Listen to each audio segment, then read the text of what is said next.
to see, I'm not going to say the country rally, but to see what went on with the reaction to what happened yesterday in a absolute thrilling hockey game. This was not Miracle on Ice. This was just best on best, and the United States came through in the clutch when they had to, and the main reason was Connor Hellebuck. Oh, yeah. Commerce's own, Walled Lake Northern High School, late bloomer. I mean, he went to UMass Lowell, not even UMass in Amherst, their main campus there. And he turned into a terrific goalie. He's been a really good goalie with the Winnipeg Jets, but he's had the stigma. Can't win the big one. Mm-hmm. Well, he won the big one yesterday. He sure as hell did. And you would talk about it, I know in hockey parlance, it's the goalie standing on his head. He not only stood on his head, but he was doing the breakdance spin on the top of his head. He was amazing. Absolutely amazing. He was. I mean, some of the saves he made, the save he made on Taves with the paddle, oh my God, on the stick, that was incredible. Yeah. And when Celebrini comes in on the breakaway and McDavid had the breakaway, you thought that was it, And he hung tough, scored the goal. And look, Binnington is a big-time goalie for Canada. That was the big question mark going into this tournament. Everybody seemed to think that Canada had the best team, but we had the best goalies. And Binnington played very well yesterday. Yeah. I mean, it wasn't a goalie problem, I didn't think. Was the Hughes goal a great goal? Yeah, I wouldn't blame him for that goal. It was a terrific great play. shot, yeah. You got the best in the world on both sides playing against each other, and somebody's going to make a big play, and our best was just better than theirs, and it felt so good.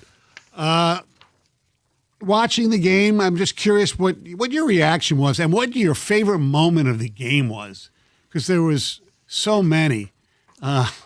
Mine was the save on McDavid. McDavid in a breakaway, and you thought that it was over, basically. Yeah. And the way he hung in there and made that save was just tremendous, because McJesus doesn't miss many of them, and he did. No. And now you could start talking about, who can't win the big one. And a lot of those guys on Canada just can't simply find a way to win the big one. And for U.S., right, obviously it's a little bit different when we're talking about the gold medal, talking about Stanley Cups, talking about all those things, but the moments are very similar. And yesterday, one of the great things that I love about the Olympics, but especially when you're talking about the premier sports, whether it's in Summer Olympics, Winter Olympics, is the fact that everybody in the house is dialed in. Lisa really doesn't care that much about hockey. She didn't grow up here. Right. She's not a huge Red Wings fan, and Jack is into hockey, but Ellie is kind of like not really into it. Everyone was dialed in for this game for the entirety of the game, and when they had the golden goal in overtime, I literally, and Heather, I know you had mentioned this in your email, when I saw the families in the stands and Johnny Gaudreau's parents, and I saw his dad and him basically weeping, I started to cry. Yeah. Yes. And I have not cried about any type of sporting event. That's what I wrote. I don't know that if I've ever done it in my life. And when they had his jersey, they showed his dad. I lost it. I couldn't help it. It was incredible. Where did you watch the game? I mean, look, it was 8:00 in the morning. I know. I woke. I was so bad. I woke up at like 4:30, 5 o'clock. I don't even know what time it was. Should have called me. No, I woke up and I was out of sorts. I thought it was a lot later, and I looked and I thought Cindy was walking the dogs. I thought it was like 6:30, 7 o'clock when she usually walks the dogs. So I turned on the TV to DVR it just in case I fell.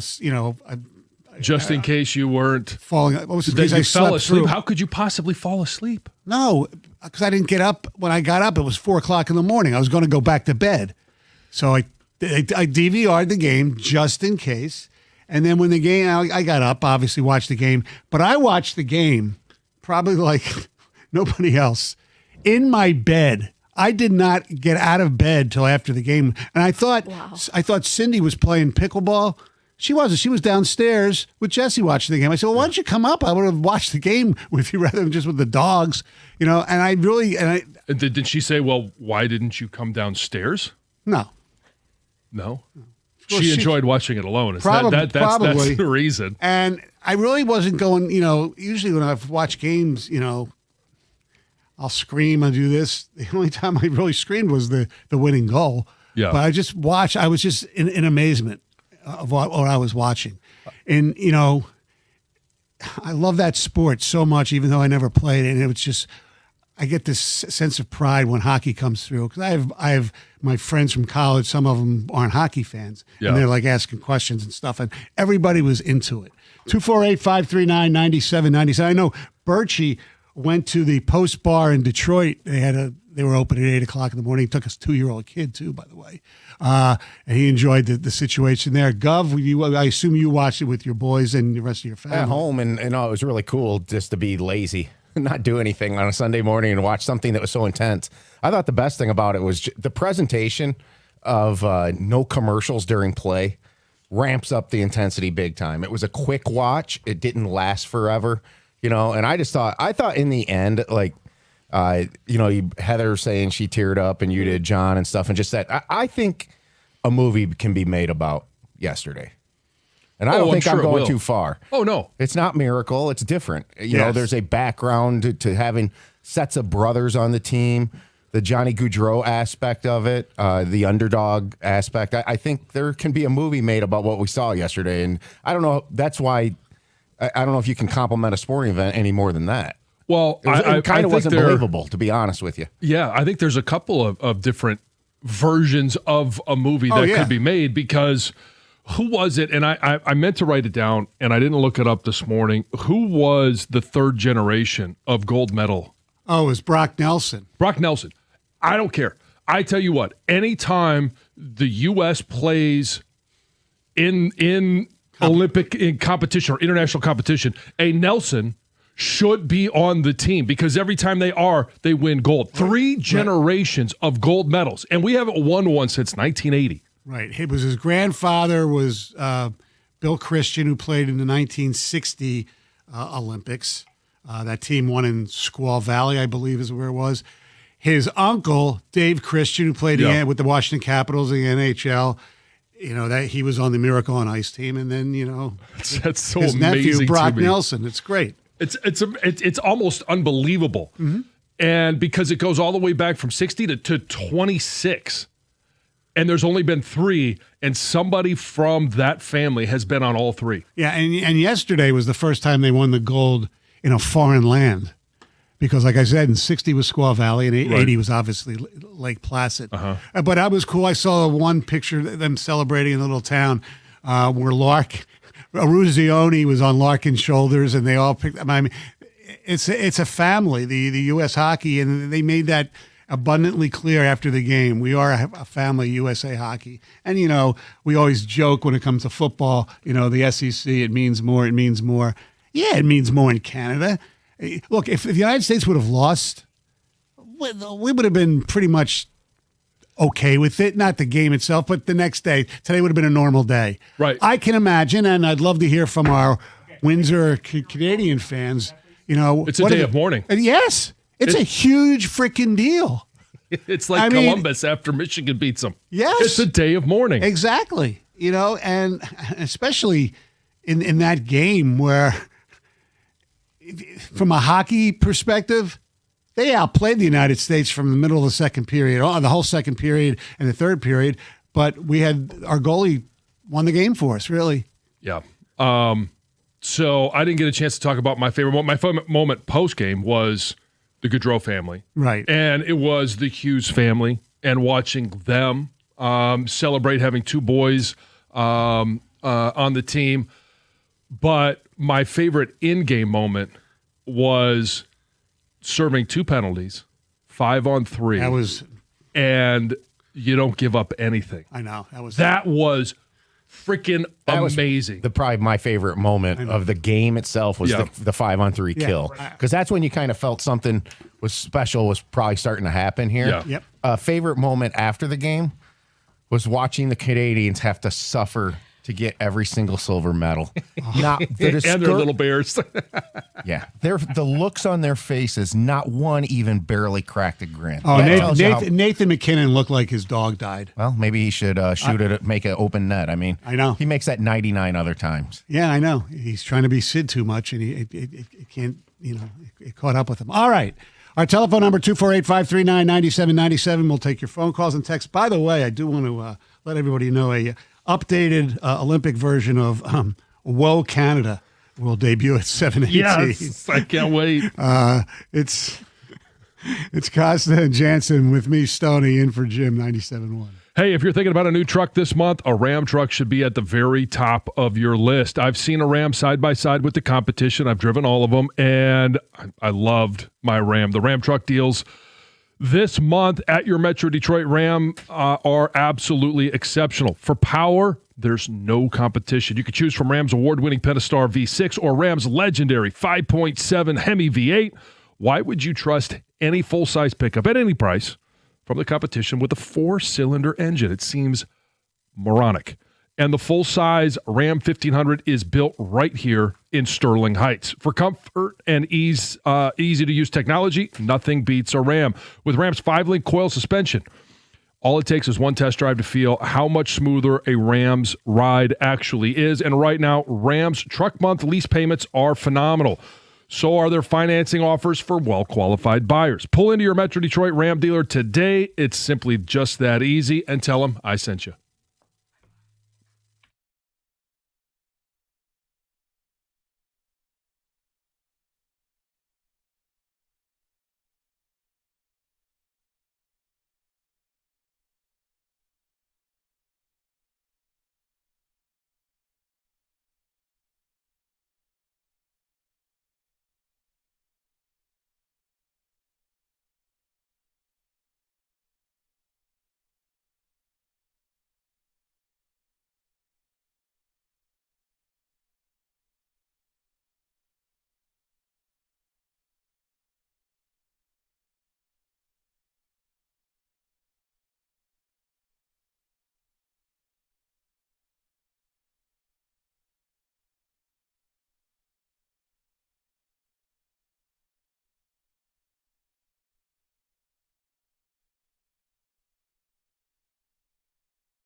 Kenny Albert on NBC. The telephone number here is 248-539-9797. We'll get to your phone calls. I have a few texts I'd like to read before we go to the phones. I have to give credit to Mike Sullivan to have those three players on the ice together for the winning goal. Larkin was the faceoff leader of the tournament with a 69.57 percentage win rate. He started the defense on the 5-on-3 and won the faceoff for a puck clear. That's Roger Mount Clemens. Dylan Larkin, he was really good in the Four Nations last year, and he was really good this tournament. I mean, the stuff that you hear the other players talk about Dylan Larkin as a leader, and, that stuff has manifested. And, people have questioned his leadership here with the Red Wings. That should not be questioned. No. Again, when he spoke out after the season on the deadline thing, it's obvious he's a leader. I cried when they brought Johnny Gaudreau's kids out. Such an awesome and patriotic experience. Yeah. How long did you watch after did you watch the entire celebration? I watched most. I was watching CBC because I just love the way they do hockey better. And they take the high road like they always do in Canada. It was terrific. Plus, I'm not the hugest Kenny Albert fan. Where was Jonathan Vilma? I mean, wasn't that his partner? Let's go to Megan. You're on 97.1.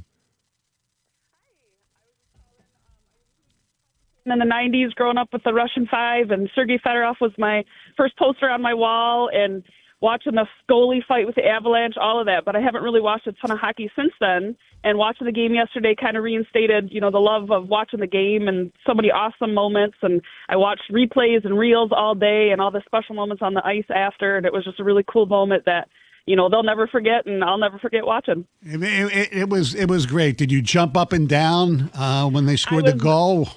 I was in my chair, and my husband was watching, and he's like, I didn't even see it go in. And my arms went up immediately, screaming, and my 8-year-old son was watching, and he thought that was really cool watching that as well. Yeah, thanks for the call. Appreciate it. Those reels don't stop. I mean, I got it. Nor should they. You get addicted to those things too many times. I thought Larkin made the pass at first. I had to actually go to the box score on my phone after it settled down a little bit and see, it wasn't him. No, but he was right there, though, and Werenski, another Michigan guy from Grosse Pointe. Yep, and it's so cool to be able to have USA Hockey right in our own backyard. Oh, yeah. And so many hockey players, men's and women's, that had a huge impact on both of them winning gold. Right. That was a really fun story to continue to follow along with. Yeah, we'll talk about the USA National Development Program later in the program. Some more ticket texts. Stoney, how about a little Whoa Canada? 718, I think. Yeah. It's appointment listening. Mm-hmm. Well, maybe. Oh, it's appointment listening. As soon as I heard that you were going to do a new version, I was instantly couldn't sleep last night. So excited for it. Wow.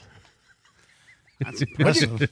How do you guys feel the celebration? I can't tell you the last time I've enjoyed a celebration in sports like that. Like right after the goal. When you're watching the bench? The entire thing. Yeah. They went absolutely bonkers. You don't see that like in the Super Bowl or, it shows you what it means to them. Like stuff went flying everywhere. I think it was Hughes' helmet went in the stands. Yeah. Look, to use a bad analogy, but I will, it was like the little brother defeating the big brother because Canada has ruled over the United States for so long. People we're all happy today. We should, but just last year that Canada did the same thing, beat us in the finals of the Four Nations on an overtime goal. Sure.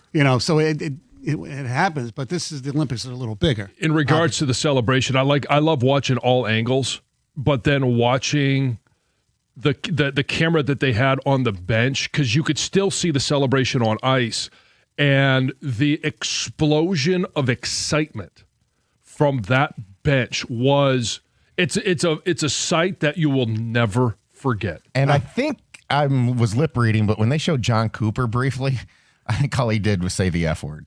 There was nothing in front of it or behind of it. Yeah. Sometimes there's no better adjective for it. Could be it's used in so many different ways. Yes, and if you're a Canadian, that word fit properly. Both sides were saying it. Yeah, I posted online about the men's hockey team winning after the game, and I had a butthurt Canadian pointed it out. It took 46 years for us to win gold again. I didn't want to go down the whole Stanley Cup road with him. Yeah, I mean that's what we're here for. Yes, Yes. it was the first gold medal in 46 years. I get it.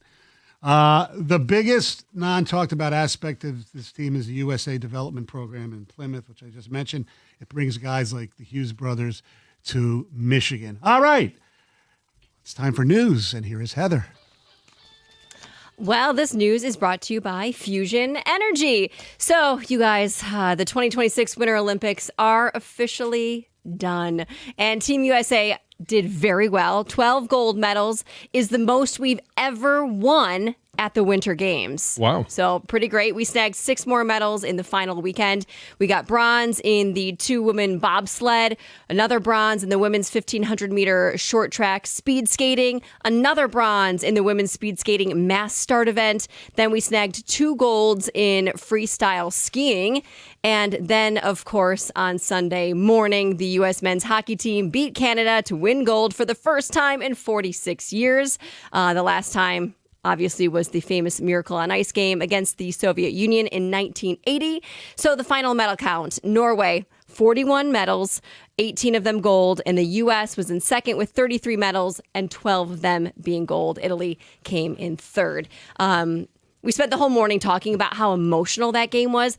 For me, I'm not a huge hockey fan, right? But we had it on the second it turned on. I don't even think we turned the TV off. We continued leaving the TV on once they started airing whatever came next. And it is crazy how emotional, like I can get pretty emotional. I can watch a commercial and cry, like if it's touching enough. And I'm sitting there watching them getting their medals and looking at their families and then bringing the kids onto the ice for the team photo. I mean, I wasn't crying. There was no tears dripping down my face, but I was tearing up for sure. It was very, very emotional. I heard a term during the Olympics in terms of the bobsled, and it was the one person, it was the monobob. Like Yes. I've not heard it referred to that before. And you just mentioned the pairs. Yes. That one, is that the duo bob? Like how do they, I don't know. I wasn't watching them I don't know how they win. describe it. The pair bob? The pair. The double bob? I watched some of that as well, which I know nothing about bobsledding. So then I was Right. going back and watching clips. I was like, what happens when the second person, the person pushing, misses and doesn't actually get into the bobsled? So then I was watching like fails. Oh, yeah. Oh, and yeah, there was they're hilarious.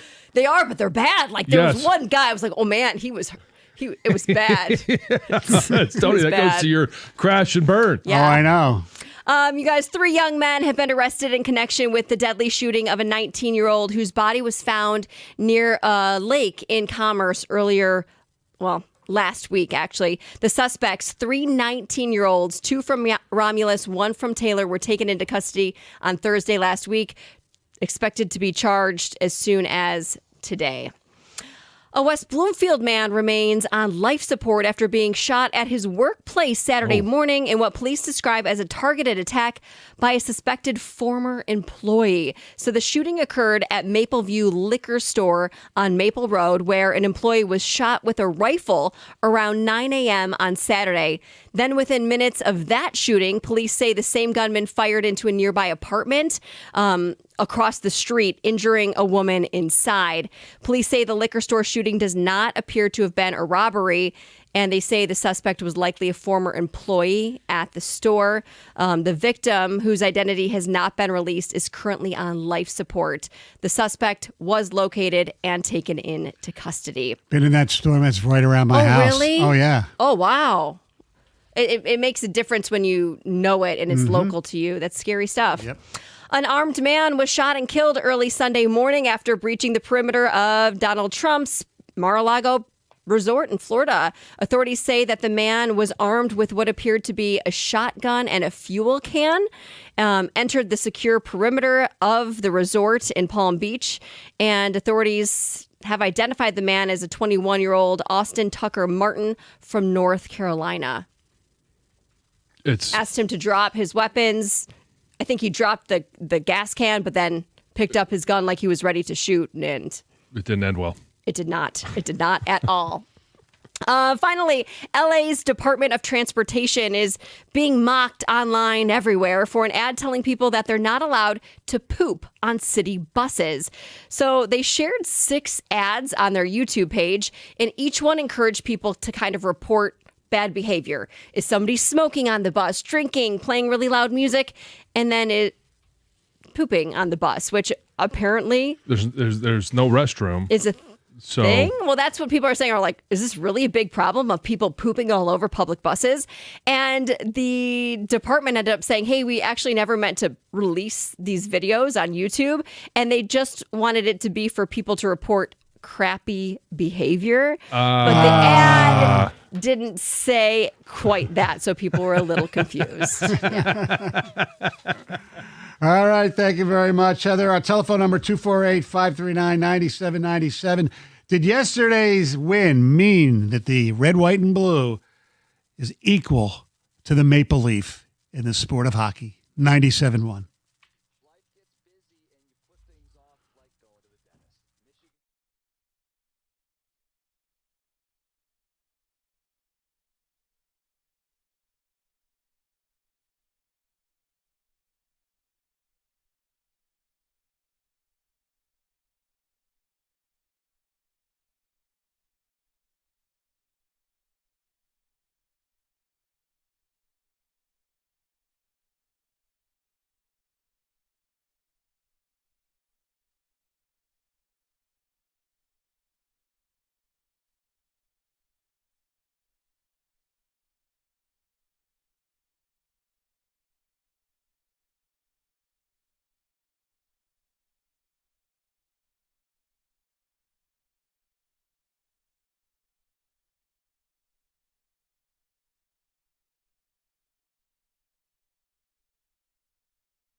248-539-9797. We got some more texts. We'll take your phone calls as well. We are basking in the glory of the United States winning the Olympic gold medal on ice hockey over our friends around here to the south, but mostly to the north in Canada, 2-1 in overtime.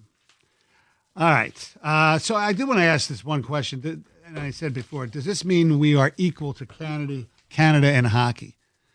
No, it doesn't. There's still more Canadian players in the National Hockey League and higher skilled players from Canada than there are in the United States. But the gap, regardless if we would have won yesterday or not, is obviously closing. And a lot of it goes back to, in 1980 when kids started watching the games, and then even then they won the World Cup to the United States in 1996.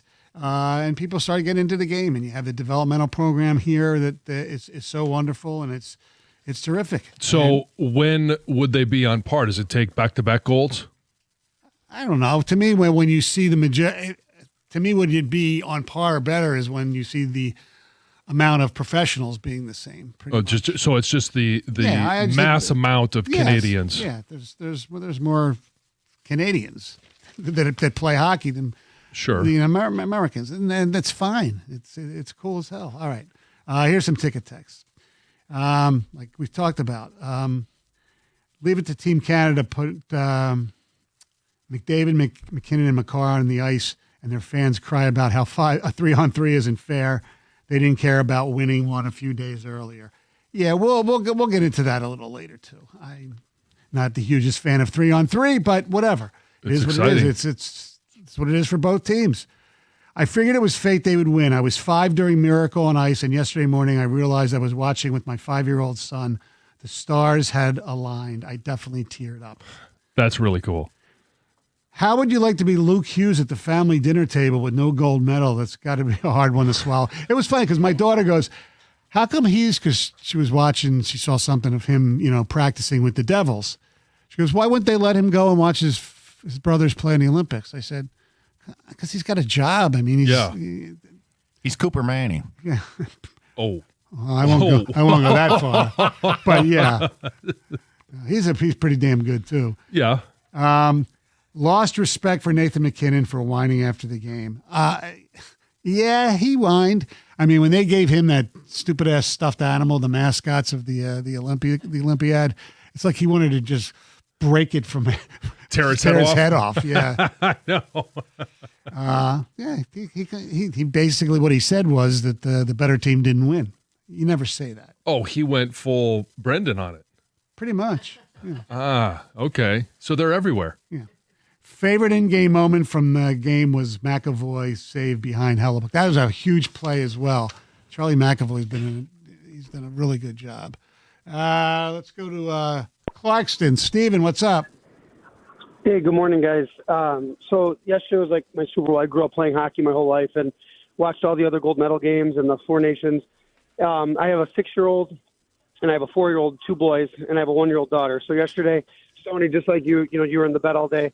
Yesterday, I'm trying to put my daughter down for a nap, and it was during the third period in overtime. And my daughter, she loves Wheels on the Bus. So I sacrificed the big TV that we were in the room with, put that on. I was watching the game on my phone, not realizing my phone was low battery.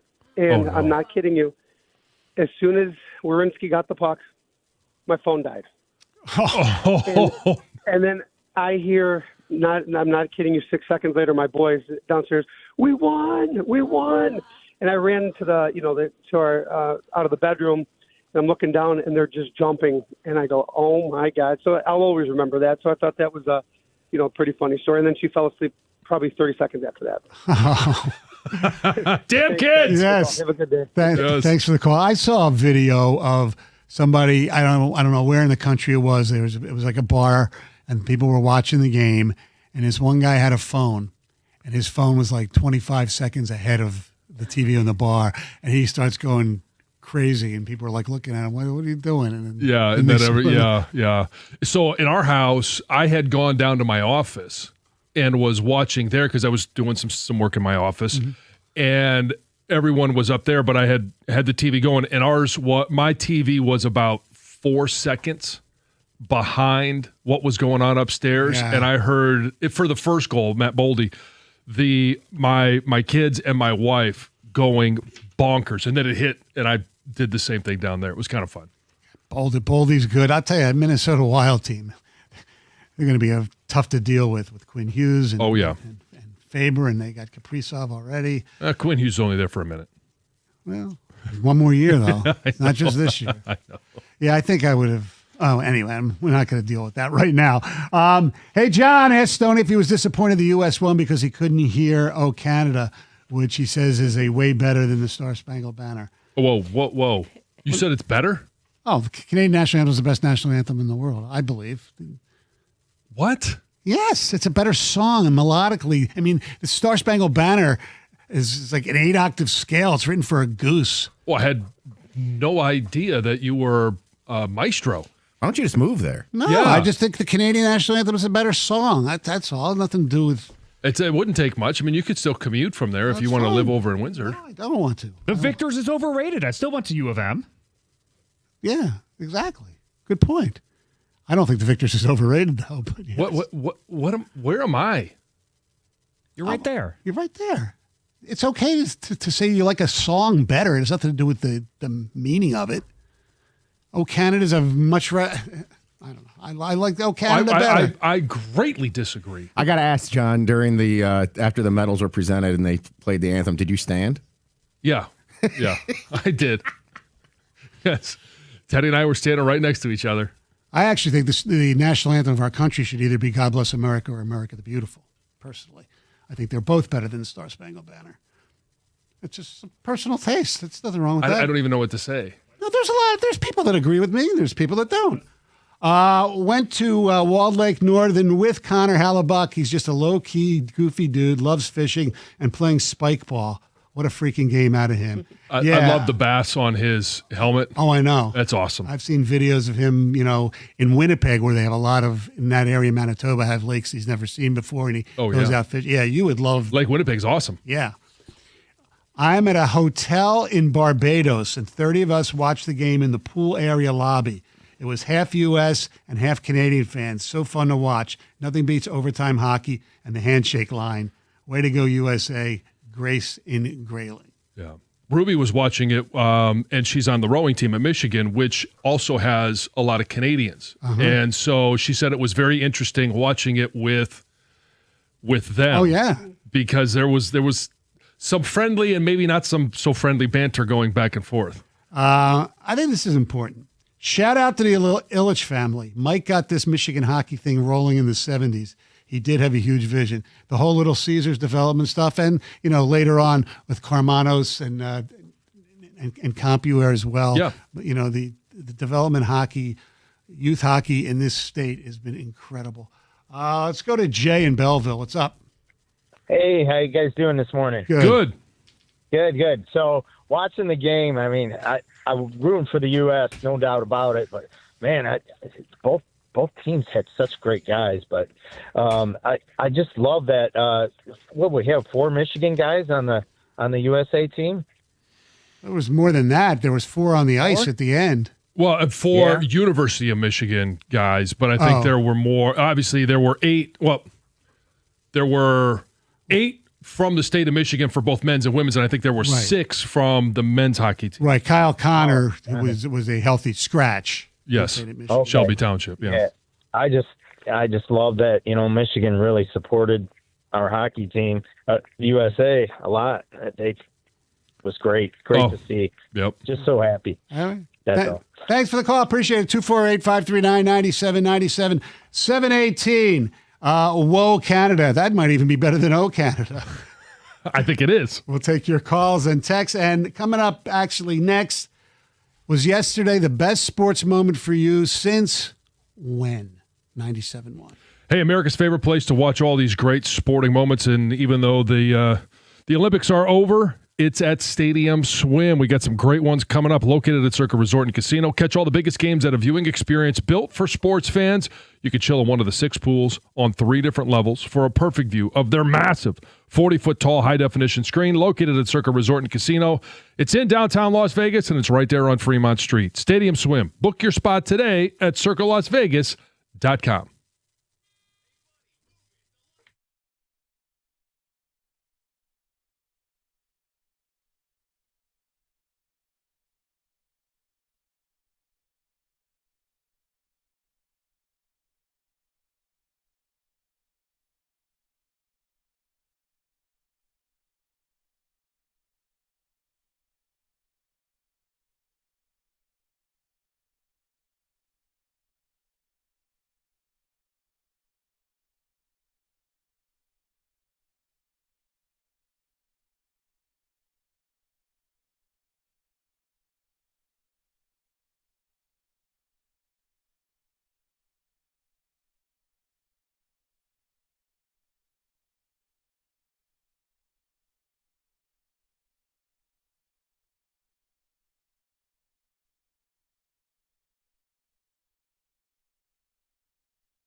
Chris Cuthbert, CBC, their version of the golden goal, the male version of the golden goal.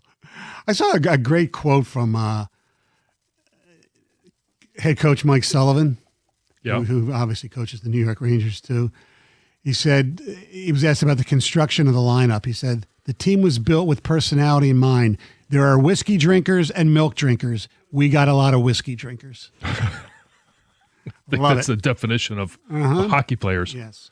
You definitely see a lot of grit to the team in the way they play. Yep. I mean, you're not going to match Canada in talent. No. You're not. I mean, think about who was on the ice when the U.S. scored. Yeah. It was McDavid, The three M's. McKinnon, and Makar. And they're the best. So awesome. But I'm telling you, it's stuff like the Tkachuk brothers, man. Matthew Tkachuk is just a winner.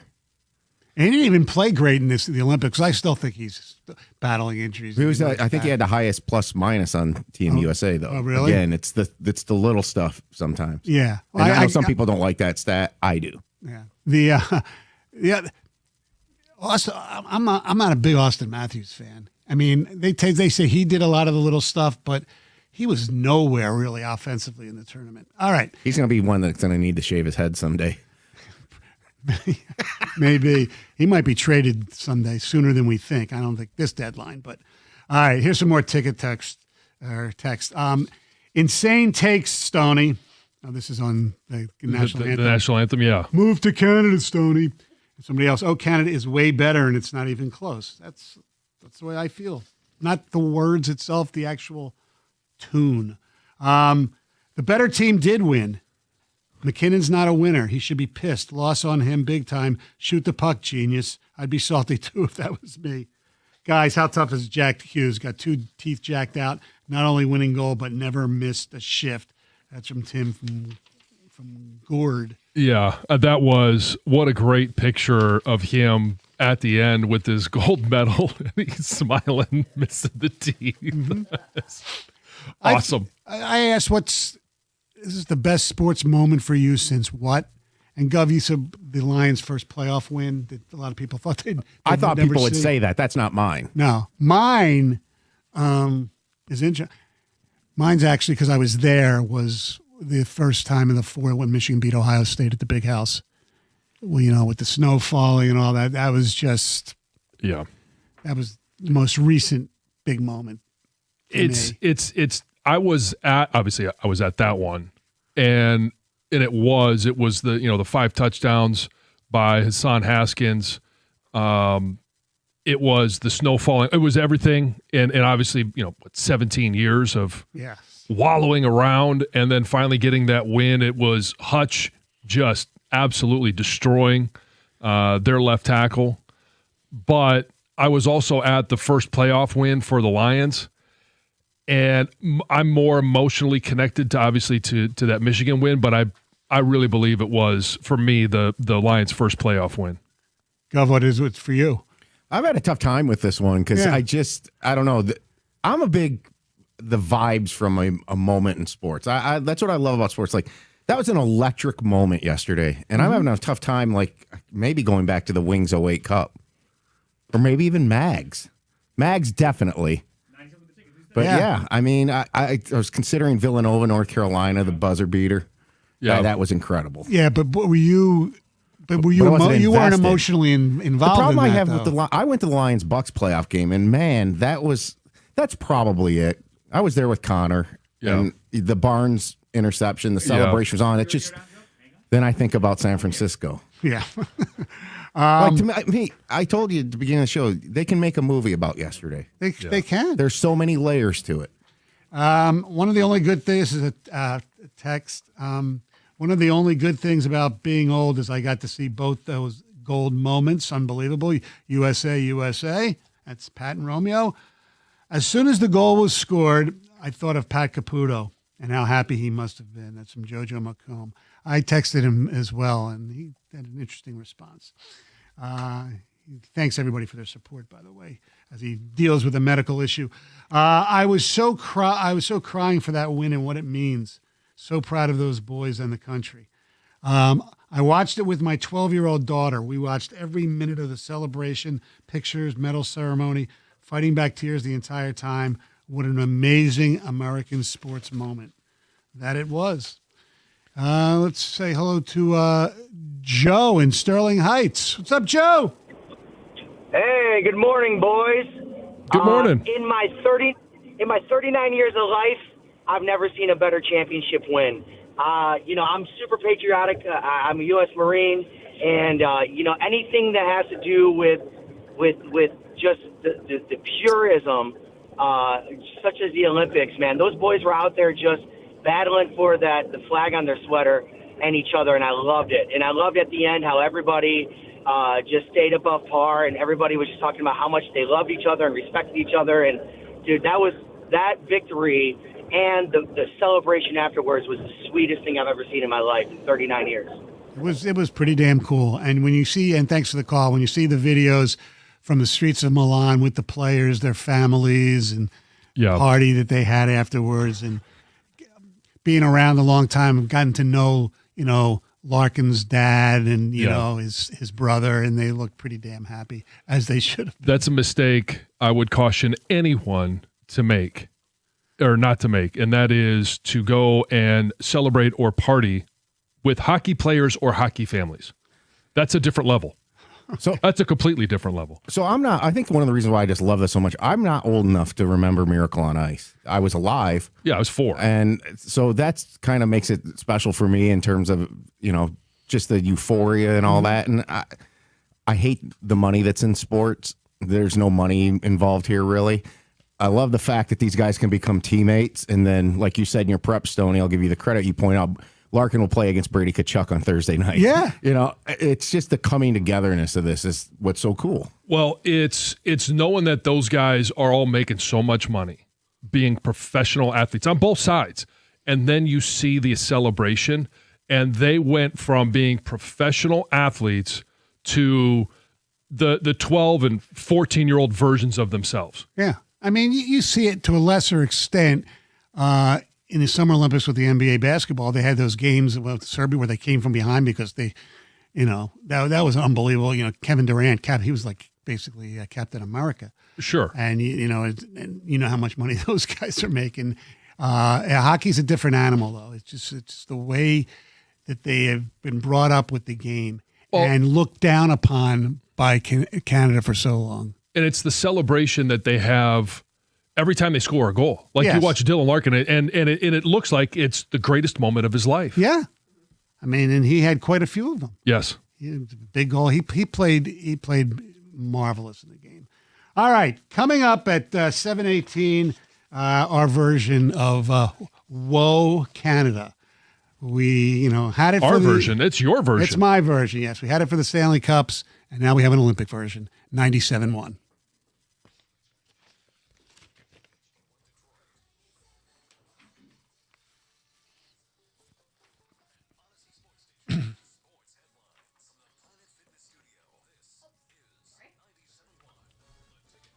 Brought to you by Northville Lumber. After their 2-1 overtime gold medal win against Canada yesterday, Team USA honored the passing of former teammate Johnny Gaudreau, who was killed by a drunk driver along with his brother in 2024.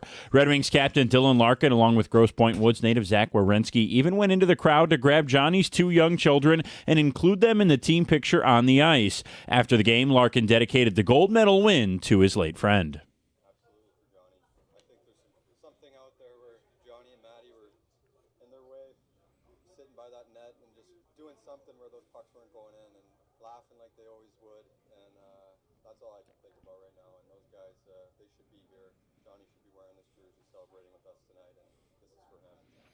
The win marked the first gold medal for Team USA men's hockey in 46 years. Michigan State basketball found a way to beat Ohio State last night despite making things interesting. Spartans trailed at halftime and eventually took a 10-point lead with 1:53 to go in the game, but the Buckeyes still cut the deficit to just 3 points in the final minute before MSU held on for the 66-60 win. Spartans head to Purdue this Thursday. Also, Clarissa Shields won by unanimous decision against Franchon Cruz Dezern last night at Little Caesars Arena. The Flint native is now 18-0 in her professional boxing career. She said she's excited to fight a few more times in 2026 before starting a family next year.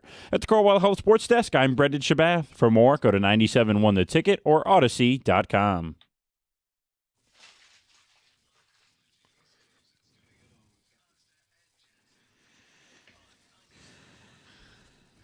Two 248-539-9797. I'm Stoney in for Jim this week. Whoa, Canada coming up at 7:18. We're asking yesterday's Olympic gold medal victory by the United States hockey team. Is the best sports moment since when? I got a ticket text here.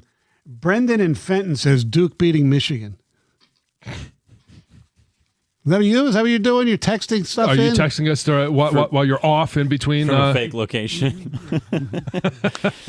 I did enjoy the win. I will say that that I'm a cynic, and as I had a feeling Duke was going to win as the game started reaching its late stages, and I was just checking that margin. Duke beat Michigan State by 6. Okay, now they're up 5. Okay, can they? And of course they scored the dunk in the last second to win by 7, and then they waved it off. So I guess Michigan still gets the win over Michigan State in their loss to Duke. But yeah. No, that was not me texting it. Okay. No. Just kidding. That's all right. We get a lot of Mike from West Bloomfield, too. So. Yes, exactly. Let's see. We have a lot of texts here. Not specifically a moment, but the Avalanche-Red Wing rivalry at its peak. Jack Hughes talking post-game about losing his teeth was classic. He said he saw his teeth laying on the ice and said, "Here we go again. Last time I lost teeth, it wasn't very fun getting fixed. Now I get to look forward to that again." Stoney, I wouldn't expect anything less from your take on the national anthem from a guy that's in love with Bruce Springsteen. It's an anthem, not a song. Yeah, that's true. And I'm not going to get into it. I like the "Oh Canada" better, okay? I don't like Canada better. Oxford Tap opened at 8 o'clock this morning. Place was packed yesterday morning. I'll never forget this day as long as I live. What an incredible game. I was one the last time U.S. won gold in hockey. That's from our buddy Sean the Mailman. I was a senior in college when the miracle was. I was at a wrestling tournament for my son, youth wrestling. The USA chant was awesome when we won the gold. Getting Johnny Gaudreau's kids out of the stands and doing photos with him was one of the coolest things I've ever seen in sports. Kelly from Clarkson. I don't remember which player it was, but somebody was saying, how it would have been great if Johnny was here and all that. Somebody said, yeah, but if Johnny was here, he never played any defense. They were giving him crap. It was pretty funny. Country win is always better than any state or local team win. Stoney, wake up. Star Spangled Banner. Star Spangled is second. Nothing. Sorry, you have no pride. Can't believe it. I actually miss cookies. Okay. Wow. So you coming with a fully loaded there. That's okay. Roman says, I hurt my back celebrating the golden goal. What a win. And Hughes' post-game interview was epic. Let's talk to Rob in Brighton. What's up, Rob? Hey, Stoney. Good morning. Hey, John. How you guys doing? Good morning.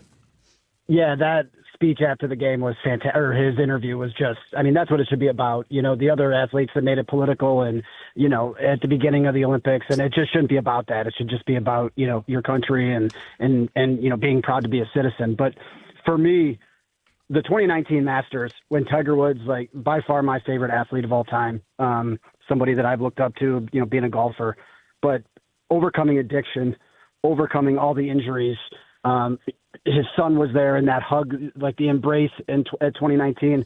Stoney, hole 12, when Molinari and Finau dunked it in the water. Yeah. And Tiger just put it in the middle of the green, right? And then on 16, nobody talks about that final round. 16, he almost holed out for a hole-in-one. It was inches away from a hole-in-one, and then he had a tap-in for birdie. And then on 18, it was scary, but he made par and won. And it was just, at the age of 43, it was awesome. And that, to me, I still get goosebumps thinking about it and talking about it.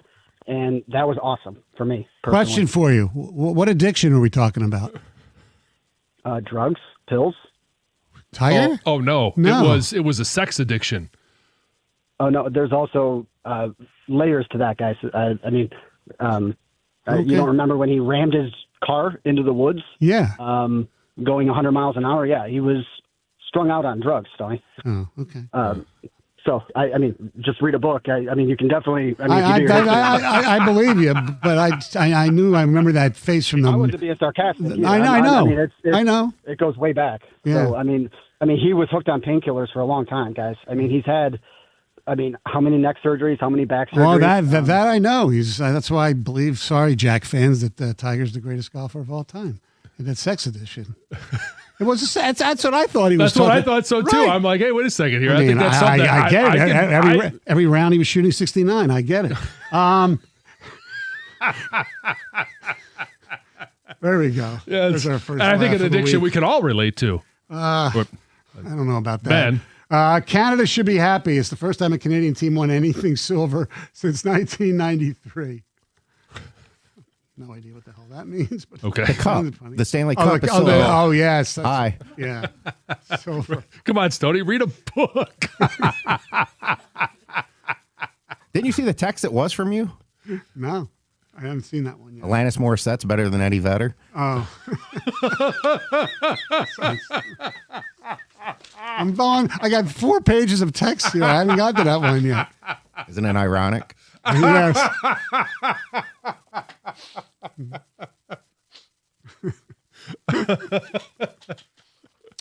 40% Canadians. U.S. is 30% of NHL. It's closing. That said, we haven't been champs for 46 years. LOL. Well, you are now. You are now. The hockey gap between Canada and the United States has been closed for a few years. This was just validation.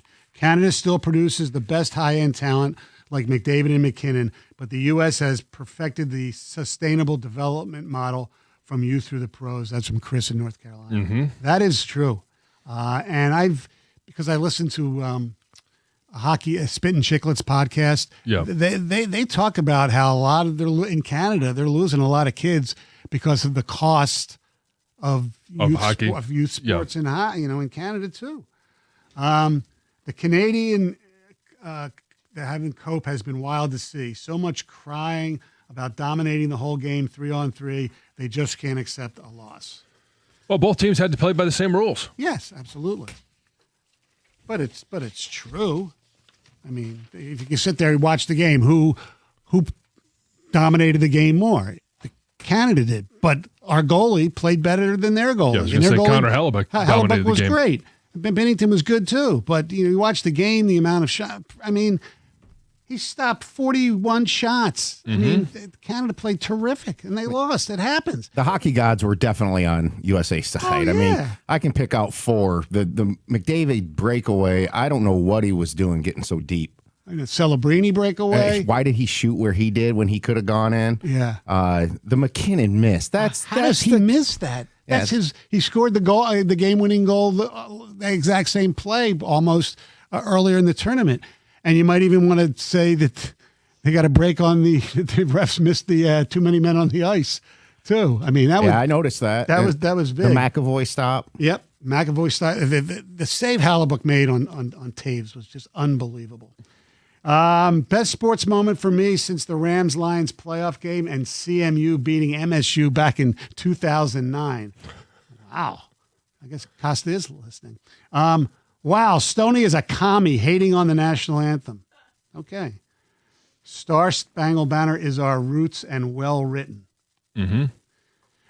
Stoney, I think the real question is how can the NHL capitalize on this? With baseball possibly going on strike and people souring on the NBA, the NHL has to take advantage to attract more general fans. This will definitely help. There's no doubt about it. But as far as playing the game, it's expensive as hell. It is, but I thought coming out of the Four Nations last year, kind of the same thing. Like the NHL is doing it right. Like that was energizing to watch the Four Nations. And then we knew we wouldn't have it this year because of the Olympics. But this was just as exciting, but more because the U.S. won. Yeah. I mean, I know. You take a break right in the middle, and we talk about all-star games and all that stuff Right. all the time.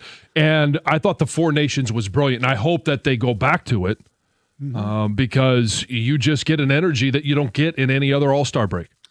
Replace the Star Spangled Banner with Freebird as the anthem. Stoney should be banned from the show for saying he likes Canada better than the Star Spangled. No, like Oh Canada better than the Star Spangled Banner. Not Canada better than the United States. That is terrible and unpatriotic. Chad on the way to work. Okay. Oh, Canada is better than the Star Spangled Banner. America the Beautiful should be our anthem. Somebody agrees with me. Kevin in the car. Stoney, you're wrong. Oh, Canada is lame. The Star Spangled Banner was written by Francis Scott Key when he seen the flag at time flying during a British bombardment during the War of 1812. What's more poetic and patriotic than that? You talk to people who have had to sing those songs, sing those anthems. If you Why? don't Just like the because it's word, harder to sing the national anthem than it is yeah, "Oh it's Canada," so very- anybody can. So it's they very dumbed it difficult. down. They didn't dumb it Made down. it easy for anyone to I sing? think "Oh, Canada's a better. Sorry. Hey, it can be just as simple as I like the song better. Yes. It doesn't mean Do you're you like a song better unpatriotic. than another song? Yes. There's plenty of- Meetings play a part of it too. Yes. Okay. Somebody once told me the Star Spangled Banner was written as like a drinking song. Look at that. Look that up. I think. I mean, you can make any song into a drinking song. No, but I mean, all right, whatever. I mean, I know there was it Fort Sumter? Is that was when he wrote that song, the bombing of Fort Sumter? I mean, I know the history. I just like "Oh Canada." Okay, sorry. Does anyone know if anyone got the golden puck? I watched so many angles after the goal, and I didn't see anyone go over to the goal and get the puck. What a keepsake. Whoever got it, Eric and Novi. Yeah, maybe a goalie put it in his back pocket. Well, yeah. Remember that? Yeah. Football is my favorite sport, but after seeing that hockey game, I'm intrigued with hockey now and plan to watch more games and attend some. That's from Diana in Clinton Township. And last text for now. Trocheck grew up in Pittsburgh, but moved here when he was 13 to play for Little Caesars, then played OHL for Saginaw. By the way, there are rumors he may become a Red Wing soon. He's more or less a Michigander, too. I would love to have him. That's what they need. Little grit on that team. Trocheck would be that guy who wins faceoffs. That's another key of that game in the tournament. United States was great on faceoffs. 97-1.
All right.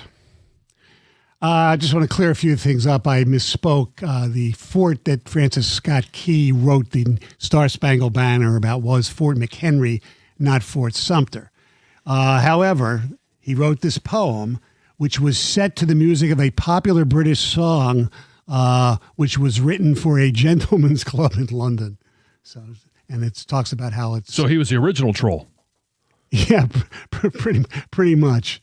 Okay. Yes. It's the Star Spangled Banner, it says here, became a popular patriotic song with a range of 19 semitones. It is known for being very difficult to sing, in part because the melody sung today is a soprano part. All right. Past few years in making fun of our friends in Canada for not winning the Stanley Cup since 1993, I did a little version of Oh Canada that we called Whoa Canada. And so I decided after yesterday to update the version. Uh-huh. And I got to say it's more difficult. At least my writing skills aren't as good where it feels I'm going to do my best. So this will come in third is what you're saying. Probably. Of the ones, I don't know. You might like it better. I have no idea. No, I'm talking about between the Star Spangled Banner, Oh Canada, and then Whoa Canada. No, yeah. It's just going It's to gonna be, be the writing will be Yes. what makes it third. Yes. All right. Here, we're going to give this a try. Whoa, Canada whines about 3-on-3. True North in tears couldn't score 5-on-3. McKinnon had the puck, couldn't beat Hallebuck, who gave your fans the blues. USA is king, winning everything. Thank you, Megan Keller and Jack Hughes. God keep your land, gold medal and tariff free. Whoa, Canada, silver for he and she. Whoa, Canada, silver for she and he. USA, USA, USA. Is that all right? That's awesome. I had to throw a little politics in there too. Wow, it was from the last time, so what the what's another 15% on everyone, you know? Yeah, I mean the rhyming of puck and Hallebuck. Yeah, kind of like helped you there. Yeah, yeah. I thought it was. I actually like that one better than I like the Stanley Cup one because we won.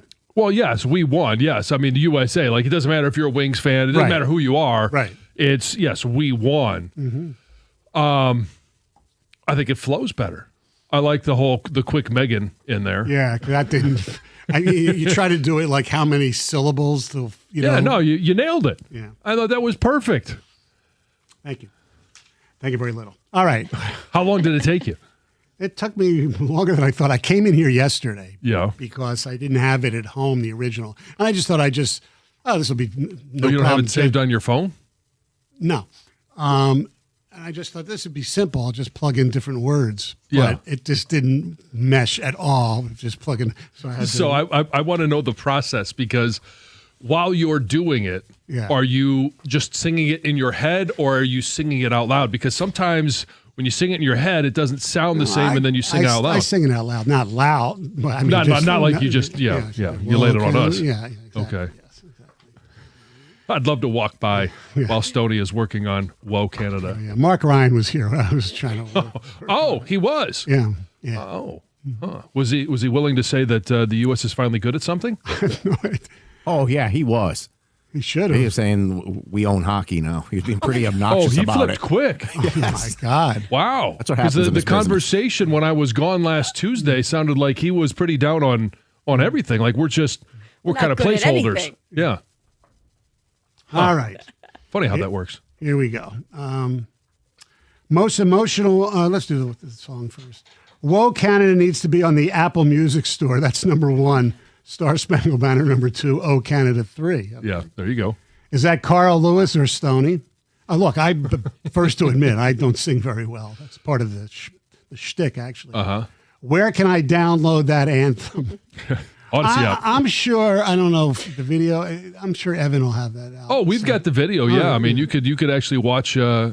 Mike Stone sing it live. Yeah. And the next rendition will come at 8:35. In case you maybe tuned in the middle I'm of just it. gonna replay it, right? I can't. No, you got to do it again. I can't do. Come on. We might have a Stony moment. As a Detroiter, I think that is what the Lions winning a Super Bowl would feel like. That emotion was second to none, especially as a 20-year Air Force veteran. Thoughts, Eric and Novi? Well, the emotion was second to none because it was coast to coast. The Lions winning a Super Bowl would be something that only we locally here would celebrate, and we would have, like, people would be rushing out in the streets. I'm not sure I saw much of that yesterday. Obviously, the bars were going bonkers. Quick, a few more texts. As a Detroit, awesome day yesterday. Took the wife and the kids to a local brewery at 8 a.m. Awesome for my 3 and 1 year olds to experience. Stoney is also a buffoon. I don't disagree with that. The NHL would be smart to start Sunday morning hockey. Talk about kicking the energy drink into overdrive. Great way to enjoy the morning with the family. I absolutely loved that it was on at 8 o'clock. I love when the NFL, the only saving grace of them playing international games is that they start at 9 o'clock on Sunday morning. I think the big draw to the game was USA and Canada playing for the Olympic gold medal, not playing at 8 a.m. Right. The Predators and the Just Jets spitballing here. at 8 o'clock in the morning won't Right. It's won't not going do to be much. nationally, but. Exactly. All right. It's time for news, and here's Heather. This news is sponsored by Gardner White. Well, airlines in the U.S. canceled some Sunday flights to Mexico after the reported killing of a Mexican cartel leader that led to clashes in the area. So United Airlines canceled all flights to Puerto Vallarta, Guadalajara on Sunday. Southwest Airlines as well canceled all incoming, outgoing flights to those same areas. American Airlines was in there as well. And on Sunday, Americans in Mexico were advised to shelter in place until further notice. Where's Jim? He's not. No, he's not in Puerto Vallarta, is he? No, I don't think so. I think he's. That'd be I a believe shame. he's in the Caribbean or the Caribbean. Cayman Islands. Cayman Islands. That's great. Oh, So, he his- was watching for it his- down there. He put it on Twitter. Oh yeah, he did. I just didn't know where he was. I saw his post on Instagram too that he was watching from like the pool bar area or outside, like tiki bar area. Yeah, of course. But I didn't know was where he he in was. his tiki outfit? Probably. Yeah, his onesie. It wasn't a photo of him. It was a photo of the TV. So, but I wouldn't put it past him, right? Yeah. Probably. Or several couples with him. Exactly. Yes. On Sunday, an armed man was shot and killed by Secret Service agents after breaching the secure perimeter at President Trump's Mar-a-Lago resort in Palm Beach. Although Trump does often spend weekends at the resort, he was not there. He was at the White House at the time. But according to the Secret Service, the man who has been identified as 21-year-old Austin Tucker Martin appeared with a shotgun and a fuel can. Here's the Palm Beach County Sheriff Rick Bradshaw speaking about the incident.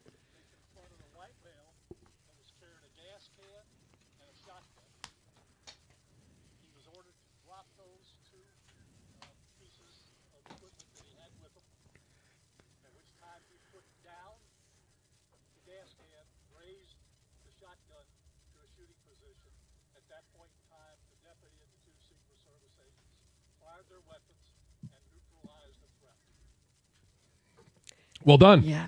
Firefighters in Monroe are being praised for their quick response to an unexpected call after a mother showed up at the station last week begging for help. So this mom started banging on the rear door of the station. And when firefighters got there, they found her holding her unresponsive 1-year-old son, right? Oh my God, how terrifying. The firefighters immediately began emergency assistance. They requested an ambulance to the scene.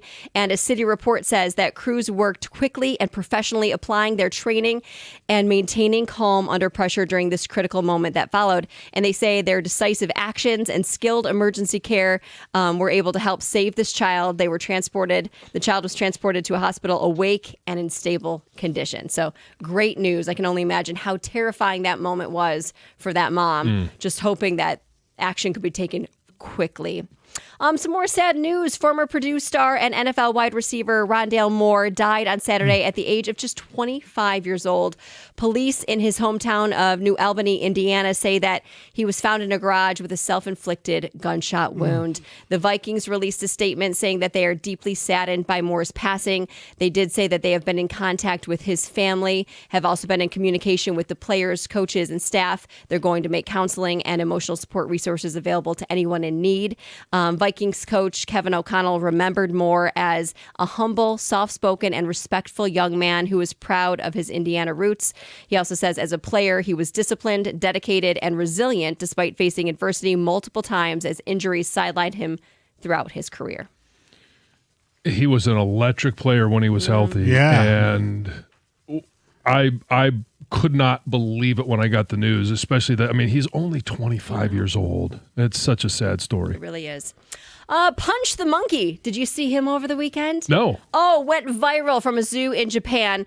And he went viral because he drags around this stuffed animal, this orangutan with him around his enclosure. Super cute, but also super sad because basically they say that Punch was abandoned by his mother at birth, raised by zoo staff. And he uses this stuffed animal to like cope because he doesn't have like a mama to snuggle up with. And in these videos, you can see him appear to like try to interact with these other baby monkeys. And then there's one monkey that's either the mom of another or just an older monkey, like pushes him away, tells him to get out of there, chases him away, and he goes and grabs his stuffed animal and goes to a corner and like snuggles with it. Anyway, the zoo does say that he is doing really well. He is showing resilience and mental strength. But that monkey, this stuffed animal, gone super viral. It's from IKEA. Oh. Sold out everywhere, like in the U.S., in Japan, in You have to assemble South the monkey Korea. yourself. No, you don't. But people are selling it on eBay now for hundreds of dollars. They gave one to Nathan McKinnon. Yes. Yeah. Instruction book comes with it. Exactly.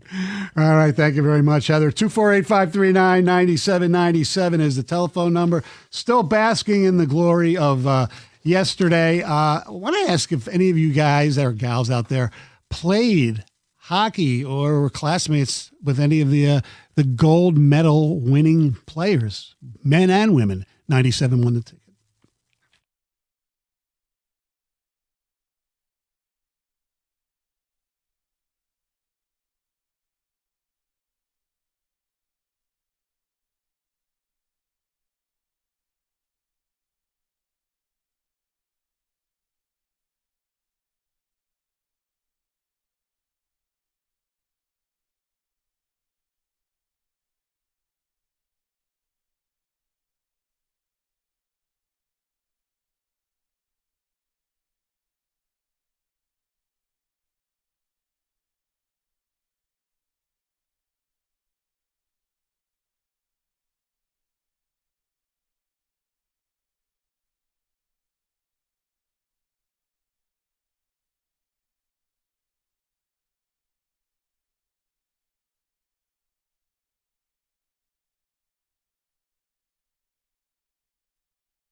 Kenny Albert on NBC. United States wins the gold. By the way, the Wings will be back in action. The Red Wings will be back in action Thursday in Ottawa against Brady Tkachuk and the Ottawa Senators.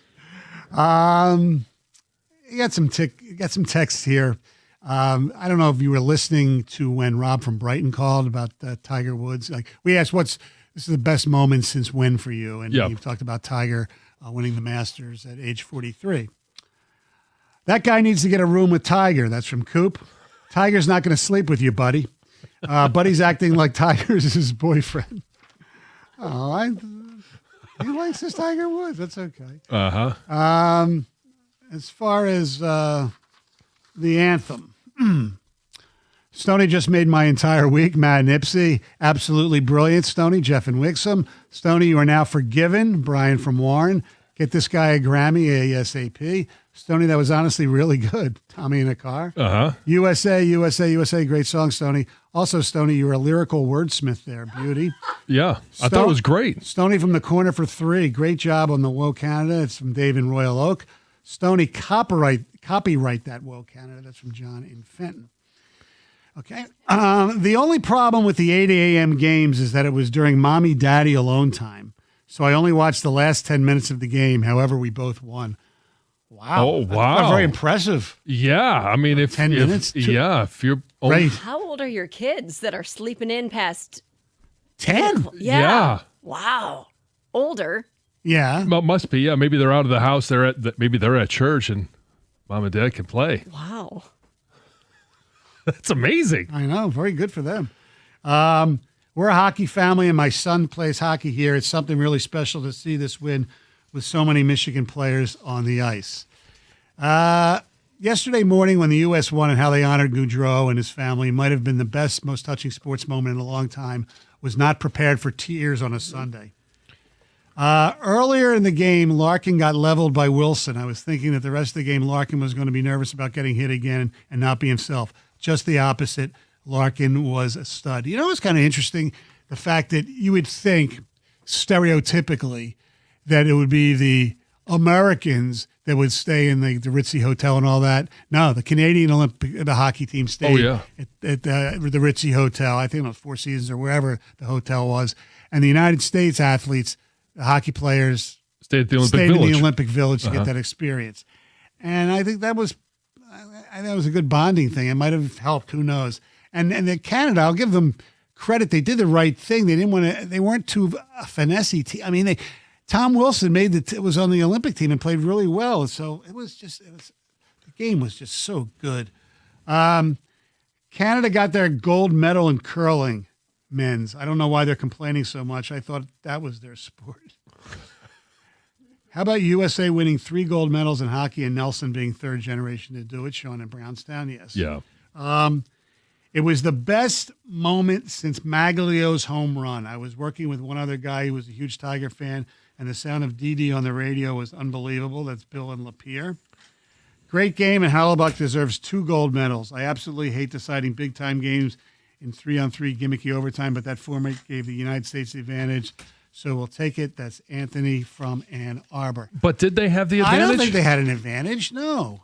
I mean, they started off with arguably the best defenseman in the world in Cale Makar and the 2 best offensive players in the world in McDavid and McKinnon, and they didn't score. Yeah. I mean, yeah. To me, and the whole 3-on-3, we'll get into that coming up shortly. I played with Larkin at the Lakeland Ice Arena in Waterford at the age of 8 and 9. His father was the coach, called to congratulate them when he got drafted in 2013, and they were gracious in their response. Yeah, their family is terrific. What was up with the stuffed animals they handed out to the gold-winning Olympic hockey team? Thought that was kind of weird. John from Lake Orion. It wasn't just the gold medal ones. No. The silver medals and the bronze, I got them too. It was the mascots of the Olympics. Right. It was probably more fun to watch the Canadian team, one, get their silver, but then also get their little stuffed animal. Oh, yeah, I know. That to me, because it felt like all of them just wanted to rip the heads off. I didn't go to school with any of the gold medal winners, but before I bought my truck, it was used by Jack Hughes while he was in town last summer.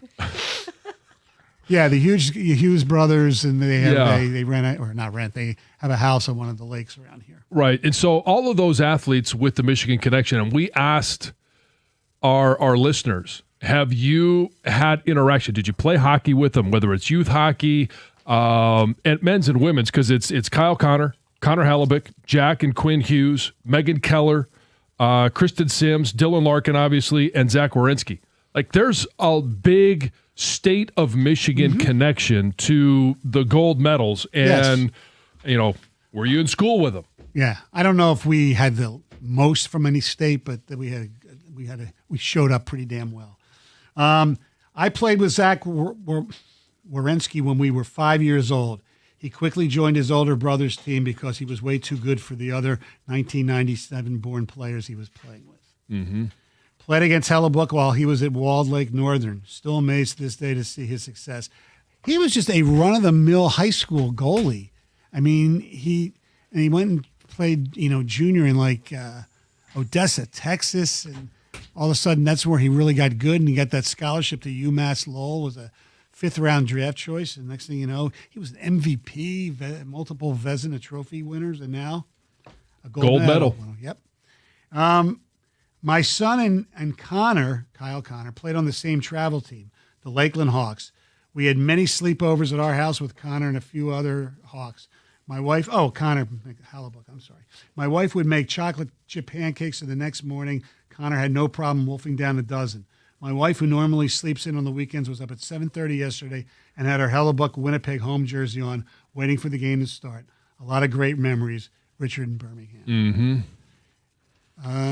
Let's see. That guy is full of crap. Probably gave his wife 90 seconds of furious missionary like the rest of us and was able to watch the whole game. Knock it off. That's some shock now, man. You never know. Well, a lot of things. I'm gonna edit myself. Oh, come on. Why would you edit yourself? Don't start now. Well, if he's watching the game, that wouldn't be the position I would choose to watch the game in, put it that way. So what's the best? I'm stopping. I'm stopping. You're not. I gave you as much. It depends where the TV is in relation to. I guess maybe. I'm assuming it's a bed. Yeah. Okay. All right. John's trying to get me into further retirement. Alan, 97.1. That's a tough one to follow, guys. Yeah. Well, I just want to say how genuine the game was. Sports has become all about the gamble. It's become about the transfer portal and NIL and podcasts. And the game was just so beautiful and genuine. And to not have a line pumped at me every 60 seconds, Mike Tirico at NBC did an outstanding job. I think it was like the chicken soup that everyone needed for sports, because the truth is, guys, sports has been going downhill in a lot of people's perspective for a number of years. And this was all about the game and all about the players. And we haven't had that in a really, really, really long time. And I think people would enjoy that more often when it's all about the game, and not about other things. Alan, that is such a great point. Because usually any other game, you're seeing something on the bottom line, live betting, how the odds change. It wasn't one. Now maybe it's an Olympic rule. I have no idea. Whatever the reason, it was pure as it could be. No commercials. Basically, they had some once in a while in the box or whatever. Right. Yeah, but it didn't take away from the game, right. And there were just a limited distractions, and all of the things that have become a part of whether it's sports viewing or just our sports in general. It did feel like it was as pure as you're going to get from watching professional hockey players on both sides. Yes. Jeff in Canton says, I hope that guy used Blue Chew. And one more. Agree on the game interrupting mommy and daddy time. Fortunately, I only missed the first 7 seconds. Our phone number is 248-539-9797. It's 97.1. Hey, you want to be in great shape, you got to get to work out. That's at Planet Fitness. And hey, maybe there's a lot of different reasons why you may want to be in great shape. For me, I want to be able to play with my kids. We had snow this weekend. Got out there, played with Teddy, throwing snowballs, having fun in the backyard. Planet Fitness is the place that you can make all those things possible. Find whatever reason it is that you want to work out. And they've got a great offer right now. It's $1 down, $15 a month, and the first month is free. If you like what you see when you go there, the Planet Fitness Black Card membership is right there. They'll give you a free tour of the Black Card Spa, and that also gives you access to every single location. So no matter where you are, you're always close to a place where you can work out, and unlimited guest privileges. So you can always take someone with you. I hate working out alone. Whether you need a spot, you need some encouragement, or you just don't want to be alone, they offer that for you. Find your nearest club and join today in club, online, or in the free Planet Fitness app. We're all strong on this planet. Planet Fitness.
248-539-9797. We have some more texts. Some of them reacting to a caller on his mommy daddy time that he said he only got to see the last 10 minutes of the game. Okay. The position depends on whether they both want to watch or not. That's true. Guys, I was in the middle of scoring when the first goal was scored. I mean, hey, it's memorable. Boldy. Yeah, you'll never forget it. Mm-hmm. Doggy for the win. Okay. That's what I was referring to, but okay. You don't know what? No, I said that's what I was referring to. Oh, okay. All right. I'm glad I didn't say There's it. a joke about Canadians that Yes. way because they Yes. can both watch the game. Yeah. Right. I used to play Call of Duty with Connor Hellebuck in high school. One of the best moments yesterday, everyone openly drinking beer at the post-game press conference. That's from Rob. Yeah, speaking also when Tarico was interviewing those guys. It was great. My stepdaughter dated Larkin for about 2 months. That's Jeff from Highland. Okay. Connor is my brother-in-law's cousin, and I've been following him through my brother-in-law for years, and he's now the best goalie in the world, in my opinion. Gives me chills when I saw that yesterday. Larkin and his hockey buddies used to frequently come to the driving range I worked at. Megan Keller's mom was my elementary school gym teacher in Farmington Hills. Oh, that's cool. Yeah. Yeah. Zach Wierenski's married to my wife's cousin, Odette. Zach is an amazing guy. Can't be more proud of the USA hockey team. Trocheck played here as well. Here's something no one is talking about. How ticked is DeBrincat? Oh, that I actually thought that not that he would be mad, but that he just he missed out on a great opportunity. Look, there are quite a few. The big guy that everybody was complaining about that didn't make the team was Jason Robertson. We didn't go at the same time, but Hellebuck is literally the only notable alum of my high school, which would be Walled Lake Northern. Mm-hmm. Cooper whining about the overtime format is ridiculous. If you don't like the format, do what you can to change it or don't participate. For McKinnon's comments, he should know there's a scoreboard and not judges determining the results. Pathetic. My son played baseball with Megan Keller at 8 through 11. She was with the South Farmington Blues and played shortstop. She was better than the boys at that age. I don't doubt it. Yeah. I was reading something about her where even in hockey, DeBrincat said he used to play with her and she would play on the boys team. Mm-hmm. She was so good. All right, let's go to Sherry. You're on 97.1. Hello? Clemmy. Clem. Hey, Clemmy. Yeah, how What's you up, doing? Clemmy? Good morning, guys. Good morning. Hey, I was listening to Rieger yesterday, and I really didn't like the way he conveyed the win in Canada. So the reason I was reaching out is, one, you guys are class acts. The way you won fair, it was a great game, and we're neighbors. And the most important part of it is, and I've said this already, it was two best teams going at it, and you guys won. And I just felt, listening to him yesterday, he brought other stuff in that didn't need to be in the game.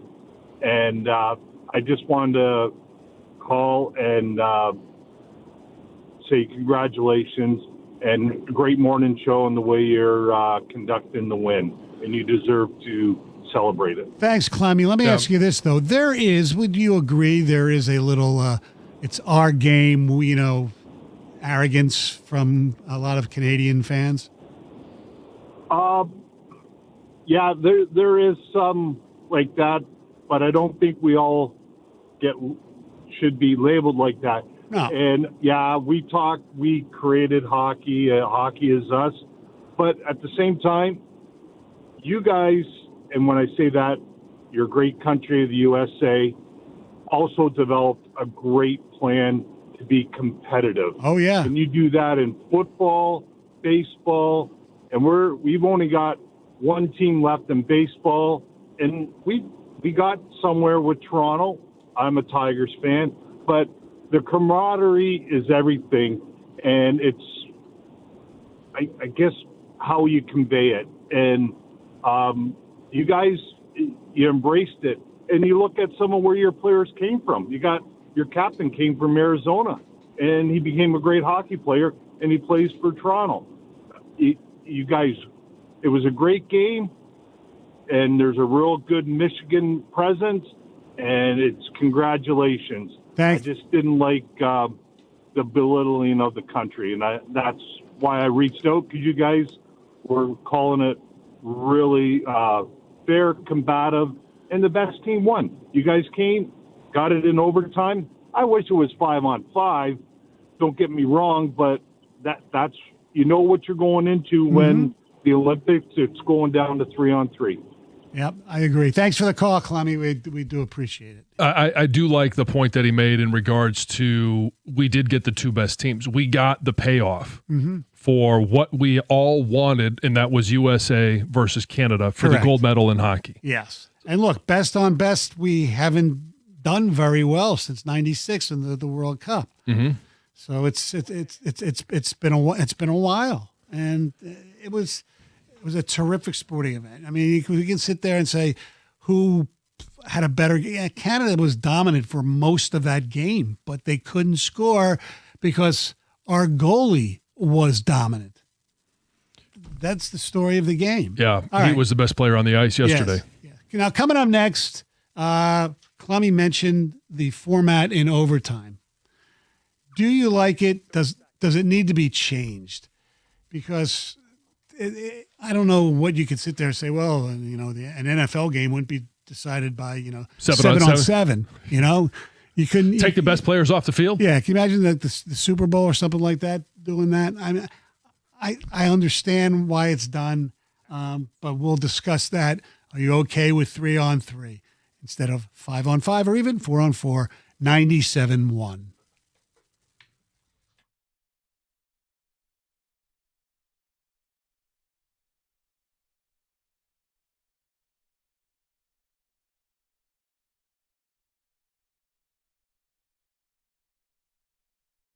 Brought to you by Applied Innovation. History was made for the United States in Milan yesterday thanks to Jack Hughes and Team USA men's hockey after their 2-1 overtime win against the Canadians in the gold medal game. The win gave the U.S. 12 gold medals at these 2026 Winter Olympics, the most in a Winter Olympics in our nation's history. Team USA's 12 gold and 33 medals in total were both second to Norway, who finished with 18 gold and 41 in total. America's 33 total medals were second in the nation's history for a Winter Olympics. They had 34 in 2002 in Salt Lake City. It was also the first time both the men's and women's hockey teams won gold in the same Olympics. Both earned a gold with a 2-1 overtime win against Canada, with the winning goals coming from Michiganders and Megan Keller and Jack Hughes. Also yesterday, Michigan State basketball survived a drowsy performance against Ohio State. MSU trailed at half, but then took a 10-point lead with just 1:53 to go. Eventually, Ohio State cut the lead to 3 in the final minute before the Spartans held on for a 66-60 win. Tom Izzo was just peachy after the game.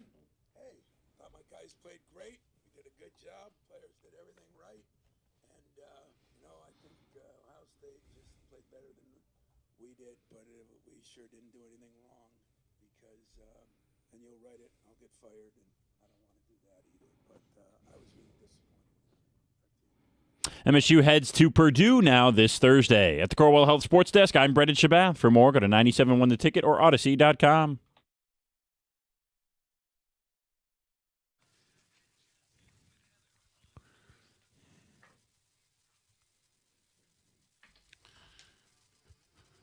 Two 248-539-9797. It is Stoney in for Jim Costa all week. He's basking in the sun somewhere, right? Yes, he is. I'm sure they had a great time celebrating the USA gold, as you would anticipate. I know he posted a few things. So we all know that he and his wife, who's a gigantic hockey fan, maybe actually be a bigger fan than Cookies is of the game of hockey. Yes, I know. So I know they love college hockey. They go to the Frozen Four they every do. year. Mm-hmm. They'll be going to, which is in Las Vegas this year. Oh, Yeah. all right. and you'll probably see.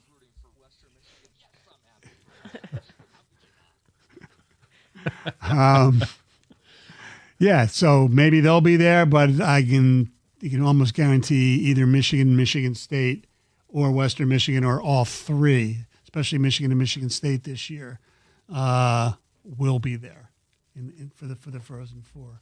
So it's another layer of Michigan hockey. Well, yeah, and Western Michigan might be there again. Yeah, so we'll get a chance to Cookies will get a front row seat to that win again. That would be awesome. All right. When the United States won, they won on a 3-on-3 goal. A 3-on-3 goal helped Canada, get to the medal round. Marner's goal and against, I believe it was Czechia, the Czech team. So that they took advantage of that too. And John Cooper, the head coach for the Tampa Bay Lightning and Team Canada, said, quote, "You take 4 players off the ice. Now hockey's not hockey anymore. There's a reason overtime and shootouts are in play. It's all TV driven to end games, so it's not a long time. There's a reason why 3-on-3 is not in the Stanley Cup Finals or the playoffs." Yeah. He stressed. He said that's not why that's not the reason they lost the game. Look, I agree with him. You're playing for a gold medal. You don't need a gimmick. It's exhilarating for the regular season. I get it. It's okay. I don't mind 3-on-3. Actually, the shootouts I don't like, but for regular season, okay. I understand it. It's better than ties. But we have a gold medal at stake, I think, for the Olympics. Once they get to the medal round or even the whole Olympics, you treat it like the Stanley Cup playoffs. You play hockey. You play sudden death. Whoever wins, whoever scores the goal wins. You don't score the goal, you give up the goal, you lose. In this case, you go home. You get silver instead of gold. Too bad. So I'm not looking at him as a whiner. I'm just looking at him as being realistic, and he actually shares the same opinion I have. But to sit there, if there are any Canadian fans out there who think that's why you lost, no, you lost because even in the format, McKinnon couldn't score. You had McDavid. None of these guys could score when they had opportunities, and the United States took advantage of their opportunity. Just like you took advantage of when you beat the Czechs 4-3 on the Marner unbelievable goal. Yeah. Okay, it works both ways, but as a format itself, do you like it? 248-539-9797. Not being a hockey purist, I love it because it's fast, it's furious, and I know they put 20 minutes on the clock. It's not going to go another 20 minutes. No. I thought it was exciting, and it could have gone the other way, and it would have been soul crushing if the 3 best players in the world for Canada were able to score. Yeah. Would have been soul crushing. And I think we probably would have had maybe the opinion of, they won because they had the 3 best players in the world and it was just 3-on-3. But let me ask you this, because I know it was negotiated between the Olympics and the NHL. Was this something that was negotiated to shorten game times, even in a gold medal game where they didn't want 20 minutes of extra time being played? That I don't know. It seemed like that they wanted to make sure that the game ended in time for the closing ceremonies because it's the last event. Right. Maybe that was a part of why they did it as well. They didn't want it to go into a couple of extra periods of overtime. Because, correct me if I'm wrong, one of the Olympics did go to a shootout, and they got rid of that. That was when Forsberg had that unbelievable goal. Wasn't that an Olympiad a few Olympiads ago? They did have a shootout because Forsberg had that. I think that was the 94. Yeah, but it was at least they got rid of the shootout to determine a gold medal. Come on, really? Well, I believe that was eventually coming yesterday. Well, no, they said they said. At least on CBC, they said they'll resurface the ice and put another 20 minutes back on the clock. And the color analyst said, you don't have to worry about it. It's like 20 minutes. Yeah. I'm not a fan of the 3-on-3 at all. I'm with you. It should be like the Stanley Cup playoffs. Yes. And it's kind of like, look at baseball. they don't implement their regular season game shortening tactics with the guy on second base. Right. That's why we had the 15-inning game. Can you know, that completely changes that game last year. Right. Can you? I mean, I have no idea, nor do I care as much. Yeah, the Tigers would have loved to have had somebody on second base. Yeah, the World Baseball Classic. Did they use? Are they going to be using a ghost runner? I have no idea, and I don't really care that much anyway. And why'd you bring it up? Well, because I don't care either. Well, because it's a similar situation. Yeah.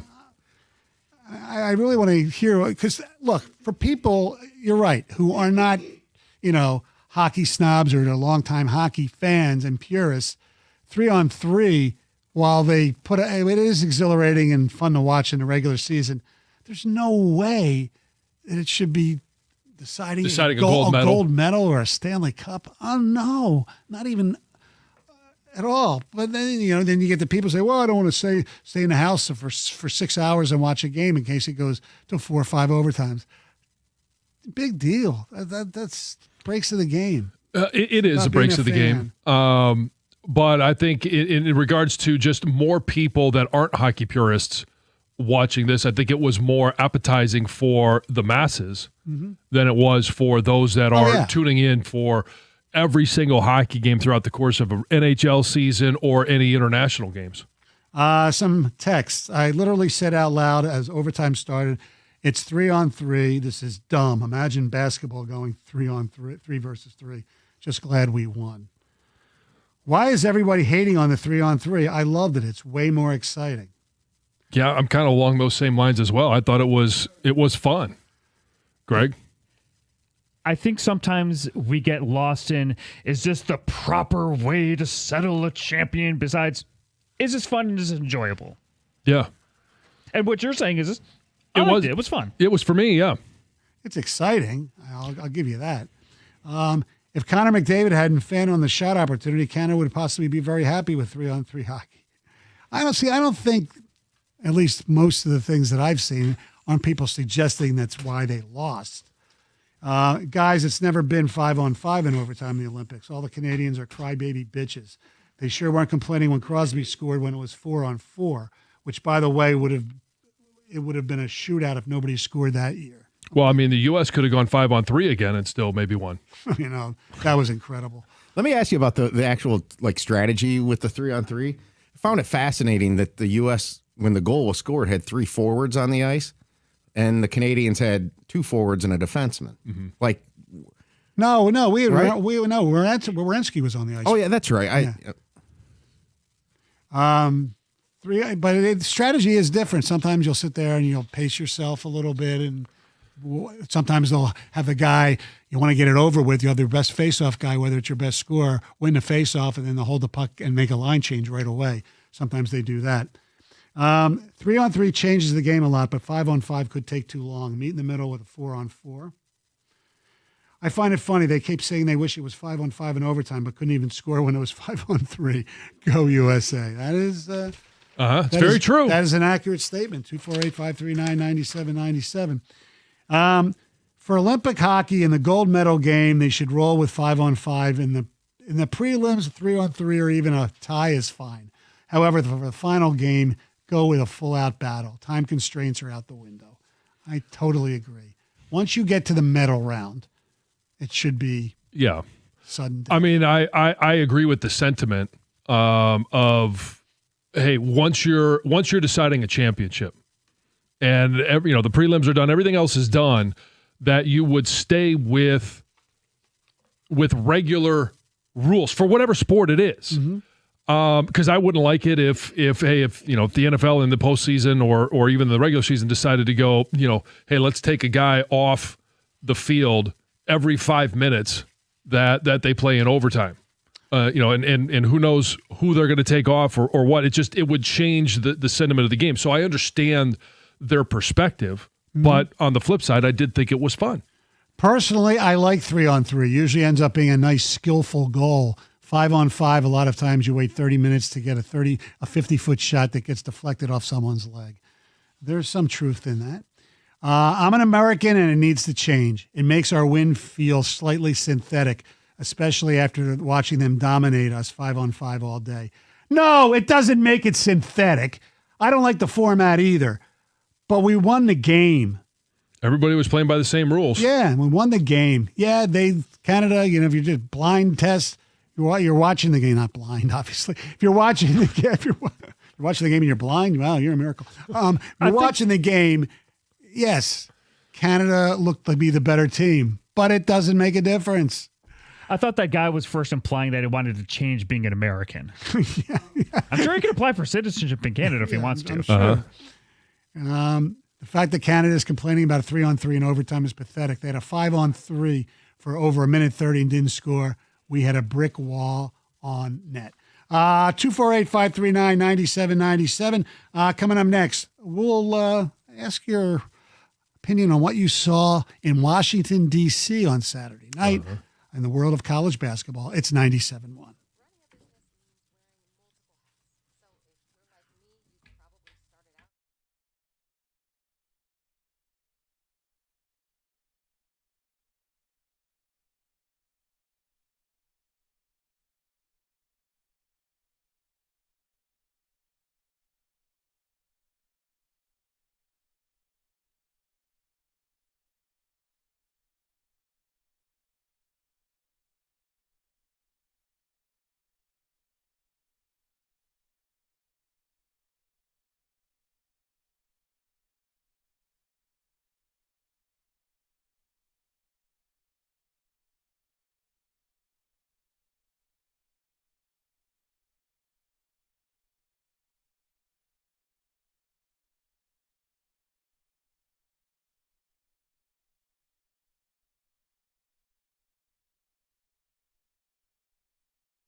Hey, you've got 97.1 on all day. You're trying to keep up with the analysis, the trades, the drama. But are your eyelids feeling heavy? Is that morning coffee wearing off before the next hot take? You need a real power boost. That's why I grab a Fusion energy drink. 0 sugar, and it's got the smooth, sustained energy you need to lock in for the whole show, the whole workday, or the whole game. It's the clean fuel for your next all-day Detroit sports watching marathon. Stop dragging, start driving. Grab an ice-cold Fusion energy drink today. Fusion, fuel the fan.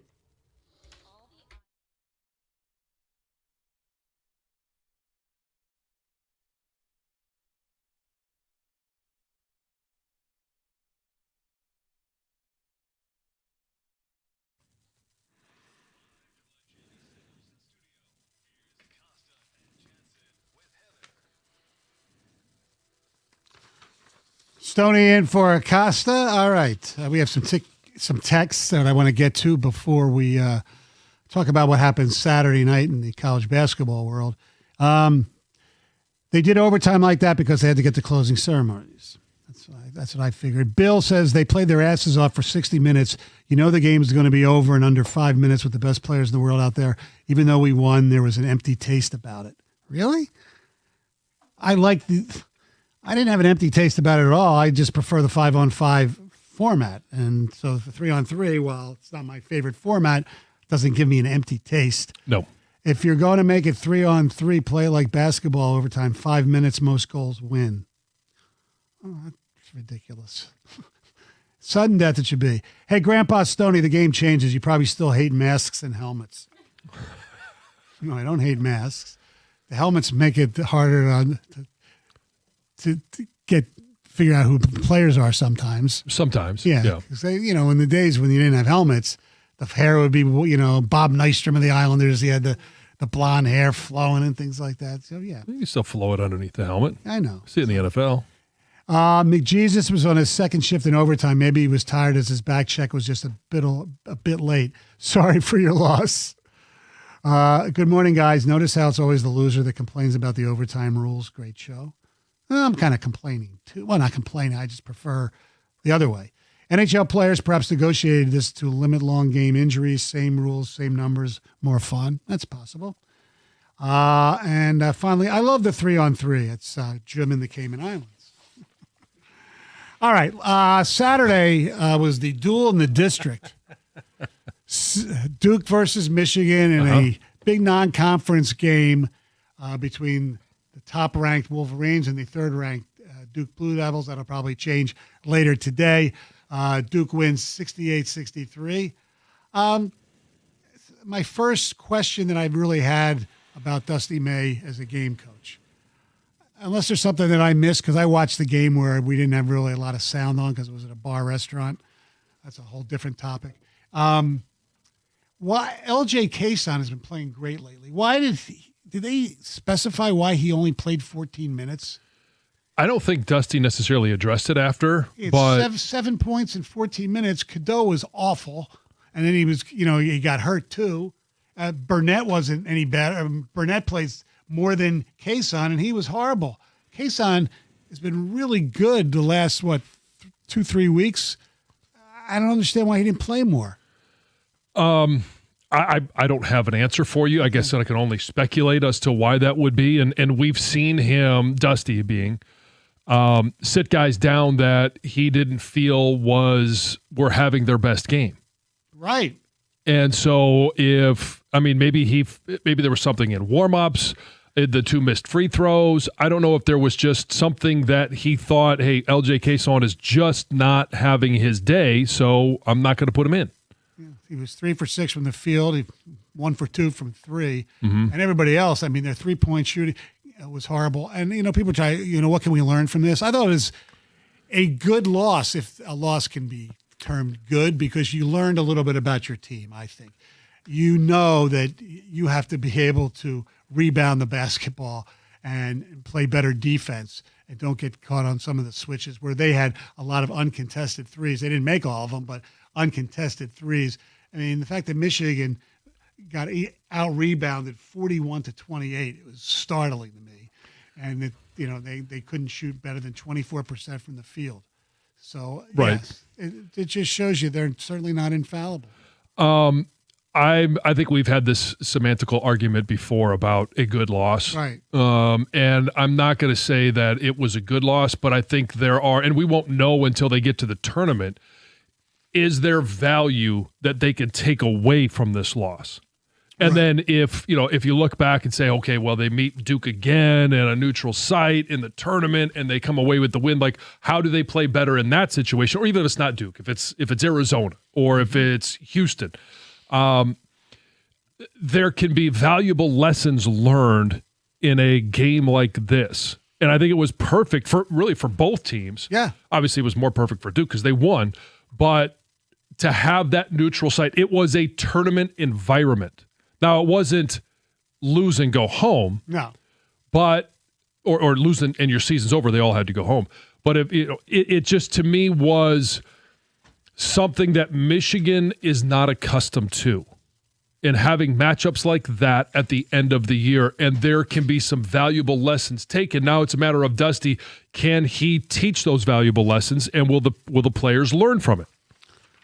The other thing I noticed that I think it was Pete Thamel. I didn't realize he was doing any basketball, but the Duke requested and they used the ball that they used during the NCAA tournament as opposed to the Nike ball that Michigan uses. Yeah, so they wanted to create a complete environment for their players at a neutral site. They might have to go play in Washington in the first round, I believe, or that's a regional final. Regional final. So they prepared for everything. It was a good job by Duke. Duke also plays with the Nike ball. Yes, so they gave okay. So that was smart, and it was good that maybe that led to Michigan's poor shooting. I have no idea.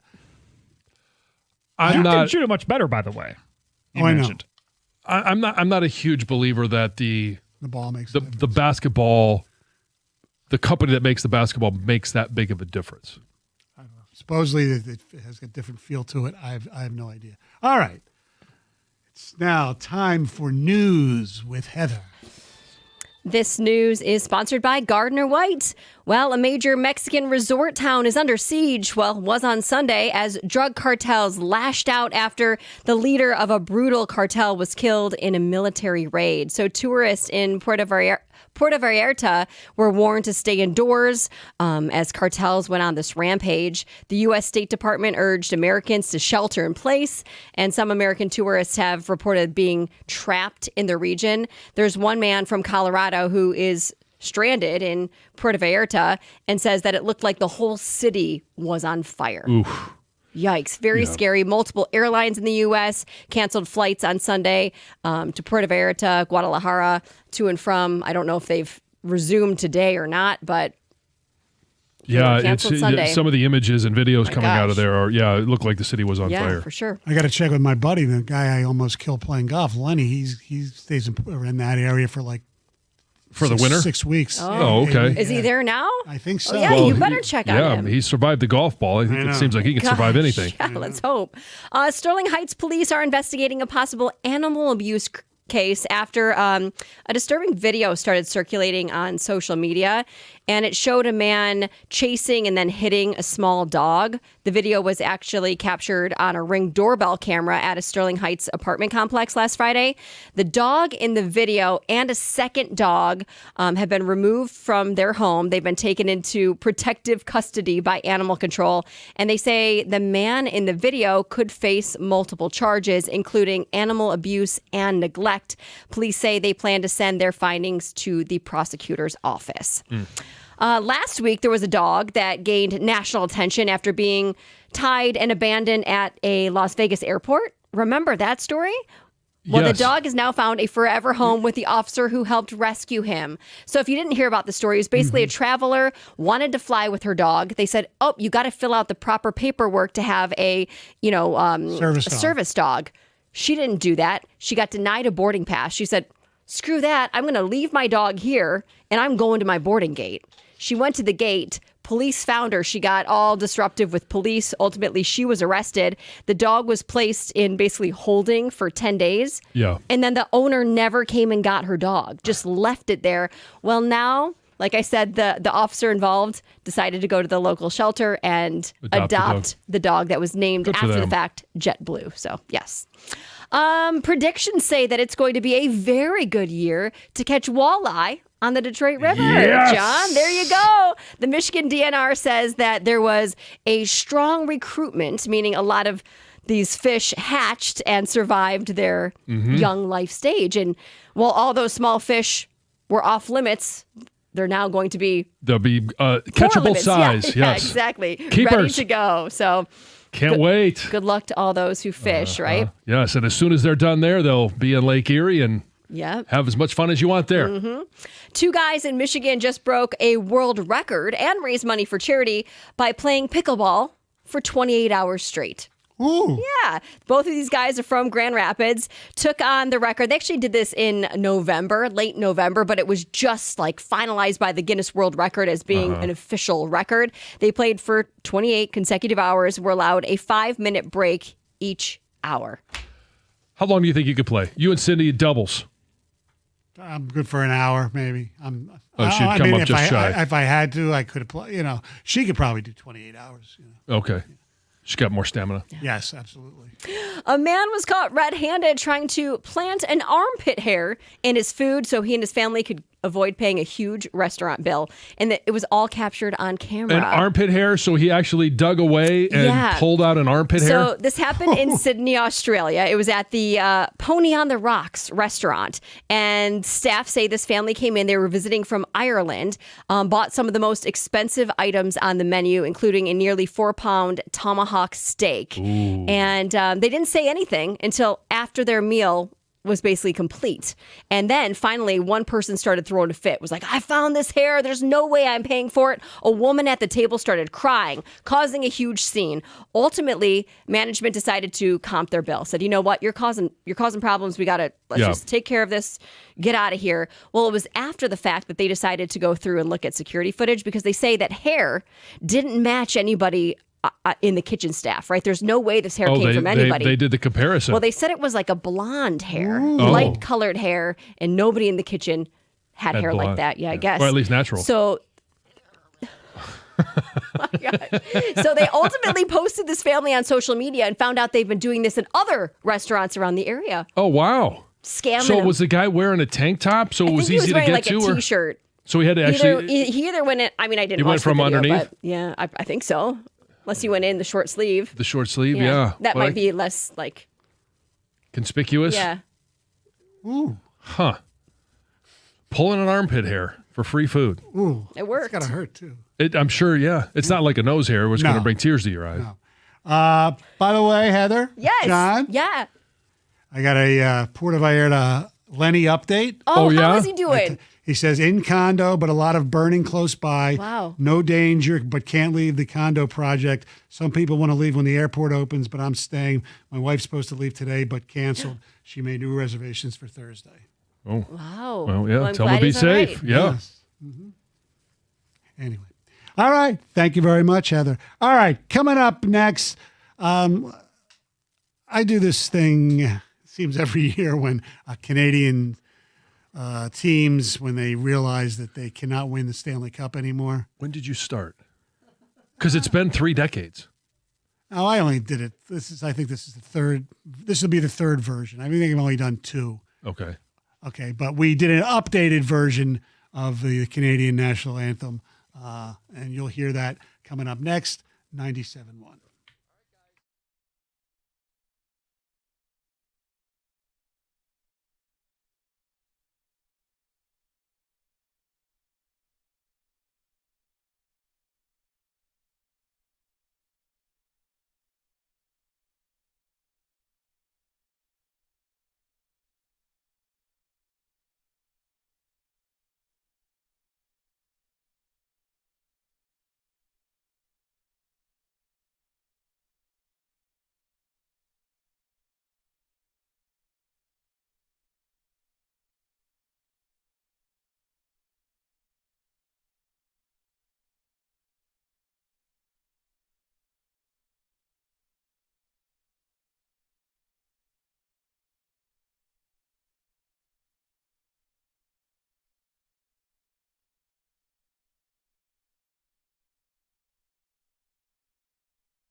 Ah, yes, indeed. Well done. Thank you. Thank you. Well done. Thank you very much. Enjoyed every moment of that. Well, that's what I'm here for, John. To make you laugh. Well, to make you smile. You do, and you do it just about as good as anybody has ever done it. But I have to hats off to the writing, and certainly hats off to the delivery. Thank you. I thought it was perfect. The singing, it's it's a terrific song. All right, we have some ticket texts based on we're talking about the Michigan Duke game. Sure. That was a great game in D.C. Could have gone either way, but Duke's 3-point shots were dropping and Michigan's were not. It was, however, the worst officiated game I've watched all year. That's from Nate. I saw a lot of complaining about the officiating on social media. And look, I know it's an easy, take this. Let's look at the, add up the fouls because, the fouls were pretty even, if I'm not mistaken. Michigan was called for 16 and Duke was called for 17. Yeah. Okay. Look, the goaltend on Mara near the end of the game. Yeah. I thought that could have gone either way, but that's not why they lost the game. God, can Michigan ever in any sport lose without mentioning the officiating? Seriously. Well, I think it's epidemic of most fan bases that, when you lose a game like that, they're going to blame the officiating. I didn't have an issue with it. It's some are going to go your way, some are not. In the end, it's usually a net zero. Mm-hmm. So you're going to have to find a way to knock down your shots, and that's kind of always been the thing about Michigan. And not that they ever went like completely dry or cold. They didn't go 6 or 7 minutes without scoring a basket. But when you're playing against a team that can shoot like Duke can, this is more of a defensive thing. You can't allow them clean looks at the basket. Oh, they had that one play. I think Michigan cut the lead to like 1. Shire called a timeout, and they designed a play off of a screen, like a double screen, and the guy was wide open for a layup, and Michigan never, could recover from that. Mm-hmm. Michigan was out rebounded 41-28. That was the game. The players are used to Mara cleaning up the boards, and I don't even blame them. With him out, they just missed too many rebounds, a super easy fix, and great to have that flaw exposed before the tournament. Great game. That's why I said that was an okay loss. Yeah, there could be some value in it. Like you learn a lot. You can't, Mara can't get into foul trouble like that. Right. Impartial Washington Husky grad here, but it sure felt like Michigan was playing 5-on-8 with the Zebras, giving Duke every call. I didn't see it that way. And I know the one of the bigger contended ones was Cameron Boozer. What would have been his 5th foul that they didn't call. I saw a lot of that. I didn't think of it at the time. I'm like, they're you get to that point in the game and you're letting them play physical. Yep. Well, a couple things that do stand out outside of the black, and Michigan fans can claim the black was clean, part 2. There was the Duke player that slid on the floor holding the ball that they thought would have been Didn't get called for traveling. Especially when Yax was called for a similar play. Right. When he rolled over. And then there was a clear off-arm push-off by a Duke player off of Cadeau that he got 2 on that. Yeah. I remember it was pointed out on the broadcast as it happened. The big story besides the rebounding is you look at the shooting between their guards, okay, besides Kason, who only played, like I said, 14 minutes, it was 3 for 6. Their other guards, Cadeau, Burnett, Gale, and McKenna, shot a combined 4 for 8, 4 for 11, 5 for 16. I mean, that's true. You can't make shots, you're not going to win. Yeah, there was the layup that Cadeau had late in the game that rolled off the rim was just a real tough one to take. Yeah. Yeah. Let's go to Bill. What's up, Bill? Hey, Bill in Battle Creek.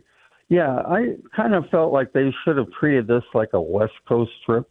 That after the Purdue game, they should have gone directly to Washington, D.C. And I think that would have gave them 1 extra day or 2 full days of prep and rest prior to the game. And it didn't seem like they had their legs in the second half. That's why there was a difference in their shooting and also in the rebounding. I don't know about that. There's no time change. You'd rather have spent an extra night in your own bed if you can. I mean, what is it, an hour and a half? If To that, to to get DC. from Detroit to DC. I mean, Yeah, if you and that. I have both done that a bunch of times. Yeah. Yeah, and it's not a stressful flight. No. You mentioned it. There's no time change. I was fine with them going out on Friday. As long as the plane doesn't run off the runway, you're fine when you fly to DC. Mm-hmm. All right, we have some texts as well on Whoa Canada. Yeah. Stoney is nailing it this morning. He's on fire. I have to admit, Stoney, that was an awesome song, BP in Lake Orion. America, rock on, Stoney, poetic. Just saw a bald eagle fly over as Stoney sang Whoa Canada. That's from Lance at Shelby Township. Silver for he and she will now be stuck in my head all day. Thanks for the laugh. I needed that. Stoney, that was incredible. Standing ovation. Stoney, that was beautiful. Brought a tear to my patriotic eye. Go USA. It's from Kyle in Ann Arbor. I do appreciate how you switched things up when it was silver for he and she, and then you came back the next time it was she and he. Mm-hmm. Yes, well done. I'm not even a big hockey Equality. fan, but I did watch because of the historic moment of it all. I found myself getting emotional. It was a big moment in all of sports. RJ from my truck. Yes, it was a big moment. Does it mean that we've caught up to Canada in hockey? And was it the best sports moment for you since when? 97-1.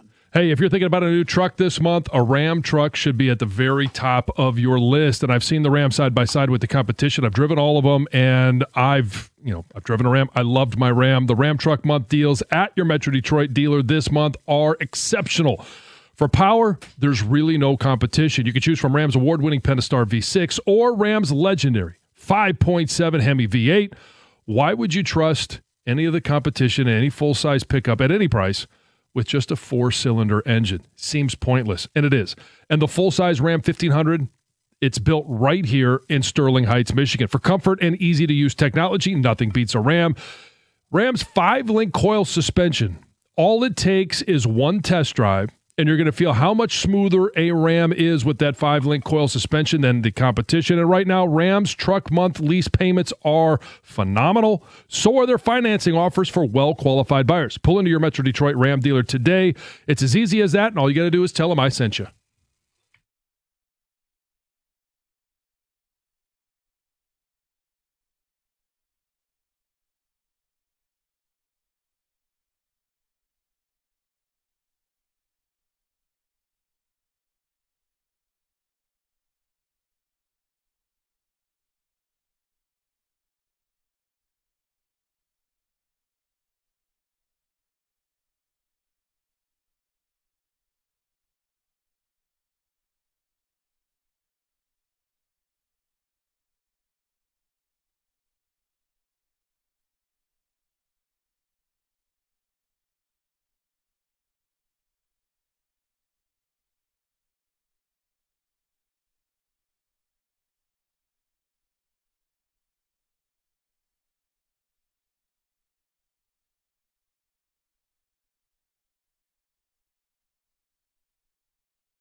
Kenny Albert, NBC Sports.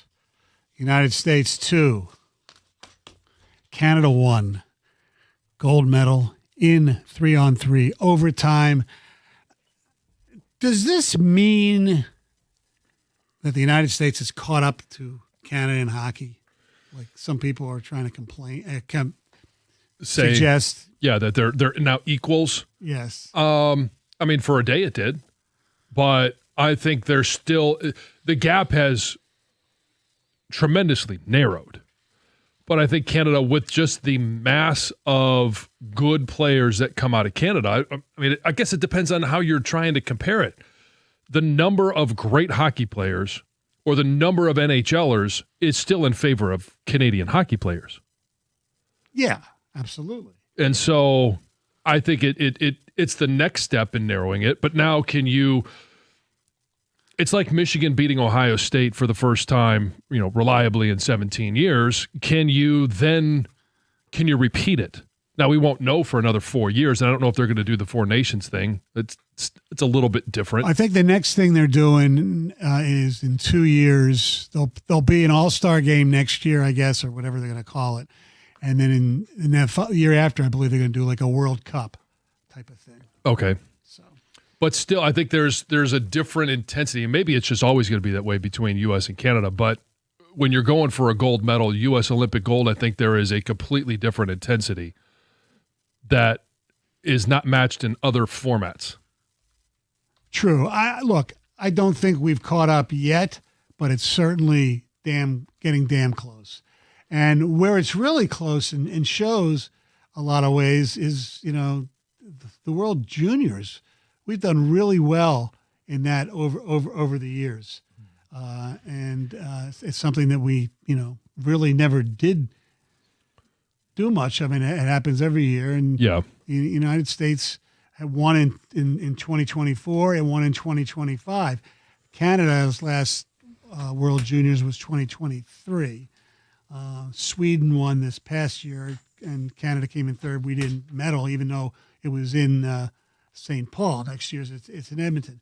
But for years, the United States was nothing. Never showed up on the World Juniors, even medaling. Right. They medaled in like 97, I'm looking at here, and maybe in 2007. That was it. But that's where it shows in that development that we're getting better. You look at the best players, the stars, a lot of them are now American.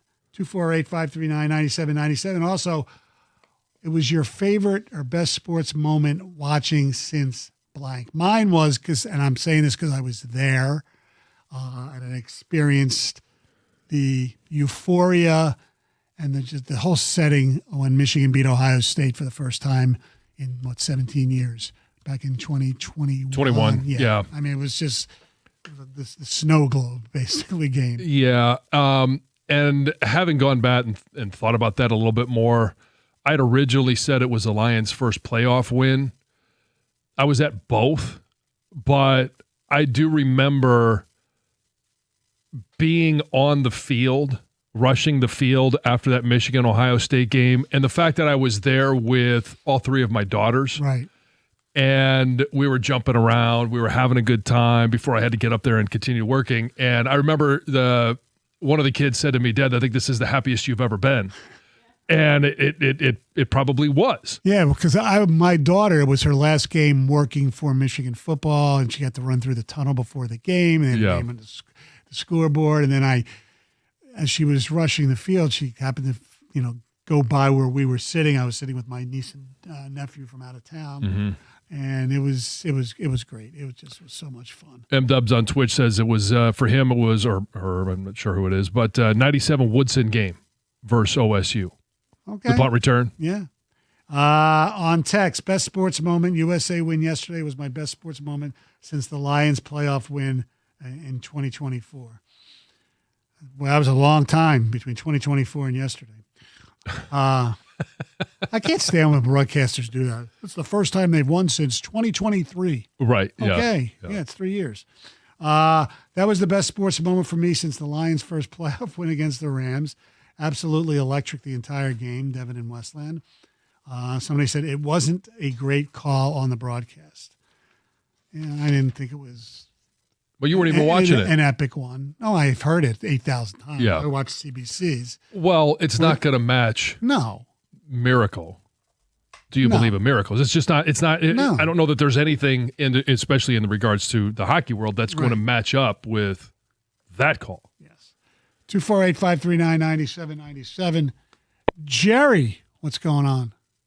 Hey, guys. Good morning. Good morning. So when I moved back in 97, the Red Wings were hot as hell, you know? So the next thing I noticed was hockey facilities going up for youth hockey everywhere. I think that generation, if it happened here, it happened probably everywhere.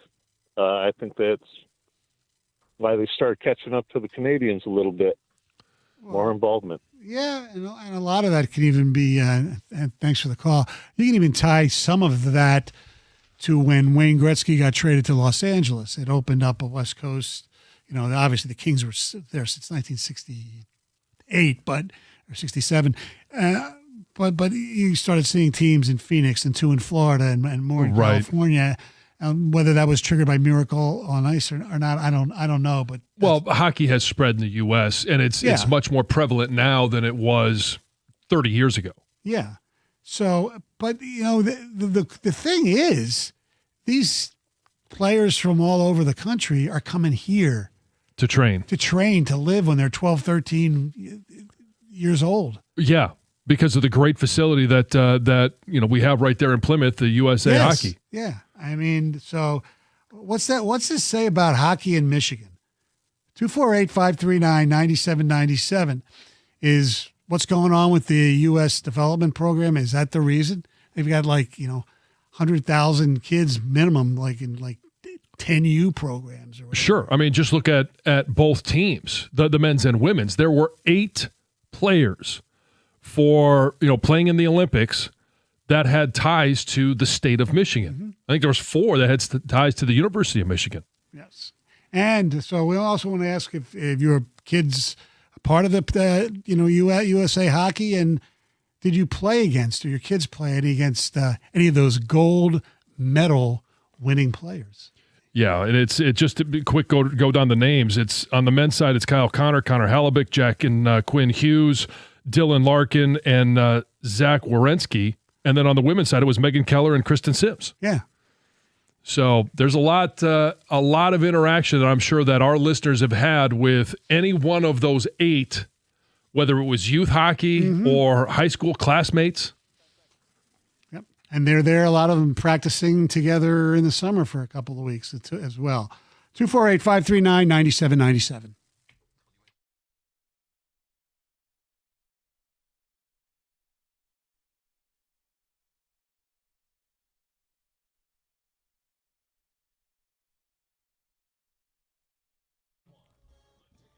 Brought to you by Moran Buick GMC. After Team USA's 2-1 win over Canada yesterday, the Olympics are over and NHL action is just around the corner. The Red Wings returned to the practice ice last week and will skate for their first game this Thursday in Ottawa against the Senators. Detroit won't be back home until next Wednesday. The Red Wings did announce this morning that they have emergency recalled Sheldon Dries and Dominic Shine from Grand Rapids. We don't know the full details yet, but NHL teams use emergency recalls in the event their team's availability is limited, quote, by reason of incapacitating injury, illness, or league suspension to its players, unquote, according to the league CBA. That same CBA constitutes an emergency roster situation as when a team has less than 12 forwards, 6 defensemen, or 2 goalies. This could be as simple as Dylan Larkin, Mo Seider, and Lucas Raymond taking extra time to return after the Olympics, or something larger. We don't know the full story yet.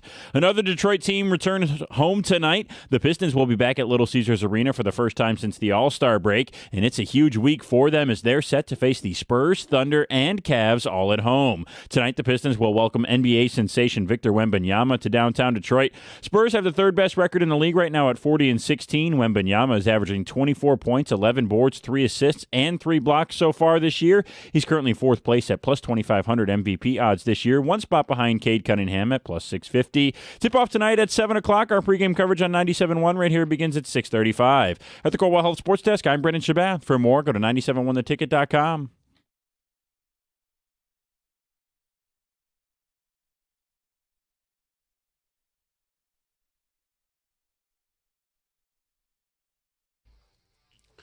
248-539-9797. The numbers if you'd like to participate in our conversation.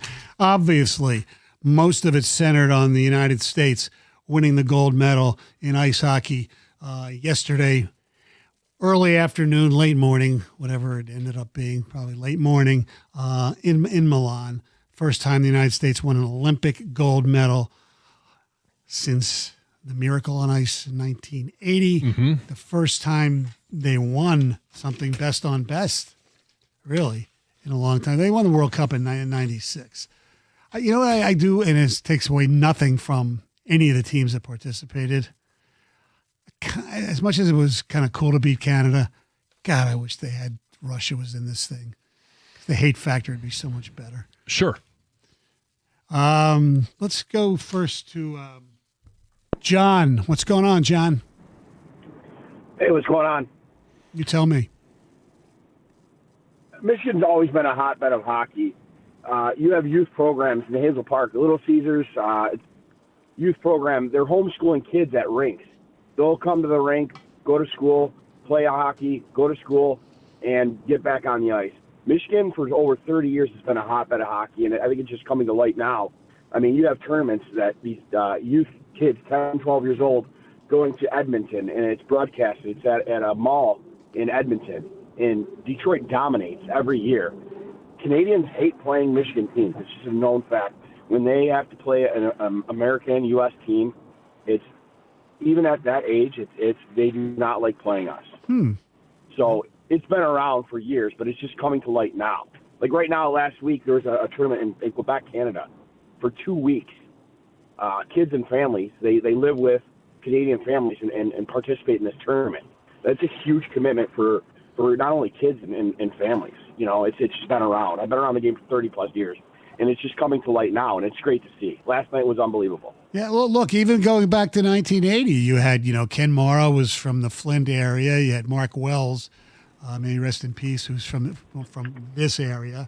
I'm sure there were a few other Michiganders. But, look, Minnesota used to be, and it's still, they call it the state of hockey. Right. I mean, they sell out their high school state championship games. Is that the one where you always see them with the hair? Yes. Yeah. That's a classic. Yeah, it's great. Favorite sports moment ever? Only thing that can top it is a Lions Super Bowl. Halftime in the Lions game versus the Niners and then it all came crashing down. It's favorite sports moment. Yeah. Best moment was Argentina World Cup. My dad moved here from Argentina and passed away 3 years before it happened. I broke my brother's couch jumping up and down. You all won't like it, but it's my best since the Packers won the 2010 Super Bowl as a wild card. Well, have you been a long-time Green Bay fan? I guess sure. Mm-hmm. The Maglio home run. Watched it with my dad, making it even better. Has the U.S. closed the gap with Canada? Since 1960, the U.S. has the same number of gold medals as Canada. The difference, though, is Is it just a bulk issue? The bulk of Canadian hockey players in the NHL, which is right now at about 40%. The U.S.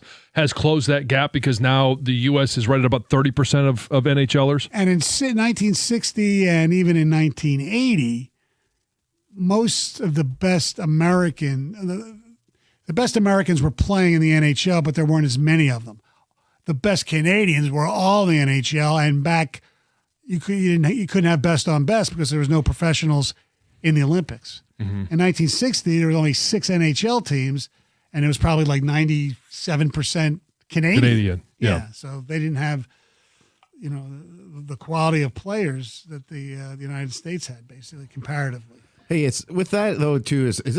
Does America need to have the without a doubt best player in the NHL? That hasn't happened yet.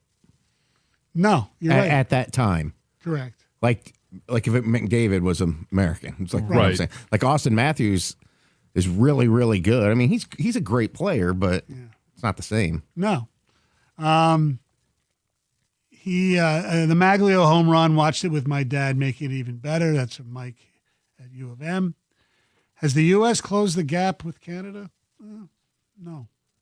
I coached Megan Keller's brother in mites Megan was always hanging around the rink in Farmington. That's from Mike from Pinckney. So if you've played or knew any of these players, I'd love to hear, what they're stories. like. Yeah. I mean, look, in our business, we don't get the feel-good days that often. I'm guilty as anybody of being critical. And look, come Thursday, if Brady Tkachuk gets 3 goals and Larkin doesn't do crap, and they lose a game and they get on a losing streak or whatever, I'll be my typical negative self.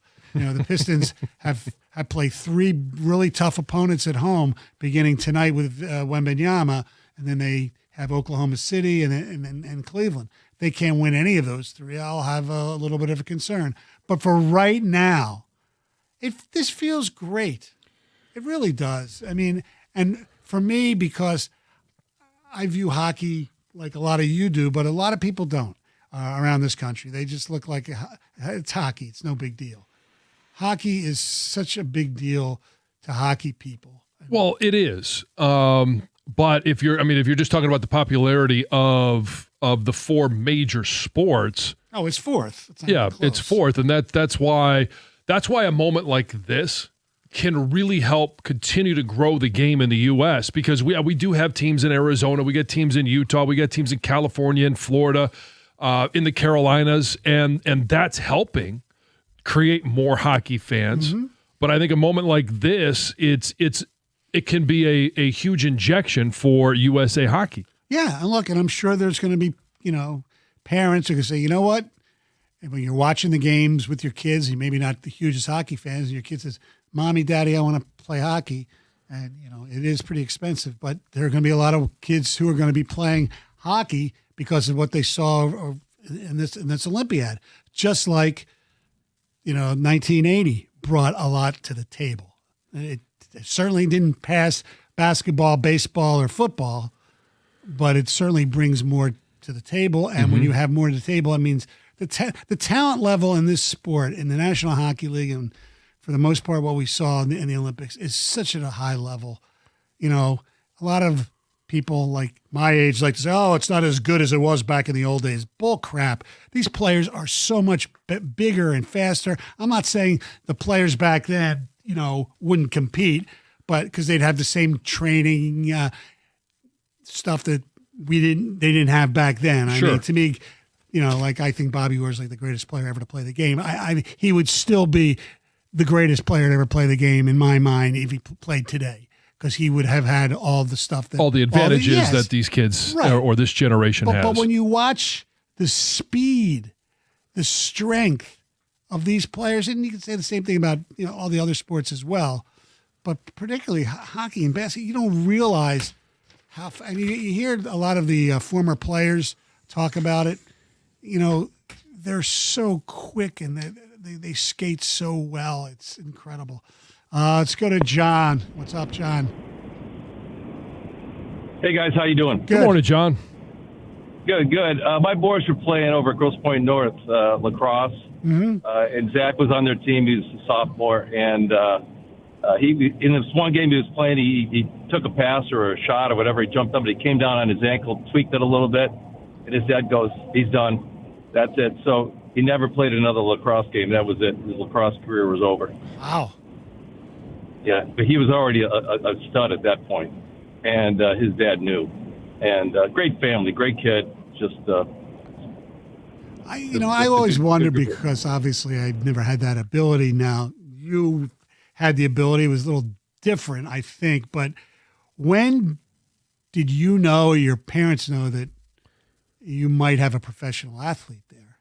I mean, some of these kids, look, obviously parents overestimate their kids too, but you hear stories about these guys that make it. You knew when they were playing, 10U, and moving up when they were 12 years old, that they were special. I can't speak necessarily for my parents. I can only speak for myself, and it probably wasn't until maybe my sophomore or junior year of college where I thought I could have a shot at the NFL. Yeah, but I mean, granted it's different, but being special to me is getting a D1 scholarship at a blue blood blue blood program. Well, sure, yeah, but there's a lot of people that are special enough to get to college. Right. But then you talk about, those, and we always have these conversations about, the amount of kids that they always think, hey, when they go to major college sports, it's just a stepping stone to professional leagues. Well, it's not. And maybe it's what motivated me is because I didn't think I was there until I got that late in my college career. But there's a lot of things that have to go right. Health, development, teammates, coaches that have to go right for you to actually have that slim chance of making it as a pro. And the sports today, not so much football, because it's not as specialized as it seems like as some of the other sports, and the money that these parents play for, hockey and travel baseball and things like that, it's not as prevalent as in football. They have the 7-on-7s. Well, right? sure, yeah. I mean, there's not summer football leagues, right? Or you go to California, you go to Florida, and they have spring football, but it's all school ball. It's not private travel. Right. You have here. I mean, these kids can be playing like hockey or baseball, as you know, basketball year round. Yeah, and I don't think that's a good thing, but whatever. 248-539-9797. It's the Costa and Jansen program with Heather Stoney in for Costa here on 97.1. And we're all looking for signs of spring, and we thought we had a little bit of that last week with some grass that started to show through. In fact, we saw it, and then we had a little bit of snow. But another sign of spring, Natural Way Lawn and Tree Service. They want you to open your eyes to what you want for your lawn this summer. Maybe you're tired of fighting weeds and watching your grass thin every summer. Well, great lawns don't happen by accident. You need the right timing and program. For greener grass and fewer weeds, early treatment is the key. And whether it's crabgrass, it's dandelions, you got to make sure you treat for it right now. Early treatment set the tone for the entire season. It's easier to prevent all those problems than it is to fix them. Get green, stay green and save some green. Call by the end of the month for the early bird discount. There's a lot going on with Natural Way right now. You can get them on the phone at 888-GET-GREEN. That's 888-GET-GREEN.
Chris Cuthbert, CBC, get their side of the call. 248-539-9797. Have some texts here. I would have bet my life savings that this text would have come in today. What's that? Quinn Hughes should have been snapped up by the Red Wings. He's not Bobby Orr, but he has plenty of skills that would make Red Wings a strong contender. Yes. There's no question about that. Yeah. Look, and I understand the Evanston thing, but Hughes is better, and we don't even know if Vancouver wanted Evanston or more. Whatever. Hopefully, they can figure out a way to get him here when he becomes a free agent. Mm-hmm. Hopefully. It's so nice to be able to say that we produce some of the best hockey players in the world right here in Southeast Michigan. We are a hockey state. Lots of pride here. Kyle in Ann Arbor. It is really fun and cool that so many of those players are from the state of Michigan. I had the pleasure of coaching Connor Hellebuck for 4 years at Walled Lake Northern. My son Claude was the head coach, and my son Eric and I were on his staff. Connor is a great guy. It's from Claude Sr. Very cool. Very quiet and quirky from what I understand, but great fisherman. Mm-hmm. Just watched a Canadian fan on YouTube literally chainsaw his TV in half. Great coping skills. Yes. As happy as we are, and you'll hear the Woke Canada one more time today, making fun of, it hurts up there. Oh, it's a day of mourning. Oh, this is a huge disappointment. Mm-hmm. See that? Because it's like we have nothing like that. Nothing. I mean, even if for some reason football became, like a worldwide sport or something like that, I don't think we would go in mourning if we lost a gold medal to, I don't know, Canada or anybody else in football. Yeah, there's really not much of a conversation. Is the Canadian football, is it on par with American football? Yeah. I mean, once they get their act together, we could lose the gold of Manu. Sure. Yes, but he probably won't be playing in the flag football. That's true. Well, it's like, look, you got the World Baseball Classic coming up, okay? Yeah. And they had a great moment the last time when Ohtani struck out his teammate Mike Trout, okay? If the United States loses the World Baseball Classic, do you think anybody really gives a rat's ass? I mean, as far as you want your country to win, but as far as like losing sleep and getting all butthurt, no, I don't think so.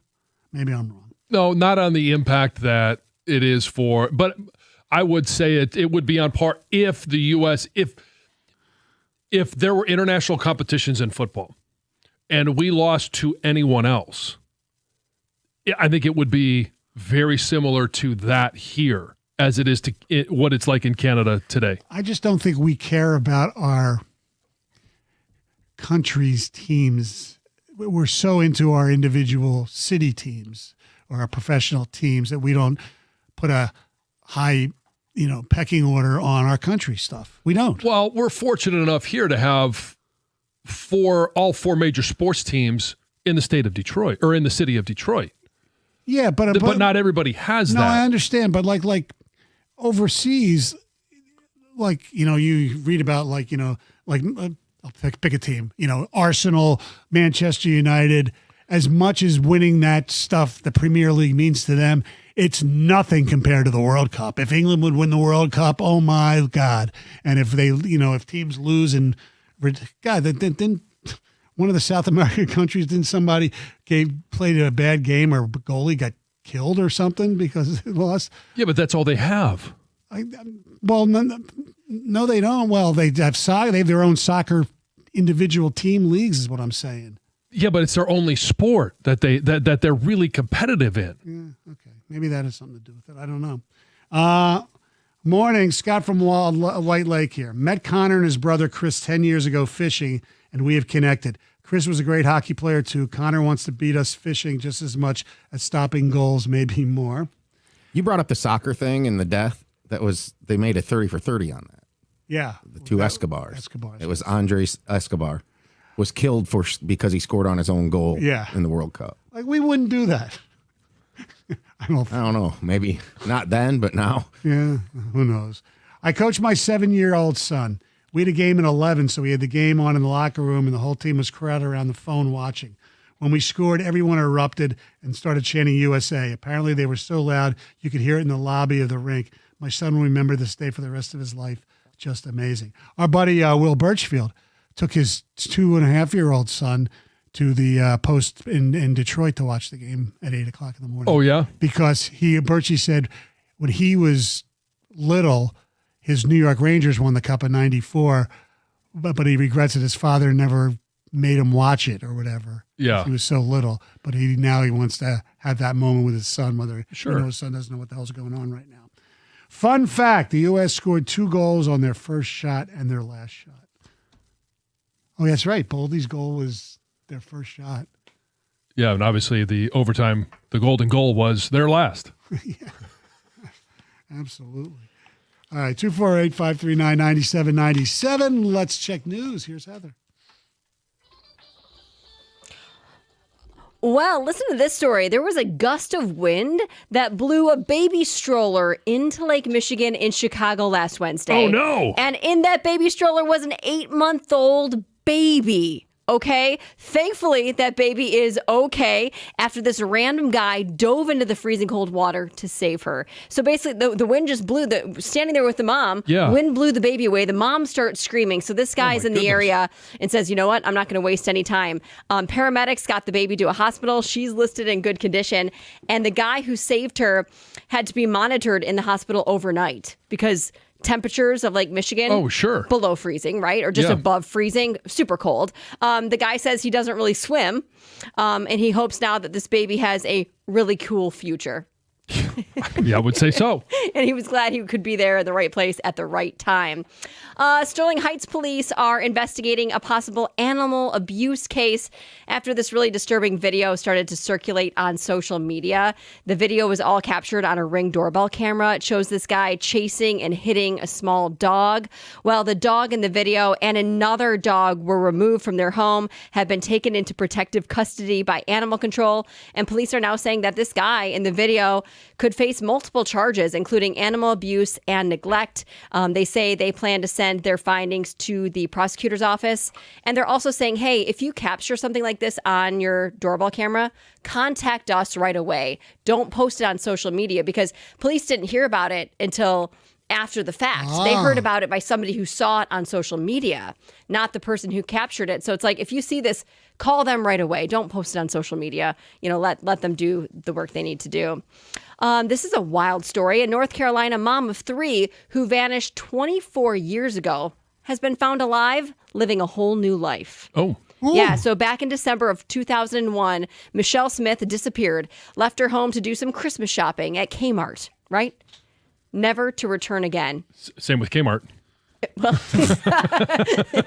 Kmart lasted a little bit longer, I think. But yes, either way, she was never seen again by her own family anyway. On Friday, she was found alive and well after officers received a tip. And now her family has lots of questions, right? Like they're really excited she was found, but they're also really upset and angry because she left them. Right. Yeah, was it voluntary? Well, I don't know all those details yet. They want to know that too. Why did you leave? What made you leave? What happened all those years ago at Kmart, right? They want answers, and we don't have those yet. But she missed the blue light special. Oh, maybe.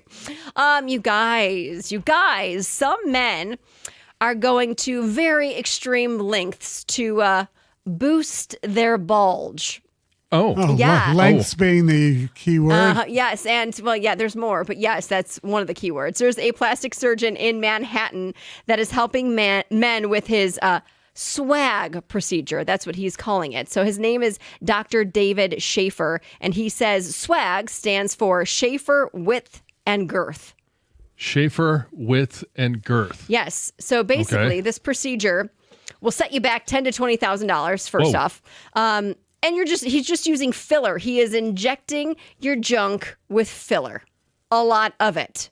So it's like the same filler women get in their face, or, It's like Botox for men's junk. Kind of. Botox isn't filler, though. That's what I think a lot of men get wrong, because you're not getting it. Botox isn't a filler. Botox is basically freezing your muscles, but filler will add, plumpness to areas that need it. So this doctor is injecting a lot of filler. But basically, he says it takes about an hour and a half. You numb it up, inject the filler, you're out of there. How do they numb it up? I actually thought it would be like women on your face, they use a topical. Oh, so just but it's not. rub it a little bit. It's not. It's actually a local anesthesia, he says, that is injected right at the base. It's like, he says, like a dentist would numb your gums. Oh, and the dentist says, hey, don't worry, it'll just be a little prick. Well, that's why I'm here. So they said the effect is... a little prick much longer. How long does it last? Well, you have to keep going back. It doesn't last forever because filler is not permanent, right? So basically, you go back it depends on your needs, right? He said everyone's different, but one person went back about every 6 months for maintenance, and you're not spending the same amount. That 6. Oh, you get a discount for well, you don't repeat? need as much, okay. right? When you're going back, yes, yeah. Anyway. Just get it back to its full Listen to plumpness. this quote from Dr. Schaefer. He says, quote, besides amplified girth and increase in length, quote, the other change that can occur over time is people who are more of a grower tend to be more of a shower because the weight of the filler holds the penis more in an out position. And so they get less of that shrinkage when it's cold. So it's just less responsive to colder temperatures. Well, because it's filled, it can't actually it's just contract. like- Yes, I do appreciate the hand gestures. If you're watching on Twitch, I didn't have extended girth on my morning show bingo card today. Oh no! John sent me this article. Oh. I know people probably Wow. think that I'm out here finding all this stuff, but this was not. This is from John. It's a group effort. Yeah, it is. It's a group effort to help with news. Yeah. All right. Thank you I had very the much. story about the Gaudreau kids coming on the ice. Oh. And you had this one. Oh, I thought you were going to say you had a story. I'm like, well, okay, wait, tell us. No. Okay. Thank you very much, Heather. You're welcome. 248-539-9797. Hey, when you're injured, you need more than just a great lawyer. You need a great team, and everybody knows how much I love a team. That's why only Feminine Law has the Accidents Response Team. They don't wait, they act. Crisis counselors help managing the trauma. Medical pros talk to the doctors. Forensic experts preserve the evidence before it disappears. David's team treats you like you matter. This isn't just legal help, it's recovery and action. Get David, get paid means you get more. Put the accident response team in your corner. All you have to do is call 855-65-CRASH or go to the web at getdavidgetpaid.com.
Kenny Albert with the call, NBC Sports, 248-539-9797. What did you think of Nathan McKinnon's comments where he was asked about the game? He said, "You be the judge of who was the better team today." Well, I generally go with who won or lost. Mm-hmm. And if you were the better team, you may have outplayed them. Right. Except for the fact that you didn't score enough. Correct. So you didn't outplay them. Yes. Hellebuck was part of your team that you were trying to score against, and he stopped them. So, yes, technically, if you're watching the game and, you don't know who's who. Yeah, the Canadian team looked like they were the better team during most of the game. But that's not why you play the game. You play the game to win.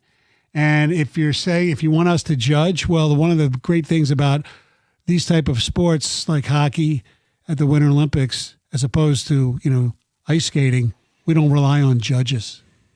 I mean, it's goals for and goals against in a game. That's what decides it's pass it. fail. Yeah. And yeah, sure. Canada, the last two periods, they were the better team. They had more scoring opportunities. I think the Americans went to a little bit of a defensive shell for a while.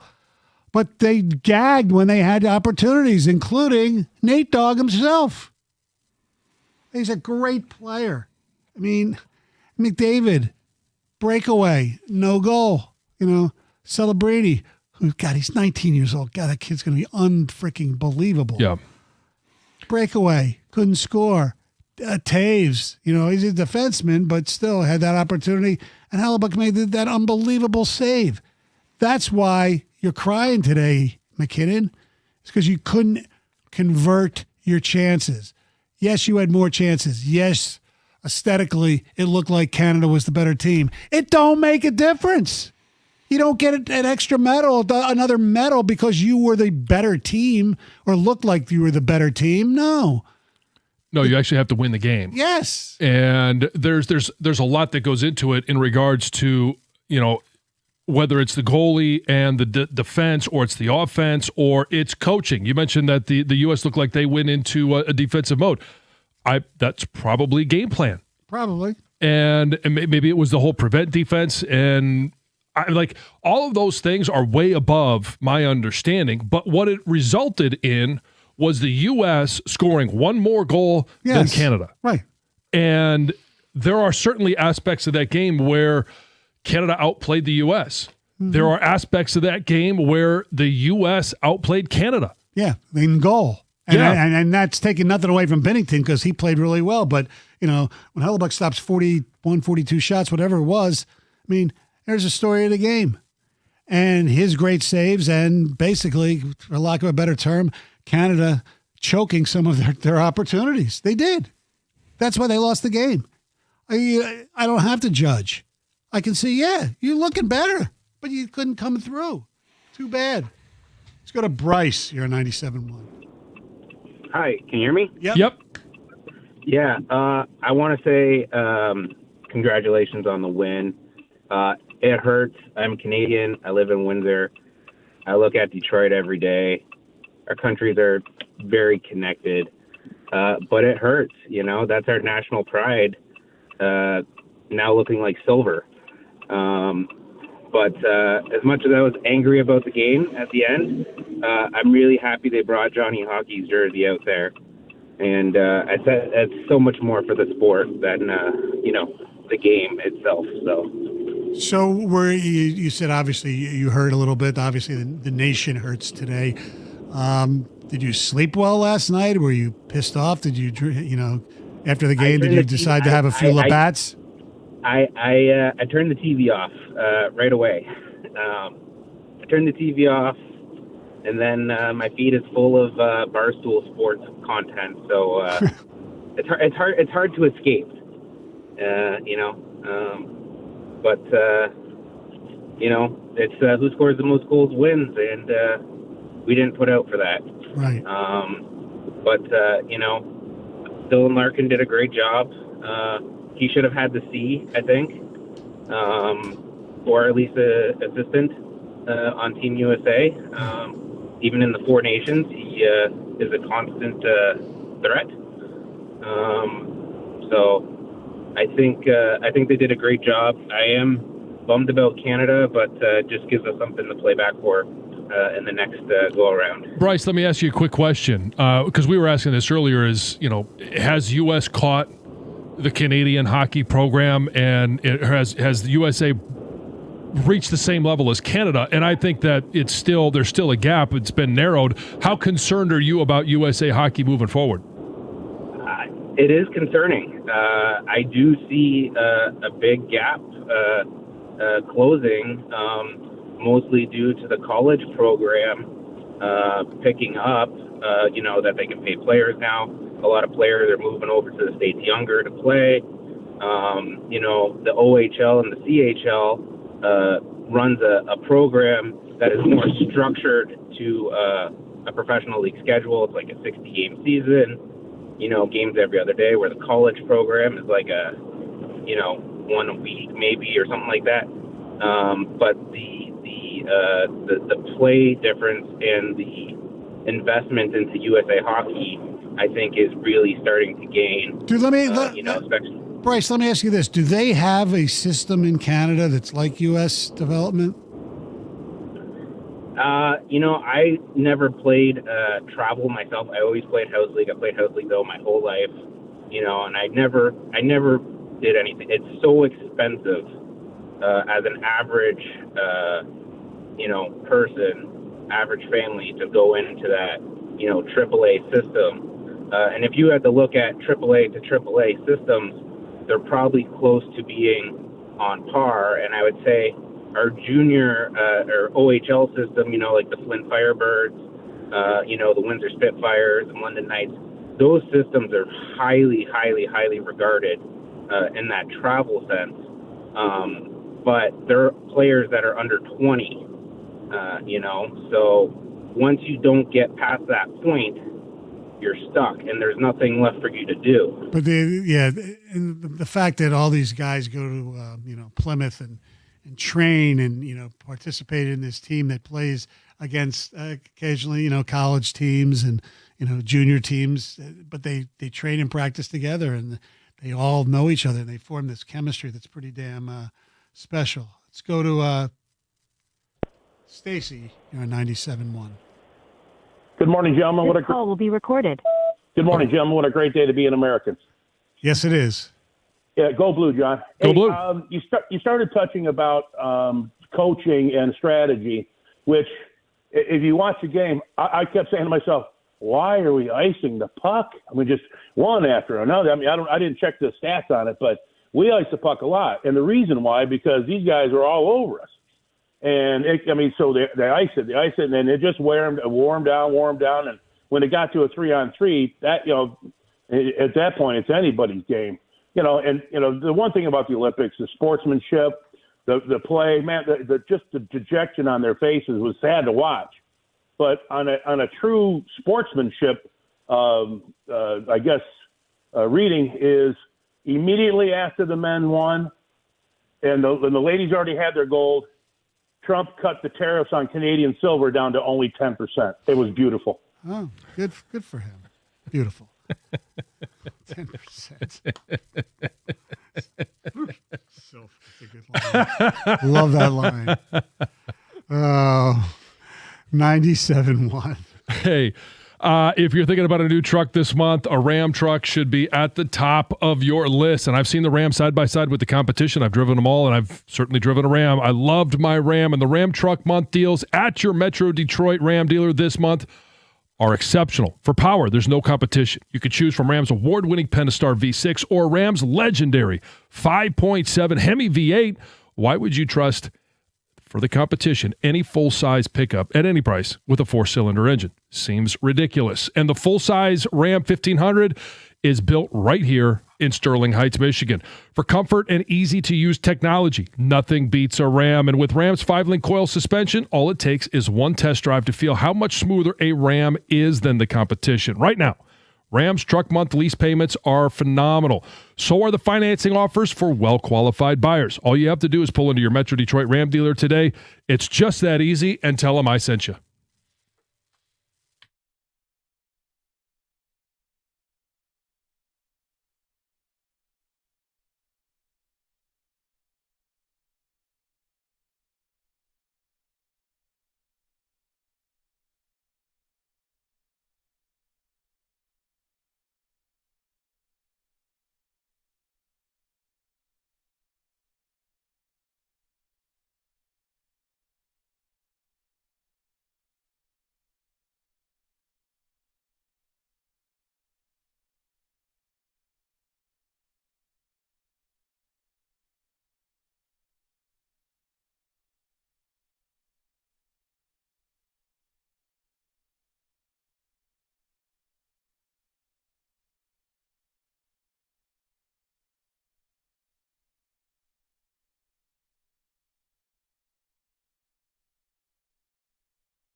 Indeed. That was, I actually think that is the best version. I know you said you had a little bit of a challenge coming up with all the right words, but I will say this. I think you're a wordsmith. Thank you. Rhythmically and word-wise, I thought the other one had better flow, I should say. But I think this one was pretty good. Let's go to Riley. What's up, Riley? Hey, good morning, guys. How are you? Good. That was pretty funny. I'll give you that. Thank you. You know, maybe don't quit your day job with the voice, but the lyrics were, were pretty good. I have a terrible voice. Yeah, thanks for taking my call. I listen to you guys just about every day. I'm from the Windsor area, huge Lions fan. Got my family into it and stuff, but just wanted to congratulate you guys on the gold medal. It was bittersweet for me. My dad was born in the U.S., became a dual citizen. He just passed away on Wednesday, so we got to our last kind of time together was watching Canada win in the quarterfinal in overtime. So it was a bit bittersweet. You know, I'm trying to get my dual citizenship as well, so I got a lot of ties to the U.S. and probably one of the best hockey games I've ever seen. Got to enjoy it with my family and knew that he was up there watching. So congratulations. It was tough, but you know, I got family over there too, and they rub it in that we never win the Stanley Cup and all that kind of stuff. But it was nice to see them bring, you know, Gaudreau's jersey around too, and kind of make it what sports is all about. And it's actually nice to see countries coming together. You know, there's a lot of, not going to get into all that, but a lot of divide in both of our countries, within our country. So it's nice to see everybody come together and hopefully be able to have fun with a little rivalry that we have going on. It would be nice. Well stated. Thank you, Riley. And sorry for your loss. Yes, absolutely. Some other texts here. Going back to a news story. Shaper, Width, and Girth sounds like a law firm. I thought the two Escobars was about Paul Coffey scoring on his own goal. That's almost as bad as the Sean Burr stick, right? Remember that one? Worst own goal ever, Steve Smith. Yes, because of what it costs, too. It cost him 5 straight Stanley Cups in my mind. Mm-hmm. I just got chills, Joe from Lincoln Park. That was incredible. Stoney, get gold for his song. Mm-hmm. Stoney, I freaking love you. Oh, I'm glad my wife listens. Weren't you all coked up when you wrote the first two versions? No. It was more recent. Yeah, it's more recent. Yeah, it's actually since you and I were working together that That's right. I had no idea that I was part of the maiden voyage of Woe Canada. Woe Canada, yes. And I don't know. We'll see what happens. Yeah, well, maybe we'll get a new version in April. Yes. Now I wonder what I should, if they win, what I should come up with. Just same tune, "Oh Canada," but with a victory, uplifting lyrics for our friends to the north. No, I think you should do a sarcastic version of the Star Spangled Banner. Okay. Yeah, let's see how that goes. Yeah. Since you hate it so much, Stoney. Don't hate it. I just think "Oh Canada" is a better. Well, it's easier anthem. for you to sing. It's just it takes more talent to sing the U.S. national anthem. Yes, it definitely does. Mm-hmm. And people who have wonderful voices will say the same thing. That's why a lot of the most famous versions of the Star Spangled Banner were lip synced, actually, including the best one, which is Whitney Houston's. She lip synced it? Mm-hmm. I didn't know that. I believe so. Breaking news to me. I think Chris Stapleton was live. For Yeah. the Super Bowl. He was terrific. Mm-hmm. And of course, Whitney Houston sang that national anthem at Fort Sumter. I was wrong. I corrected myself. It was Fort McHenry. I had my wars mixed up. Yeah. You thought the original one was not Fort Sumter, but Fort Michilimackinac. Yeah, exactly. The fur traders. Mm-hmm. Carson Anderson are coming up next. Gator is here. What's up, Gator? Not much, everybody. How's everybody doing? Where'd you watch the game yesterday? In my bed. Me too. Not in my bed. Not with you. You were not in my bed. I watched it by myself. It's Snuggle. That's not who I was snuggling with. It was not Stoney. Yeah. No, Woke up. I didn't set an alarm. I figured I'll wake up when I wake up. The dog will get me up, and I'll figure things out. But she didn't. And I woke up, stretched out, looked at, and realized it was light outside, so it's got to be somewhere around that time, and flipped on the TV right after they scored the first goal. Okay. So I got to see them celebrate the goal, and I saw the replays, and then went for the rest of the game. That was the first goal of the game. Right. Sorry, I don't want to think like I slept in. Yeah, it's still 10:30. Yeah. Yeah, I missed the first 10 minutes of the game. That was it. Pretty fun, huh? It was amazing. It was absolutely amazing, and it's all the emotions going through you. I mean, Hellebuck was incredible. It's insane how good he was, and how stupid it is that they vote for the MVP after the first period or something. Oh, yeah, after the second Whatever. period. I mean, yeah. I don't care. We won the gold medal, so that's all that all matters. that counts, yes. So obviously you'll be talking about that. Maybe even a Wemby preview tonight. I don't know if you are or not. Have a wonderful day, everybody. I'll be in here again for Jim tomorrow, 97.1.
Good morning and welcome to Carson Anderson here on 97.1.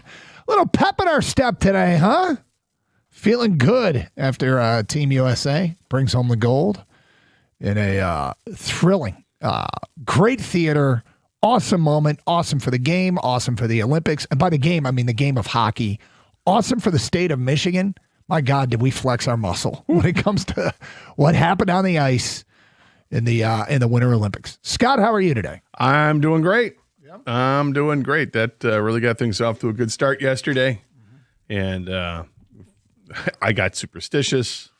I refused to leave my bed to go to the better TV. That's why? Well, that was one of the things. I'm not leaving. Dog, you want to go outside? I'm sorry. It's not happening. I'm staying right here. Can't leave while this is going on. What a game. Mm-hmm. I mean, what a game. And honestly, I feel like I want to say games because I don't want to leave the women out either. No, that because was their awesome game was too. every bit as exciting. I mean, the difference is it's men and women. I guess we pay more attention to the men than the women, but the women's final, a 2-1 overtime winner over Canada, was also awesome. But we talked a little bit about that on Friday, so we can talk about the men today. And that was one of the more satisfying games I've ever watched in my life. I mean, certainly watching Red Wings win Stanley Cups, but I mean, were they really challenged in Stanley Cups when they won it in 97 or 98 or 02? I mean, those were pretty easy romps to get through it all. But this was You're talking about the finals. Yeah. Yeah. But this game had everything. I mean, got off to the 1-0 start. Can they hang on to that lead? Here comes Canada. My God, were they just dominating for the middle part of that game and then the end of the game too. And they had the two-man advantage for 93 seconds. And the United States were able to kill the penalty. Yeah. They killed all the penalties. Did a great job with that. And then they get the tying goal, and you're thinking, uh-oh, here we go. And the drama that unfolds with Nathan MacKinnon missing what is the very definition of a yawning net. The whole net is open, and he just shoots it wide, and everyone who's an American just breathes a sigh of relief. Oh, thank God that missed. Taves right at the doorstep, and somehow Hellebuyck's stick is strong enough to keep it at bay. And just, opportunity after opportunity turned away, and you're saying to yourself in the back of your mind, is it possible? Are they going to do this? Because I got to tell you, when the game's tied at 1-1, it felt like we were down 2-1. Yeah, Canada was carrying the play. It's like, are we going to score to tie this up? Wait a minute. If we score, we win. You have to correct yourself. And then you survive regulation and you get to the equalizer, which is the overtime format of 3-on-3 now. And anything can happen in 3-on-3 hockey. The advantage that the Canadians have is their roster top to bottom is insanely good, right? Mm-hmm. But when you get it to 3-on-3, well, you go 2 forwards and a defenseman, and I'll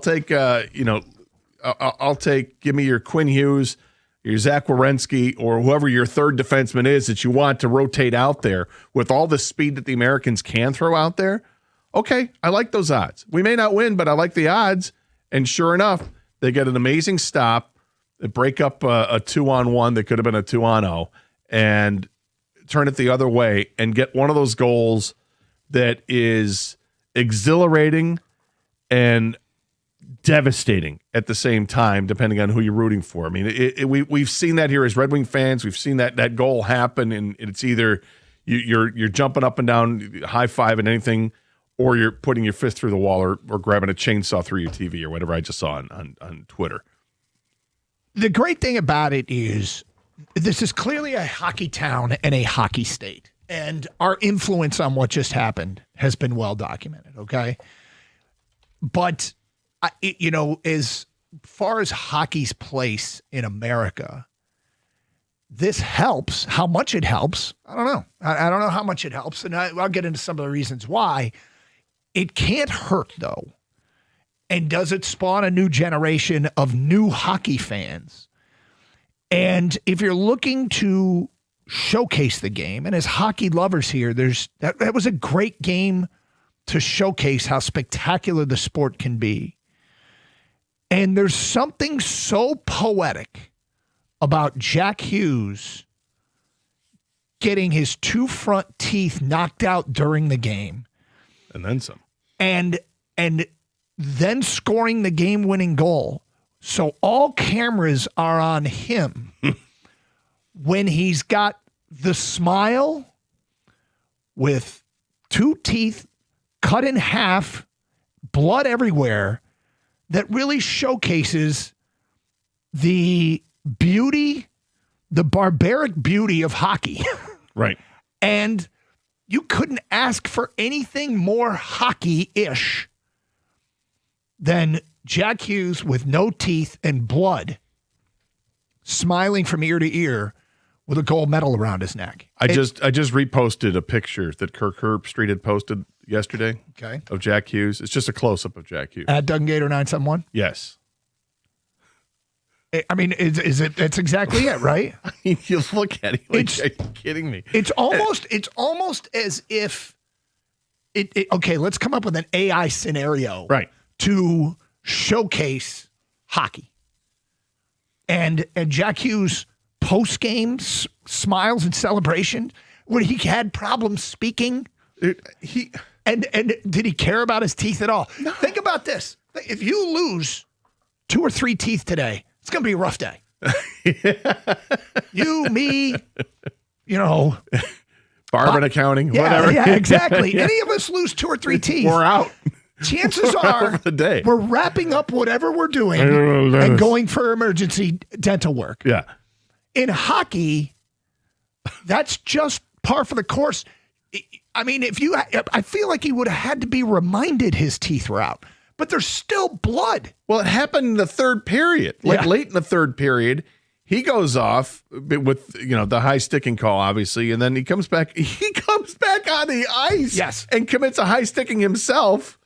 And then how truly poetic it is that the guy whose teeth are probably still on the ice somewhere, embedded in the ice, that guy with blood all over his jersey is the guy who delivers the game-winning goal and is an amazing spokesperson for the team afterwards. With Catherine Tappan, he was amazing. He was great. He was perfect, and he was concise. He was confident, and he was obviously just. I mean, he's a hero. He's a hero today. He was a hero yesterday. He's a hero today. A hero for the rest of his life. Now let's be clear here. Those of us that have followed hockey, and we're not new to the hockey culture. That Jack Hughes look, that's typical. That's typical. Yeah. My point is, for Bro in Little Rock, and Modesto, and Orlando, Oil Trough, Texas. Yeah, that's their window into the sport. Mm-hmm. And I hope that it did some good for the game. And I can't. It didn't hurt. It couldn't have hurt. That was a great showcase for the sport of hockey. And I mean, we are hockey people here, but not everybody. And so I'm hoping that it has a great impact on the interest in the Red Wings over these last 24 games. And we're going to lean into it. We got 11 days to the trade deadline. We've got some a team that can go to the postseason and be competitive again, which is awesome. And we're all fired up about that. But just a little window into what this sport is for the rest of the country that doesn't care. And yeah, look, Jack Hughes, it's funny because we don't need to get into the nitpicking over whether or not we can claim Jack Hughes. Jack Hughes was a Plymouth Canton High School kid, right? I mean, the other two Hughes brothers played here. Connor Hallebuck's from Commerce Township. He still belongs to a golf club out there that a member of our station does, and he's at all the events, and he's just the skinny guy in the golf club, the tall, skinny guy that half the people don't know that he was our Olympic goaltender. He was the hero of this thing. Megan Keller, who played AA hockey with the boys up until 13, 14 around Metro Detroit. There's guys out there, guys and girls out there who played against her or with her. She was a shortstop for the South Farmington Blues baseball team up until she stopped playing. Then she played high school girls basketball and I believe it was basketball and softball. But anyway, the point is, these are the people that want us a goal. Yeah. And Werenski. He's a Detroit area kid, played at Michigan as well.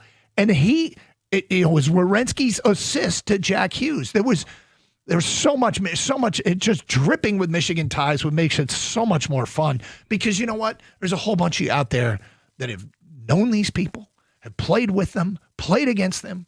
I mean, hell, if you've driven past their house, you're like, woohoo, I know him. Right. And that's the best part about, to me, the best part about this.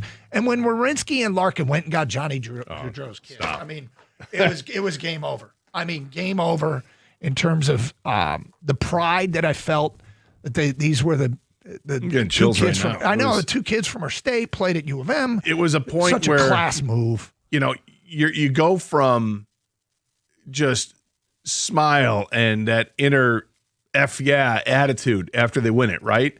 And then when you see Matthew Tkachuk go grab the jersey and he's skating around with the jersey, and then they grab the kids and they bring the kids over for the team picture after the initial team pictures, and Larkin's holding one, was it Werenski was holding the other kid, and the cheers and a smile turns into tears, and it's like, but it's happy tears. It's tears for the right reasons. And yesterday, I mean, the unbelievable importance of February 22nd is incredible. George Washington's birthday.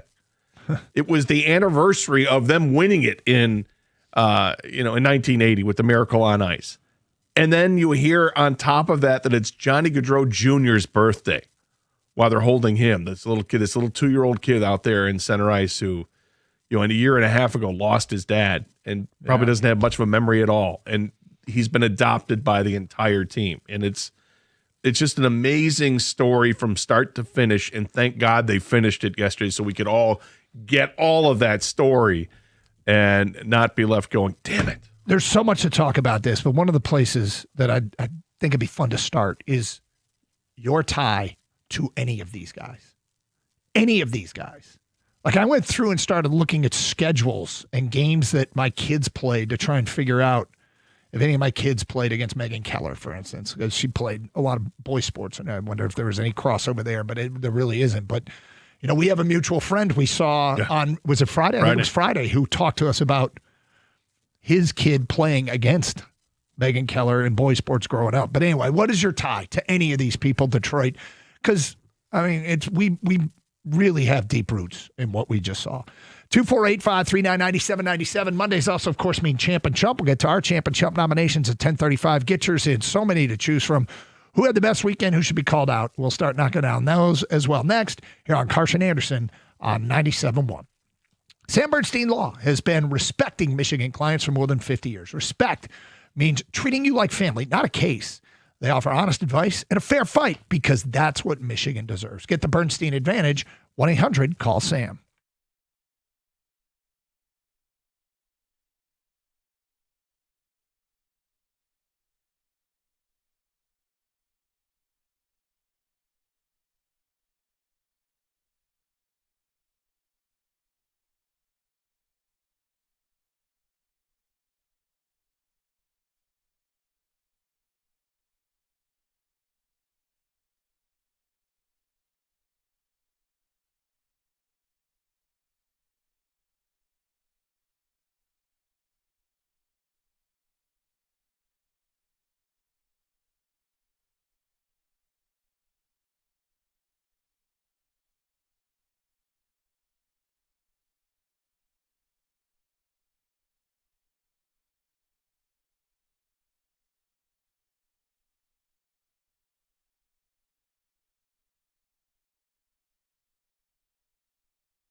I don't know how many people even know this. I didn't know it till this morning. Did you see you got the second assist on that goal? No. Connor Hellebuyck. Did he? Yeah. It was Okay, like, that makes sense. I was cracking up. And now it's overtime, 3-on-3. And saves the whatever. the attempt and kicks it out to the side. Yeah. And I'm not sure how or why. I just saw it as it popped up, and I'm like, oh, that's funny. But that was a 50-50 puck in our zone that Cale Makar and Jack Hughes went after. And if Jack Hughes doesn't get it, Canada's got a 2-on-none. But Hughes won that battle. And it led to the odd man rush the other direction, and obviously USA scored. 248-539-9797. Let's get to your open line calls. We got a Matt in Nashville. You're on 97.1. Hi, Matt. Hey, what's up, man? So champ for two reasons, USA Hockey, men and women, for beating Canada. And the second reason, for honoring Gaudreau and bringing in, kids on the ice. It's very classy. Yep. Chump, only because I couldn't find anything. The Tigers, and I know it's preseason, but a 20-3 game, that's just embarrassing. Like, I know it doesn't mean anything, but 20-3, dude, that's brutal. No, like you said, you couldn't find anything. I have some of those Mondays, too, where I'm like, well, this is kind of a weak champ and chump, but this is what I got today. So I hear you. Now, are you in Nashville, Tennessee, or Nashville, Michigan? Nashville, Tennessee. Okay, cool. I work for Google, so I travel all over the country, and I've been here for like the last 2 months. Yeah. How is it, how did because I'm intrigued on other parts of the country. What just happened in that men's gold medal hockey game, and the women for that matter, leading into the weekend? How much is that resonating in Nashville? A little bit. There's a lot of Predator fans out here. And it's funny because I went to a Predators game, and I left after like 10 minutes because the crowd started shouting, "We are Predators." And I was like, I don't think that's something I want to shout. I'm not a Predator. I'm going to leave. But, it was good. People were watching it in the hotel and cheering, and so it was good. And then, again, for the Tigers, I stopped listening after, like, third inning. It was 4-3. Got back to the hotel and checked the score. It was like 23. I was like, what the F? Yeah, well. I couldn't believe it. Yeah, it does, as you said, it doesn't matter, and it's hard to find chumps. I don't even know how good my chump is this week, but we'll get to that today at 10:35. Let's get more of your phone calls, and I want to follow up on something there he had to say. Todd is in Detroit at next year on 97.1. Hi, Todd. Hey, guys. I What's don't up? want the Sharks, so cut me off if I'm going too long. Okay. Connor Hellebuyck. Guys like Larkin and Werenski, those guys were elite players. Yeah. At 8 years old, 10 years old, 12 years old in Metro Detroit. Everybody knew they were good. Now, don't always turn out to be Olympian stars, but Connor Hellebuyck was truly just a AA player, and the story they told over the weekend about having an older brother. I was involved with some guys that started a season high school group for players to get some recognition before the November actual MHSA season starts. And Connor Hellebuyck got in that program. He played at Walled Lake Northern. No offense to those guys. There'll never be another player likely to come out of Walled Lake Northern that makes it like him. And he was a humble kid. He just kept getting better. He got recognized as a senior in high school in this program before the high school season even started. Took that on to going to play junior hockey down in Texas. Took that on to college. And then obviously his pro career just took off. But for all those guys out there that have been told at 12 or 14 or 16, hey, you're not good enough and you're 100 on a list of 95 guys, Connor Hellebuyck's that guy. Mm-hmm. And now everyone's saying he's the best goalie in the world, and he stole that game yesterday, and it's friggin' awesome for state of Michigan and for him and for Michigan high school hockey. So just to be clear here, this was you were a high school hockey player and you got in this same program that Hellebuyck did? I was a coach that was one of the guys involved getting the program off the ground. When he was in it, I had already stepped away. Okay. But I'm really close to those guys. And I mean, he was the best goalie in that program. That team, they put together a league and they play in tournaments, and They play against all the big boys. They go to the state of Minnesota and play the Minnesota best players from their fall league first week in November every year. These guys have been doing it. They've been doing it for 20 years. Yeah. It's kind of the Michigan high school way, legal way of combating AAA hockey. You know what? And, it's cool. I mean, I don't. My oldest stopped playing hockey, I think, at 12 or 13. But and how hockey recruiting goes, you just don't see high school players, guys who. And I say this with all respect too, because those high school players are now guys playing in my beer league and making me look foolish. But you don't see guys who, quote, only played high school hockey making it like this. No, they typically don't end up going to play on college teams. The kids that go to play on college teams are generally guys that are playing junior hockey. Yeah. So it's kind of cool. I mean, there are exceptions, and I think it started one way. I think it did start back where you could make it as a high school kid to hockey or to college or better than that, and then things calmed down. Everything became about travel. If I'm not mistaken, I think Chris Chelios played high school hockey. There were a couple guys in the 80s that did, and then things changed dramatically. 248-539-9797. Bill is next on 97.1. Hi, Bill. Hi. Hey. Good morning, guys. What's up? I got a great story, Megan Keller story. Yeah? I'm at a hockey game watching my grandson, and Megan is probably 10, 12. They were the squirts. And I look and I'm watching, I'm saying, hey, and I'm on the end zone behind the net. Yeah. And they're all guys, all dads. I said, that kid's going to go to the Olympics. And they say, what boy are you talking about? I says, that's not a boy, that's a girl, and she's the best one on that ice. And guess what? This is true, man. And I was thrilled when she scored that goal. I started tearing up. Yeah. I said, what a gal. She came a long way and survived, and there she is in a wonderful moment, scoring that goal. Was your grandson playing against her or with her? Against her, yeah. I can't even remember the name of his team. It escapes me, but I never forgot saying that to these guys, and they all laughed at me. And what boy? I said, it's not a boy. It's a girl, man. Aren't you watching? So I think she played at Honey Baked, and was she a Livonia Knight? Is that what our buddy said? She was a Livonia Knight. Yeah. Is that what it was? She could play on a boys' team at that time. Yep. And it's the only time I think I saw her play, and it was just a moment in my life where I thought, I'm so proud of saying that. Right. And I heard your radio. I'm listening to you right now, and I go, geez, I got to call this one in. This is a good one. and thank you, Bill. Thank you for sharing.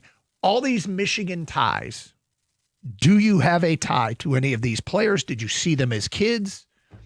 I had a good fortune of interviewing a Hughes, although for the life of me, I can't remember which one when they were at Michigan, whether it was Luke or Quinn. And but 248-539-9797. Phone calls and feedback. Carson Anderson, our Champ and Chump nominations today at 10:35 here on 97.1.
That's a CBC call. 248-539-9797. So there's a lot to talk to because we all, I think, have a unique experience with what was a great moment in sports with the U.S. Olympic hockey team and all the Michigan ties. Do you have any tie-in? Did you ever play against any of these kids? Did you ever watch them when they were young? Did you ever see them in another sport? Did your kid go to high school with Wierenski or a Hughes? Whatever it may be. We got a guy here at the station who belongs to the same golf club as Connor Hellebuyck, and he says that he's just the tall, skinny guy, and every time there's an event at the club, he's there. And they just, he's a Commerce Township kid. 248-539-9797. Great pride in what we just saw. Additionally, one of the fun things that happened yesterday, and we'll get into more of the details, but I'm going to guess that there were some of you out there. Gator, I was at my son's place in Chicago. We went there this weekend, went to the Piston Bulls game on Saturday night, and we'll get into the Pistons and what that experience was like, and certainly a huge week for the Pistons, and that'll be part of it's definitely on our agenda today. But Sunday morning, between the first and second period, I made the dash to go get breakfast. And on his street, there's a lot of options. There's a little market up the street where I could get up there and get breakfast and bring it back in between periods and not miss anything. The street that my son lives on in Chicago has a ton of bars. As a 24-year-old living in the city, he's in a good spot. It's Chicago, yeah. Yeah, but as I'm walking down the street, I'm like, that place is packed. At what Chicago time Right, was even early. was like 7:40 in the morning. That place is packed. That place is packed. And I'm like, there's no way I should be going to a bar. I got to drive back. I mean, I could just go to the bar and watch, but then again, no, I can't. And I was like, we should go. No, we shouldn't. But I wanted to so bad. When I asked you where you watched the game during a break and you told me your son's apartment, I was a little bit disappointed because I thought you were going to say we went to a bar. Yeah, I really. That was one. Maybe I can't. Maybe I can. What was your coach? Your ninth grade football team was getting short on players, and someone told the coach to suit up. Yeah, halftime. Why don't you suit up? I can't do that. Maybe I can. Yeah, and I was walking past these bars, going, I can't do that. Maybe I can. And I went back and I told the family, I'm like, but we decided not to. I was close to. Between the first and second period, I was close to changing clothes and heading up to 24 seconds. Were you? Yeah. And I said, I got to stay. I'm just going to stay home. And I stayed in bed, watched it, and it was fantastic. It was absolutely great. And I'm going through Twitter while the game's going on, too. And I saw Birchie had tweeted out that he was at like the Post in Detroit. Yeah. It was packed there. So good to hear that bars were doing well. That they got on top of it. Yeah, it was cool. Opened up at 8:00 in the morning, and it wasn't that long ago that bars were not allowed to be open on Sunday serving alcohol until whatever it was, 10 a.m. or noon. So they changed the laws, and now we can enjoy that kind of atmosphere. And people may know, but my mom, born and raised in St. John, New Brunswick, married my dad, now dual citizenship, but I have cousins all across Canada. And the phones were blowing up all weekend long in the build-up to this game. And I sent them the news release that Ontario had made it legal to open bars at 6 a.m. And my cousin Mikey responded in perfect Canadian fashion. He's like, perfect. I just won't go home from Saturday night. And then I didn't get a lot of texts after the game, but cousin Mikey said, ruins my 10 a.m. buzz. And yeah, There will be trash talk. I'll let some time pass. Well, they got the women to beat the in curling. Yes, Canada beat the U.S. for the bronze, and they're happy-ish about that. Champ and chump. My champ is Dylan Larkin. The Larkin international play. Dylan Larkin is so great, and I really want this to jumpstart a strong Red Wing finish. Last year, I had high hopes coming out of the Four Nations, and the Red Wings finished 5 games under 500 when they got back from the Four Nations.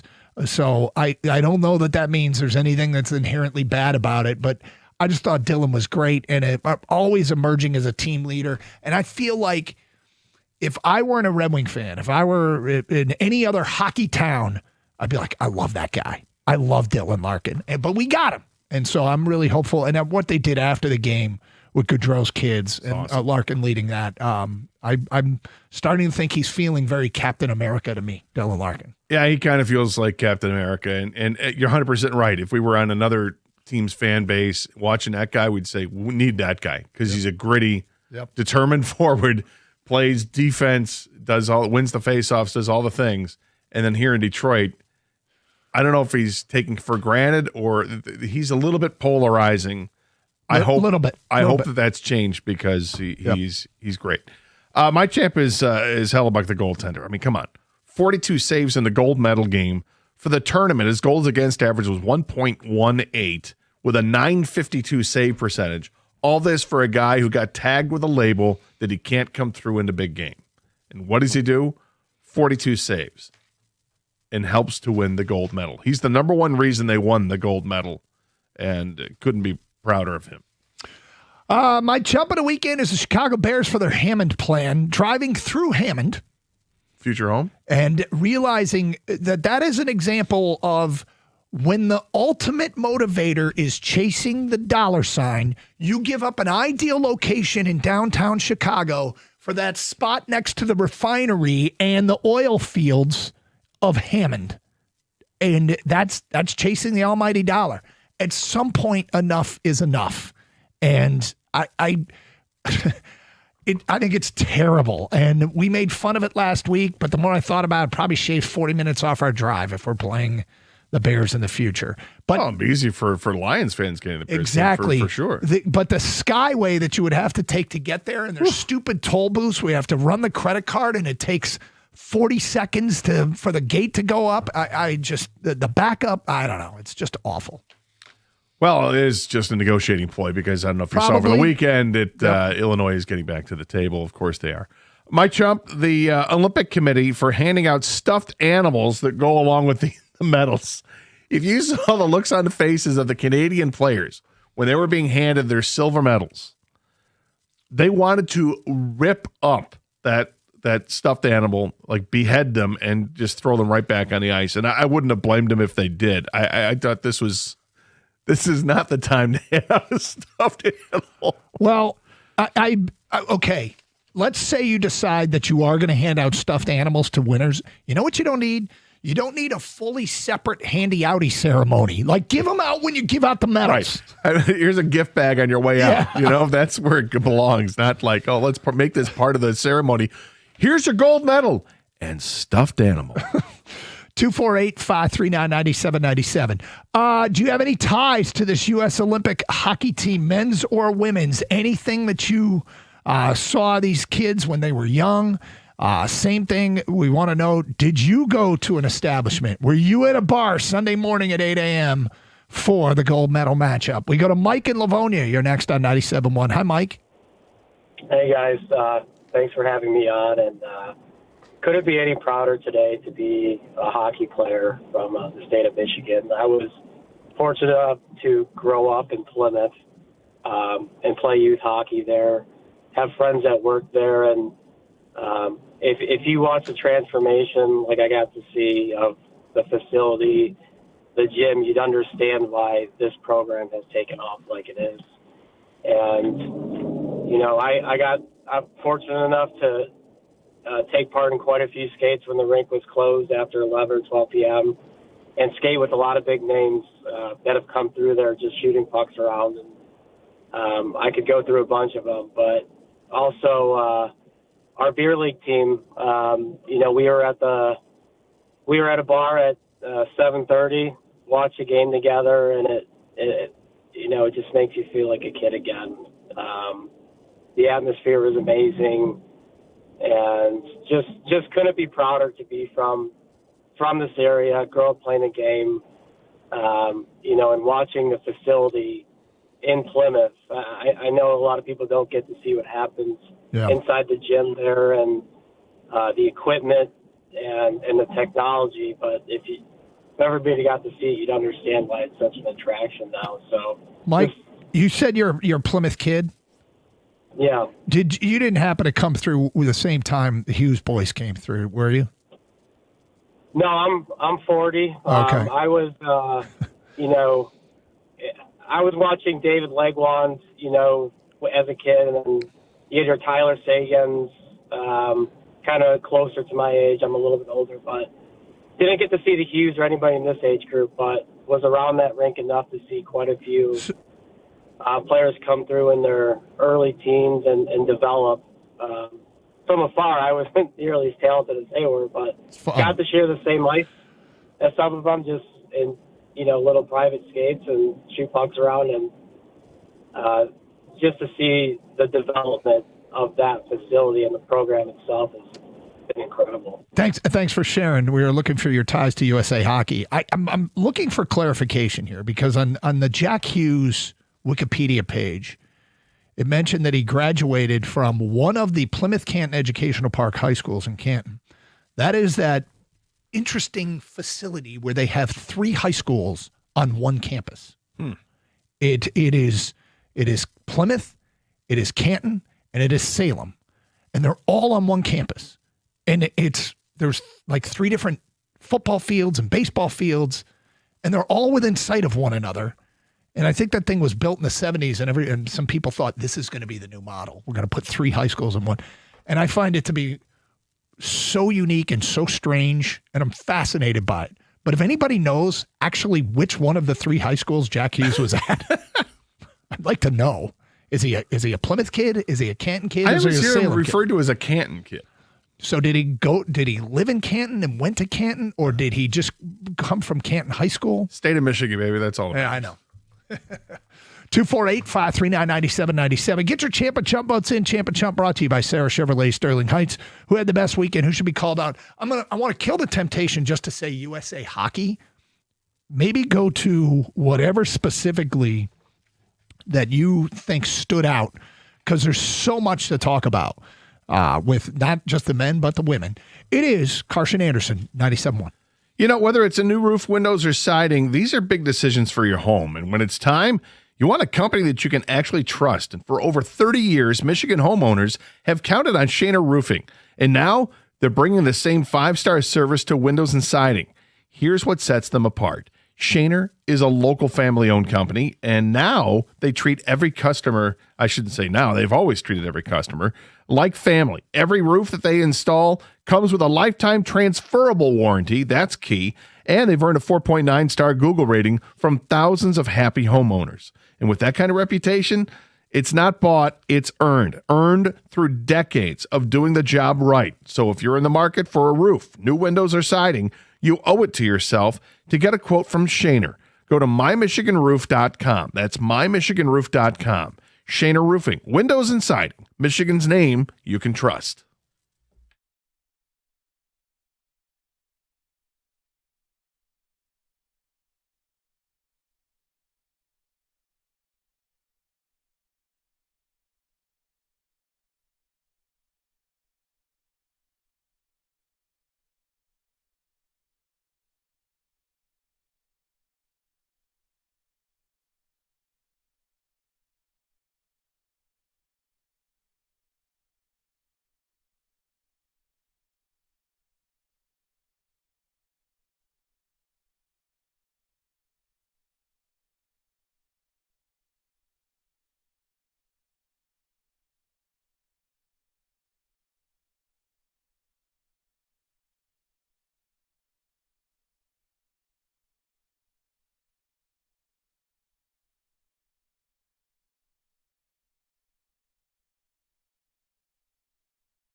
Just on Indeed.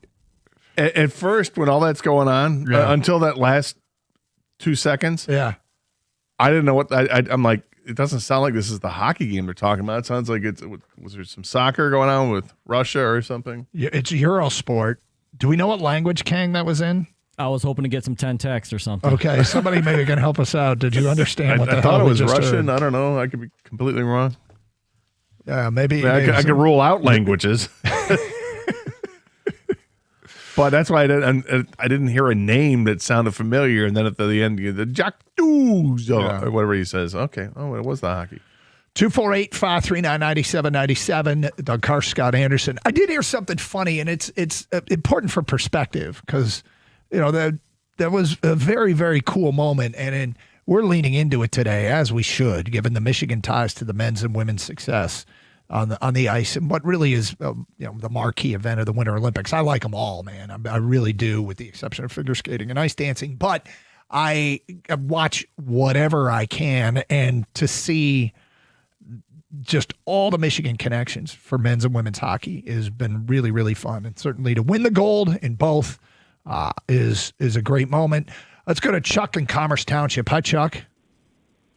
Hey, Scott. Hey, Doug. How you doing? We're great. All right. Thank you. Hey, I live out here in subdivision across from Connor's folks, and my son went to school with Connor at Wall Lake Northern, and so did my nephew and Lieutenant Mitchell from White Lake Police. His son skated with him there at Northern.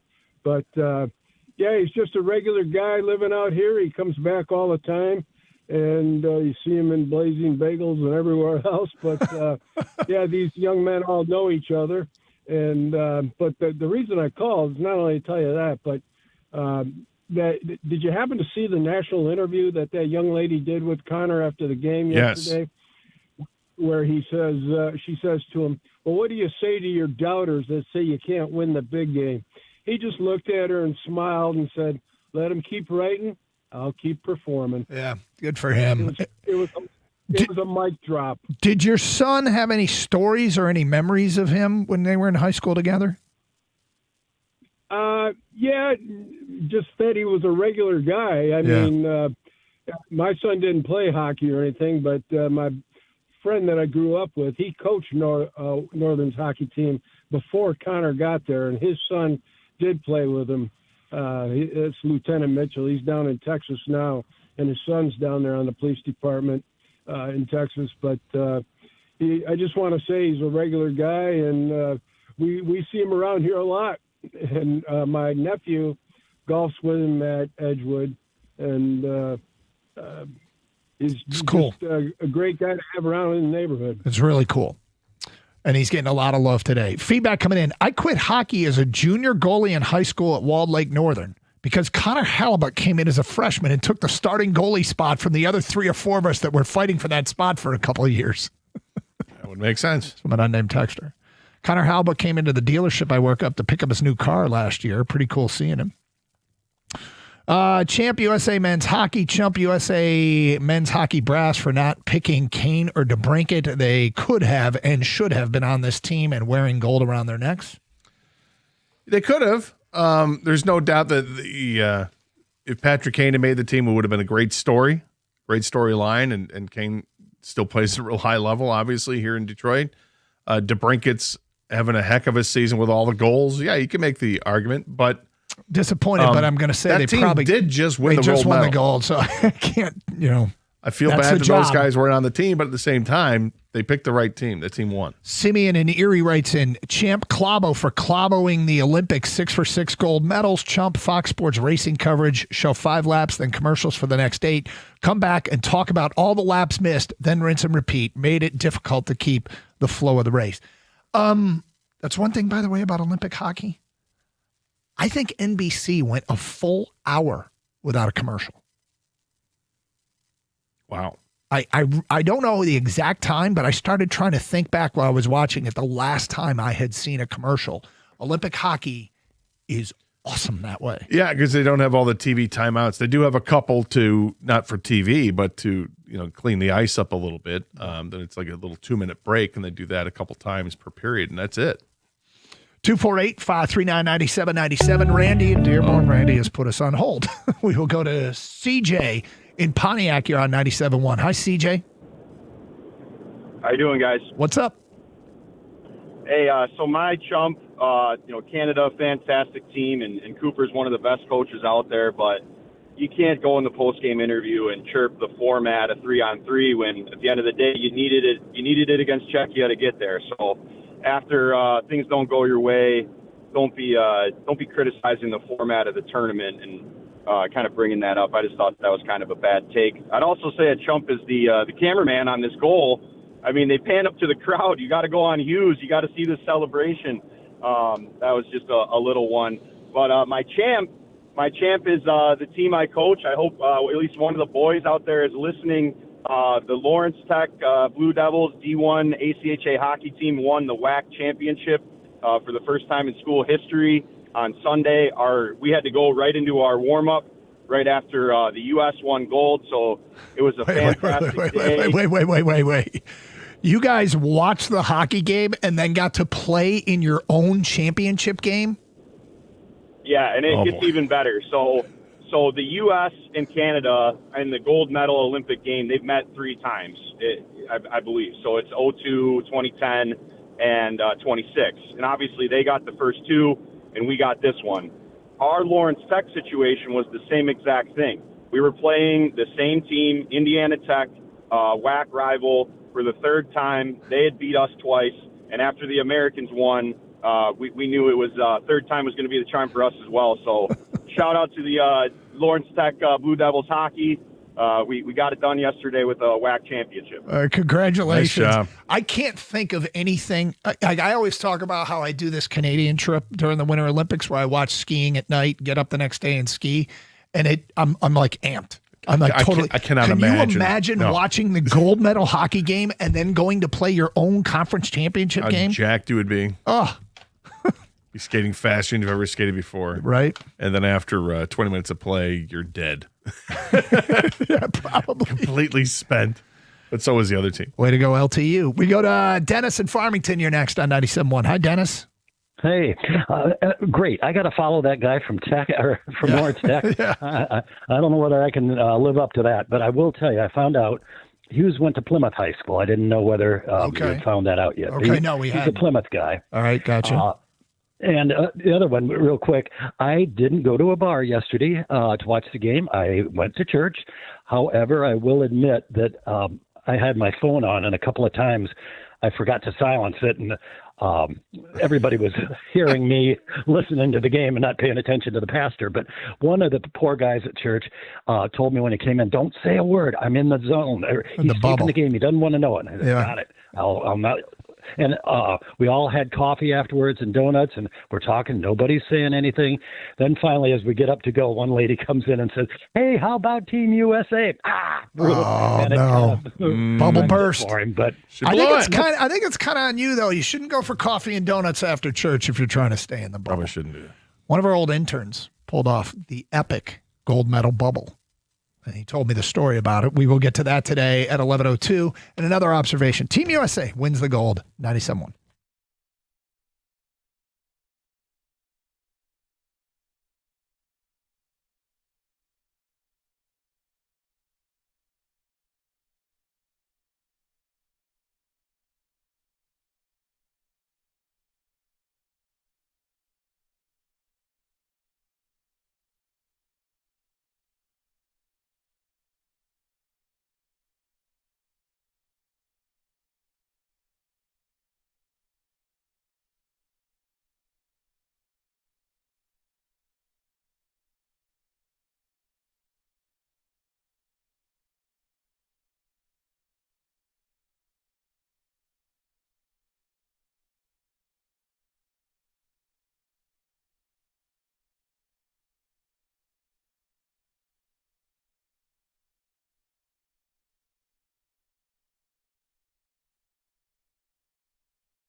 Brought to you by the Michigan Lottery. We've got what should be a great game tonight scheduled at Little Caesars Arena as the San Antonio Spurs and their third best record in the NBA are in Detroit to take on the Pistons, who have the best record in basketball right now. Both teams are fully healthy. The only player out tonight is, of course, Isaiah Stewart, who is serving the fourth game of his 7-game suspension.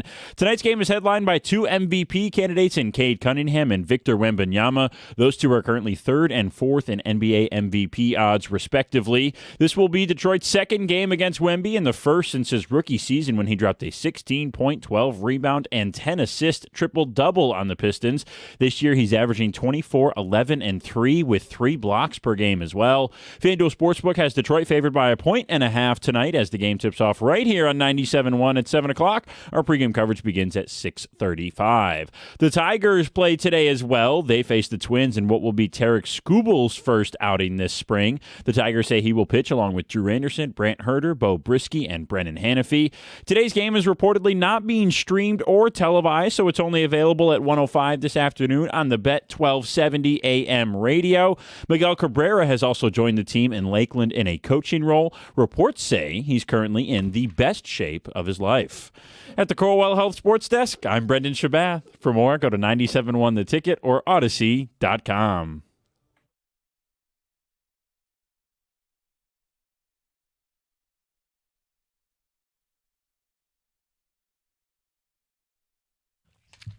You did that for us, didn't you? I can't take all the credit for it. Cody Stavenhagen of The Athletic made the joke Oh, first. did he? Okay, yeah. That's all right. where the reports say comes. You don't joke from. about that. You don't joke about somebody in the best shape of their life when it comes to spring training. We don't make those jokes. He looks good, I'll say that. Yeah, sure. Yeah. Suit him up. They need a bat. Thank you, Update Kid. Apparently he's mentoring Josue Briseño. Good. Okay. So I got a text from an old intern. We had a exceptionally good intern years ago, a kid by the name of Craig Peterson, who now he covers high school hockey in the state. He's like the high school hockey czar. I don't know that anybody else does what Craig does. And he's at Petey's Picks. If you want to follow him, if you're a high school hockey fan or you got kids that play, at Petey's Picks. And he does a podcast, but he texted me that he was trying to pull off the bubble for the USA hockey game because his son had a flag football game Sunday morning and he was going to be gone from 9 to 11. Doug, I need your help. I know you got a lot of experience staying in the bubble. Gold medal game Sunday at 8 a.m. Little guy's got flag football from 9 to 11. Do I even stand a chance? And so I said, yes, you do. Phone goes off. Let everyone know that it's in your sphere. You don't want to know what's going on. He said, I'm bordering on wearing a sign around my neck. That's not a bad idea. Yep. So game ended. I don't know what time it was when the game ended. It was in Chicago, so it was like 10:30 in the morning. I got to see when the text came in. Yesterday at 1:11. Okay. 1:11 Chicago time. So 2:11 here. Mm-hmm. I get the following text. USA. 2:11. Yeah. And I said, did you pull it off? And he said, able to debrief now with the wife, and I apparently avoided some landmines along the way. And I said, okay, what landmines did you avoid? He said, I didn't know it at the time, but I drove through downtown Brighton as the overtime started. So it was like on TVs and stuff there, but he was just driving, didn't look at any bars. And then he added this. Also, apparently my neighbor 2 doors down went sprinting down our street with an American flag after we scored. That's about right. He missed that. So anyway, I just thought that was a great story. Successful bubble pulled by our old intern, Craig Peterson. How old is his son? He's got to be like 4 years old or something. What? Craig? Yeah. I don't know. I have no idea. He's got 2 kids now, I think, but they're both like really young. Yeah. Can't just tell the kid, you know what? Dad's not going to be there? Got canceled today. I mean, you could, but wouldn't you rather sit at home and watch the game with Dad? I don't know if a kid would or wouldn't, because there's nothing. You know what it was like when it was game day when you were a kid. It was nothing. You were so excited, So, hey, it doesn't matter. He got the best of both worlds. He went into his kid's game and then also watched with his kid. He got lucky. 248-539. No, he was skilled. Very skilled. He was mentored and tutored how to do this correctly. That's right. I'm a proud Jedi of the bubble. Okay. So we asked at the beginning of the show. Actually, let's bang out a couple phone calls before we get to this. Randy in Dearborn, you're on 97.1. Hi, Randy. Hey, guys. I had a little tidbit about the Plymouth Canton School District there, the high school campus. Yeah. I grew up in Dearborn, but I had some friends that had kids that went there, and depending on what subject you had during the day, you could be in like Canton 1 hour, Plymouth the next hour, and Salem the next hour. And they gave you the same amount of time to get to each class as if you were in the same campus. And that seemed to really bother the kids trying to get to class on time. Well, the reason, just so to clarify to people why we're talking about this, is we were trying to figure out which one of those 3 schools Jack Hughes went to. Was it Plymouth, was it Canton, or was it Salem? And apparently it was Plymouth. Right. And it is, I don't know what led to them deciding to build 3 high schools on one campus, but I've always found it to be a fascinating, quirky thing about the Plymouth Canton area. But yeah, I remember hearing that you could end up in all 3 buildings. There now, they rebuilt. I think it's the Canton's football and track, and boy, that sucker's state of the art. Well, I know that Salem's baseball field isn't located next to Salem. I believe it's located next to, directly next to Plymouth High School. Might be Canton High School. I think it's Plymouth High School. So on the whole campus, Salem plays baseball right next to Canton High School or Plymouth High School, one or the other. But it's not, it's just. I'm confused. It is confusing.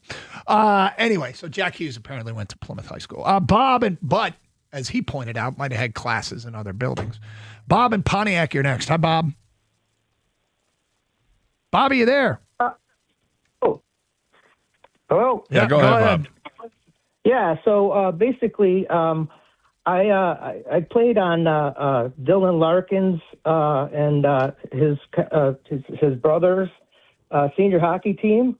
We were called the Crushers out of Fraser. Yeah, and both of them played with us in senior hockey, and they're a great family, nice people. We still hang around and play golf with all the guys from back in the day. So this was really great for the Crushers hockey team from Fraser to get along. And we did win the state championship along the way. What year, Bob, was this?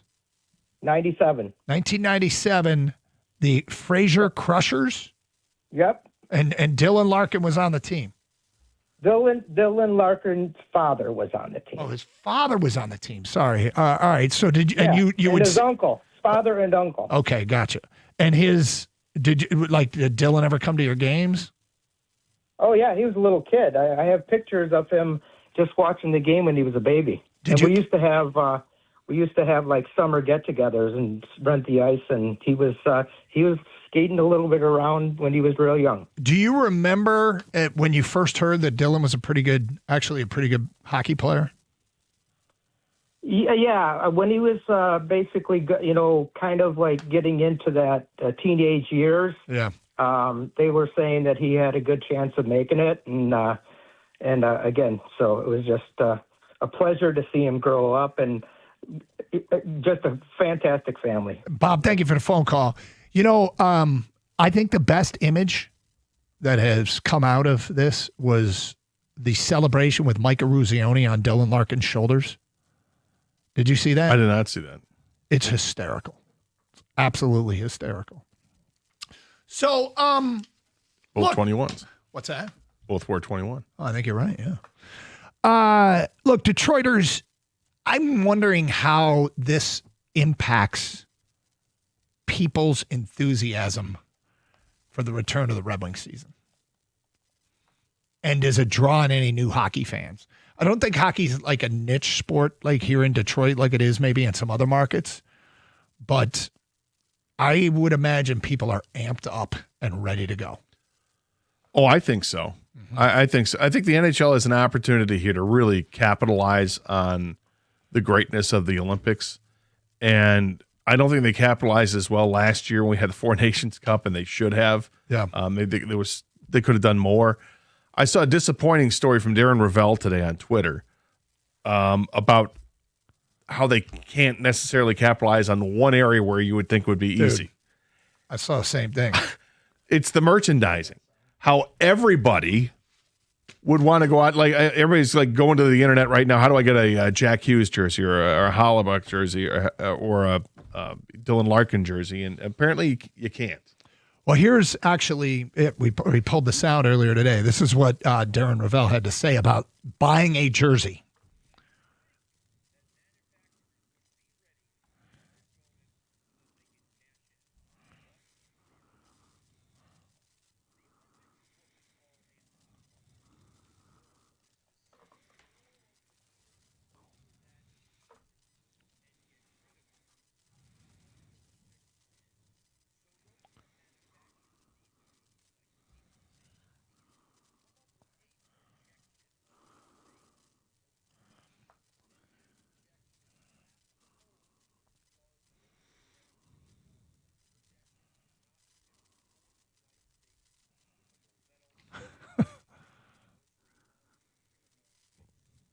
Okay, so there's a couple things there.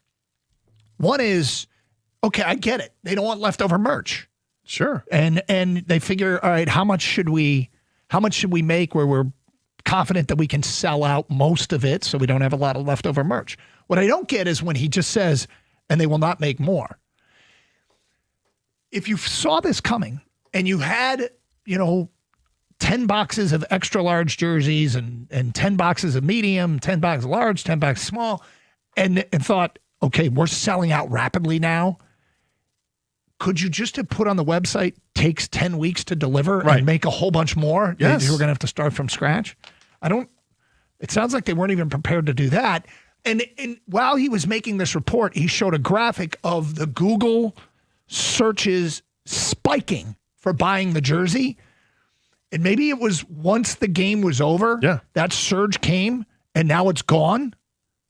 And it's almost too late that in the emotional moment immediately afterwards. But you would think you'd be prepared to say, hey, just in case we win the whole thing, we got to have a notification that's going to take 10 weeks to deliver because we got to start all over. Now, the unfortunate thing is if somebody else wants to jump on this, like some other manufacturer, it's tough to do. You got to go through hoops to do it. You have to get the approval of all different types of people when it comes to things like this, when it comes to sports merchandising. And this is, in being the Olympics, it's even going to be tougher, I would imagine. But they shouldn't be stupid. They should absolutely start cranking them out again.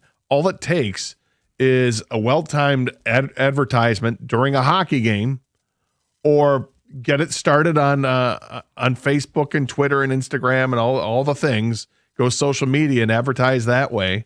Heck, you could advertise right here at 97.1 The Ticket. We'll be happy to pitch the merchandise. Because I will tell you, the first thing when I saw that story this morning, I'm like, oh yeah, I want to do it. Oh, I can't. You see me, I have a Michigan State hockey sweater hoodie, if you will. Yeah. Same thing I have a Red Wings kind of throwback sweater hoodie. I love those. I 100% would buy a Team USA red, white, and blue sweater hoodie, and now I can't. Well, this might explain it. I have a friend who works in an equipment room who just sent, I don't know their ordering timeline, but we are ordering about a year in advance. So I don't know how many people would buy it if it would say it could take a year to deliver. But hot market.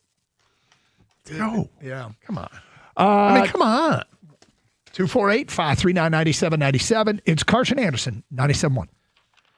If you've been thinking about a new ride, well, now is the time to get to Sarah Chevrolet of Southfield. The deals are big and the savings are real. And right now, you can drive a brand new Chevy Equinox for just $999 down and only $249 a month. If you want to save even more, who doesn't?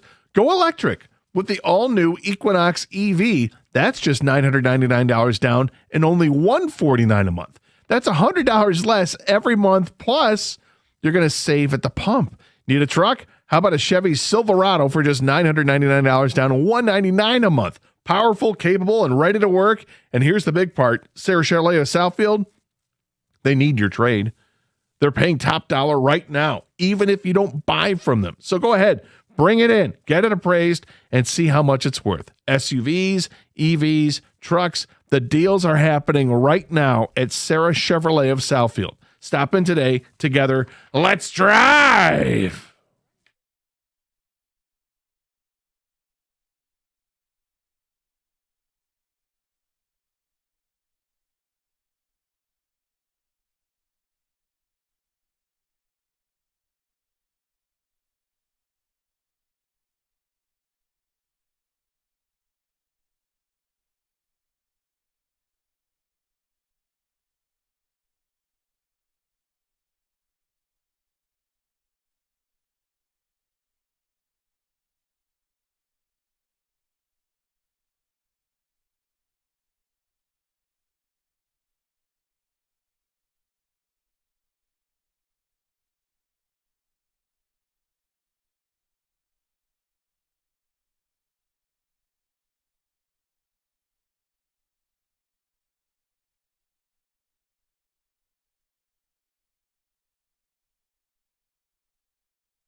Doug Harsh, Scott Anderson, 97.1. Okay, so huge deal here.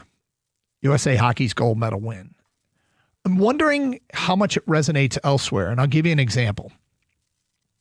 We were driving back from Chicago yesterday, and using the Varsity Network app, I was listening to the Iowa-Wisconsin basketball game, the Iowa broadcast. And there's something in the business called a slide, and that is for television purposes. The game might be scheduled to start at, and I think in that game's case, it was 4 p.m., but the previous game's broadcast was running long. So they say, oh, we got a slide in the business. It's a term used for the start time's been moved back to accommodate for TV. So when you're working the game, suddenly all the preparation work that you have prepared for a 4 p.m. tip-off, you've got 10 extra minutes to fill because of the slide. And this happens in our Michigan broadcasts all the time. If you have a 3:30 start and it's actually scheduled to start at 3:38, it might slide to 3:48, for instance. Mm-hmm. So this Iowa-Wisconsin game had a slide, and the announcers had some time to fill. And at one point, they were like, so how about our men's ice hockey team? And they started to talk about us winning the gold. And it became clear to me that they really weren't that into it, which is fine. Mm-hmm. Okay, but probably maybe don't pivot to the hockey if you're not into it. Maybe not. I mean, it's a slide for a basketball. But it was like another miracle on ice, and I'm like, well, it's not quite a miracle, but yeah, and I'm thinking, okay, probably not the biggest hockey fans in the world, and I got the sense that one of them didn't watch it, and that again, it's not for everybody, and in different parts of the country. I'll just say that I think any broadcast in the state of Michigan probably would have been more, given how much it means here. And I'm not being critical of them. I'm just saying it doesn't resonate the same all over the country. Does this truly bring in new hockey fans? Can this be a window to bring in fans that grow up in non-hockey traditional areas? I don't think it can hurt, but I don't know how much better it can get, because I think we're recency bias right now. It's happening. We're like, oh, everyone's going to be, everyone's trying to buy hockey gear, right? Why don't they go to the next step and buy hockey sticks and skate and actually play the game? Right. But I feel like we do this every time the World Cup's around or something with soccer. Is soccer going to take over America finally, or get better at least? And I'm not so sure, because I had a kind of a similar story, Doug. I heard this morning. I was listening to a national broadcaster, a sports guy, and he had his hockey insider on, or a hockey insider. And the host, though, you could tell he doesn't watch a ton of hockey, doesn't know necessarily a ton about hockey. And he told the hockey insider that he grew up in Arkansas, actually. And they had one ice rink in the entire state, okay? And that ice rink, Gator, wasn't even for hockey. It was just for recreational skating. Right. Like, hey, you take your kids here, the family can actually see ice. I don't know, whatever they're doing in Skate Arkansas. Around, holding hands, going in a circle, counterclockwise. So the accessibility clearly isn't there across America like it is here in Michigan. We're so used to it. We have rinks everywhere. It's obviously cold here. But so I do think, to answer your question, Doug, it does get better. The interest, peaks and spikes a little bit. But how much more is America going to embrace it as a whole? Because I don't think it's accessible. I think it will, to a degree. It might be a much smaller degree nationwide because of what you said. I think locally, because our state does have a bunch of right. Because whether it's the United States winning gold in hockey or the figure skaters doing well, our state does really well with this stuff. You've got Detroit Skating Club up in Bloomfield Hills, which is that's the hub for people in the country to come and train for figure skating. Mm-hmm. And now you saw that, of course, it's now infamous here with the 4 players on the ice when the game-winning goal is scored. They're all from the state of Michigan, or all have Michigan ties. That it gets bigger and bigger. And, when these guys get done with their seasons in the summer and they come home, and people are going to want to see the gold medal, and they're going to be you're going to have pictures taken all summer long of these guys with fans from everywhere in the state with the gold medal and stuff. I think you can't help but be inspired, or can't help but inspire young kids to want to play, whether it's, the little girls want to play hockey, and no, I will not be there for the breakfast buffet. Or if it's little boys that want to play hockey because of seeing this. I mean, I remember how I felt as a 10-year-old after Miracle on Ice. I mean, I remember asking my parents for a pair of speed skates because Eric Heiden won 5 gold medals, and how ridiculous that is to think back on that, because I don't skate, right. Let alone let's get the extra long speed skates, which my feet just don't react well to skates, but that's neither here nor there. But nonetheless, it inspired me where I wanted to. I definitely got more into hockey as a 9-10-year-old, watching them go through that. And there were a couple of kids in the neighborhood that played hockey, and I will tell you that there were more kids that played hockey the following year because of that. So I think it's going to have some kind of an effect, more so here in our state. Without question. But is it going to springboard a new wave of hockey fans outside of here? And how big? Everybody agrees this can't hurt. And then there's, you heard these players talk about losing when we lost the gold medal in the Olympics when Crosby scored in Vancouver in overtime, and how they were watching, and so many of them referenced it. And you turn around, and it obviously had an impact on this generation of USA hockey players. So, I'd be intrigued to see if in non-traditional areas, I got relatives in California. And this is a perfect text from someone who doesn't watch a lot of hockey, but I got to see if I can find it here real quick. I should have had it ready to go. And I'm not, don't get me wrong, not mad at anybody, but it just kind of cracked me up because here, my wife's cousin's husband, Scott, out in the San Diego area, he goes, hey, my champ of the week on Monday is Megan Keller, the girl that scored the winning goal for USA Hockey. She's from Michigan. And I'm like, oh, that's cool. So he was paying attention. Now I can't find it. He basically said, this is so much better than the NHL championships. And I thought, the NHL championships. And yeah, non-hockey fan, parachuting in and likes it. And I'm thinking to myself, actually, Stanley Cup finals can be pretty awesome. But, so I'm hoping he will give it another shot.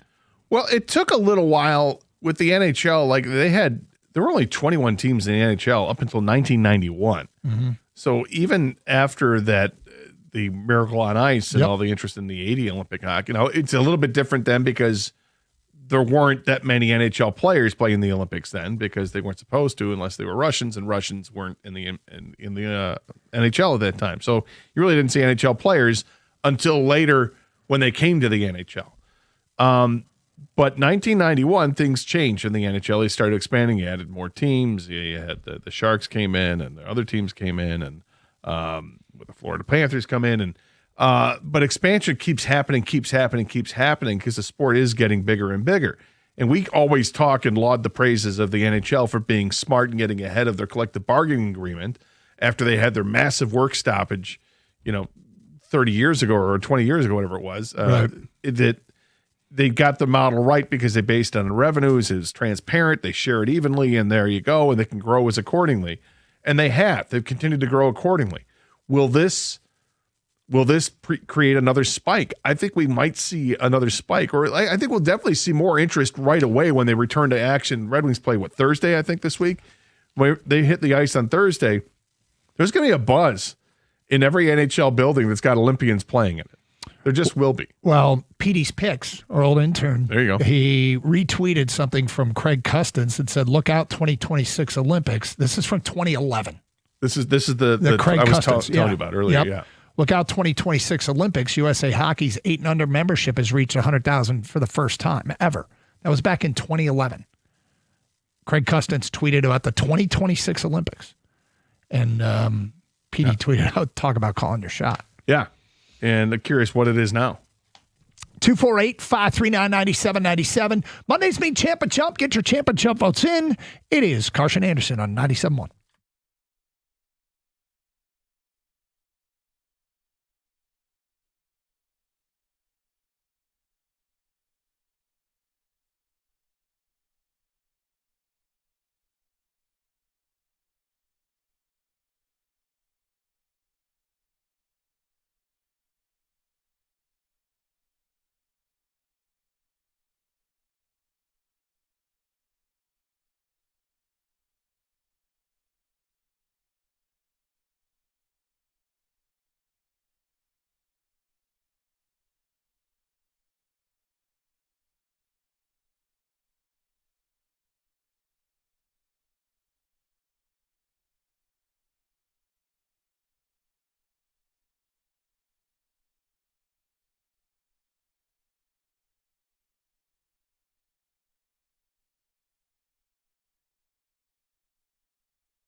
Doug Harsh, Scott Anderson, 97.1. Open lines, 248-539-9797. Here's some feedback coming in. Shout out to Connor's brother, Chris Hallebuck. Played with him in juniors on the Metro Jets. What a fun year. Great guy. Everybody, it feels like a lot of people in Detroit have some sort of tangential tie to this USA hockey team because so many kids from Michigan, whether it was the men or the women, played some role. Next text. I've been blessed to teach in the same school district as Megan Keller's mom for years and years. She's a wonderful teacher and colleague. Great family. There you go. My favorite, this is great. From an unnamed texter, my favorite story about Connor Hellebuck is he was only second team All-State in 2011. We didn't go at the same time, but Hellebuck is literally the only notable alum from my high school. It's from an unnamed texter. As soon as Larkin starts winning and we just make the playoffs, which is a basic requirement, he'll start to gain popularity. Well, as soon as Larkin starts winning, he won this. It's certainly a far cry from having arrived. The Red Wings are still getting their footing here, and they have some older pieces, but some younger pieces. Feels like the arrow is pointed up with the Detroit Red Wings. How much? How high is their ceiling? What they do next? We got 11 days to the trade deadline. Like, how aggressive is Yzerman going to be?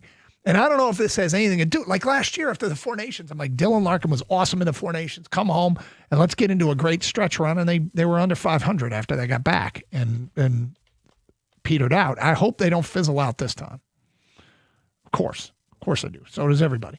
248-539-9797. I believe it's 14 days, by the way. Is it 14? March 6th. My apologies. Let's go to Joe in Milford. Hi, Joe. 2 weeks. How you guys doing today? What a great weekend. What's up? I have a champ and a chump, and I want to focus on my chump. Champ is obviously two champs, men's and women's hockey team. The chump is how they count medals in the Olympics. It drives me nuts because everybody's saying how great Norway is, and they won the Olympics, and I just did a quick cross-reference. 23 medals are given between cross-country skiing and the biathlon. Norway won 29 gold, silver, and bronze medals in those events. That's ridiculous. We win a hockey tournament, we get one gold medal. So I have a solution. There's a 4-man bobsled team. There's 4 guys on it. They each get only one medal. I'm good with that. So we have 20 players on each hockey team. Each time we win that event, we should get credit for 5 medals. So we won 10 gold medals is my math. All right. Joe, I love that you care, but does it really matter? You know what? It does to you. It does to you? It kind of, you know what? Why? It's ticky-tacky, and I'm just being ticky-tacky, and I know why? I am. But why be ticky-tacky about it? Because I'm a competitor. You think the medal you're not count, competing. Yeah, but Joe, he's proud of his country. You think the medal count is tilted towards the sports that hand out so many? It's a little jaded when you have 29 medals going to biathlon and cross country skiing. I mean, does that change in the summer when all the gold medals, all the medals go to running events? That's fine because we're going to win the basketball tournament, so I'm not worried about it. So it's fine when it benefits America, but not when it. All right. Your vote counts. Does it? Well, I'm going to count his vote. All right. Well, he'll be the only one that votes that way, I would assume. I mean, really, you're going to complain about the number of how they hand out the medal count? Really? He is, and he did. I saw something that it showed. What this reminds me of? When I was a kid, it mattered a lot to me. But you know what else mattered a lot to me that didn't matter? Spring training records. I would follow spring training and hope that the Tigers won baseball games. Right? They tied yesterday. Damn it. But he still cares. So, he's worked up because there's a lot of. Well, Evan might be with him because of the cross country. Evan can't stand the Nordic sports. Yeah. And the biathlon is also part of the cross country skiing. There's just a whole bunch of different kinds of. But it's winter. How many different events do you have? You've got skiing events, skating events, and sliding events. Is that it?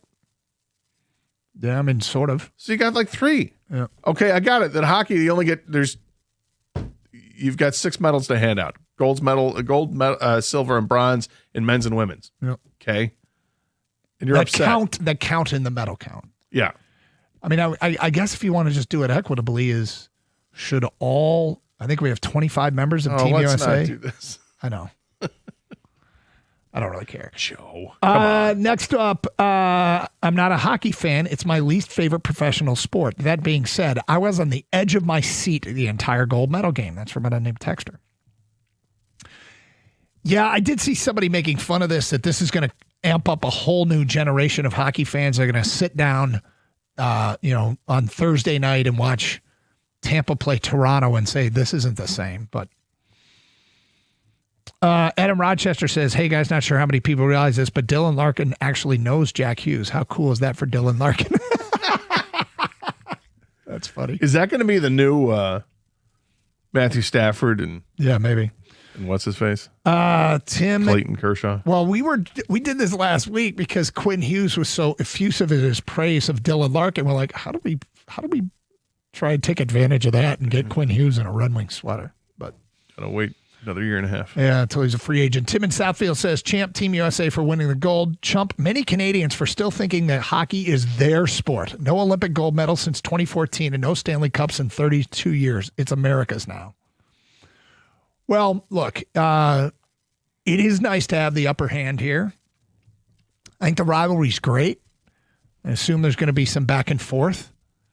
The level of disappointment in Canada has to run deep, given the number of opportunities they had to seize control of that game, from missing yawning nets to not scoring on a lengthy 5-on-3 to now being upset about the overtime format. The overtime format, I try to Google search why they just don't keep playing 5-on-5. My assumption is because the NHL says, yes, you can use our players, we'll stop our season, but we don't want some triple overtime affair to have our players have to compete that long and have that much wear and tear, then fly back around the world and continue the NHL season. That's my guess. But yeah, there's a lot of people that don't like the overtime format. Do you know what team won gold medal in 2022? In hockey? Men's hockey? Actually, I don't. I didn't either. I just assumed it was Canada. I think about it was it, not. Sweden? No. Sweden, not in the top 3. Canada, not in the top 3. United States, not in the top 3. Who was it?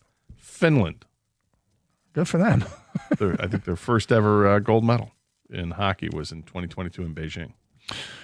I watch hockey, but I have to agree with their San Diego family. The country and the sudden death one-game winner or lose format made the USA gold medal game far more exciting than the Stanley Cup Finals. It's from Max in Bath, Michigan. Unless you get to a Game 7, right? I mean, if it's a Game 7. Depends if it's your. I mean, you're not going to have your country's pride riding on a Game 7 between, Colorado and Detroit. Yeah, well, if it's Detroit, yes. But if it's, if it's two teams you don't care about. Well, yeah, I mean, it's germane to the fan base, of course. Yep. I mean, would we care more about Detroit being in a Game 7 Stanley Cup Finals game than the United States in the gold medal game? I mean, that's what you're talking about. I think that's a real comparison. It's when your team gets to the Stanley Cup. And when it's the Red Wings now, where it's been a minute since this team was good or in the playoffs even. Yeah, we're going to be jacked up if this team gets to that point. Hopefully they got enough to get into the playoffs and make something happen the next 2 weeks at the trade deadline to improve the team, and let's go. 248-539-9797. Dale in Plymouth. Hi, Dale. Hi, how are you doing? What's up? Just a real quick story. I have a son that played AAA hockey, and I don't know if you know, but when you're in youth hockey, there's AAA, then there's community travel, and then there's high school, and then there's and we used to go to Canada to play a lot of tournaments. And AAA and Little League, from squirts all the way up, is considered like the upper echelon because most talented kids there. And it was amazing how even at the youth ages, how when you went to Canada to play in tournaments, yeah, we would have 1 or 2 teams of high quality, and they would have 8, 9, 10, 12 teams. Yeah. And we all were absolutely sure that the referees, which I hate to use this word, screw us every time because they were Canadian. And the kids from Canada had all leather jackets, the highest echelon. So the reason why I'm telling you that is when you wonder why people in Michigan are so passionate about the U.S. winning that, is because if your kids play youth hockey, you had years and years and years of the Canadian families and kids being elitist. And it was so wonderful to see our great kids, well, young men, win this tournament because it's kind of like fair game now, right? So just a story, that's all. No, I mean, look at you. I don't think we even need it explained to us why hockey's big in our state. And the U.S. hockey teams had all kinds of Michigan influence. So that made it a ton of fun. 248-539-9797. Getting to the Pistons a little bit at noon. Big game tonight. Big week ahead and a fun night in Chicago as I was there with the family for the Pistons and Bulls. But you might find this surprising. I wasn't the only one from the Metro Detroit area. Oh, really? It was the first time I was actually really a part of a stadium takeover in Chicago. I've been part of them before, but is it a Hammond takeover too? No. Driving through Hammond, though, I'm just like, you've got to be kidding. You sent me a picture.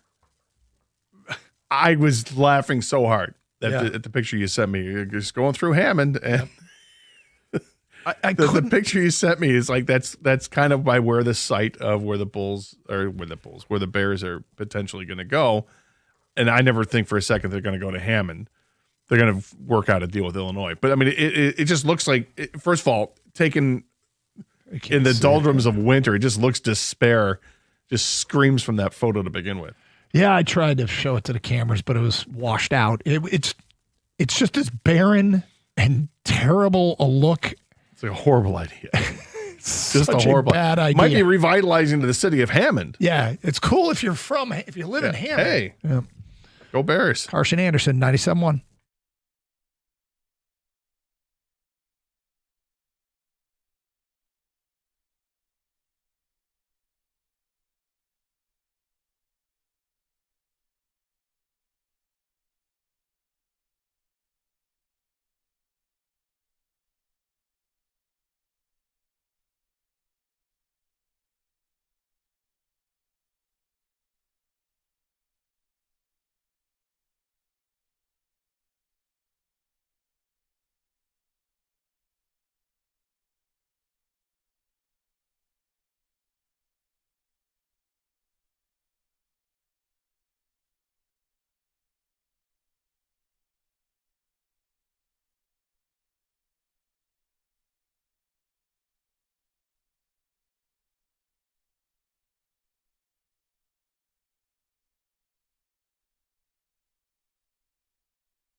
at some point in some boardroom meeting, there was a decision made that, yeah, and then we'll hand out stuffed animals. and at the moment, it might have seemed like a really good idea. And maybe in some of the other events, it was more well received. But the handing out of stuffed animals in a separate handout, like if you're going to hand them out, there's no reason to have a whole separate ceremony to hand out the stuffed animals. Given if you're on the gold medal team and you're standing there and they want to hand you, coupons, I would take them because I would just want to go. Let's go. Keep bringing it on. I'll stand here all day. But when the Canadians had to receive their stuffed animals, and all I'm thinking is, how many of these guys are dads that are like, I'll just give it to my kid? But in the moment, and how many of these guys want to throw it on the ice and skate over it? Absolutely hysterical. Decapitating. How people, the looks on the players' faces. So do you know what the stuffed animal was? No, I couldn't figure out what the hell it was either. At the 2026 Winter Olympics, the medalists received plush toys of the mascots. So they have mascot for the Olympics and the Paralympic Games. Mm-hmm. You have Tina and Milo. So Tina the stoat and Milo the stoat. A stoat is an ermine, kind of like a mink. So you got a weasel. Stuffed stoat? A weasel type thing, yeah. Yep. Oh, I didn't realize that. That's what they're handing out. Weasels. Like, what? Right?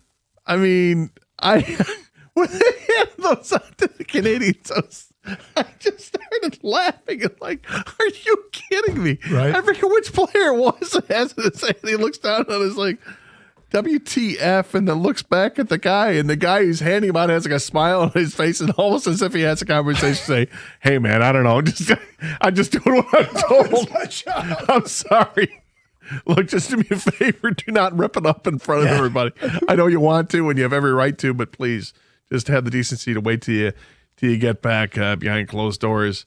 And the guy's like, did you get these at the local Hallmark store? I mean, these left over from Valentine's Day? And what would he do? What are we doing here? Dollar General. The Canadian women, this is from Scott, the Canadian women's reaction to the stuffed animals was even better. You could have handed them a wet, dead mouse and the reaction wouldn't be any different. Yeah. Okay, would your girls like those? They would have loved them. Really? They would have loved them, especially my youngest. Like, she would have said, oh, that's so cute. Like, It was hilarious, though, man. You might as well hand them a bale of kale or something. You know what I mean? Like, what the hell is this? If they lost, would they want it? They don't. Yeah, they love stuffies. That's what they call them, stuffies. Stuffies. Let's get to your phone calls. We got a Jeff on a cell. Hi, Jeff. Hello. How you guys doing? All right, Doing Jeff. Great. Go USA, eh? It was awesome. Yeah. Well, yesterday was my birthday. Happy birthday. Yeah, and I was telling people for the longest time that I remember when 1980, I was 9 years old. Then we played the Russians on the 22nd, and if we were going to play the Canadians or whoever on the 22nd, like yesterday, that we were going to win, and we ended up winning. I don't know if it's ever coincided the gold medal game with you, which obviously the Miracle on Ice was not You're right. it was not that beat the Russians. That wasn't the gold medal game. But has the gold medal game ever coincided with your birthday before? Well, I don't know. I watched in 2010 too. Yeah. I don't think so because I was telling people for like the last month, if the game falls on my birthday, because I didn't know what day it was going to fall on. I didn't see the schedule, but then when we started playing, I shut my freaking mouth because I didn't want to jinx nothing, So then I just didn't talk to anybody about it. Well, you did your job. Yep, and I woke up. My son was yelling at me.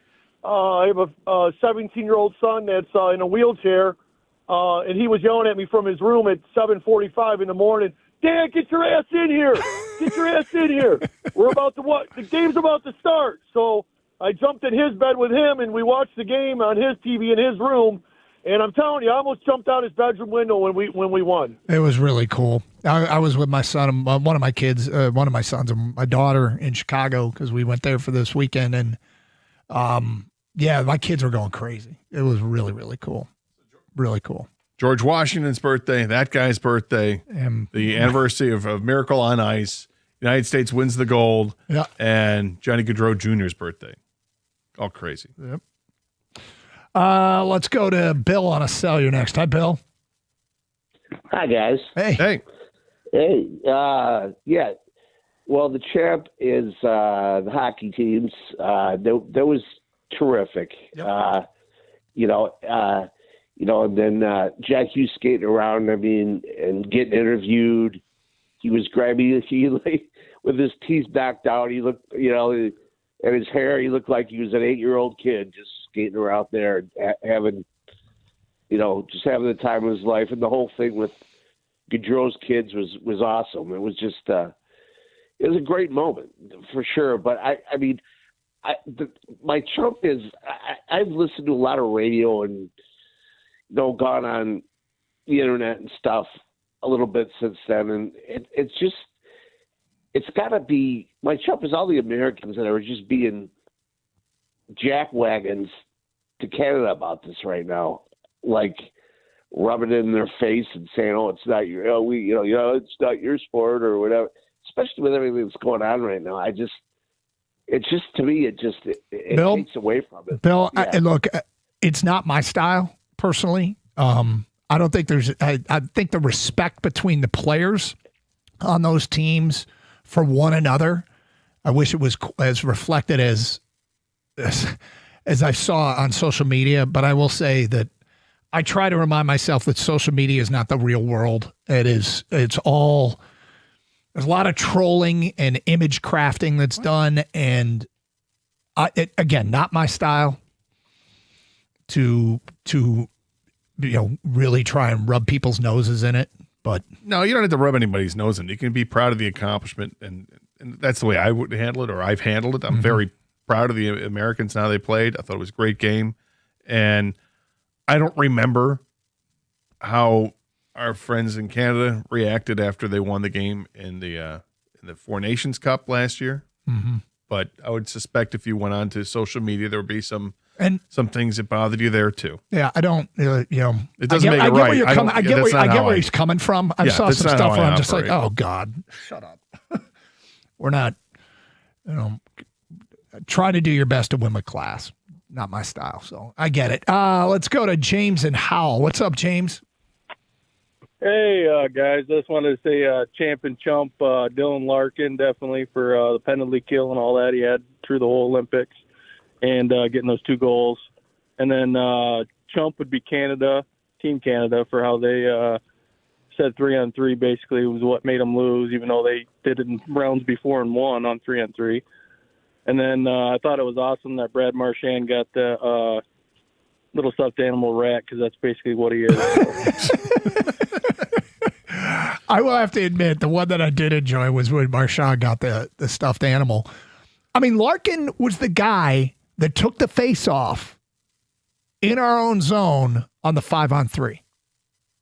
They put Dylan Larkin in there to win that face off, and he did win that face off. And yeah, Larkin, a lot was given, a lot of responsibility was on his shoulders, and I loved it. Pistons, big week. We'll get into that next hour. Plus, take your champ and chump calls, 97.1.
We're getting ready for what could be a potential NBA Finals preview at Little Caesars Arena tonight as the Pistons will host the San Antonio Spurs this evening. The Spurs are, of course, led by MVP candidate Victor Wembanyama, who is dominating in his third year in the league. San Antonio also has De'Aaron Fox and Stephon Castle, who are both averaging over 16 points per game. Both players are coming off 18-point nights in San Antonio's most recent win over the Jazz. The Spurs entered tonight's game with a 40-16 record, which is third best in the league. They're also on an 8-game win streak, which is the longest in the league right now. The Pistons have the second longest win streak in the NBA at 5 games. Detroit has also won 8 of its last 9 and is favored by 1.5 tonight at home. Chris Flohr hosts the pregame show, which starts at 6:35 right here on 97.1. Call of the game coming up shortly thereafter at 7 o'clock. Tigers are set to face the Twins in Lakeland in just over an hour. Tarek Skubal will start for Detroit in his first action this spring. Today's game is not being streamed or televised, so it's only available on the Bet 1270 AM at 1:05 this afternoon. And the Red Wings are back this week after the Olympics. Their first game is this Thursday in Ottawa. It's one of 3 road games before they return home next Wednesday. Today, the team emergency recalled Sheldon Dries and Dominic Shine from Grand Rapids, perhaps in preparation to still be without Dylan Larkin, Lucas Raymond, or Mo Sider as they all make their return from Milan. At the Corewell Health Sports Desk, I'm Brendan Shabath. For more, go to 97.1 The Ticket or Odyssey.com.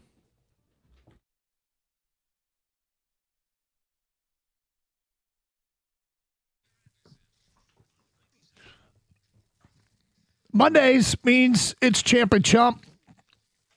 Who should be singled out for having the best weekend? Who should be called out for having a weekend that stunk? Let's get right back to your phone calls here on this Monday on the Carson Anderson program. John is next here on 97.1. Hi, John.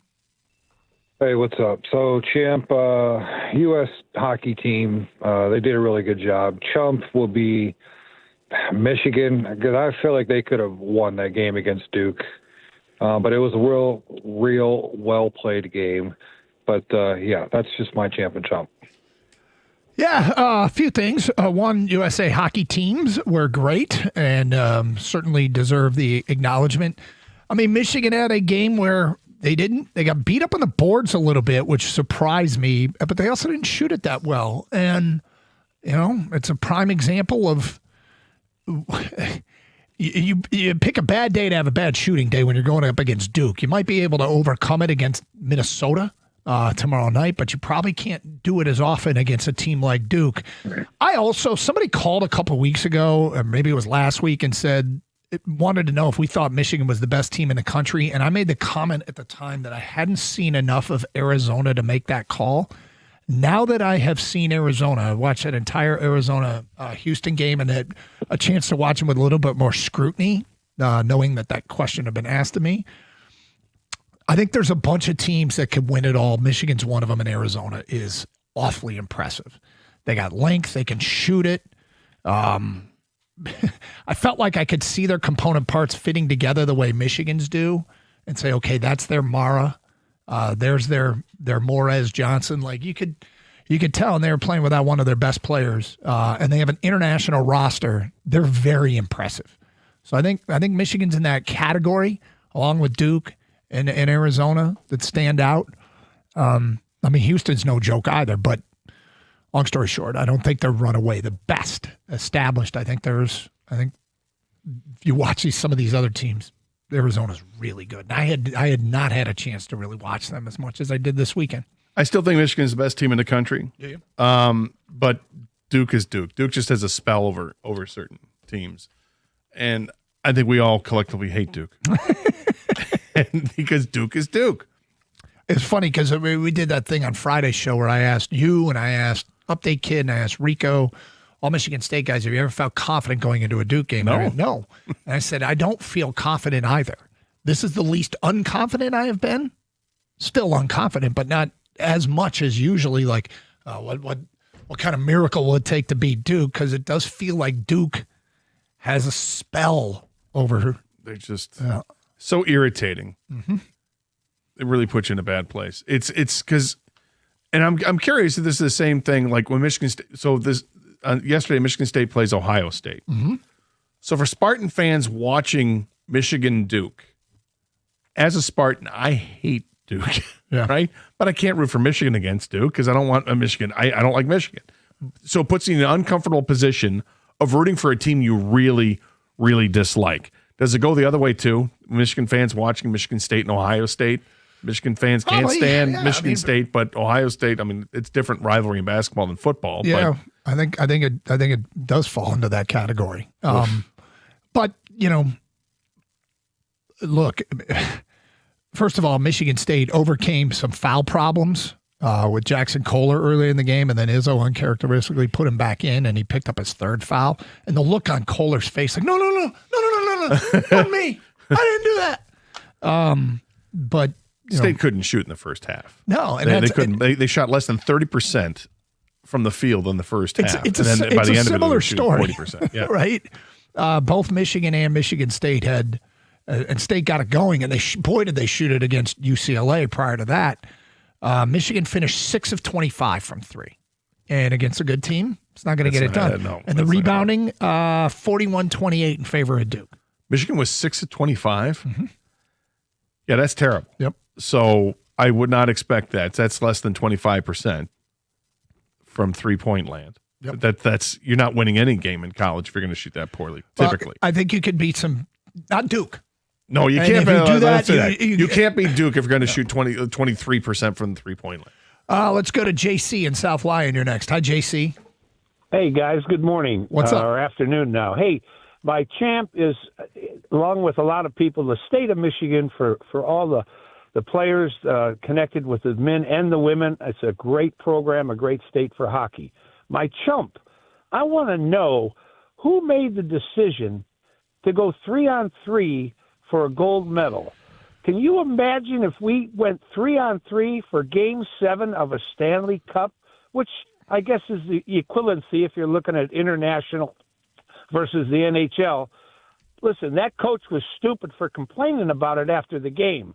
But whoever made that decision, it should have been 5-on-5 sudden. Well, but they don't do that. I mean, when Canada won when they beat the United States in, what was it, 2010, that was 4-on-4 hockey. So I mean, it's just what they do right now. Is it the IOC that makes? I assume it's the IOC. It's not the NHL, that's for sure. I do think it was the NHL. I think the NHL told them you can have our players, but we don't want a marathon overtime session. I think that's what I suspect. I did a Google search this morning. I actually got deep into a wormhole trying to find out the reason why. And unfortunately, today's a terrible day to Google search. Wow. Overtime Olympic hockey because everything's about this game. I suspect that the NHL has said, yeah, you can use our players, but we don't want a triple overtime marathon affair and then come back, fly around the world and continue the season. I totally get not wanting to go to that kind of to play triple overtimes, and they haven't. I mean, we go back to 2014, when I think it was the games in Sochi, where TJ Oshie they had the shootout. Yeah. And TJ Oshie is going forever in the shootout.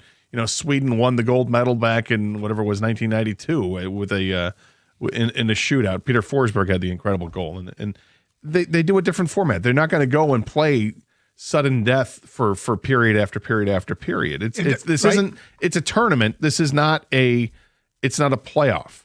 Playoff is different. You got a playoff series. You've got it's just different than the NHL. If you don't like it, I understand why you don't like it, but you can't tell me it wasn't exhilarating hockey, right? No, I mean here's what happens. 3-on-3 is entertaining as hell. It's just not even close to what the normal game is. Of course not. But I think we all understand that going into it. Once you see it is what it is, and you're like, okay, if the United States had lost, if Canada had converted and scored in the overtime, we'd probably be complaining about 3-on-3 hockey. But it's not what happened. Instead, what it ends up being, it's an equalizer because you put your best players on the ice and there's more ice to work with, and then you see what happens as opposed to now it gets away from a little bit from the team concept because it's not all 20 guys on the roster out there, but it's still enjoyable, just like in the NHL in the regular season. We're watching these games in the regular season get decided by 3-on-3 hockey, and if you don't score a goal in 5 minutes, then they go to a shootout. It's not the same format we use in the playoffs. No, but the NHL Stanley Cup playoffs are different than a hockey tournament for the Olympics.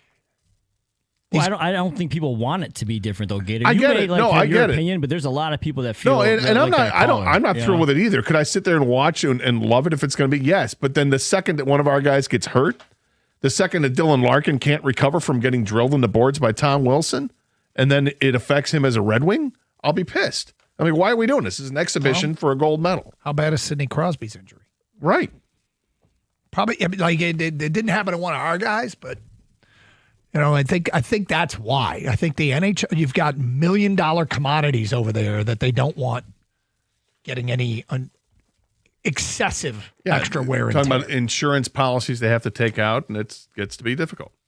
Could they go 5-on-5? Yeah, and would I prefer it? Yeah, but at the end of the day, if this is how we get to have the NHL players in it, and we get that kind of product every year, if this is the concession that needs to be made, I'll take it. Well, there are players that aren't playing in the World Baseball Classic because they can't get the insurance. Okay. Let's go to E in Detroit. You're on 97.1. Hi, E. Hey, what's going on, fellas? I got a champ and a chump for you. Okay. All right. Actually, I got a chump A and a chump B. My champ is the USA hockey and men's and women.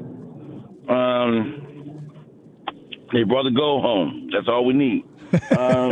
My chump is the NCAA.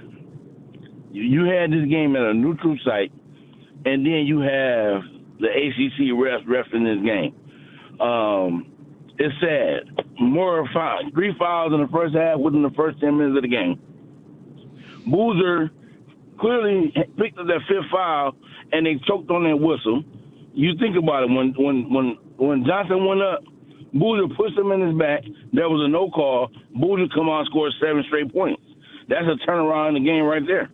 The referees was horrible in that game. I'm still saying April 7th we will be national champs, and that's my theory. Now my chump B is the Canadian fans. The fans, you live by the sword, you die by the sword. You won in overtime with a 3-on-3 situation, and now you lost with a 3-on situation. Now you're mad. Well, USA, when they won the semifinal. Yeah. E, thank you for the phone call. Look, I think most people don't love the format. Maybe some non-hockey fans do because it is exciting. Like, it is very exciting to watch the skill on display. But at the end of the day, it's not like this was sprung on anybody. We knew this is the deal.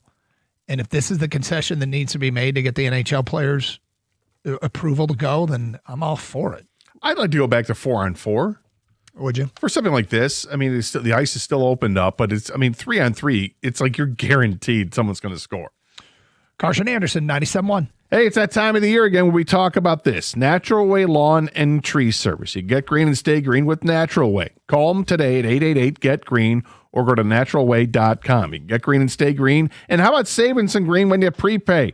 Call by the end of the month to get the early bird discount. These guys have been around since 1990 serving the state of Michigan. They have the 100% satisfaction guarantee. Great lawns don't happen by accident. You need the right timing and the right program. Check them out for the full menu of services that they have to accomplish your dream lawn. Fertilization, aeration, weed control, disease control, and so much more. It's so much easier to prevent a problem than it is to fix one. So get at it. Get the early treatment, set the tone for the entire season. Call right now at 888-GET-GREEN or go to naturalwaylawn.com.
Gator, I want to just follow up and say thank you to all the Carson Anderson listeners I met this weekend at the United Center and the surrounding bars and restaurants. At the Greater Hammond area? It's not quite yet, but yes. The Pistons took it to the Hammond Bowls. You know, it was fun to be a part of that takeover.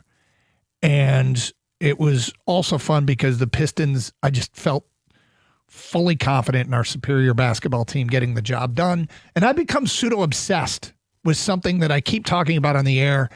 And Kang, I want you to tell me to stop, that I need to stop doing this. But I'm always obsessed with what other fan bases and other broadcast crews say about our team. And at the United Center, I wasn't listening to the Bulls broadcast, but midway through the fourth quarter, I had to go to the restroom. So when I went to the restroom, and you're in the restroom, what do you hear piped in? You hear the play-by-play of the local broadcast, which meant our old friend Chuck Swirsky was doing play-by-play for the Chicago Bulls. And it was evident that the Pistons were going to win the game at that point. And I just happened to be in the restroom when they were praising the Pistons, how good they are and how hard they play on that end of the floor, the defensive end of the floor, and just the same old stuff that we're used to hearing. Maybe I should stop talking about what opposing teams are saying, but I love it. Well, I mean, they deserve all the accolades they're getting right now. And for them to go into Chicago and win that game easily, and Jalen Duren, I mean, everybody talks about Kate needs a Robin to his Batman. It's Jalen Duren. I don't know why people are so reluctant to say it's Jalen Duren just because he's not a three-point shooter. I don't care. The guy scores 20 points a game. He's a double-double every game. He's an intimidating force, gets things done at both ends of the court. He's great. Well, he does what they need him to do. The question that people have is, in this day and age with everybody bombs away from three, can a team that doesn't rely on that? Although I got to tell you, Duncan Robinson is every bit like Saturday night. He was, guarded threes, fadeaway threes. He was fantastic in that game. But can you do it the way the Pistons are trying to do it? I guess we're going to find out, because they have an identity that they have leaned into and is working for them.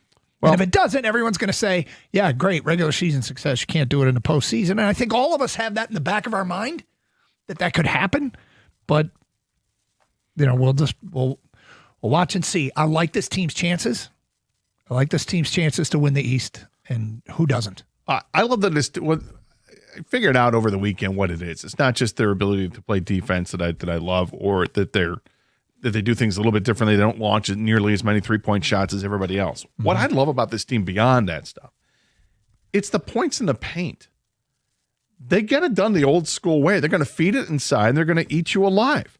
The game against Chicago, they had 68 points in the paint compared to Chicago's 38. Right. You dominate the inside, you're going to dominate the game. I don't care if guys are bombing it from the outside. Keep feeding it in. Get your easy two, your high percentage two, and move on. Well, Detroit is second in the NBA in points in the paint per game. And they have the best record in basketball. Yep.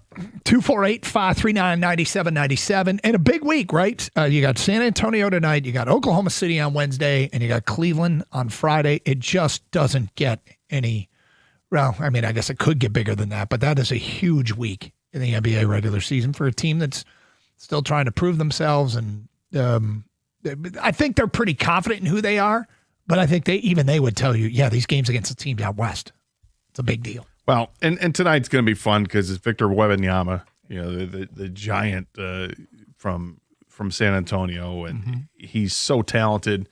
He can knock down shots from the outside, despite the fact that he's 8'3" or whatever he is. But he's got a smooth touch. I mean, he knocks down 81% of his free throws. Think how tough that is to be somebody who's literally like 7'3" and shooting down at the basket. Right. I mean, you're shooting line drives, but he's got it down to a science where he's knocking down 81% of those shots. He's a heck of a player. He's so young and so talented. It's fun to watch a team that is, that's their star player who's this giant, and then our star player is the point guard is gonna push it. And they went against each other in the All-Star weekend, and that was kind of fun to watch. Wembanyama being younger, he likes to play defense too. This will be a real test for the Pistons. San Antonio's no joke. They've got 40 wins on the season. Pistons had the 42-13 record, best in the NBA.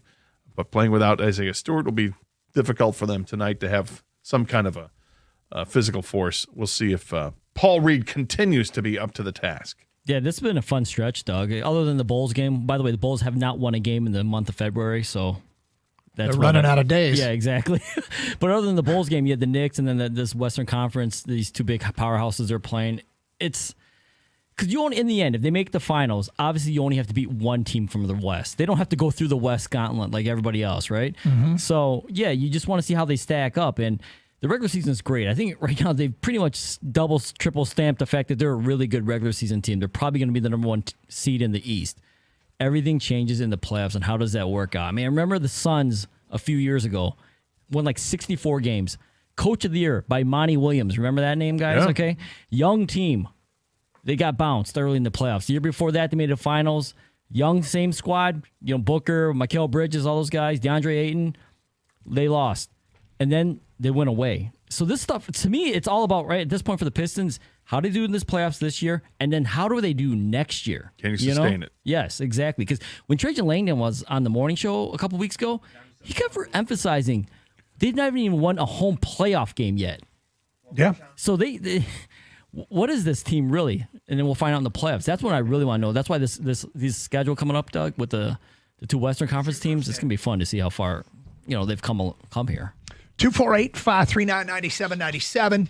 Let's get back to your open line calls. We go to Luke. You're next on 97.1. Hi, Luke. Hey, Doug. Hey, guys. What's up? Listen. Hey, I'm watching the gold medal game Sunday morning. Period ends. Got to go to church. Got to get ready for church. Yeah. 11 o'clock mass. So I get there. Tom and Tom's having the mass. St. Kenneth. Shout out to them. Next thing you know, Father Tom's announcing to the parishioners, if you're wondering about the gold medal game, we won. The church erupted. It was so loud, it was so funny. And then he says to my Canadian parishioner friends, sorry about that. So it was just a real cool, lighthearted moment. And I thought I'd call in and tell you. No, well, good. Thank you. Yes. The reverence. Yeah. Good for Father Tom, unless you were in the bubble. Then I would be pissed.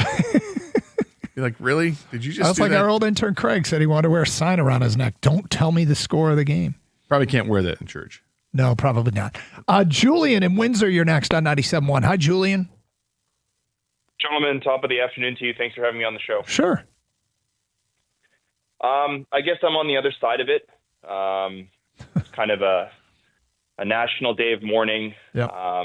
I honestly, I don't think I can put into words, even if you gave me an hour, what the sentiment is here in Canada.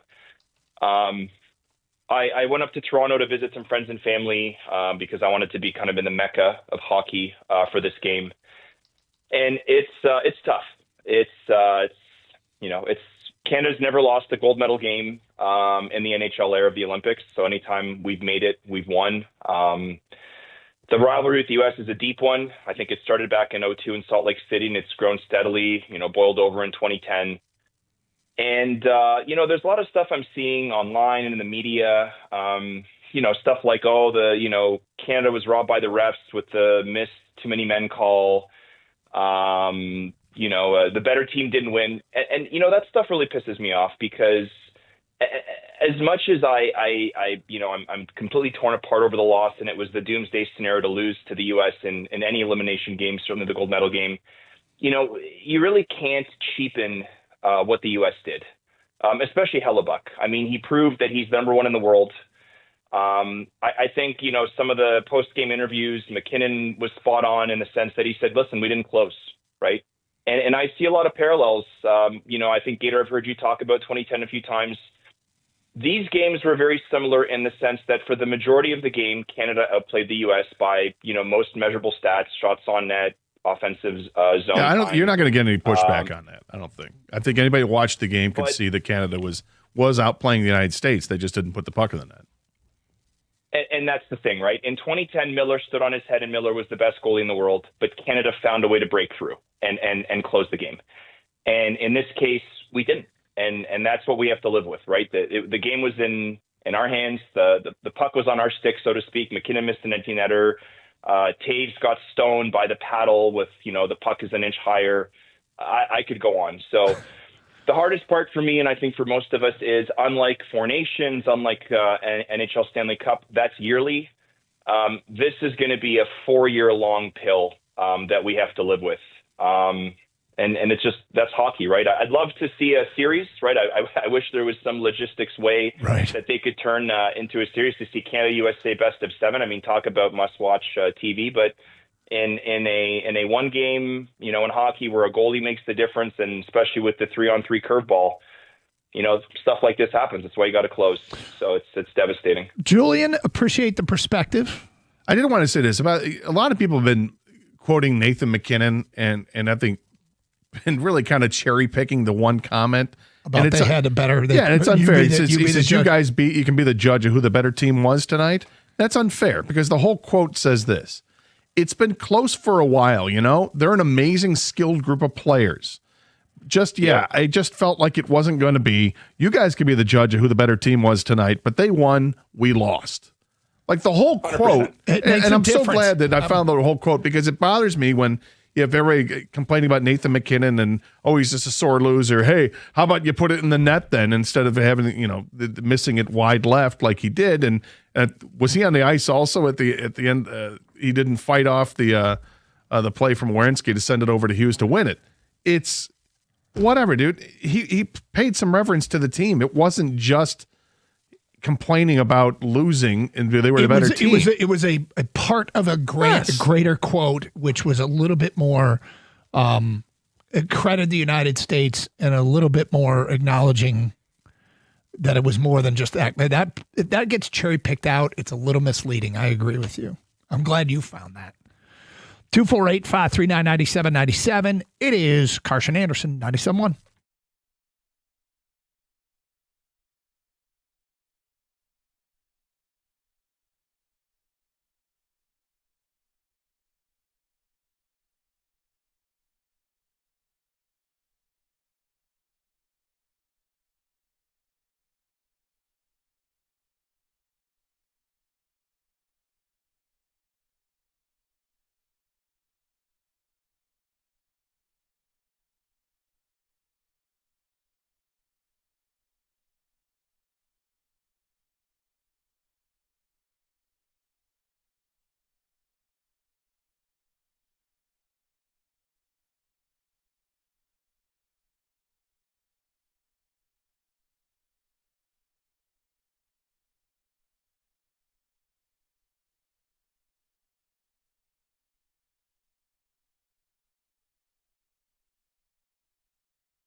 Doug Harsh, Scott Anderson, 97.1. Pistons, huge game tonight against the San Antonio Spurs.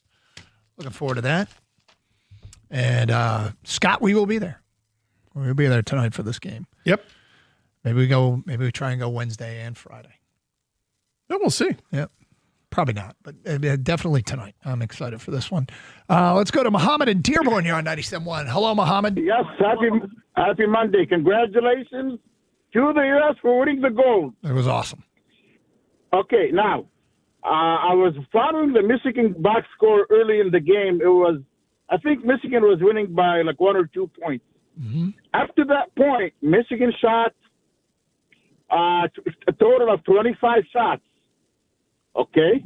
Yeah. They made 3 from 11. 3 from the three-pointers. So that means they had 11 shots from 13. They made 11 or 13 shots from the 2-point range. That's almost 85%. When someone is shooting 85% from the field, you stay with it. So I don't know why did Michigan go back to the 3 and well, I mean, that's an amazing fact. Muhammad, in watching that game, I was trying to figure out if they were having just a bad shooting night. Duke definitely deserves credit for some of what they did defensively. But Michigan missed some open threes, and there's a vulnerability there, and it's a good reminder because it's one and done in March. And that's where it matters most. Yeah. And, we've had a call. Somebody didn't like the officiating today. Guess what? You're not going to like every call in March Madness either. You still have to find a way. You're not always going to have your A game. You still have to find a way or you're done. And yes. If you're humble about this as an whatever the fans say is one thing, but as a team, they need to look in the mirror and figure out, okay, why didn't we shoot it? And maybe it was just a bad night. That can happen. But why'd you get out rebounded? That's the one that I bet that bothers Dusty May. You got out rebounded? Sure. What? You want to know why they got out rebounded? I want to know. Because when they shoot a three, and and let's just say there's no one, no one inside to box out. Most of the time the team is going to get out rebounded. One last thing. Can I tell you two useless but amazing facts? Sure. Okay. Since 1977, no two teams from the same state have won the Super Bowl and the national championship in the same season. It hasn't happened. In football? In basketball, it happened. In basketball, it happened 2 times. The 2006 Florida, and it happened another time. Can you guess what it 1989, happened? the Pistons in Michigan. You got it. Yep. So, thank you for those amazing stats. That was an amazing and useless stat. Stat of the day. Mike is next here on 97.1. Hello, Mike. Hello, how are you? Okay. My champ is the Northern Michigan women's hockey team. They lost one game regular season. They lost in their division playoffs to Ohio State, and they're on their way to the Nationals. Okay, you're talking about Northern Michigan University? Yes. Do they have a women's hockey team? Yes, they do. Is it is it club? Or is it not that it matters. I thought I kept hearing over the weekend that the state of Michigan had no women's hockey programs. So if it's club, that's fine. They played Michigan State. They played Ohio State. Ohio State has a women's hockey, a Division I hockey program. If Northern Michigan, the number 2 in the country. Let me just put it to you like this: even if the club team did it, the vote counts. Like I just wondered if I've missed this. Do they have a women's hockey program, a division? And they don't. I just looked it up. So it is club. Good for them. Okay. I don't mean to discount it at all. No, that's fine. Yep. And the chumps are the guys from Canada who gracefully couldn't lose, and they had all the chance in the world to beat us, and they couldn't do it. So they need to grow up. Well, I mean, it's certainly anybody who's either going too far on this side or losing it. I saw a headline today. It's hilarious. It was from The Athletic. And it's probably specific to those people, and I want to read it accurately because it just made me laugh. I read it to you, Gator, and you kind of giggled a little bit, and I can't find it right now. But it was essentially, congratulations to Team USA, and then underneath it said, and relax, Canada. But anyway. Look, losing a game like that can bring out the worst in you. And winning a game like that can bring out the worst in you. Just go back a year ago. What was the feeling like after the Four Nations Cup? Four Nations, yeah. Because that was a spirited affair, to say the least. You had the game that they played in the round-robin tournament with the 3 fights in 9 seconds. And then you had the championship game played between the two teams, and it was fantastic hockey. It was incredible hockey, setting up what we saw yesterday, where a goaltender stood on his head to keep his team in it and have that chance. And then you get to overtime and the format changes to 3-on-3. And I know most people don't like it, and that's fine. I don't love it either, but it's the format they have. And both teams have to play it, and both teams benefit from it, right? You had Canada benefited from it in the semifinal game, able to win it in overtime, and the United States able to win it in the gold medal game. 248-539-9797. It's from The Athletic, and it's how the Olympics change legacies, plus settle down, Canada. Yeah, I mean, let's face it, though. The too many men, if everything were inverted and it happened to us, it's one of the easier penalties to call in the game. Yeah, it was surprising it wasn't called. There were a few calls on both teams. You're like, really? You're either you're A, letting that go, or 2, what the hell is that? But there's no question the United States benefited from that. Now, does that mean Canada wins the game? Of course not. You still got to score, and they were unable to score with the extra man advantage or the 2-man advantage that the United States were able to kill. And even if they were, then it doesn't mean the United States wouldn't come back and with the extra attacker because they pull the goalie score, because that's happened too. Let's go to Greg next on 97.1. Hello, Greg. Hey, how you doing today? Good, sir. Well, I'm doing pretty good. It's the first time, long time, and I totally appreciate everything you guys did. But I have never watched this much hockey in my life. And one of the reasons that I watch so much is my nephew, Jake Davis, who's a history teacher in Lincoln Park, was one of the linesmen for the Olympics. So it didn't matter what team was playing. I'm searching Peacock. I'm going all over the place looking for these games just to watch a referee skate up and down. But I just thought that with all the things we've seen in hockey and everything else and watching, to go to like a Michigan State game or Michigan State game down at the Little Caesars Arena, yeah, and sit there and everybody's looking at each other, who are you cheering for? I'm like, I'm cheering for number 91, that referee right there. So it was quite exhilarating for my family. You know, I never thought anybody in my family would ever be in the Olympics, but he's a wonderful young man, and I'm just so proud of him.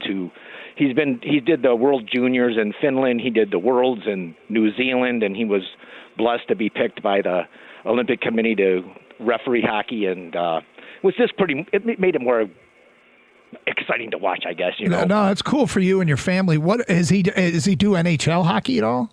He's done some Predator games. He's done mostly preseason. You know, sometimes it's weird how referees get picked, and most of the time you got to be, you know, an NHL player to make it that high as far as refereeing goes. But he has done some pro games, but mostly, you know, he's got a young family now. He'd have to go down to Florida and do a Panther game or you know, things like that. But all in all, he's traveled the world, and he's a young man. I think he's 35 years old, and he has a young family now. And but just one of my champs of the day, because he doesn't get acknowledged. And most of these people, we're all talking about all the athletes and everything else, but there's another state of Michigan connection. State of Michigan connection is exactly what I was thinking. So the USCHO Division I men's hockey poll has come out. Yeah.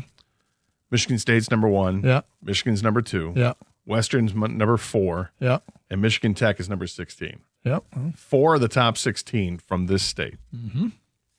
Pick it up, Ferris. Right? Let's go, Bulldogs.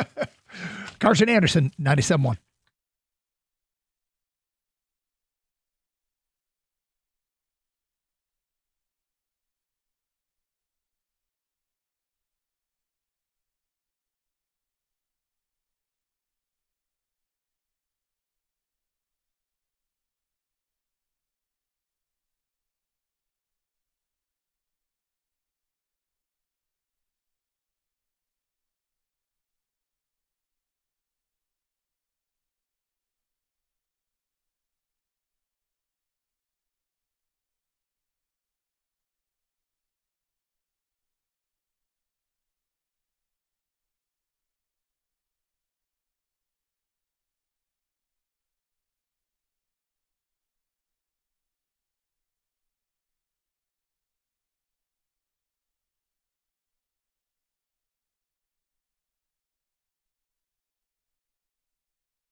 On your show sheet, you asked a question. And sometimes when you ask a question, I think it's because you have an answer. And so when I saw this, I'm like, I wonder what Gator's answer is. Now, sometimes you're just asking the question, but I'm really, really optimistic that you have an answer to this one. All right. Were you inspired by the Olympics? Is there something you want to try? Not really. Oh, okay. No, I'm old. I mean, I'm not inspired, but maybe you are. I mean, well, that's the question because people have kids and the kids get all excited about it, and that's really kind of where the question was born out of. And I thought back to, like, I've already told what I wanted to do when I was, 9 or 10 years old, coming out of the Olympics in 1980. That I loved speed skating and the hockey, and I wanted to speed skate. Asked my parents for speed skates, and I think they laughed it off, and rightfully so. They laughed at you, man? Well, chase your dreams, man. My dad did build an ice rink in the backyard that I'd like to skate on into. That's cool. But it was for me. I'm watching this. The only thing that's inspired me during this Olympic break, like you showed me a video when you were, I think it was either you were in Canada skiing or you were up north skiing, and it was a quick video of just skiing down a not very steep hill. Yep. And I'm like, that does look like fun. I've never It skied really in my is. life, and I would like to do that. Of course, not Olympic style. No, right. Let's get going 50 miles an hour, although I don't know how much a hurdled body can go, how fast it goes down the hill, not on skis. But So would have fallen within 2 seconds. I don't know if it's true at Boyne, and I think it's still true at Nubs Knob. The Bunny Hill, which they don't call the Bunny Hill, but I like bunnies. is free. So if you're learning, they let you the first taste free. Yeah, right. And that's helpful. So, when you do get inspired, we got some extra ski gear. You can come on up. And I still think Kang, I beg of him to try it because he's so miserable in the winter. Yes, I am. And I think you would find yourself enjoying winter a little bit more if you had an outdoor sport to lean Well, into. I was inspired, Gator. Yeah? I was inspired. Sorry, Doug. It's a little different than what you're thinking. Okay. I came up with a new event. I think running in the snow should be an Olympic event. Just jogging or Yeah, like no skis. Olympic Because marathon? you're watching the snow cross boots. country skiers, they're basically running, and Yeah, you're like, yeah, why yeah. not just run? Why But put skis on? Yeah, so it's got to be like 6 inches of snow, though. I mean, this is tough. Snow Like, running. Yes. Okay. Like running, I want to see if Usain Bolt's as fast in the snow as he is on track. And I've always thought this, too, because in the Summer Olympics, I think running in the pool should be an event, too. Well, we came up with a new event that I can't believe doesn't exist. Why isn't there a winter decathlon? Speed skating, luge, cross country skiing, downhill skiing. Like you could put together a bunch of these and have a winter decathlon. Do we need to? Well, of course we don't need to do anything, but I like the idea. It's It'd interesting. just be another thing for Norway to win, but whatever. Right. It's interesting. But I mean, how many people are training in all those different disciplines? Whereas you've got, I think the decathlon is born out of a track meet.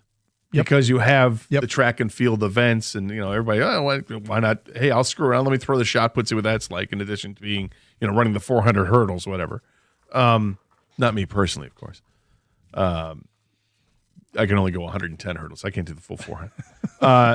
But this winter sports just doesn't, like you're training in your discipline to ski, which is completely, you have to go to a whole different area if you're going to go in these sliding events. Understood. Luge, skeleton, and bobsled. I'm just surprised. I think it could be something that could be done, and I would be intrigued. But I love everything but the figure and skating and the ice dancing. It just does nothing for me. But I realize it's probably on the network's marquee. It gets like the biggest rating, and that's fine. Maybe they should add archery to the biathlon. Thump. Yeah. Instead of shooting a rifle, you shoot an arrow. Yeah, I have goals in life to get to the next Winter Games.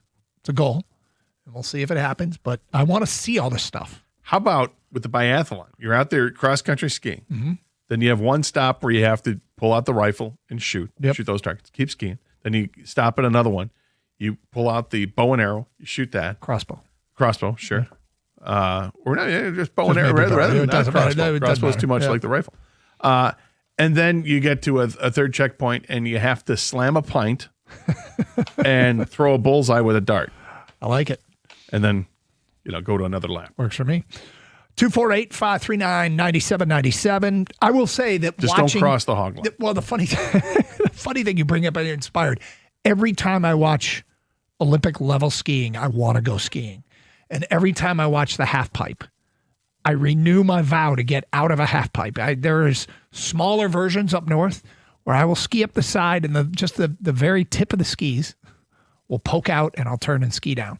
I want to jump out, spin, and land back. And I'm not going to ever do it unless I have a coach. See, now every time I'm watching that now, I think of you. Yep. And I'm watching these men and women go through the half pipe and with the skis. And I'm just thinking to myself, Doug is never going to do this. I know. And it's not that I don't. Well, it's totally that I don't think you can. And I've never seen you ski. But if you don't have it in your head, if you don't have that mentality about being able to, once you're at the bottom of the hill and you pick up the momentum, then you ski up and you're perpendicular to the hill. Yeah. If you can't get the mentality to complete that, get up above it, and spin around and come back down, it's either there or it's not. I don't know. think it's something that's learned. And yet, just even skiing up the side and the tip of the skis poke out, and I turn and ski down, and I'm thinking, Red Bull, call me. But the call hasn't come yet. No. 248-539-9797. Let's go to Aubrey in Farmington Hills. You're next. Hello, Aubrey.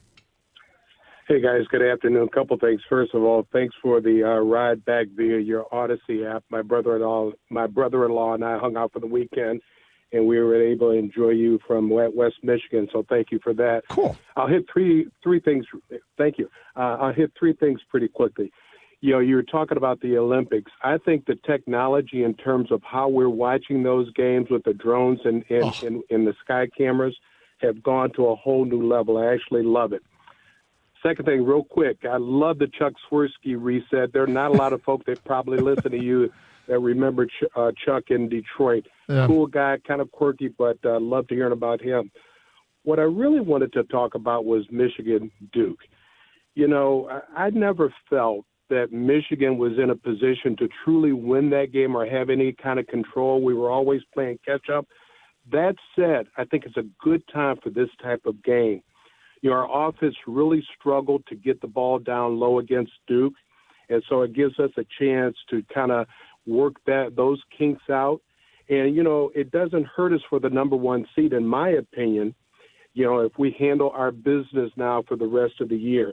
So it gives us a chance to really kind of get things in order and really make that run towards a Final Four and hopefully a national championship. So those are the things that I wanted to hit you with. Yeah, Aubrey. I mean, look, if you're a team that loses a game and has championship aspirations, it's always important to go back, watch it again, and look in the mirror. Dusty May is a basketball geek. He's so locked in. Told the story. I can't remember where they won, but they landed back in Ann Arbor during the Super Bowl, and he went home for the Super Bowl and watched Northwestern tape because that's just prioritizes his time. It's time to get back into the drawing board and see what needs to perhaps be tweaked before you get into March Madness. They're Friday win at Illinois away from pretty much locking up the Big Ten. And so it's just a matter of seeing what else needs to get addressed before you get into one and done basketball.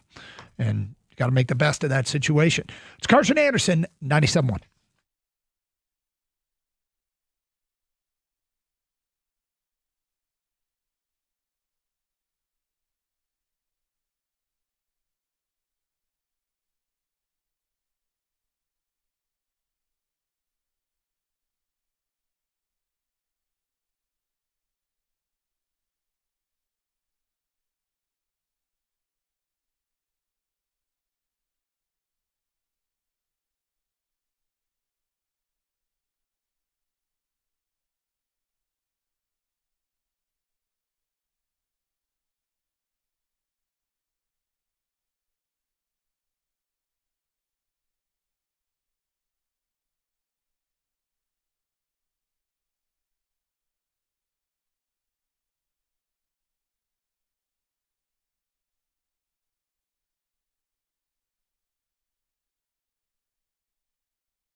Brought to you by Blue Chew. Big one for the Pistons tonight as they have a big week ahead. Tonight's game sees the Spurs, led by Victor Wembanyama, and their 8-game win streak go toe-to-toe with Cade Cunningham, who has made a massive MVP push as of late. Those two players actually third and fourth in MVP odds right now, with Cunningham holding a comfortable edge at plus 650 ahead of Wemby's, whose odds for the NBA's top individual award sit at plus 2,500 right now. It's number 1 and number 3 in the NBA tipping off at 7 o'clock from Little Caesars Arena. We've got coverage all night long right here on 97.1 beginning at 6:35. Plenty of other NBA headlines today. Bad news for the Phoenix Suns, who are making a playoff push. They'll be without Dillon Brooks for the next 4 to 6 weeks with a broken left hand. He's averaging nearly 21 points per game this season. That's a career best mark for him. Some good news with the Winter Olympics having just ended. Kevin Durant's feeling patriotic. He said today that he plans to play in the upcoming 2028 Summer Olympics in Los Angeles. Speaking of those Winter Olympics that just ended, it's still unclear when the Red Wings will have their 3 Olympians back with the team.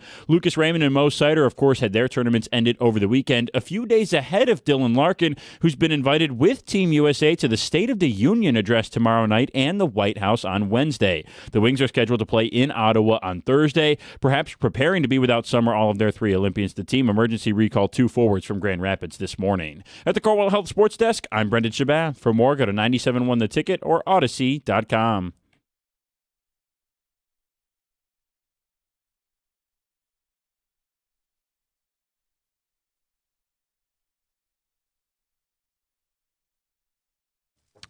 How much attention did you pay to the Tigers over the weekend, Scott?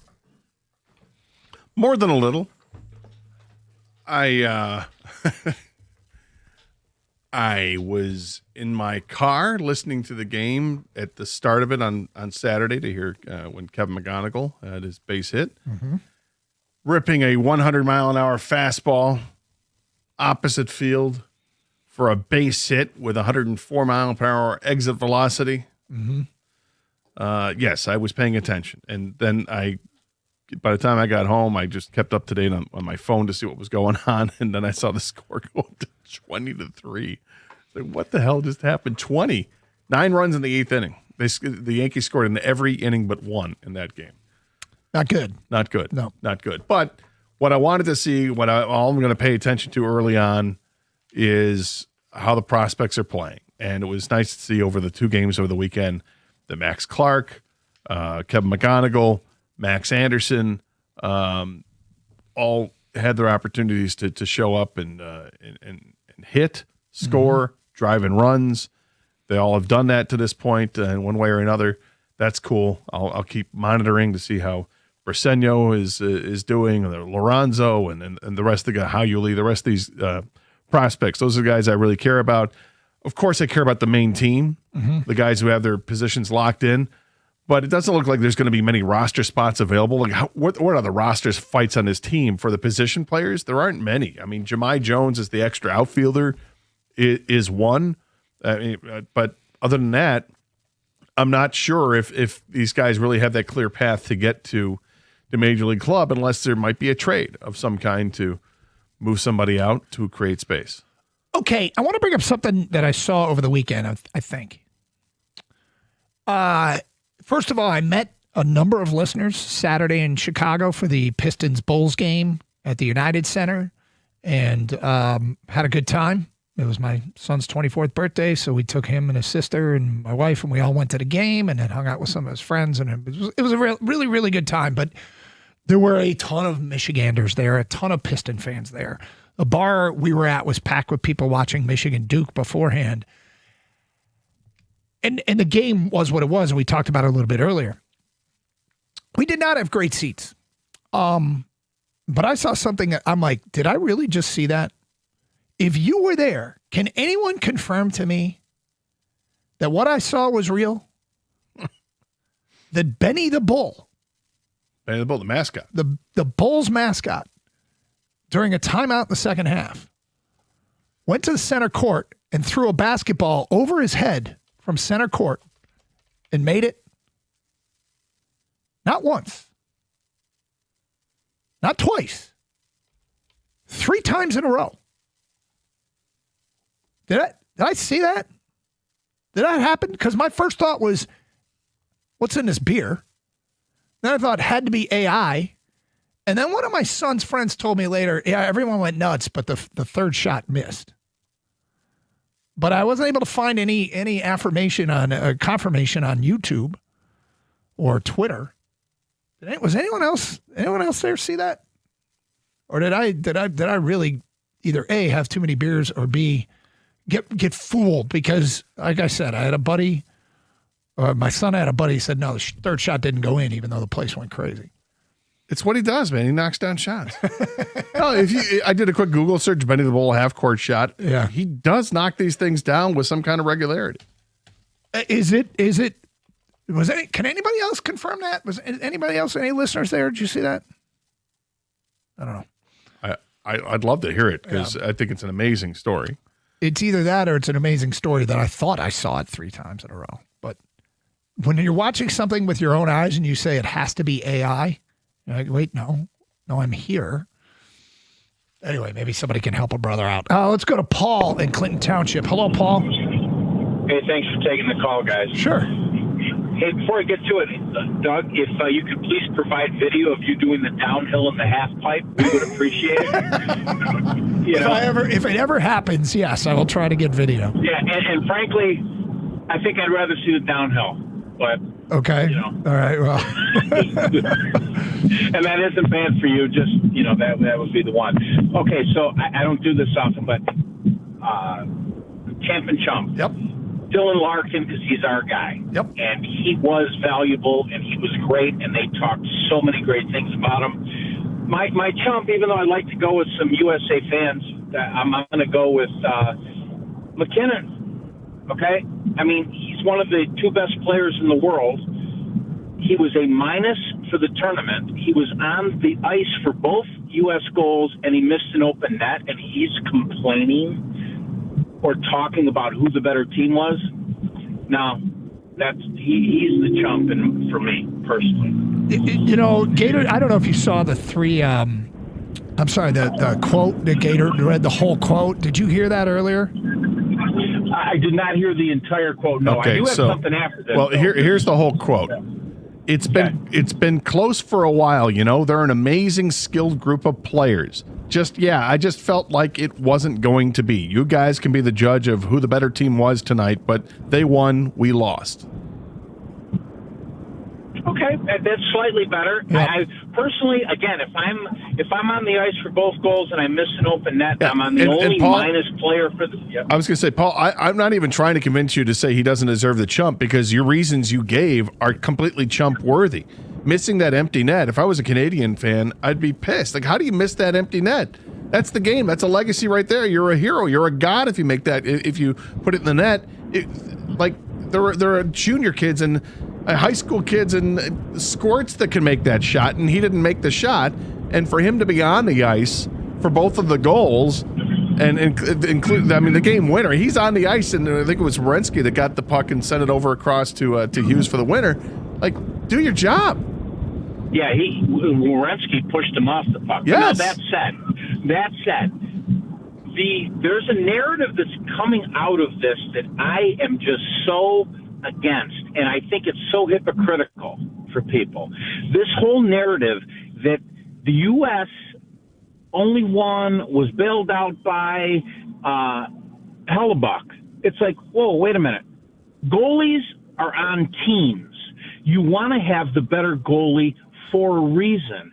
We've watched time after time after time in the NHL where a team dominates the other, but the other team has a better goalie, or he plays out of his mind, and they win the game. And this whole narrative, it was like we had 2 teams, and then we randomly drew goalies for the game. Okay, no, that's not what happened. The better team had the full 6-man component on the ice at all times. Hellebuyck was the best player on the ice for both teams. So I'm sorry. You know what? Bennington, he's the one that actually played fantastic for them last year in the Four Nations, and he won a cup. He gave up 2 goals that, frankly, he could have made the save, and Hellebuyck didn't. So that's how it goes. Teams have goalies for a reason. But that also kind of supports that narrative, though. It's that Hellebuyck played out of his mind. He was the best player on the ice. He was the difference in the game.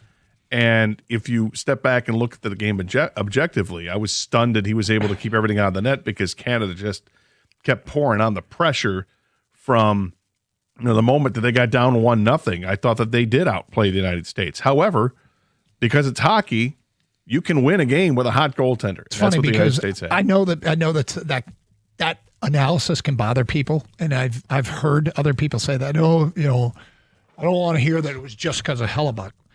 I do remember when the Tigers kept beating the A's in the playoffs in the Verlander, and somebody from Oakland wrote a story that the only difference between Detroit and Oakland, there was nothing to choose between the two except for Verlander.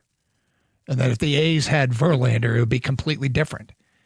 And I just started to laugh like, oh, you mean the commodity that Detroit has you would like? Right. The one that makes the biggest difference?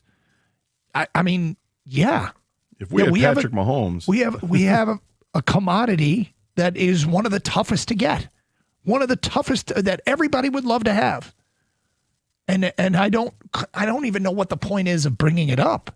To be honest with you. Not Paul. No, right, when people right. bring up that, why would you bring up the only difference is, yeah, okay, so what? There's a ton of talent on that USA roster. There's a ton of talent. Yeah. And then when you get to the overtime situation where 3-on-3, and I said a couple times today, I think it's the equalizer when you've got a team that may not be as talented as the other roster is, but you still have high-end talent on it. It shows up. And, to watch Quinn Hughes, the way he skates as a defenseman and constantly, skating backward or turning a direction, incredible. change of direction is amazing with him. And he does it at such a high speed. When he skates back towards the blue line when it's in the offensive zone, and he skates as fast as he can, and he's just got this. He's just winding up. It's amazing to watch. And Werenski is like that as well, and maybe not to the same extent, but he's got a lot of that in him. And then you see the talent. Like, wait a minute, Jack Eichel's really good. Jack Hughes is really good. Dylan Larkin is really good. Tage Thompson is really good. The Tkachuk brothers are a problem. It's a different style of team that the U.S. has than Canada, and maybe that's what pisses Canada off most of all, is the United States is a gritty freaking team, man. And they're going to rub you the wrong way, especially with the Tkachuk brothers out there. And even with Canada has a couple of guys that have that saltiness to them. Tom Wilson will hit anything that moves, and he'd be a player I think lots of teams in NHL would like to have. And Marchand is just an irritant, but not like the Tkachuk brothers. Those guys are hitting everything on the ice and setting a tone. All right, why this could be a huge week in the NFL, and does it matter for Detroit? We will get to that today at 1:23. It is Carson Anderson here on 97.1. Hey, it's Doug Karsch here to tell you that Sarah Chevrolet in Sterling Heights wants you to bank your tax refund and pay no money down on a brand new Silverado. Pay just $348 a month for 24 months on a Silverado Crew Cab LT 4x4 with zero down. Go now to 17.5 in Van Dyke and Sterling Heights, 87-SAY-SARAH, or saysarah.com. Together, let's drive. With GM employee discount through GM Financial, 10,000 miles per year, plus taxes and fees with approved credit. Offer ends March 2nd.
So last Thursday and Friday, we did not have Kang, our producer, who does a great job for us. We're very appreciative. And the listeners love him. And Kang, you've got this brewing tradition with your family. And you're a young father, and we have a lot of young fathers out there. How many winters in a row have you done this now? Is it 2 or 3? Oh, God, it might be 4. Might be 3 or 4 now? Yeah, at least, okay. yeah. I think it's safe to say that this is developing into a tradition, and this year you expanded it. Is that correct? You know how we have a lot of sports fan that listens to the show, Yep. and they do these like, hey, I want to go to every baseball stadium. Yep. Right? Yep. Guys want to go to every Big Ten football stadium or something, or all that stuff. I think we've turned into we're going to hit up every water park there is in the Midwest before we branch out to other ones. But yeah, we went to another water park, so Okay. the girls love it. So where have you been so far in Michigan? In Michigan? Yeah. Or is it none in Michigan? No, Is that- Frankenmuth. We've been to the 2 up there, the Zenders or and Splash then- Village? Yeah, and then Bavarian Blast, which just opened up like last year. So we Okay. went to those 2. All right. And now you've gone somewhere else? Yeah, we've gone to Great Wolf Lodge in Ohio. Okay. And then down the street, we just went last week to Kalahari as a family. Okay. Which is also in Sandusky. And how was it? Great, man. Listen, they say you've been to one water park, you've been to all. It's not true. They're all a little bit different. They all have, I think they cater towards different age groups more too. Mm-hmm. There's stuff for the adults, but it was fun. It was like more of a safari theme. Okay. Things like that. They have a big nice wave pool. Mm-hmm. Gator, you love the water, man, right? I do. I used to I remember being frightened of a wave pool when I was a kid. I was overwhelmed by the waves. Were you? Yeah. Oh, I was that's- really young, really little, like 5 years old or something. I remember that being a little terrifying. It can happen. So in the winter, you guys hit up different indoor water parks. Yeah, and there's still plenty to go. I mean, we've done to a Sure. water park in Florida as well, but I know there's one in Windsor that's pretty close. Mm-hmm. This one, though, in Kalahari, Doug, I don't know, you might like this part. It's not wakeboarding, but it's like simulated waves. You know what I Yeah. mean? They Yep. give you that board and you kind of start on your stomach and you're able to try to surf or whatever. Not surf, but like wakeboarding. They've got that up at Boyne Mountain in, I can't think of the name of the place, Avalanche Bay. Okay. Avalanche Bay, Have you they've got tried one of it? those.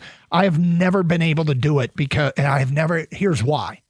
The line is always really yeah. long. Mhm. The kids and like there's tons of kids and I'm like, I'm not going to get in that line. If I were ever there and there was nobody there, I would so try it. But yeah, the Avalanche Bay, you've not been to Avalanche Bay? Not yet. Okay. That's at Boyne Mountain. That one's pretty good, but I have no point of reference. I suspect that you might, I don't know how it compares to Kalahari and all that, but that sounds like a fun tradition for your family. In the middle of winter, you guys hit up indoor water parks.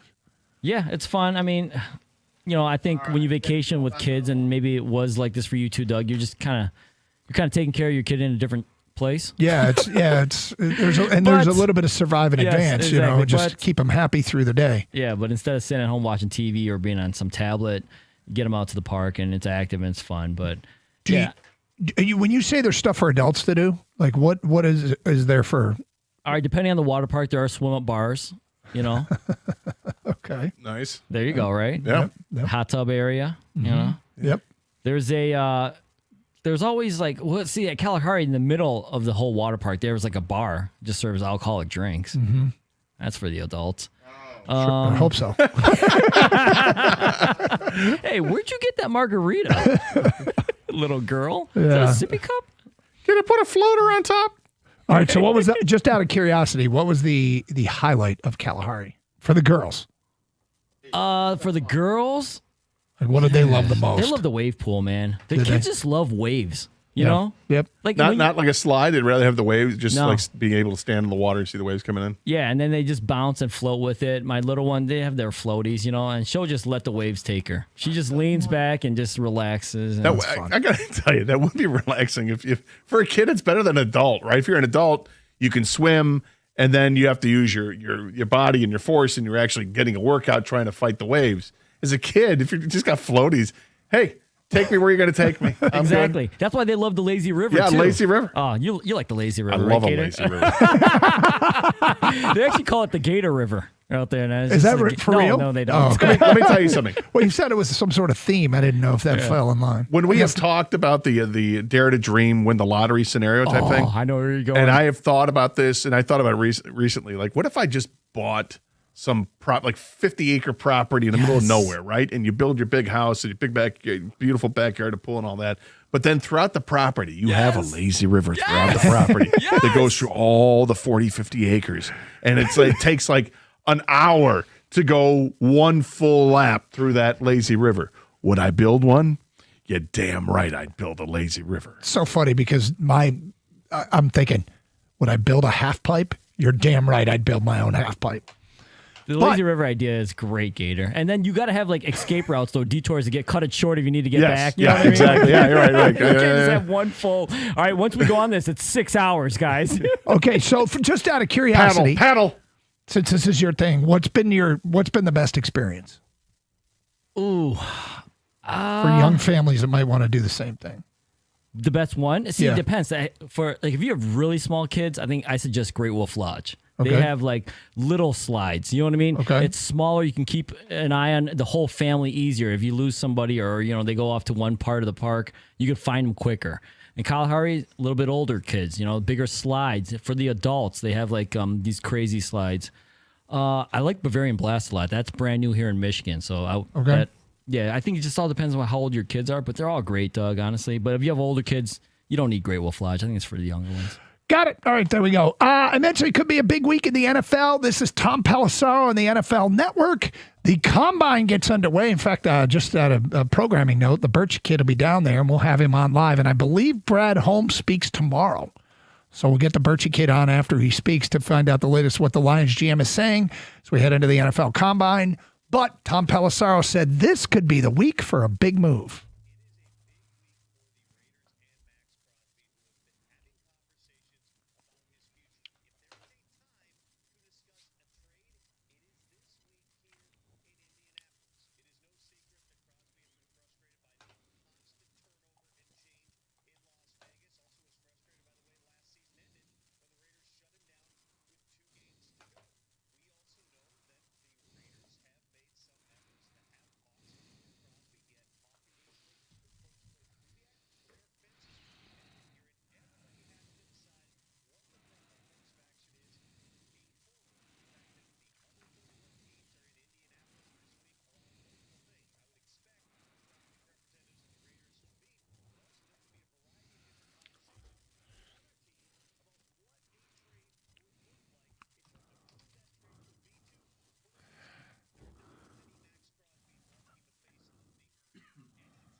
Okay, Scott. There it is. And at one point, I'm kind of in the camp of, okay, if not Detroit, anywhere but Chicago or Hammond, and if we can get that done, then I'm okay. I guess he could help a contender somewhere. We've all talked about the cap space and the difficulties that come with, and when there's free agents that are available, maybe it's a better way to just go after Linderbaum if you're going to try and go big, but sounds like something could go down this week. Could very well. This being the Combine week is always interesting to us. We pay a lot of attention to it when they start doing the workouts on Thursday and through the weekend. It's going to be great. But the rumors that fly around are awesome as well. And with free agency right around the corner, I'm curious what's going to happen. And of course, the Raiders it's a big chip they have. And if they're unable to convince Max Crosby to stick around or to want to stay on this team, then they should trade him. And they'll get a haul in return. They'll get at least a first-round pick for him. They'll probably get a first-round pick and a player. Can they get more than that? I mean, I don't think they get the same package that the Cowboys got from Micah Parsons. I don't think I think Max Crosby is a great player, but I don't think he makes that same wow factor that Micah Parsons does. And he's a little bit older, and there's a difference there. So, but he's going to get you a first-round pick and a player, and maybe even another pick. I don't know if it'll be another first-round pick, but we talk about this a lot. I don't think the Lions can even entertain this, unfortunately, because he's costing too much, and you've got to give up a player in return. The problem with the NFL with the rules is that it's not the NBA where you're trading salaries. You've got salary cap implications of accelerated bonuses and dead cap money and all that. So it's just not the same. Lions can't, I don't see any way that they can get involved with this. But like you, I do not want to see Max Crosby donning a Hammond Bears jersey. No. Or any, and the scary thing is that there are teams, really good NFL teams that have a lot of cap space. If he goes to like a Seattle, oh my God, really? Yeah. Can that happen? That could happen. Yeah, and the hard thing for any team, if you're Vegas, you want to trade them to the worst team possible because you want their first round picks to be as high as possible, and that might say, well, we're not sending them to Seattle for your virtual second round pick, but something to monitor this week. And Brad Holmes, I'm almost positive, speaks tomorrow, and we'll have a live update from the Birch Kid down in Indianapolis. Carson Anderson, 97.1.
Exciting week, exciting times for Detroit sports. We just mentioned the NFL Combine, which really kicks off, ramps up intensity of draft discussion, and as you mentioned, the rumors and all that.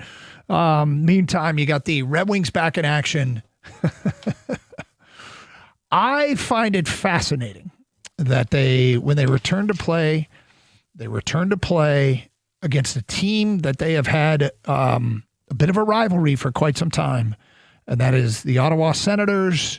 Have a similar record to Detroit, and that means also that we will be taking the ice against Brady Tkachuk on Thursday. I'm playing. Yes, Red Wings back in action Thursday against the Senators and Brady Tkachuk, and I don't know if it's a rejuvenated Red Wing fan base, but I would say that the hockey crowd is rather amped up. We opened the show talking about how special it was to win that gold medal and what a great sell job for the NHL that USA Hockey victory was for the NHL in this country. And as a sport that is somewhat niche in the United States, not here as much. In fact, there's a lot of great pride in what some of these Michigan kids did on the men's and the women's front. And where our fingerprints are all over that gold medal. Well, they're not kids anymore. I use it. You know what I mean? Because these are Michigan kids that grew up in our state. Whether they were born here or not, there's a lot of claims. No, Jack Hughes was the one Hughes brother that didn't play at Michigan, but he went to Plymouth-Canton High School and went to Plymouth High School as part of that tri-campus thing and played for the USA National Development Team. And maybe almost scripted like And I don't know that you could have a better sell job for the sport of hockey than have the guy who had his teeth, his chiclets, literally spitting chiclets, took a stick to the mouth, score the game winner. So all of the post-game photographs and video of Jack Hughes, you could see the teeth cut in half, blood in his mouth, as it totally perfectly captured the barbaric beauty of hockey. And for most of us, having two teeth knocked out, a third one that looked like it's jammed back in his mouth, I think that would make it a very bad day for us.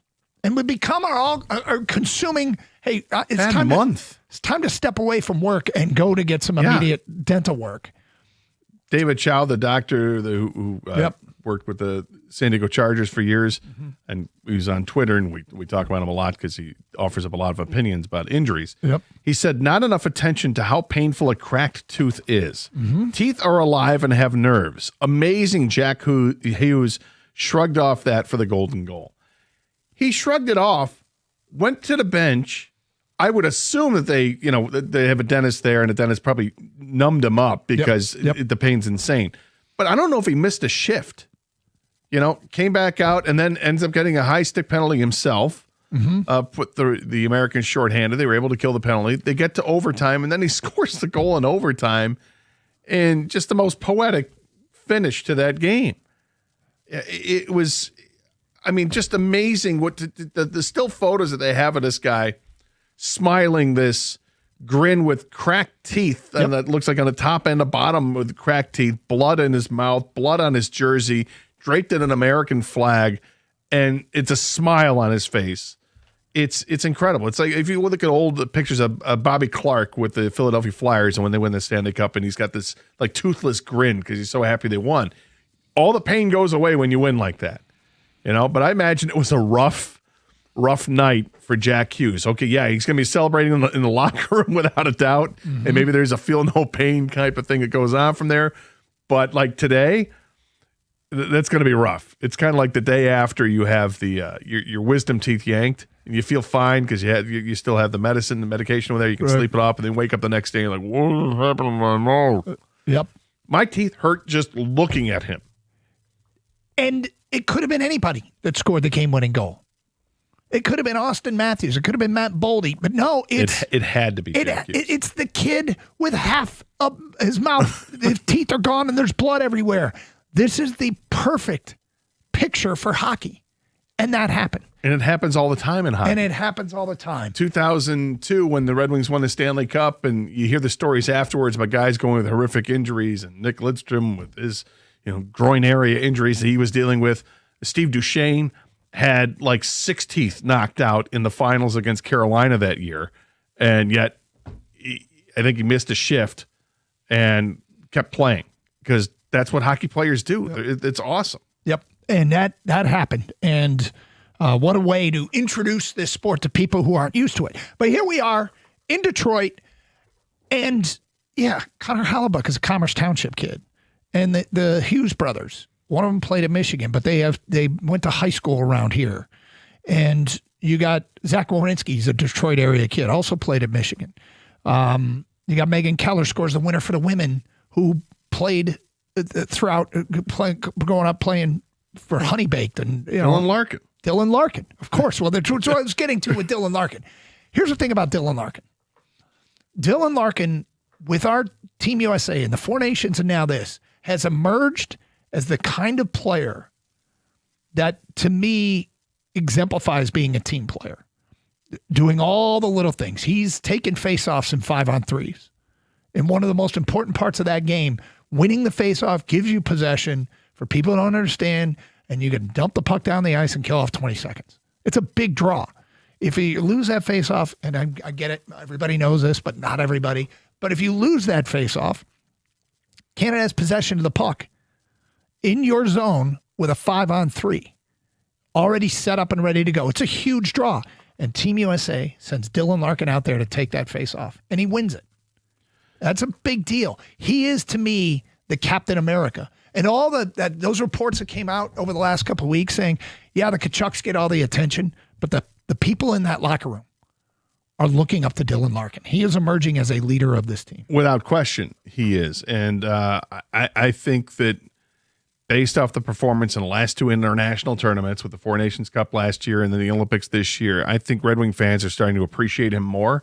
I think Red Wing fans appreciated when he spoke out about not adding at the trade deadline last year, and that there was, maybe a little come to Jesus meeting with the general manager and trying to get on the same page there. And they go into this offseason, make some additions, and now the team's playing the way that they are. Dylan Larkin's going to come back and play on Thursday night against Ottawa at LCA. And he's coming back. I thought it was at Ottawa. Am I wrong? I think it's here. Let me double check that. My apologies. I've made this mistake before. No, it looks like it's at LCA on Thursday. Where were the Olympic skater? They were in Italy. Okay. Yeah. All right, so they're at Ottawa. Or they're at Detroit. They're at Detroit on Thursday. So when he comes back, it's going to be a hero's welcome. The crowd is going to be sick. What? ESPN says they're at Ottawa. Why am I looking at this? Why do I mess this up every time? Why is it not the bottom team is the home team? What are you looking at? Yeah. I'm looking at I have on my ESPN page, it lets me know where the... Does Ottawa love Dylan Larkin that much? Or now, I swear to God, I swear to you, it just switched and put Detroit on top of Ottawa. My bad. It just switched, Kang. It just switched. It just happened right now. It's just you. It wasn't him. It was ESPN. So you know who's not going to get a hero's welcome? Dylan Larkin. Yeah, Ottawa loves Dylan Larkin. And Brady Tkachuk. Oh, that's They're not going to be so happy with Brady Tkachuk in Ottawa. I got a problem with reading. Reading and math. It's okay. Anyway. Not okay. I don't like that. No, but look. So we're fired up. I'm excited. To be clear, last year I was excited coming out of the Four Nations, and I thought Dylan Larkin was going to be the leader of a team that excelled down the stretch and carried momentum into the playoffs, and they were under 500 by like 4 or 5 games. And so, there's not necessarily a carryover. In fact, who knows? Maybe it takes a lot out of you. I am cautiously optimistic that a confident and gold medal now wearing Red Wing captain comes back, and some of that spirit has a bleed over effect to our Red Wings. It's probably wishful thinking, but I'm bunkering down with that hope anyway. Well, this team has leadership without question. Not only is Dylan Larkin the leader of this team and the captain of this team, Lucas Raymond is a leader. He was the best player for Team Sweden, one of the best players in the tournament. I think he had 9 points in 5 games. Mo Seider is without question. He's a leader. One of the leaders of that team in that Germany put out there, and he just commands respect out on the ice. The way he plays the game on defense, they've got plenty of that, and they've got veterans on this team that know how to lead as well. I really, really like the makeup of this Detroit Red Wing team, and I'm excited about the additions they're going to make when they make them. And I'm making this as if it's already happened, and of course it hasn't. But I feel like it has to happen, that they will make additions to this team before the trade deadline. It just makes all the sense in the world. You add to this team. This team is really good right now. They're in a position where they have some prospects that they can afford to give up if they see the move that makes sense. And if you're holding tickets to that game, a reminder, It is in Ottawa. Just this from John Jansen. Assuming that was Jack's original tooth may be an error. Just a thought. And, John, you might be right. It might not be. Those might not be Jack's original teeth. But there was still blood. It was real blood. And it was a great picture, all of the pictures of him. In fact, when he spoke and he kind of had problems with his S's and T's because his teeth were all jacked up. Yeah. It was fantastic. He looks like a kid, but what he was saying came from inside his chest, and I thought he was awesome. He was great. And you know who else was great? Since we're taking credit for everything here in Michigan, as we should, lean into whatever ties there are. Mike Tirico was fantastic. Oh, he always is. His sign-off, if Connor Hellebuck has a mantle and a fireplace, put this picture above it. And it was the picture from the camera up top making the save with his stick behind him. Yeah, it was unbelievable. And then what he had to say about what sports can do for our country. There's a reason why he's the best in the business. And he flew like directly from the Super Bowl. He was in Italy, then flew to the Super Bowl, then flew back. That right. I mean, that is somebody that is incredibly talented. Well, he is. He loves his jobs because he does everything. Yep. And he's great at it. That man needs a nap. It's Carson Anderson. He deserves it. 97.1. Hey, Natural Way Lawn and Tree Service is where you get green and stay green with Natural Way. I've used Natural Way for years, and I think you guys should too. You've heard me talking about this for seems like over a decade now because my lawn is green. It's lush. It's great. Give them a call today at 888-GET-GREEN, and you can get green and stay green and save some green when you prepay. Call by the end of the month. You get that early bird discount. That's pretty great. They offer fertilization, aeration, weed control, disease control, and so much more. For greener grass and fewer weeds, early treatment is key. They have programs designed to strengthen turf, improve color, and control the weeds. And that's what you want to do, but you got to start early to get those best results coming in right now. And for a limited time only, you purchase a full lawn program and get free grub control, but you got to mention my name, Gator, and the station's 97.1 The Ticket. It's so much easier to prevent that problem than it is to fix one. So again, early treatments set the tone for the entire season. Call right now, 888-GET-GREEN, or go to naturalwaylawn.com.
So, Gator,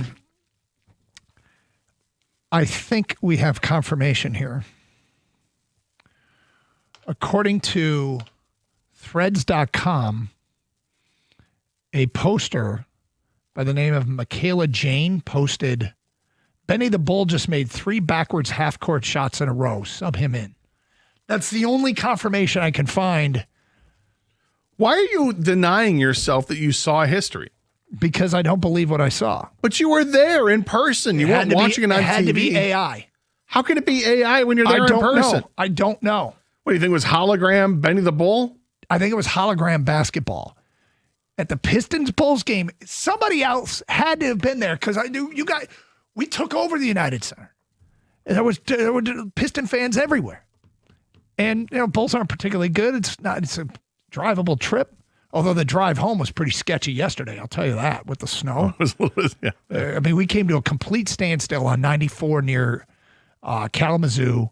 Probably saw a dozen cars in the ditch, including one that had rolled over. It was scary. That's not good. 94 was closed in Ann Arbor. it was sketchy. But for those, Benny the Bull in the second half, the mascot, went to midcourt, threw a basketball over his head with one hand, made it. Then did it again, then did it again. 3 straight times. Now, one of my son's friends said, no, the third one didn't go in, but everybody thought it went in. The place went nuts. I'm just looking for anybody else that was privy to that because I couldn't believe what I was seeing. And then I said, it's not true. It had to be AI. Somehow, some way, they've managed to make an AI for my own eyes. But you think the Bulls player's like, damn it, I can't even do that facing the net.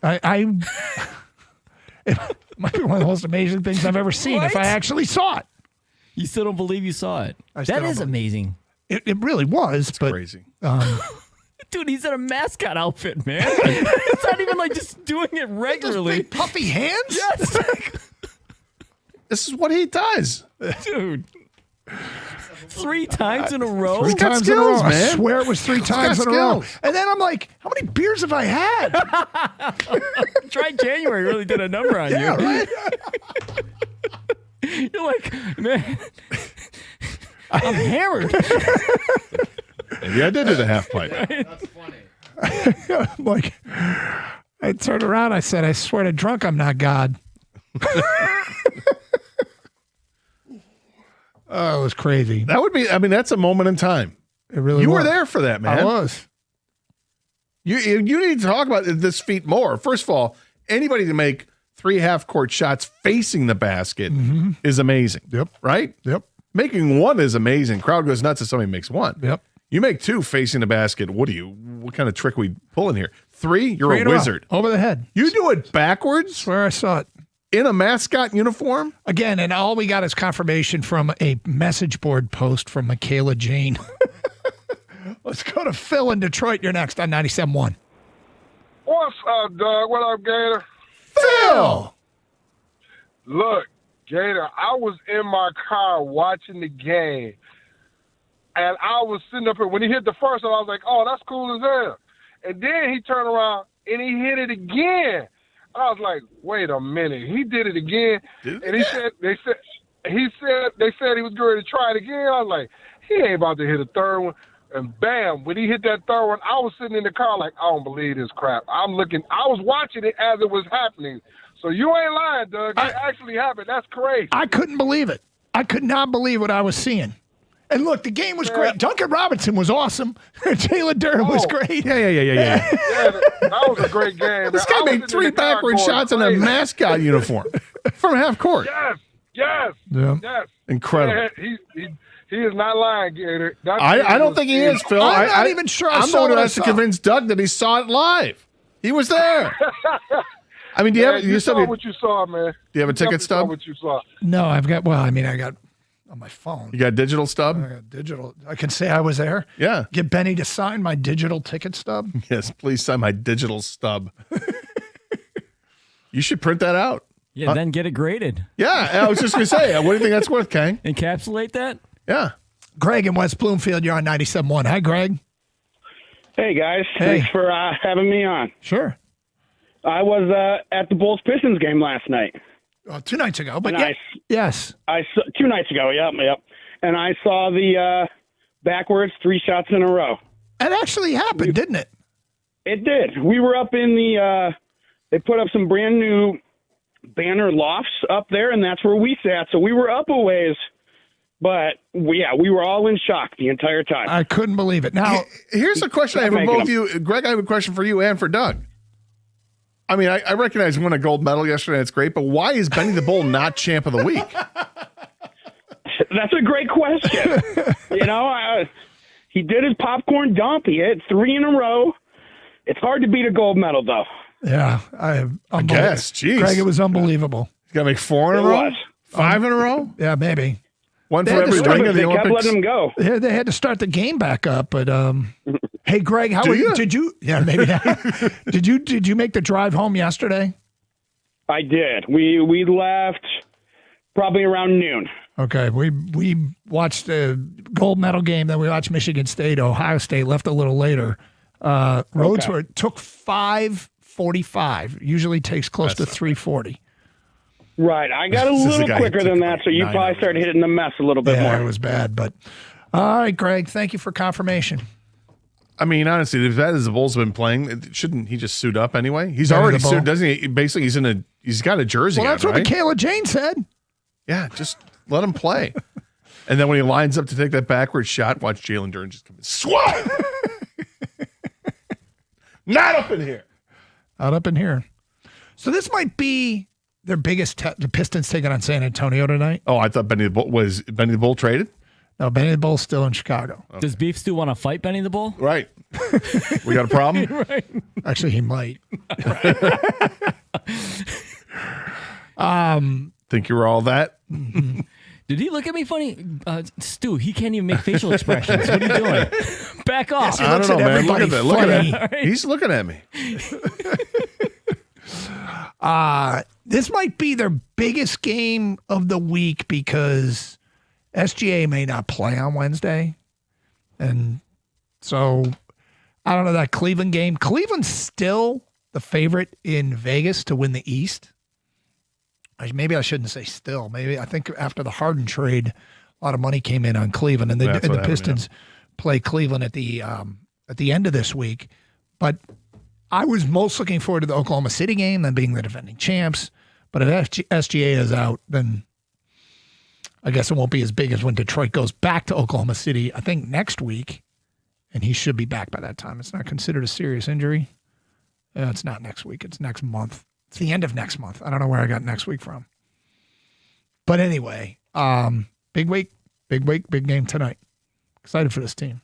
Yeah, I'm excited to go to the game and watch it tonight, to see the boys in action. Victor Wembanyama, first up close and look at him. So that's going to be cool. It's a big test. Yep. So we shall see how they come through, but they dominated Chicago Bulls. And again, tons of Detroit fans and the Bulls fans that wanted to have talks like that were just being cool. Oh, your team's so good. Yeah, we're getting used to it. We like it. So, but their mascot. I mean, you got Dude, something. your mascot. Yeah, your mascot though. 3 in a row. It's amazing. Yep. Champ of the week.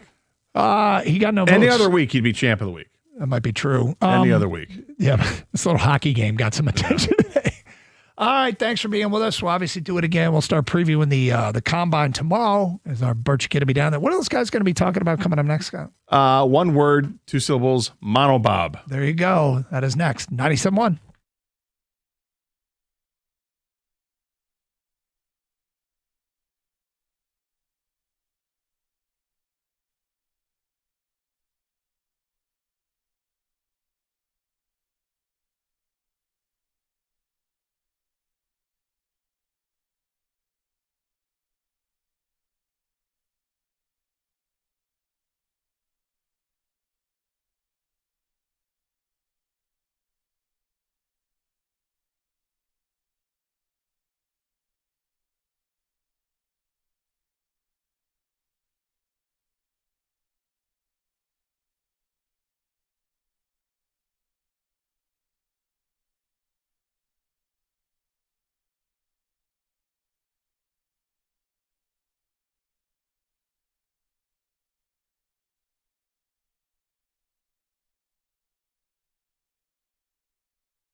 Oh, you'll see. Kenny, wonderful work on the drop. Rico, hello. We are ready to roll. We will get to the Pistons later on.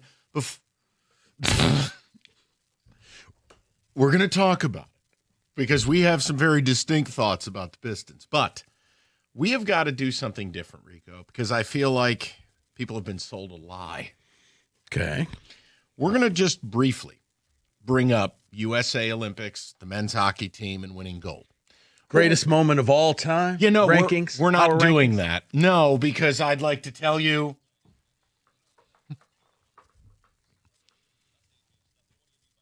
What I mean by that is when you decide the Olympics on a 3-on-3 overtime in a way that you would never decide an NHL playoff game, nothing means nothing.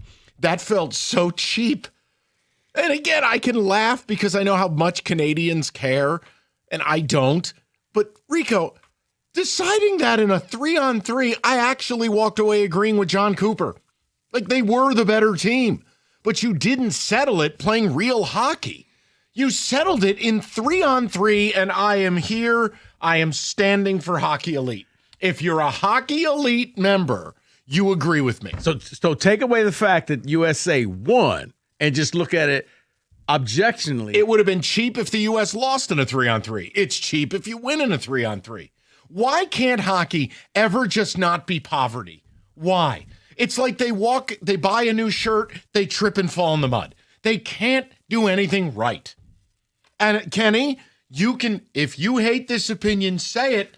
But if you're Hockey Elite, there's a part of you didn't feel good about that. Well, it's fair, real quick, Kenny, because Kenny and I talked. At least baseball has all the extra inning rules and the ghost runner until, you know what, the playoffs. That's all over. We're going back to old school baseball. Gold medal game, you needed to play 5-on-5 hockey, period. Not that Mighty Might Gus Macker routine that they pulled off. Kenny Cott, live from Milan Cortina. Gus Macker. Good call. Boy, you are back I'm ready. and rejuvenated. I'm ready. All right. He's ready. a spicy meatball. My olive brother over there. See, Kenny's making it worse. He really is. The Guido is back. No, we're All not. right. We are not. All right. We are not doing that. Kenny, go ahead. Am I out of line saying it? I don't think you're wrong in any of that. In fact, I went on your favorite social media platform over the weekend, moments before.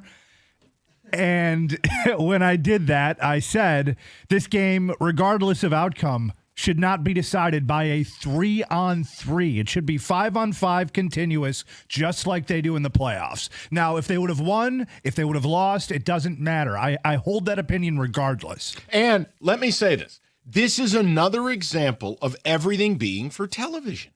That's the problem. At every turn, we don't do anything that respects the game. That gold medal game, USA-Canada, has to be a 5-on-5. It's got to be real overtime. And yes, I'm happy we won, and the photo of Hughes and the missing teeth and the whole, and again, Canadian sadness, that's great. It doesn't feel as real. It doesn't. Now, it's not nothing means nothing. That's going to be our topic at 3. Oh, so this means something. It's exactly. By the way, also, Kenny and I watching the video of Macho Man, I mean, the amount of cocaine that had to be coursing through his veins. I was wondering where the genesis all came from. Like, just a random Macho Man drop. No, the nothing means nothing is about a topic we're going to do at 3. We'll get to the Pistons No, the fact later. that you guys are watching Macho Man. Because I thought, so like our topic we're going to do at 3 o'clock is college basketball related. And it's while I was enjoying what I was watching, I felt nothing. I was the baby from The Simpsons with the pacifier. There was no hatred. I couldn't hate either team because nothing means nothing. They've destroyed the sport. And I went, wait a minute. There's a Macho Man clip of this. So I found it. Gotcha.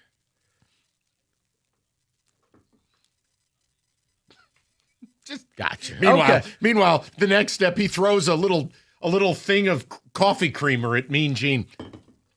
Okay, Kenny, you're out of control. The point I'm making is I felt like the USA victory was cheapened. And by the way, shout out hockey. The season doesn't start again until Thursday. And apparently the Wings who played in the Olympics won't be available. Okay? They need rest. We're in a playoff drive. F your rest, Darren Peterson. More on that later. I got a hangnail. Bro, I'm sorry if I'm an NBA team. I don't know if I can go there with that guy. 248-539-9797. Kenny is hockey elite. He says it was cheapened. You can still enjoy it. But how can you sit there with a straight face and tell me they determined the gold medal in a Gus Macker tournament? And you can have fun with this game. You could say how great this was and how fun you had watching this game, but the idea that it's settled by a 3-on-3, not real hockey, in that all these players, every regular season game, play 5-on-5, playoffs, 5-on-5, overtime, 5-on-5. Why are we doing this 3-on-3? Because reasons. I can't value it the same way. Look, I treat settling that in a 3-on-3. It's the reason I don't overreact to any. Like, I tell you, some guys on this station, it's like, have you ever witnessed a decent NBA team? Every regular season game's not a referendum. Oh, my Lanta. Wake me for the playoffs. Oh, buddy, you should have been here when they beat the Knicks. Hold on. This show, just factually speaking, this show on December 18th, I put an open blank check to WFAN and a host of theirs on the air when he disrespected the Pistons, and I took up for him. You'll beat the Knicks in the playoffs, period. December 18th. That ain't new. Them going belt ass on the Knicks is hilarious to me. I hate the Knicks. Well, no, it was that and the fact that you saw all the sad celebrities at the end of the game. Sad Stiller. Right. Tracy Morgan just looking like, no. Yes. But they're not who I'm concerned with. But we'll get to that later. But I want to hear from the hockey elite. Because the easiest thing to do is just get on the air and start screaming Freebird. I can't do it. Because it doesn't feel real. That 3-on-3 was so laughable. It was quintessential hockey. Hockey cannot help but be your drunk uncle who makes bad life choices. You can't determine a gold medal game in a 3-on-3. It's stupid. I mean, technically, that's how the gold medal game got determined because you had 2 overtime games. So. But you can't in a gold medal game. You throw the rules out. Right, we're just going to play hockey, fellas. Man. We're going to play hockey until there's a winner. I 2 don't want to see a shootout, nothing. No. Just straight up, if we had to go 5 overtime. You said it. Baseball has all these whiz-bang power rules. Yeah. But come playoff time? Yeah. No, we don't. Yeah. Because you determine it the right way. Yeah. Imagine if football went to a 7-on-7 format for overtime. Stop. You know what? We'll have a tie in the Super Bowl. No, we're just going to keep playing. 248-539-9797. Kenny, text communications. Boy, these are about as unhinged as you could possibly hope for. Hold on, There's one reasonable one. Hold on. Just so we're clear. If you're unhinged about the Olympics, you're a fool. You're an effing fool. Because they don't mean anything. Nothing means nothing. It doesn't mean anything, and you didn't care. But now you want to cape up and act like you're what? Captain America? Did you carry a shield to work? Grow up, losers. Go ahead, Kenny. I mean, I'm sorry. I love how everyone is just pissed about everything all the time. Guys, it's sports. I can say settling the gold medal in the 3-on-3 is kind of silly. I'm not yelling about it. You're going to walk into work with the Hulk Hogan walk-up music. Right. I'm a real American. Fight for the rights of every man. There you go. There you go. Maybe they tear off their little Jeffrey Bean dress shirt. Oh, yes. Okay, so here's one for you. Wow, you guys are really something else. Thank you for farting on America's steak dinner. That's fine. Because it's real, and you know it. You know settling that by 3-on-3, it doesn't feel valid. And by the way, you get to enjoy your steak dinner. Just don't ask me to say it's the best steak dinner of all time. It felt cheap. I don't know why I'm catching strays on the text, but here we go. Let's hear it. Because you're not standing up for hockey. Kenny is fat and ugly. Well, that's okay. Really? See, Kenny, you know you've got him when they're... Sorry about that, Kenny. No, but when they're projecting, you know you got him, Kenny. It's like when I say the NBA's tanking is a problem and I'm called a racist. Yeah, I win. Okay? If you have to play the race card because 12 teams are tanking, I know I've won the argument. This is why the nothing is nothing drop plays so fantastically. It's things like this. How do you get Kenny is ugly out of, the 3-on-3 just didn't feel great? Because he's not standing up for hockey. That's why. He is. No, he's standing not. up for real hockey. He's not standing here. He right now is supposed to be Hulk Hogan ripping off his shirt back there in the producer's room. You can say, I'm happy they won. This is the problem, is like we have lost the ability to have debates in this country. People just freak out and blurt things. I'm with you. I told Kenny, I like what baseball does. But not in the playoffs. Right. But in the playoffs, we're going to decide this thing. Super Bowl, it's going to go to overtime. And if we get to 10 minutes, we're going to keep going. And we're going to keep playing. There will be no ties. We're going to change the rules because there's so much on the line. But they didn't. You won. I just want to know when I'm allowed to comment on these things being fat and ugly. That's Kenny, I didn't mean to text that and send it out. I can actually see your number is on here. Herm Edwards told me. He told me don't hit send. Don't hit send. I hit send. We will get to the people. And I think if you're truly hockey elite, you agree with me. Whether you are brave enough to agree, that's a you problem, not a me problem. Yes, I'm happy we made Canadians sad. But I'm sorry, the 3-on-3, it feels cheap. Not as happy as Rieger. Yeah, but he does what Costa does. I felt bad. Rieger actually had a caller on the line talking about Michigan. Wasn't paying attention. He's like, "Oh, we scored and we won." Poor guy is just like. But Rieger does what Cookies does. Every game is the greatest game in the history of games. And if you do that, which I tell you, Cookie's heading down a bad road, then none of the games matter. You can't say everything's the greatest every game. Otherwise, you have to redefine what great is to stand out. It's like a Tuesday night against the Hornets, and like Cookies needs a wet nap because the Pistons dusted. Well, like I said, I give Rieger this because he's been talking this up all week. He wanted this game. He wanted this game. Why? Because how could he care enough? Because he was more happy Canada lost than America won. But I don't hate Canadians. He does. No, but there's no reason to hate Canadians. They're very nice people. That's what I said. But him and David. I can just say I laugh at how much they care about things that don't mean a lot, aka the Olympics. And I like the fact that Team USA, for the first time in 46 years, got it done. That's fun. But it's also in a Gus Macker tournament. It's just not as real. I guess I should feel special. I watched 2 gold medal games in my lifetime. Congrats. Thank you. I don't remember 1980. Were you born? Depends what time of year the Olympics were. Was it in October? No. Nope. Rico. You may have been an Olympic baby. Big G was celebrating. All right.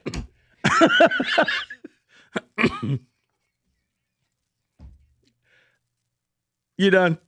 Get it all out. All right.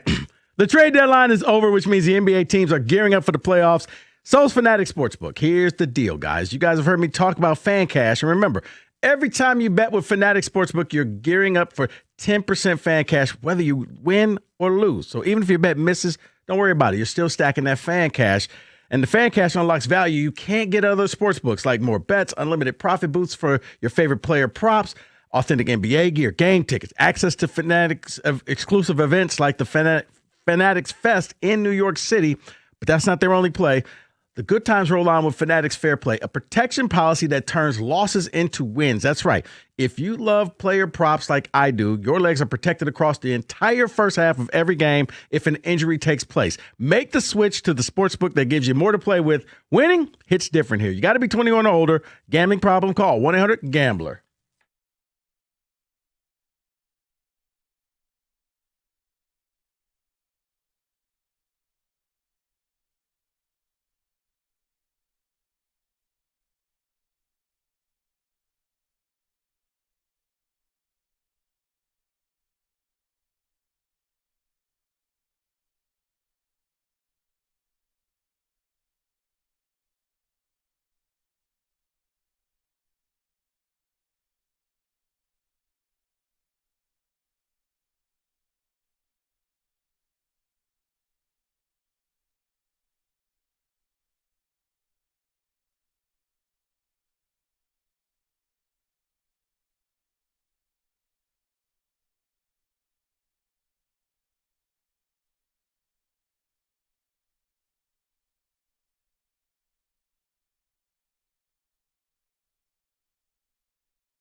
No, this means something.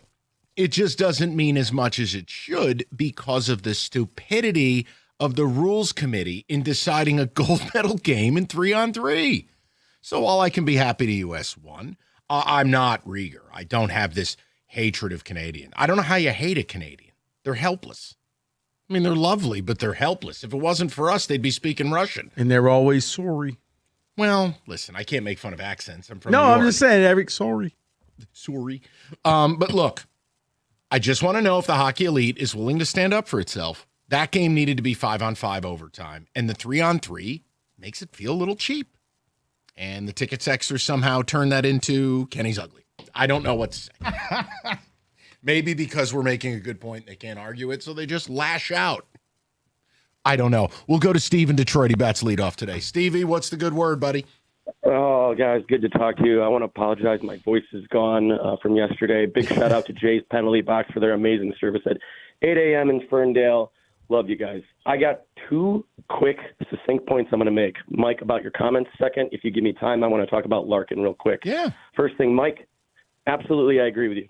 Should have been 5-on-5. Absolutely. That's the way it should always be determined. That said, I have to push back on you. Okay. If you're going to say that this doesn't taste as sweet, the reason it doesn't taste as sweet may be because Crosby didn't play. He broke my heart in 2009. He broke our hearts in 2010 in the Olympics. You wanted him. I wanted to get that feel. Yeah. Yeah. You know what? It's kind of like if the Pistons make the NBA Finals, you want the Knicks as a part of it. There's a hatred there. You need them. Yes.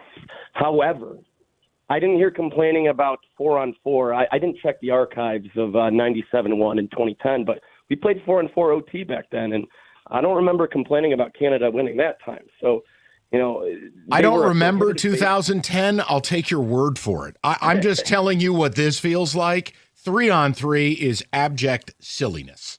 You're right. However, Mike, my other pushback would be it kind of does taste a little sweet because if you remember who was on the ice for that 3-on-3, the three greatest players in the world, Nate McKinnon, McDavid, and Makar. So it tastes sweet in that respect. But sure. If you don't want your ice cream with the cake or your ice cream with the steak, that's fine. I'll eat it. Steve, you know what the problem is, too, is like, you know, I even watching like Michigan and Michigan State a couple of weeks ago in overtime, I think it was the game at Yost, and they're out here 3-on-3, and it's like, it's not even a hockey game. Like, it just feels ridiculous. That's just me. Skinny on the ponds in Saskatoon frozen over. I mean, it's not what the game is anymore. No, and that's. But I hear you. I think the Crosby thing's an interesting one because you want to exact that revenge. Plus, his face is infinitely punchable. And you know, I was sitting there saying the same thing during the Finland game when they were down 0-2. I said, I want the smoke. I want them to win. I want it all. You want the comeback because you wanted Canada for the gold. Exactly. I just want to make one comment, though, if you guys will let me, on Mr. Larkin. Sure. I've heard a lot of flack from people in Southeast Michigan over the last handful of years, some from the media, some from idiots I hear talking to the bar. I'd like to quote Quinn Hughes on Dylan Larkin and just say, like Austin Matthews, he's a winner. And all of you out there can shut up now. Well, no. You have a good one. Hold on, Steve. You don't get to just drop the mic. Now, hold on.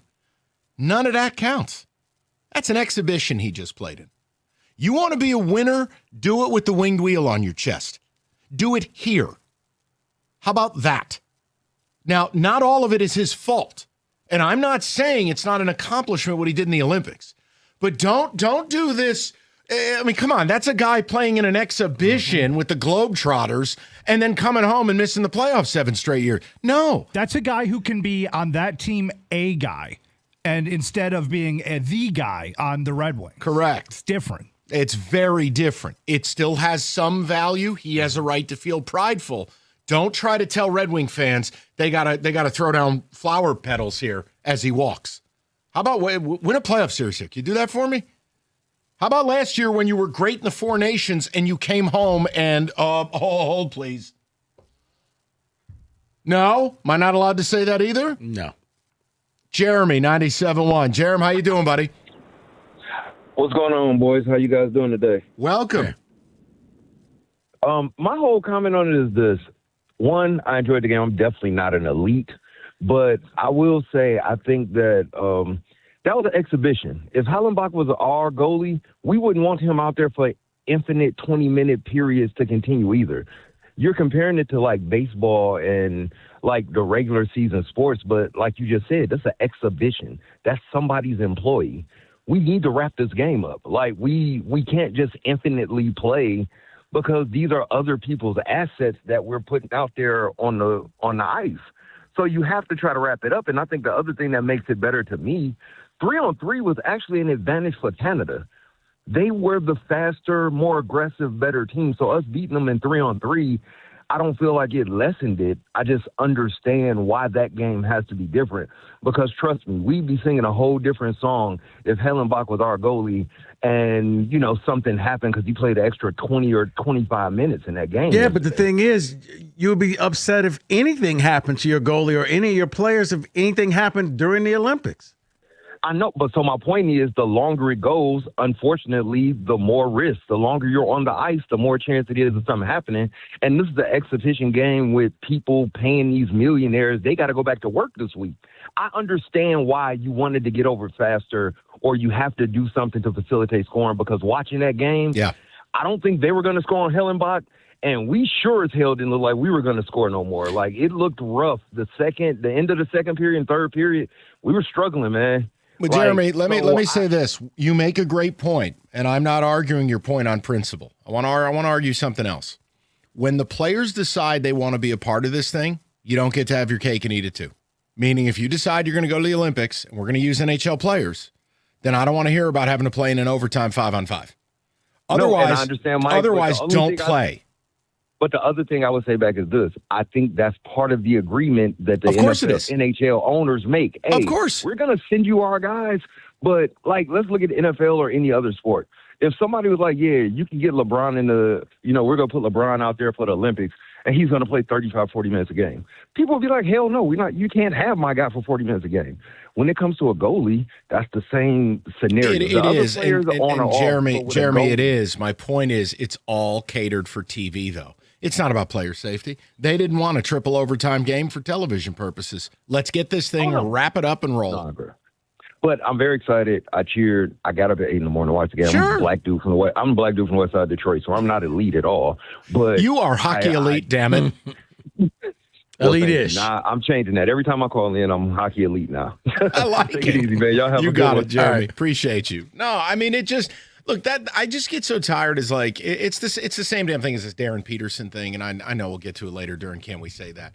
I mean, you don't get to have your cake and eat it too. You want to get $3 million? I need you to play, man. You can't be missing games because you got the poops or because you got a foot cramp or whatever the hell's going on with Darren Peterson. No, but if you play in an exhibition type of game, you know that's the risk that happens. That's why I'm not a big fan of my own players playing in those games because anything can happen walking out of the tunnel, my worst stepping fear, out on the ice. Skubal in the WBC. All it takes is one pitch and he grabs his side and now he's got a lat problem and it's going to haunt him the rest of the year. He's in warm-ups and gone. Right. So it happens. And for Hellenbach, you know what? Here's the thing. You become iconic. If you go out there and you play during this overtime period, they will talk about you for years. Yes. You can't decide it, Gus Macker. Can't do it. 248. I like the Gus Macker because it's real. 248-539-9797. We'll attempt text communications again to see somehow if Kenny just gets attacked and get more of your phone calls as well. We'll get to the Pistons later. Spurs in town. Watchable game. But, guys, if you think this is referendum radio, I'm sorry. I'll see you April 18th because nothing going on now is going to have anything to do with what we look back on this season with. It is all about the playoffs. It is about making the NBA Finals, something I believe this team can do. But, yeah, I'm sorry. If you think this is grip your balls theater like Cookies is doing every day on the air, I can't do that. Rico, I can't. I'm sorry. And, like, if SGA doesn't play Wednesday, what do you want me to say? And that's just it. You don't know who's playing. That's doesn't why matter. Nothing is nothing. All right, we'll get to that later, even though that's not what that's about. That's about the college thing I have for you. We'll have some fun with it. 97.1.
All right, we'll get to the people in a second. We're going to get to, I think, what was an awesome game from Saturday, but there was a problem.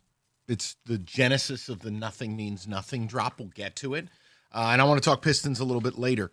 But we've got a lot to do in between. We're talking about the gold medal game, but not in the pom-poms, woohoo, nonsense way that like some of the other shows are. Right.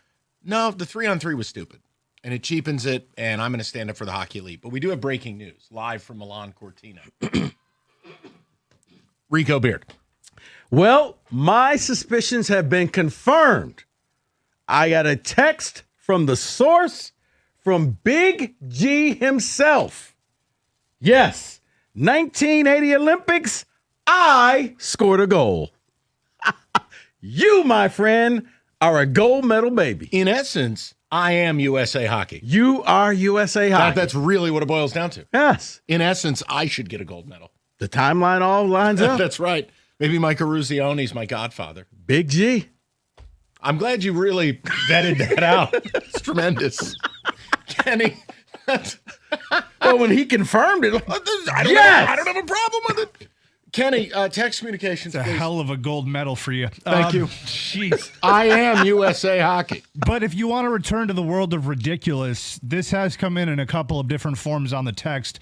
Mike and Rico are butthurt over the fact that there are former Michigan Wolverines who are on the 26th U.S. Olympic hockey team. Yes, that's it. That's the driving force. I don't know how this turned into a Michigan because Kenny, everything breaks down to Michigan. No, State. it doesn't. Ridiculous. And just wait till 3:00. The point is, all you're doing is confirming how badly you're down in this argument. Keep reach for the stars, man. If you think that's what this is, that is every bit as bad as me saying the league is a tanking problem. Racism. You've lost. I don't understand how it got to that. Well, yeah, because they went to the wrong. Okay, no one cares. I don't care. Right. And I don't think, by the way, to speak on behalf of probably both of you, we're all happy that the U.S. won. Correct. Right? We're all pretty cool with that. We're just That's talking fun. about you can't settle the gold medal game in 3-on-3. It should have been standard overtime. The real hitch in the giddy up is that it was a 3-on-3, and it wasn't a, Right, you can't root for Dylan Larkin. Dude, you take the win. It's like, okay, if it was in a shootout, like, all right. Just remember on days like today, Kenny, the great George Carlin said it best. Think of how dumb the average American is, and then realize half of them are dumber than that. Yeah, the dumb is coming through on the ticket. And can you remember that person who gave you that quote?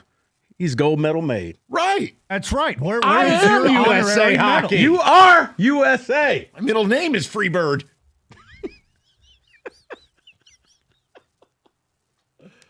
I do not like the 3-on-3 overtime, but the entire Olympics should have been the same the whole time.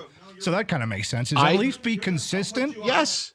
Look, I would be fine. You play it with the one set of rules, but if it's a gold medal game between these two titans, we got to have regular overtime. We just have to, because again, I'm not asking you to reformat the whole tournament. I'm saying reformat one game where we decide the ultimate prize the right way. That's it. I don't think that's a big ask. No, it's not. And I think Rico's point will ultimately be the most salient one, is the fact that, baseball regular season, you see the ghost runner, you see that format, but the second it comes to playoff time, the same way the second the NHL comes to playoff time, you're looking at, a regular. Yeah, it's done. We're over with that. Exactly. Now we don't care about how long this takes. We don't care about anything. We care about the integrity of our game. They did the 3-on-3 for the whole tournament. It was the same the whole tournament. That didn't bother me.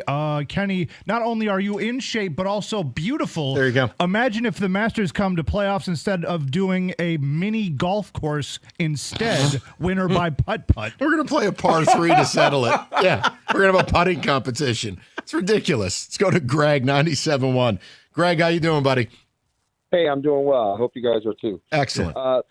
Mike, I just want to say thank you for bringing that up, because I was watching that game yesterday with my friends, and I was the only one who said, I cannot believe they're going to 3-on-3 for the gold medal game. That should be 5-on-5, 20 minutes. And I listened to Kenny Albert and Ed Olchuk both say, well, they're going to go off full 20 minutes here because it's, it's a deciding game. Yeah, don't brag on that. Go to full 20 minutes.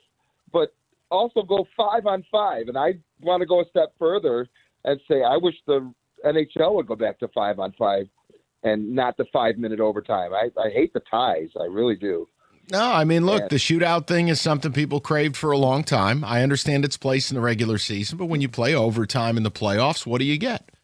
You know, I mean, it's just there's a right way and a wrong way, and I think it cheapens it. Am I happy the U.S. won? Of course I am. But, geez. Yeah, and me too. I jumped up and celebrated like everybody else did, but it felt empty a little bit. There you go.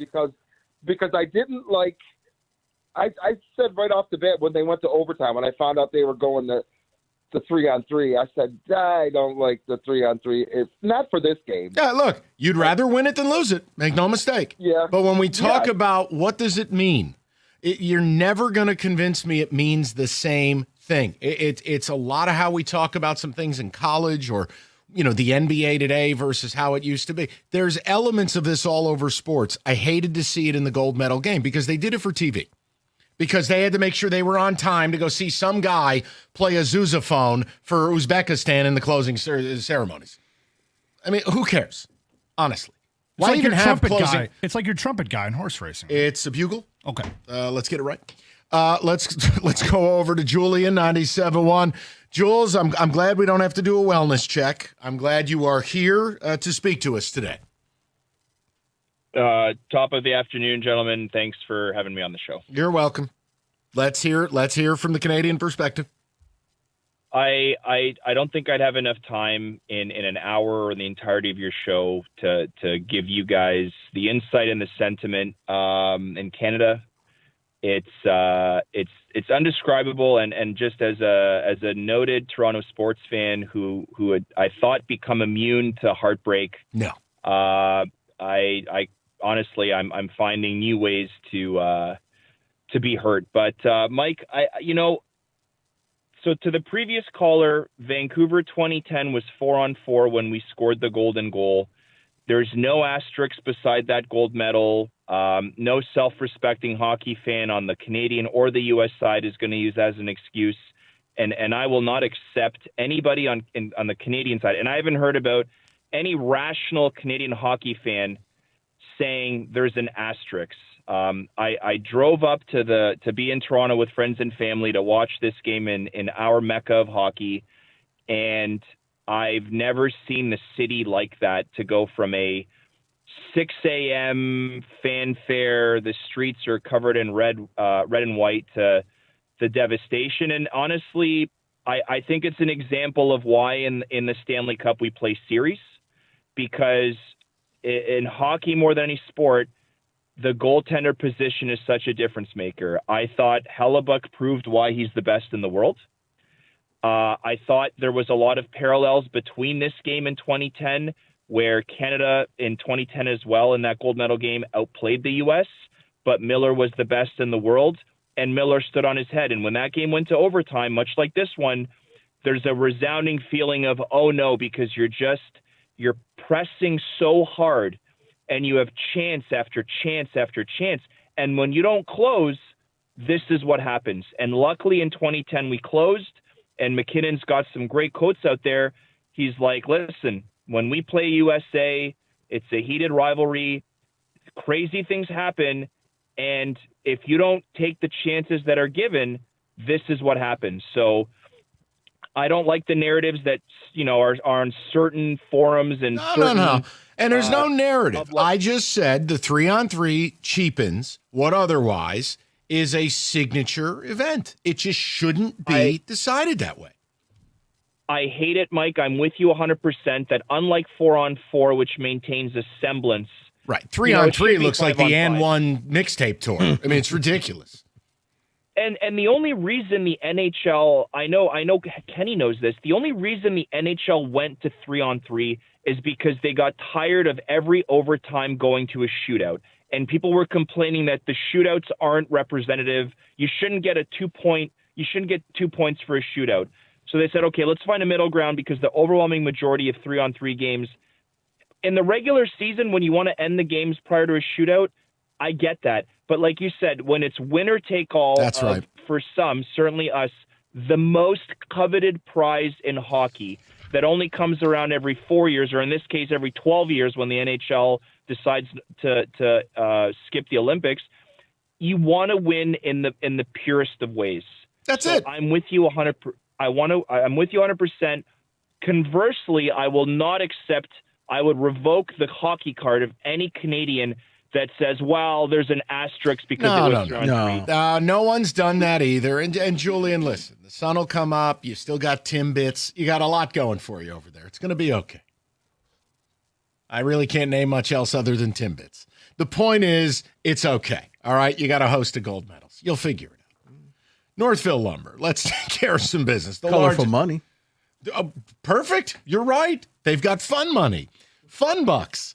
Northville Lumber, largest Trex decking outlet in the country, and Northville is Michigan's Trex Superstore. They stock all colors of Trex decking, railing, lighting all the time, and at the absolute lowest prices. So whether you're a builder or a do-it-yourselfer, anything in between, now is your time. Plan it and build it. Get on the schedule. Call Northville today or stop by their brand new showroom. Take home some samples. It's Northville Lumber, Michigan's Trex Superstore, or go to northvillelumber.com. That's northvillelumber.com.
It's Monday, and you know what it means. We carve out a little time each hour for Can We Say That? Kenneth.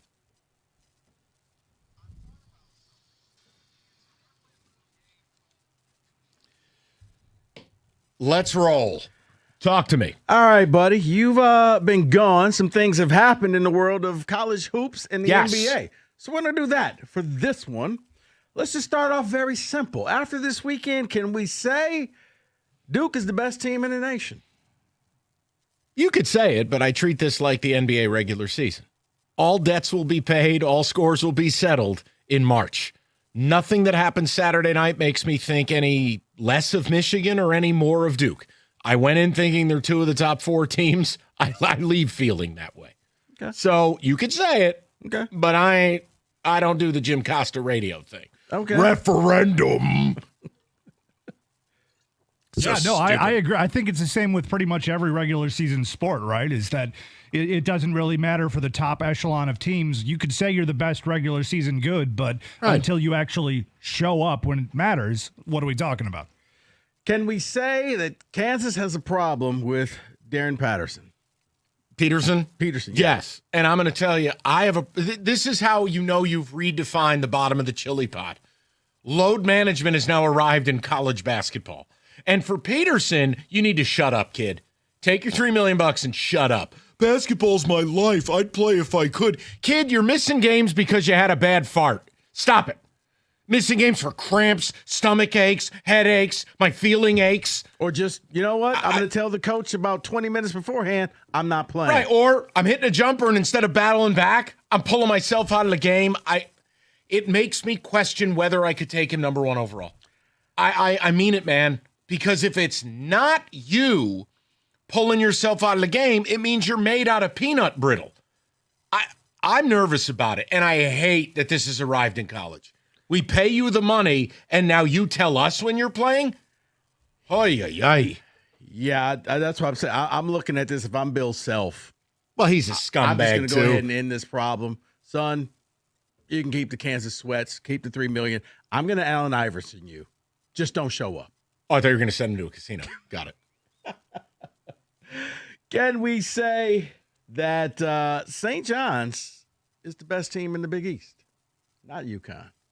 No, I'm not going there. I know they've won 13 in a row. I know it's the longest winning streak, I think, since 2007.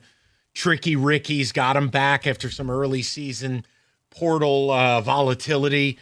I still, when the chips are down, I'll go UConn. Okay. They're good, though. They are. Can we say that AJ DeBonsa is the best player in college hoops? Yes, because with that draft, look, if I'm picking number 1, I'm taking the 6'9" freak athlete. What a performance this past weekend. Top 10 win for them over Iowa State. I will say yes to that. I like his game comprehensively because unlike Peterson, he actually plays. He does. I got one more for college, but I'm going to get a couple NBA in. I'm finish here, it off. I'm here till 6. Can we say that the NBA won't find a way to fix tanking because it can't be fixed? But okay, here's your problem. A lot of the ways they're finding sound ridiculous. Like, no team can be bottom 4, or, well, we'll just change the draft pick protections, or everybody's in the lottery. I don't know what the solution truly is. I just know in a season like this one, you have as many as 12 teams not trying. It hurts the product. It hurts because here's the other end of the spectrum. You have a team like Oklahoma City the other night, SGA and Jalen Williams don't play. You had the week before I left, you had the Lakers sit all their starters the night the Spurs are in town. NBA is $1 billion industry, right?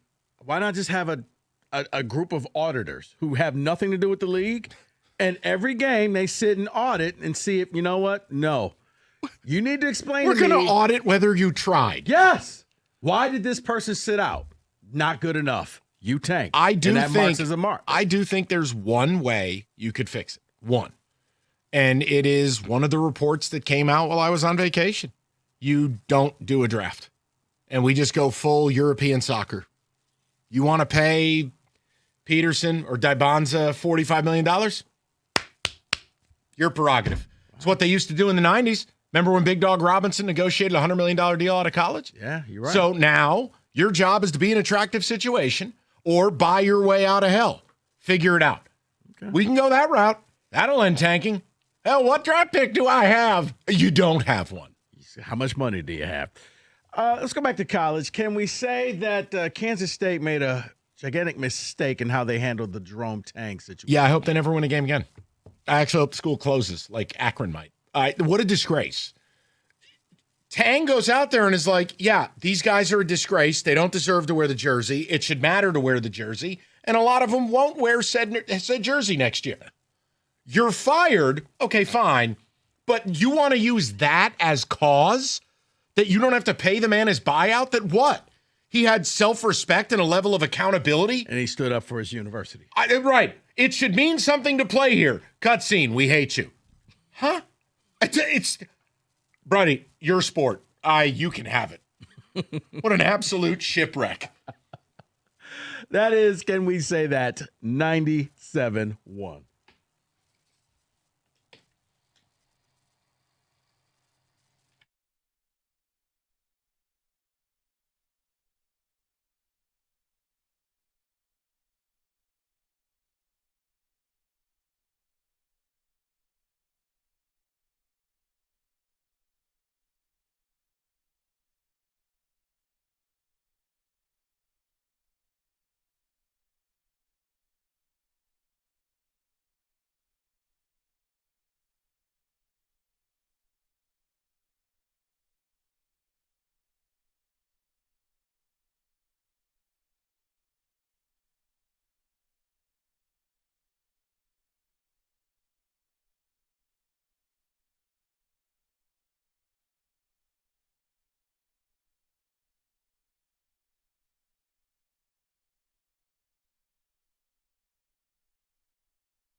Hour 2, good to have you. We'll get to the Pistons a little later, kind of leading up to Pistons Spurs, but I wanted to bring up something as well as the Olympic 3-on-3 charade, and we'll get to your phone calls on that. But Saturday night it felt like the Final Four. You had Arizona play Houston, you had Michigan play Duke. And yes, do I wish this game was on a campus, like it was at Chrysler or it was at Cameron? Okay, I'll put that aside. The game was fun. It was a really good watch. And look, welcome. You know what? Welcome back, buddy. No, I mean, dude, I have to watch enough of this crap to be educated on it. But like, this was must-see TV. It's rare. But Rico, here was my problem in this: that while it was entertaining, I don't think it's a referendum on Michigan. I don't think less of them because they lost. I don't think more of Duke. I think they're both right there to win it all. It's no different than Pistons Spurs. This means nothing tonight. Like, if the Spurs beat the Pistons, does that mean the Pistons aren't great? No. And vice versa, does it mean you'll beat the Spurs in a 7-game series? No. But feel free, touch your balls. So here's the point. The Michigan-Duke game, while I appreciated the pace of it, the physicality, I mean, it was a hell of a game. Here was my takeaway emotionally.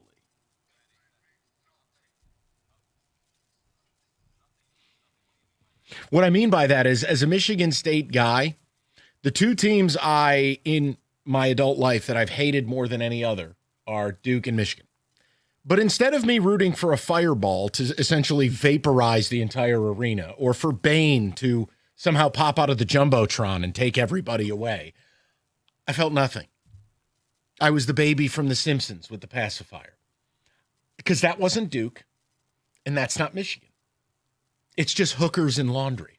Okay, so why wasn't it Duke? I get why it wasn't Michigan. No. It's nothing is nothing. Oh. None of the players are where they are because of a pull to the university, a graduate program, Duke, Bulls are twins. Dad played there. The legacies. And what did they get paid to go there? Well, nothing, because Dad made enough money in the NBA. Sure thing. the point I'm making is, like, Duke, when it was, we think we're better than you are, and their developmental process, the invariable annoying white dude like Christian Laettner, like, that's not Duke. And then you go to Michigan, and again, I have called and I stand by it. I think Dusty May's the Curt Cignetti of college basketball. I think he makes great evaluations. They have a huge budget, and they've put together a hell of a good basketball team. But that's not Michigan. How could I hate Yaxel? The guy's been here for 5 minutes. Mata, I know him more as a UCLA Bruin. Cadeau is a Tar Heel. Like, yeah, you bought a 5-star guard from Newark, New Jersey. None of them are there because of the team, or those Johnson's the only one because he played at Illinois. Sure. So I knew him. Right, but you get my point is I felt no hatred. And it was such a bizarre, emotionless experience that I watched the game. I enjoyed it. And it was back and forth. But I didn't. Rico, I just want to know if anyone out there's arrived at where I have. Where, as far as college goes, it is an empty, they're just escorts in maxi dresses. They're not people I can hate. They're just there for their next client, and the money's on the nightstand. I felt nothing. I'm supposed to hate Michigan. I don't hate them, and I don't hate Duke, because nothing is nothing. Now, I love the game. A lot of talent, a lot of pace. You had a great announcing crew. Billis on the call. Action galore. I still wish they changed the rules. I texted this to you. Stop with the 5 fouls and fouling players out. You know what you should do, like when Mata got his third? No. After 5 fouls, every personal foul you get is a tech, meaning it's a technical free throw plus, but you stay in the game. Oh, okay. Because we're not here to watch bookworms. Yeah. No, it's not. But I was invested in the game, and I wanted to see one team go down. Okay, and this is where most people will agree with you. And let me just say this and do whatever you want. There is no right or wrong. That's not what this is. My view and his view are both correct. You're not better or worse. I'm asking if I am simply ET phone home here, because it's an empty affair to me. What I couldn't understand. Who did you want to lose? You wanted Michigan to lose? Yeah, because Duke won me money. Duke won. I got the biggest bet I've ever won placing in the sports gambling was betting on Duke years ago. Well, what team was this? This was a long time ago, but they the 90s? Yeah. Oh my God. They saved me. Yeah, I made a bet that I should not have made. Noted. And they came I want to back hear more about and they this. won the national title. Okay. It was UNLV versus the Field. What was that, 1990? And 91, I believe. And UNLV I think they were undefeated at the time. And I thought I was going to lose. And I had placed this gigantic bet in college. And I was like, I don't have the money to pay this. I really need Duke to win. And when Duke beat them, I was like, you know what? That's my second team right there. Okay. I'll never forget you because you bailed me out. You had an emotional pull. Yes. But see, what I find weird, and this is how you know there's a huge disconnect, is like, look, the TV production of it was excellent, but they're showing the crowd and you have people screaming and going nuts. And I'm like, what the hell are you rooting for? Like, what is this? Because I just, it's not what it is. It is, Mike, because you had people rooting because it was pretty much a guarantee whoever wins that game is going to get the number 1 overall seed, which means you get to pick the city where you go, which means if it comes down to it, you get to pick which color uniform you want to play in. Oh, joy. I know, but it means something to know you were the number 1 overall seed. It's like being a first ballot Hall of Famer type of thing. Like, you know what? I'm a little bit more special than you are because we knocked each other off head to head. Now, it just so happened that this weekend lined up this way. Did. And I'm sitting there thinking the whole time, I thought Michigan was going to win because I'm like, Dusty, Boozer's out the game. The good Boozer's out the game. The good Boozer. You got the bad Boozer in there, and he's got 4 fouls. When he comes back in the game, it's very simple. You go after him because he can foul out. Yeah. You go after him, and they didn't. And I thought that was a huge mistake, which, led to them not winning. And then also, Elliot Cadeau didn't have a great game. He was 1 of 8. Fun fact, when Duke played Michigan and Michigan State, they held their 2 starting point guards 1 for 18. Jeez. Yeah. Oh, look, Michigan had that's Michigan's Achilles heel. If they pull a 4 for 25 or whatever hell it was from deep, no, they're not going to win the national championship. But what I would say is even just making like 1 extra shot, well, and that's they probably win the damn game. Michigan, everybody talks about Yaxel and all of the Godot. Good Godot, you win. You beat teams by a ton. When he has an off night, can't shoot, turns the ball over, look at it. Those are the games that Michigan struggles to win. 6 for 25, by the way. I wanted to just make sure I corrected myself. Yeah. No, and again, I have a bet with you, and I stand with it. I have Michigan and Arizona. I've given you the field. We have a lunch bet. I'm willing to buy into that bet more. Oh. Do you want to make this a multi-lunch affair? Oh, okay. And now, look, I will go to 5 lunches on this with Michigan and Arizona. But if you give me Michigan and Duke, I'll go 10 lunches. No. Okay, so Duke is your shining light here. Okay. It worked once. When you gave – so you just won Arizona and Michigan, not Duke. No, I know. Or Houston. I know. Okay. I offered you that I would buy my way out, give you 10-1 odds if you gave me Duke. You said no. I'll take 5-1 odds. I owe you 5 lunches if I lose. I'm confident Michigan. You're that confident? Yeah. Yeah. I think Dusty is basketball Signetti. And I think they have what it takes. And I know there will be a game. They're not going to shoot well. No. And they've got to overcome it. Here's for Michigan fans out there, the beauty of your team is once you hit Sweet 16 level, you're going to be prepared.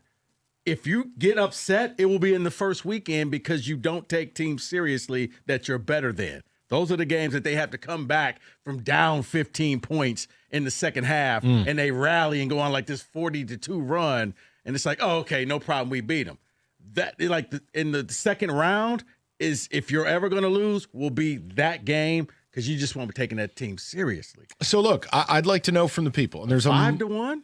Yeah, I like that. I'm willing to do it. No, you can't. Okay, I had to ask, and I was willing to pay the freight, but I'd like to hear from the people. Look, I don't have a big takeaway from it. This is the laugh factory of it all. Look, case in point, Pistons could go 0-3 this week. means nothing. You have every right to believe you're going to the NBA Finals. You guys want to live and die on these regular season referendums. God bless. But I wanted to know the emotional takeaway from Duke, Michigan. Now, if you're a Michigan fan, I wonder what the experience is, because I feel it looking at Michigan State. I don't feel like they're Spartans. I don't feel like, now again, MSU's got a few more guys that have been there, but it doesn't feel the same. But when it's Michigan Duke, and I know I'm supposed to root for ultimate vaporization, I didn't have it. I just watched it, enjoyed it, moved on. I think Michigan fans, I can't speak for them, but I think that they were watching that game and they were hoping to win. They had just been named the number one team in the country, and they were fired up, and they had every reason to feel that way. But when they're showing people in the crowd, and I'm like, man, you didn't know who these people were 3 months ago. Like, what planet am I on? I think Mike College is still going to always be the team in the name in the front. I know. The name in the back. It's tough, man. When you don't know the name in the back, when you don't know who the hell they are, and they're here today, gone tomorrow, that's tough for me. It takes away what college was about, which is the same players over multiple years and developing. But how is it any different from back in the day when it was the one and dones, where they were only there for 1 year? I wouldn't know. Tom didn't recruit many. You had Zach Randolph. Right, he barely played the damn guy because he was always bitching about his defense. Okay, we're off track. 248-539-9797. Mix that into it as well. We'll get to the Olympic phone calls, Michigan Duke phone calls, and I've made the bet with Rico, and I'm sticking to it. Michigan or Arizona's winning it all. Rico gets the field. 5-1 odds. Okay. I'm here for it. All right. You sure I can't buy Duke? No, you cannot. I'll swap out Arizona for Duke. I'll make it 10-1. Nope. I tried. You did. 97-1. What if Jurassic Park really existed? Well, you need that reliable mobile connection to keep you online at the park. And with Xfinity Mobile, you'll have Wi-Fi where you need it and 5G everywhere else. Whether you're live streaming a T-Rex feeding or downloading park maps when you're lost on a run, you just stay connected through the Raptor fast speeds. Xfinity Mobile is there for you at home, at the park, because it was born ready for you to roam. Xfinity, imagine that. Now, go cut your mobile bill in half with 2 lines of unlimited. Learn more at xfinitymobile.com and watch Jurassic Park with Xfinity. Restrictions apply. Xfinity Internet requires savings based on promotional rate with 2 lines of Xfinity Mobile Unlimited versus 2 lines of T-Mobile Experience More, Verizon Unlimited Plus, and AT&T Starter as of 2/10/26. Taxes and fees are extra. To get started, call 1-800-XFINITY, visit Xfinity.com, or just drop into an Xfinity store today.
Straight to the people. We'll check on the texts momentarily. So 2 topics in the mix. Get to the Pistons a little later. Simple. Michigan, Duke. You can take whatever you want out of it. I don't think any less of Michigan. And it's not like I'm going to crown Duke some superior being. I think Michigan's going to win the whole damn thing. And I've got a bet with Rico, and we're going to rock and roll with it. But I was emotionless watching it. I should have hated both teams, and I can't. The changes in the sport have just – my tank is on empty with it. As far as the Olympics, yeah, I'm happy the USA won, but the 3-on-3 overtime felt cheap, and it felt like a lousy way to settle this global conflict of USA-Canada hockey. It needed to be 5-on-5. It just felt cheap. I'd rather be on the winning side of cheap, but it just felt cheap. So that's a couple of things we're wrapping up. So it felt cheap. So because you didn't feel anything for Michigan, Duke, I don't know if you didn't really get a chance to watch Arkansas, Alabama, the double overtime 120 game. to 119, and Arkansas misses the dunk. Look, I'm just trying to figure out how the hell Acuff is from Cass Tech, and he didn't end up at Michigan or Michigan State. He Arkansas might be paid more. Okay, he might be the best guard. I mean this.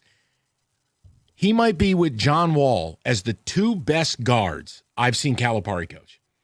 Mm-hmm. And you got to go back to college, John Wall, guys. Don't hit me with the whole, well, he sucked as a pro. Collegiately. Oh, no. I remember telling state fans, like, it's a good thing you're playing Arkansas early because he's still getting his feet wet. He's a monster. You don't want to play him later, and now you're seeing Acuff later. Yeah, he's scary. He's legit. Let's go to Chad, 97.1. Chad, how you doing, buddy? Hey, guys. Great show. Thanks, bud. What's on your mind? Hey, rumor has it Rieger's still bricked up from Saturday night. It's probably not a rumor with him. When he gets trolling on stuff, let me tell you. I want to get to the hockey stuff, but yeah, you're right, Mike, about basketball now. You don't even know the players. I remember how much I hated the Fab Five, even in their sophomore year. They wore those stupid baggy shorts, and it was great. I love to hate them. We don't need to go back that far. You could hate the Wagners. You could hate Trey Burke. You could hate, what was it? Brisdakis, Mitch McGarry. I mean, there are infinitely hateable people who have donned the maize and blue. I'm on empty. These people are here today. They're gone tomorrow. 100%. 100%. But my point in the Olympics. Now, granted, I am a casual hockey fan, and 3-on-3 is stupid. I mean, especially on Olympic ice, there's so much ice. It's crazy, but everybody knew the rules coming in, and I don't think it diminishes the gold. Now, you may say it cheapens it, but I think there's a distinction there. It doesn't diminish it because Canada had the 3 best players in the world, and they should have thrived in that situation. So actually, I think it's kind of a big deal that they won it in overtime. I appreciate a different perspective, Chad. And again, none of this is something I'm upset about. I just thought it was funny. I listened to all the shows on the station, and it's all this euphoria, and no one brings up the fact it was done via Gus Macker overtime. Like, it's okay to talk about that and go, you know what? 5-on-5 would have been much better. I'm not interested in any asterisks. 2010, they won a 4-on-4 golden goal. Yeah. We win a 3-on-3. Maybe by 2034 in Singapore, it'll be 2-on-2 hockey. Well, it's like in 2014, I'm going way back here, when San Francisco beat Kansas City in the World Series. They probably won because Madison Bumgarner could hit. And that was before the designated hitter, and they had a huge advantage. That, and he basically pitched every inning. Yes. Yeah. That postseason ended his career. He put it all out there, and he didn't have much left in the tank after that, Chad. I appreciate it. And again, I'm not telling you not to have a good time with it. Enjoy. But it's just the 3-on-3. I can't take it serious. Kenny, when are we going 2-on-2? Let's just go 1-on-1. Let's just, straight to a shootout at that point. Who cares? Is someone going to turn his mic on, or am I just going to play pretend with Rico for the whole segment? Goalie on goalie violence? Yeah, goalie fight to decide the gold medal. Yeah. Winner take all. Let's do a battle royal. Like, everybody comes in like every 30 seconds, so there's a fight. Whoever goes down Mike is Milbury eliminated. comes in with a shoe. Yes. If you throw the man over the glass, he's out. Yes, like SummerSlam, but different. Sure. Let's go to Bob, 97.1. Bobby, what's good, buddy? Hey, guys. Drop the puck at center ice and have both goalies go for it like they did in the XFL. Yeah. I mean, I sat there for 2.5 hours watching that crap. And then when they said 20 minutes and Eddie Olczyk goes, and Kenny Albert and Eddie Olczyk, Olczyk goes, well, they're not going to play the full 20. And I said, then why put time on the clock? I go, what the hell are we watching? I had no idea they were playing 3v3. No idea. I thought they were playing full bore 5-on-5. Why did I waste my time? Yeah, we won. Zippity doodah. That was awful. So, Bob, you weren't and watching. Then I'm listening to the morning show, and I hear Mike and John scissoring each other in the background in front of Heather.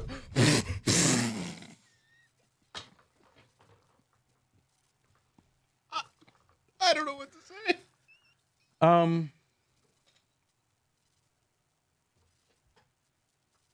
That was incredible.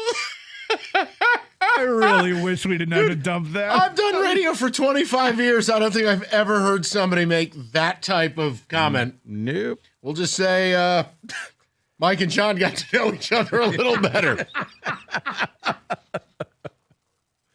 I don't even know how you can. Nope. Let's just move on. Have you ever heard that before?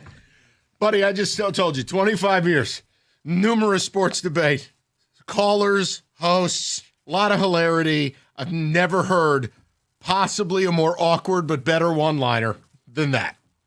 But there's absolutely no way that could go on the air. No, None. absolutely not. None. Did I want it? Yes. But it's Monday. I'd give every dollar in my bank account for that to go on the air. Kenny, I want to wait till Hey, Thursday before we do something provocative, Hey, can you okay? rhyme it? What the hell rhymes with that word? You know what? No, we're not going to do that. Rock, paper. No. Bleep Willow. Okay, let's just move on from that. Kenny, how about text communications? Kenny with the win over there, the rock paper. All right. Rock? Yeah, all right, exactly. Hookers and laundry, well said, LMAO. That's a good transition from what we were just talking about. But that's what college basketball, and look, football, you can get a little bit more development because it requires 100 people. Basketball, by and large, the impact of the portal and NIL, it's taken away the hateability of teams because there are no teams. Yeah. See, to me, it goes. It feels the way it did when one and dones were just everywhere. Spare me. I know. I didn't say but anything. Everybody, like Kentucky, would bring in a super team every year. Kansas super team every year, and then they would just have to keep flipping the roster. And it's like, okay, I don't really know this person because he just got here and he's going to be gone. So it kind of feels that way where every year is just a brand new year. So you just kind of look at the name on the front. Okay, that's Kansas. That's Michigan. That's Florida. You I don't sure like about them. that? Should look at the bottom comments on your little board over there. Huh? You should look at your the bottom comments on your little board. I over there. don't have eyes in the back of my head. Let's just say it doesn't say shiver me timbers. It says something else. Got it. Listen, guys, I would love to indulge. It's Monday. Little too early. Just got back. We're not looking to stir the pot that badly. This Mr. Aruzioni, you can do it. No. I don't care what the morning show has to say. I don't feel like dealing with management. I just got back. The caller said something undeniably hilarious that I can't use. And I guess unless you were streaming, you didn't hear But the schematics on that, Stoney, John, that's a lot. Nope. You know, let's just not go into that bad idea. This one is kind of combining two different topics that we have.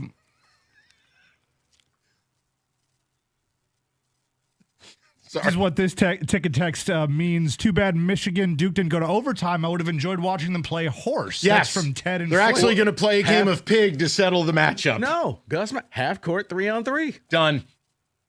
That's the folly of the gold medal game. It's ridiculous. Go ahead, Kenny, read a few texts. I'm with you, Mike, but Yaxel for sure is one you can hate. Have you seen him interviewed lately? Dude is a clown. No, I know that. The point I'm making is Yeah, that was a weird interview. the meaning behind the laundry is gone. I don't have it. Like, yeah, I should have loathed both teams. I sat there and just watched, and I enjoyed the game. But I didn't have this, rubble, Duke. Well, Mike, here, let me add to your argument. It's like when Michigan lost last year to State and Vlad Golden decides this is a great time to propose to my girlfriend. Probably not. And then at the end of the game, when they're asking Yaxel, what about, Boozer? And, what do you think about him? And he just starts laughing. I'm like, what are you laughing or for? how about in the lead up to the Michigan State game? Yeah, I was telling Cadeau, you got to treat it like when you played Duke. Tap into that. It's like, okay, if we're doing rivalry for dummies, we've lost it. The hatred of the rivalry is a learned behavior by spending, let me check my notes, years somewhere, not days. Yeah, or at least growing up saying, I always want to play for this team. Now, I'm really good, and I'll be there for one year, but I've grown up in high school, and this is what I wanted to play at this place. I wonder if Vlad ended up like Stoney and John. Stop it. We got places to be. Come on. That caller, what a beauty. I know. That was fabulous. 248-539. It was the emphasis on the word. Okay, let's leave it alone. Hey, the NBA Finals, your chance courtesy with FanDuel. All you got to do, profit boost for NBA Future. You will be entered for a shot to win the finals trip for two. And the futures, listen, we're going to talk about this a lot on the show. The Pistons do not have the best odds in the East. And if it's announced Tatum's coming back, you're going to get real value on who I know Rico and I believe should be the favorite in the East. It is the Pistons. Like plus, to win the championship, I think it's plus 1,600. There's value there. So FanDuel, you'll have all the betting markets. Hell, you could do one of these. Value. You could cross parlay some things. Wings to make the playoffs, Pistons to make the finals, Michigan to win it all. Plus 3,000. What's wrong with that? FanDuel, 21 and up, present Michigan. No purchase necessary, limit one entry. Profit boost token, opt-in required. Apply profit boost token on select market. Restrictions apply. See terms, including methods of entry, sportsbook.fanduel.com. You have a gambling problem, call 1-800-GAMBLER.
We'll leave that alone. Let's go right back to the phones. We'll check in on text again. And we'll get to the Pistons a little later with the Spurs in town tonight and what it does and doesn't mean. And I mean, I can only be me. This is how I watch NBA basketball. This regular season referendum stuff that Cookies is doing in the morning. It's got to stop, man. It's ridiculous. This is the biggest game ever. No, this is the biggest game. All right, just go to the news with Heather. You're done. You're in timeout. Let's go to Phil, 97. I mean, I'm tired of it. Phil, what's going on, bud? What's going on, fellas? Hey. Just want to say that is a tough act to follow. The guy was on just before me. I wish I remember his name, but I just want I'm clapping for him. That was amazing. Also, Stoney can confirm he was listening on stream. He's, of all the things he's been accused of in his career, he has never been accused of that sexual act. Yes, I will not repeat it. Please don't. I do kind of feel what seems to be kind of like similar to a majority of people I've heard call in or text in about the 3-on-3. And the gentleman who shall be remain nameless did say, and I was going to also add, that right before the puck dropped in overtime, Eddie Olczyk did say this game is not going to last more than 5 minutes into the overtime period. I guess that's the nature of the beast. It's for the views. It's fast paced. It's energetic, but it's not the sport. That's not the sport. It's the equivalent of turning football into a 7-on-7 passing camp. That's not football. 100%. So yeah, the NBA, the finals are 3-on-3. Yeah, and Phil, you'd rather be on the winning side of it, but it just I can't lie about how I felt about it. It just felt cheap, and it felt like a major oversight by the competition committee that sets up the Olympics to have the gold medal game 3-on-3 overtime. For that one game, protect the sport and protect what it means to these two countries, whoever's there, and you play a 5-on-5 overtime. You just have to. 100% agree. That was just, it felt like there was plenty of meat left on the bone. And I feel like we were just kind of deprived of what could have been an awesome 5-on-5, like you said, win, lose, or draw. It's good to be on the winning side, but it just sucks that after winning the goals, I feel like the feeling isn't what it should be, at least to me. Look, letdown almost. Phil, I'll be honest with you. I mean, people are going to be upset, but like Phil, it's why like winning in college doesn't mean anything anymore. It just feels cheap. Well, congrats. I bought the best team this year. Best spender 2025. Like that's all this is. It's not like the NFL. I have to build something. I get to spend, but I have to build. College athletics right now, you're the spender of the year, Buckaroo. Well, Here's your trophy. No, it's terrible. There is still some building to it, Mike. Now you have to evaluate it. Nothing means nothing. You have to. And to that fan base, tell them that it's meaningless. They love it. But that's where I don't get those people. I don't. It's changed everything. Look, so Kenny, I'm going to set up the rake myself. No. I'll be nice. Set it up myself. I will be nice. MSU goes out there and Fitzgerald hits the unicorn and he does all the right things and it works and they win the national title. You're not happy? No, you can be happy, but it'll feel cheap. It won't feel real. It just won't feel authentic. It's almost like if you win, but you cheated your ass off. I heard that doesn't matter. Whoops. 248-539-9797. Kenny, text communications? Well, I'll choose to eliminate a lot of these text messages. Hold on. Just humor me. Could you effectively edit one or two? Absolutely not. Just be creative. It's Monday. Okay. I'll leave it alone. It's a lot Monday of people and the boss playing is the back in rock, the office. paper, the Got game. it. Yeah. Noted. Can somebody please let Mike know that in the NHL, overtime is 3-on-3 prior to the shootouts of the Olympics are just following the professional model? No. You can't do that in a gold medal game. You're not educating anybody. You're being obtuse. I don't care what everything else is set up as. To have a tournament that you play every 4 years that truly matters to the guys who have donated their time to this. Guys, I'm sorry. You owe it to the sport to play the sport. 3-on-3 is worse than 4-on-4, which is worse than 5-on-5. There's a reason that round one of the Stanley Cup playoffs are played 5-on-5 continuous overtime. No way. Wow, nothing is nothing. Nothing is nothing. Real hockey fans will take Olympic gold over a Thursday night game in Ottawa. Yesterday was as good as it gets. It's okay to be happy and not overanalyze everything, Mike. Nah, that's fine. If you think it's overanalyzing to have an opinion, you've just described 2026. Basically, tell you you're pretty or you're a bad person. Got it. And a last one here. I thought Mike's middle name was Aruzioni. That's it. Might be. We will recheck and see. That was great news earlier. I didn't know my dad was that big of a fan of the Olympics. Put it this way. It had never happened since the 60s. So, yeah, it was.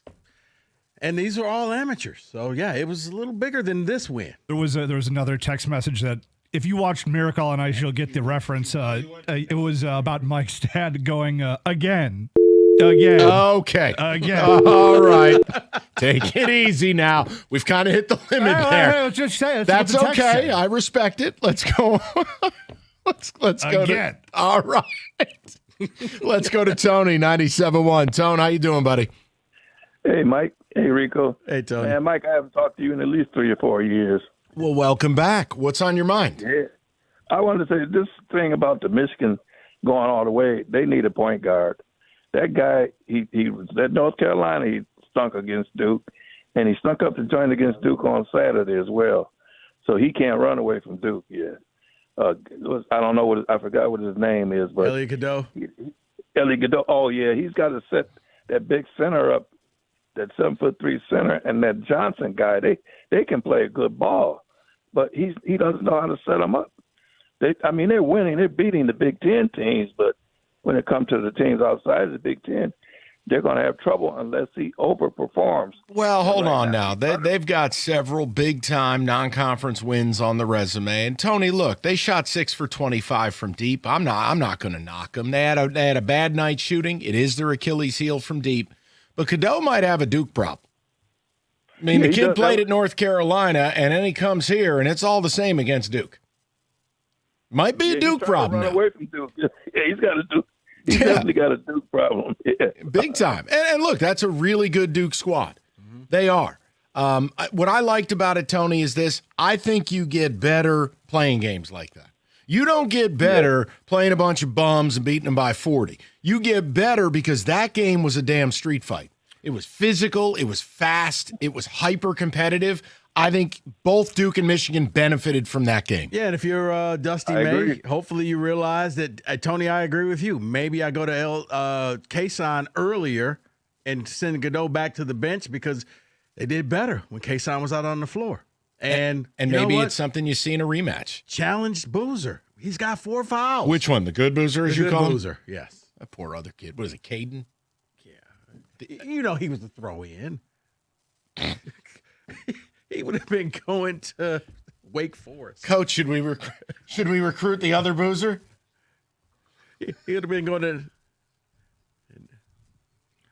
North Carolina, Charlotte.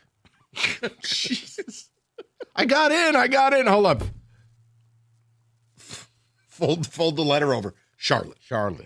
Oh, man. 97.1. All right, guys, you've heard me talk about what Matrix Basements did for me. They can do the exact same thing for you. If you've been on the fence, now's the time to go ahead and go to matrixbasements.com. And what you're going to find out, they got that Build Now, Pay Later program. And what exactly is that? It's what you have been waiting for. That's no interest and no payments until the year 2028. Why wait for your dream space? You don't have to. Call Matrix Basements or go online at matrixbasements.com right now. Get that free consultation. They'll come up with a design for you, and in about 8 weeks, you'll be sitting in your brand new man cave, just like I am. And trust me when I say it makes watching movies and sports so much better. Trust Matrix Basements. Go to matrixbasements.com. They will hook you up the way they did for me. Build now, pay later. 0 interest, 0 payments until the year 2028.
Get to the Pistons a little bit later. Spurs in town, what it does and doesn't mean. And yeah, I have a distinctly different approach than some of the other shows, but whatever. It's all about the playoffs, man.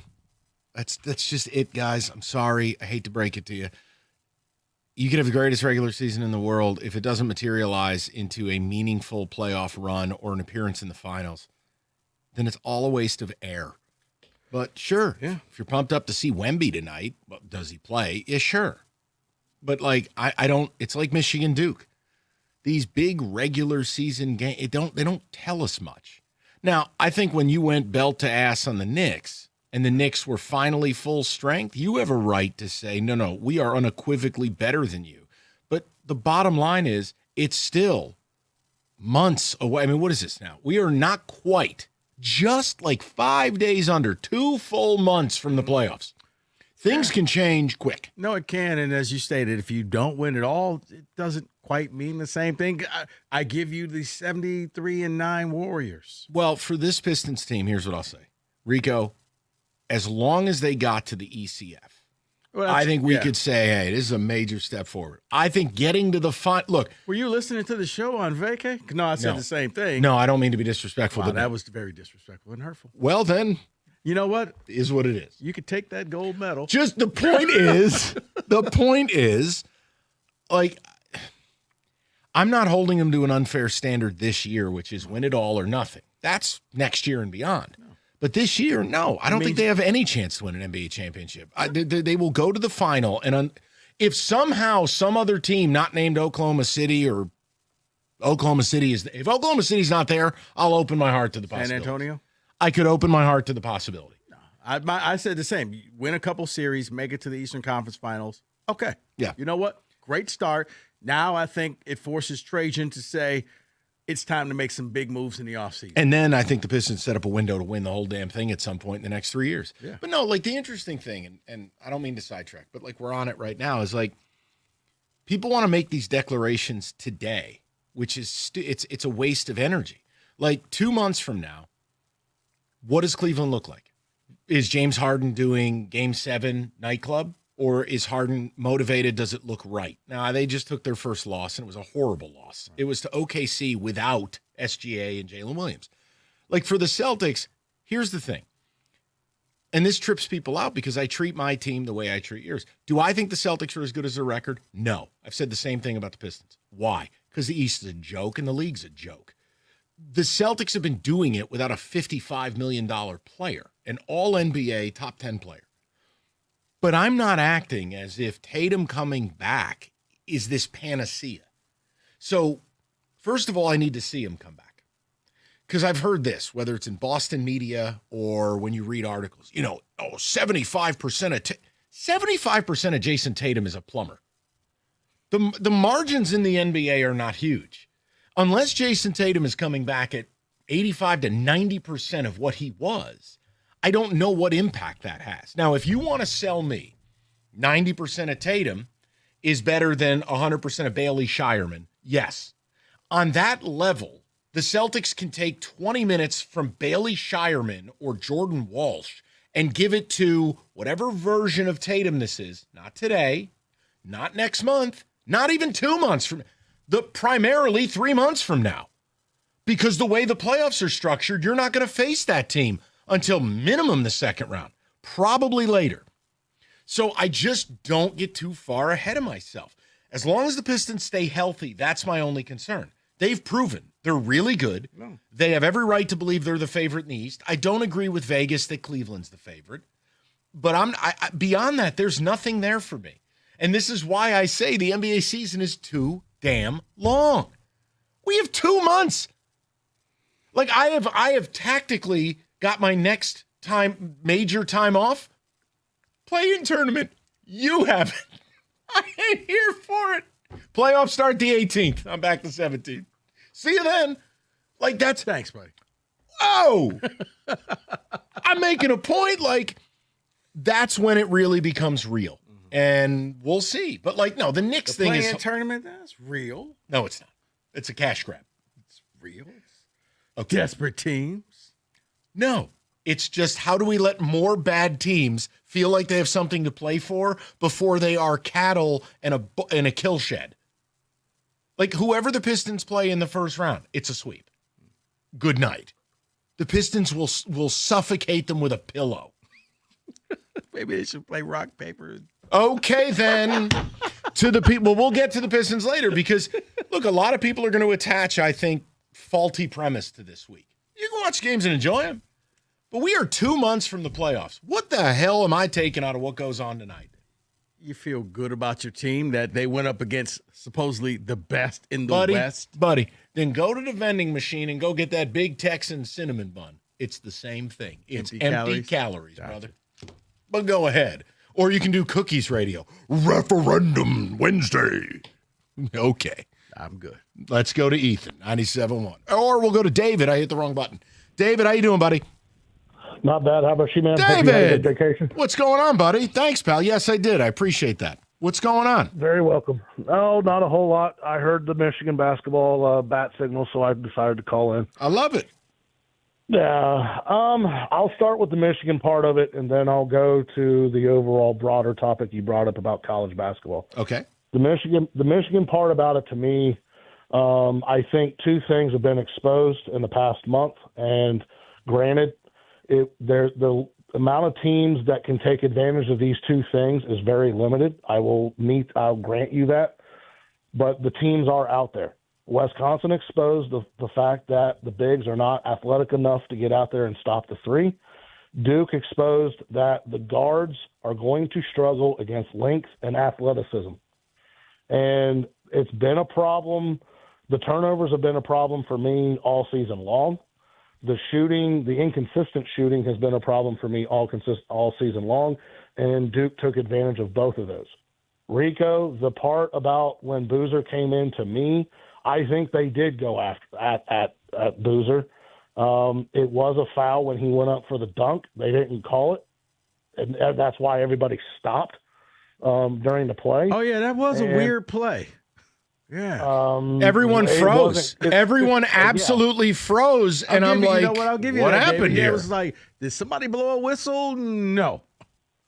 And probably the wrong decision, but I think Michigan at that point, the athleticism and the length of Duke had gotten Michigan to too much one-on-one ball. The ball was stuck on one side, or it was stuck at the top of the key. There was no movement by that point in the game. And everything, I saw that game completely different. By the 10-minute mark of the first half, Duke took control of that game. They went on that 9-0 run, and Michigan never really got off the mat and answered. Duke would go up 5-7, 8 here or there. Michigan go on like a little 3 to 4 point run, and then Duke would take off again. And it was just Michigan just could never get over the hump because they couldn't attack the athleticism. Look, to the other point, the one thing I'll say though, there's a toughness in there, David. They were David, and I apologize. We're up against it. Kenny's hitting me with this whole network thing. I'm sorry, brother. I'll get next time. I owe you another minute. 97.1.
It's a Monday. We carve out a little space every hour for Can We Say That? Kenneth.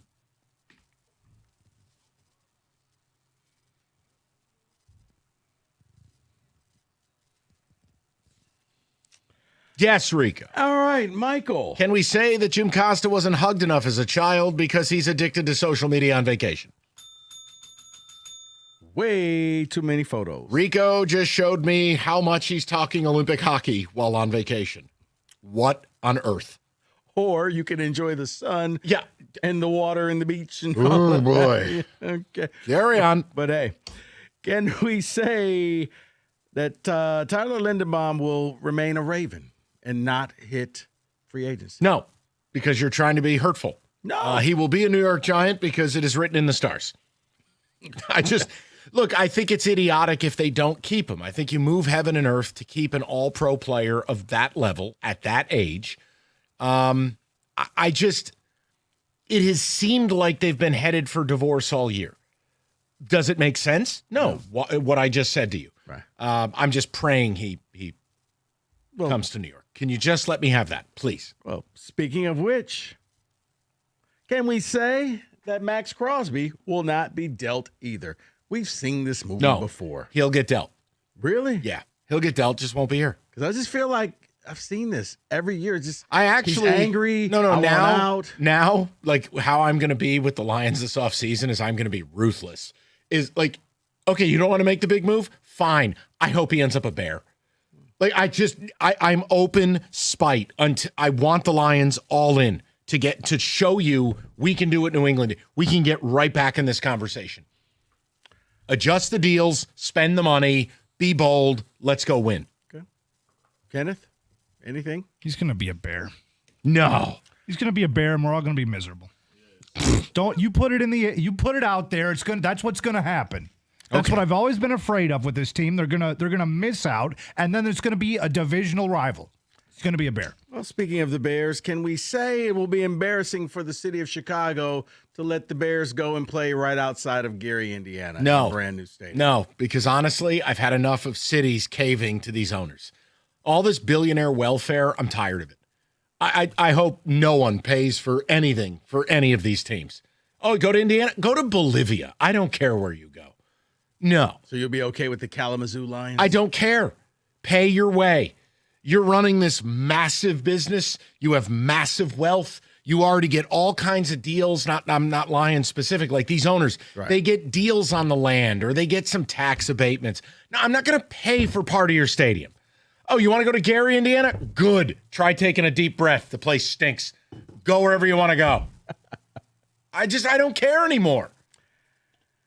Can we say the Combine is starting this week that based off of the Combine that Ty Simpson will move up and become a first-round selection, quarterback from Alabama? Yeah, probably because of it's just a pure throwing competition. You're not actually playing football. I think the big thing for him, what was going on with his back this year and how his numbers started to decline. So I think he's got to show health, and I think he's got to show the arm talent. That Alabama O-line, that's why I don't like Caden Proctor. In one sense, we're talking about, look, their pass pro and running game, not elite. Oh, but hey, let's go draft their left tackle. So there's a lot of red flags with him as well. Part of it is fitness. Shape, part of it is effort. He takes plays off. What position is he going to play in the league?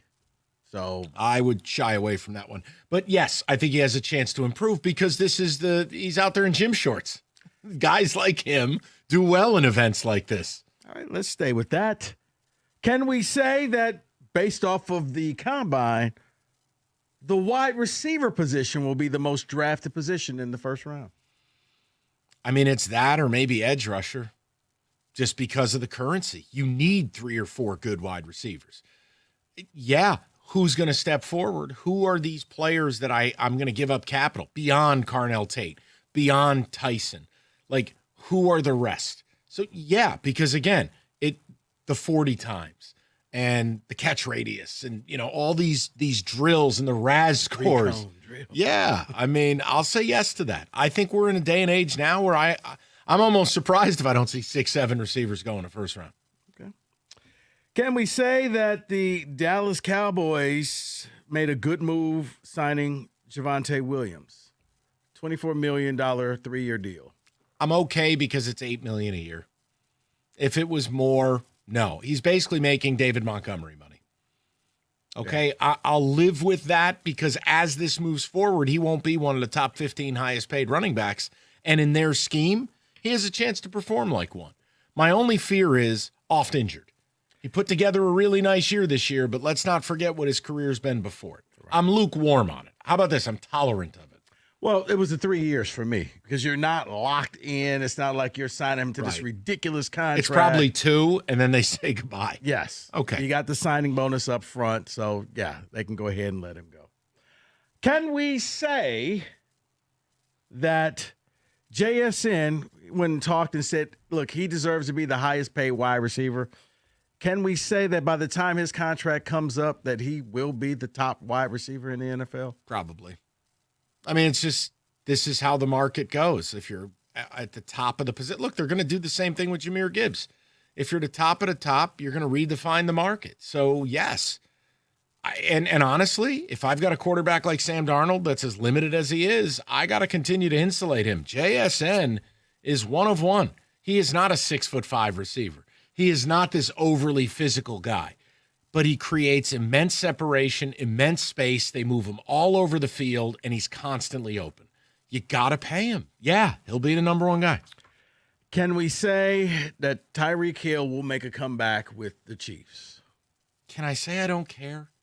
Sure. Like, I feel like he's done. I mean, he's a degenerate off the field.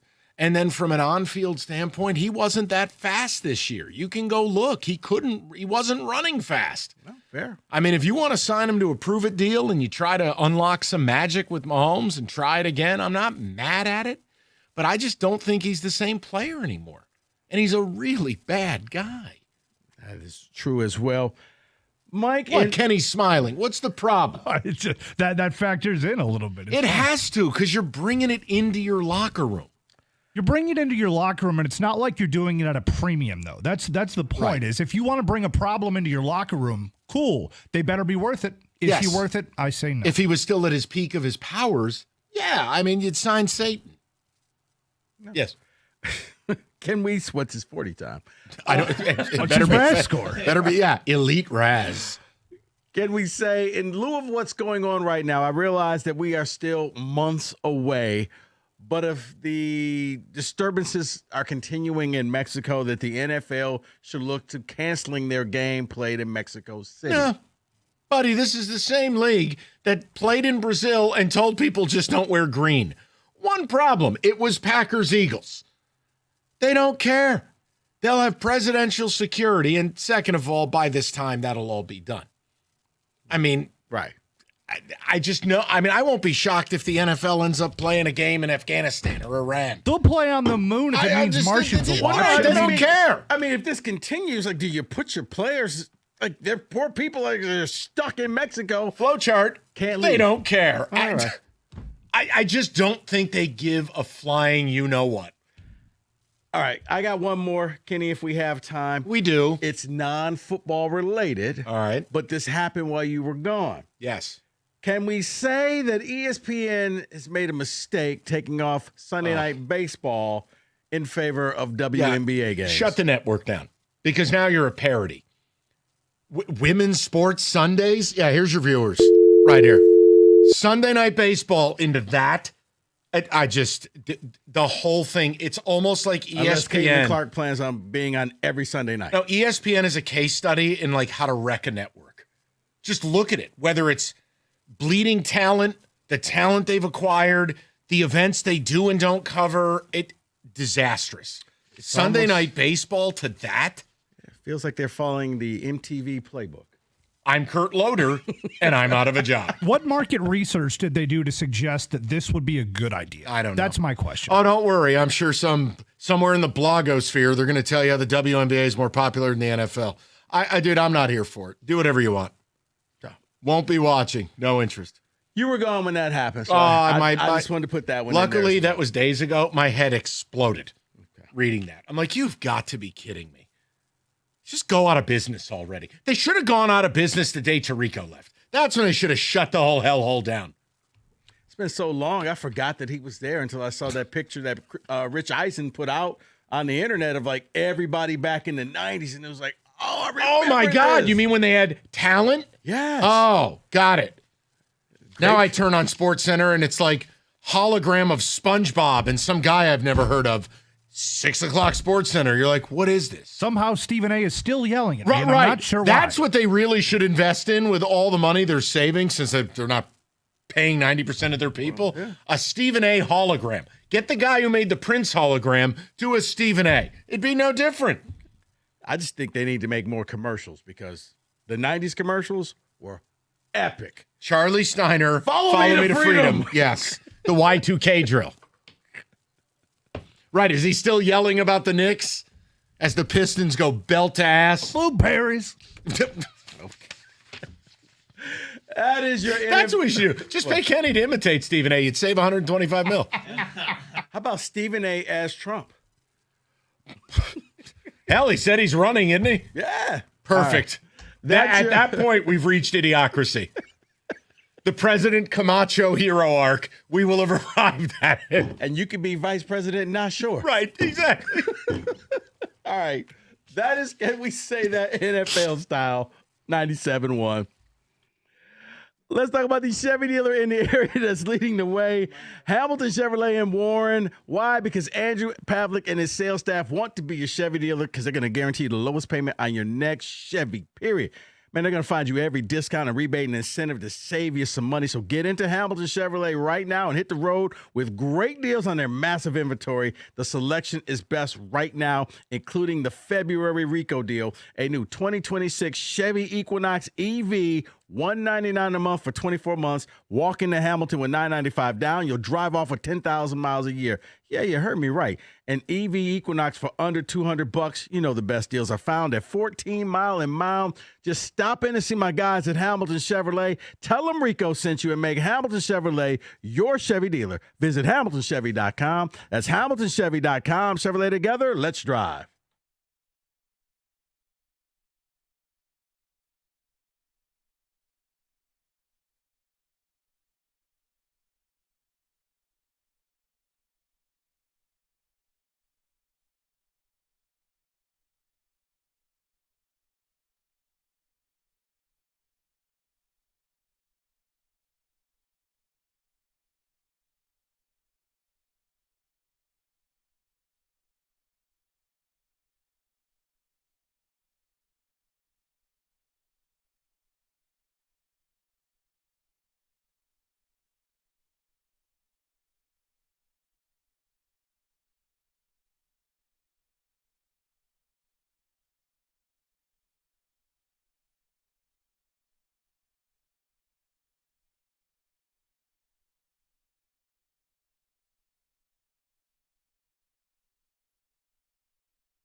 Okay, text communications.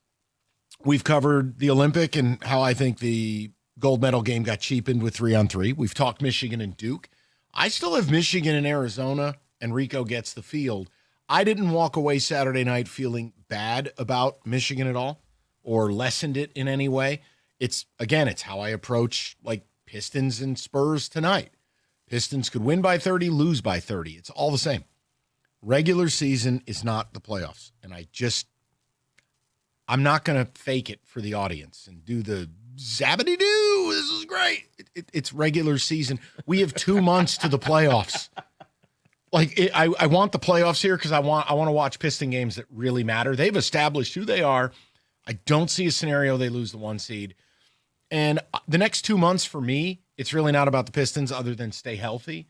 I want to look at Cleveland. I want to look at Boston. I know you're going to dust New York. I said that December 18th. You don't believe me? Go to our YouTube. The point is... Yeah, see, I was under the impression that New York would be a series, but the regular season didn't matter. But after watching that last game, yeah, I just think it's more about the Knicks. I mean, the Knicks even needed a comeback against a couple of cellar dwellers. This is what happens when you hire Mike Brown. You did this. But we'll get to the Pistons in a few minutes. Kenny, the text communications. Do you feel the same way about the MLB as you do college hoops? I mean, the Dodgers, quote, bought a title. Did they cheat? Is their title minimized? Perhaps it is. That's from Matt in North. Well, Kenny, I am going to have to tell you, you're going to have to reread that. I heard nothing of what you said because I realized my headphones became unplugged. We can try that again. It's like Ace Ventura. Let's hear that in instant replay. Try one more time. Do you feel the same way about MLB as you do college hoops? I mean, the Dodgers, quote, bought a title. Did they cheat? Is their title minimized? Perhaps it is. That's I mean, I think there's an element of that, and I'm not saying it's cheating. It's not. But when you're outspending your opponent on a 2x, 3x, 4x, or God help you for the lower half of the league where it's, if you're the case of the Marlins, like 8x, I'm sorry. You don't take the same joy out of it. There is a reason the NFL is by far and away, like we always get into this because texters will be like, how come you don't talk more about team that doesn't matter? Because they don't matter. Guys, the NFL, like whether it's a sports book in Vegas or what we do for a living, the NFL takes up 90 cents on the dollar, 90% of the oxygen. And after that, baseball. Why? It's summer. Nothing else is going on. When you look at hockey and basketball, they are distant 3 and 4. So look, it's all just the NFL is the most popular league because of the absolute parity. Because that we joke about the cap not being real, you have every team essentially spending the same thing in different ways. And it can change year to year. Like what the Pistons have done is remarkable. From 3 years ago, I was trying to get David to bring children from the church to wear Sell the Team t-shirts at home games. Now they're here. That's remarkable, but it's years plural.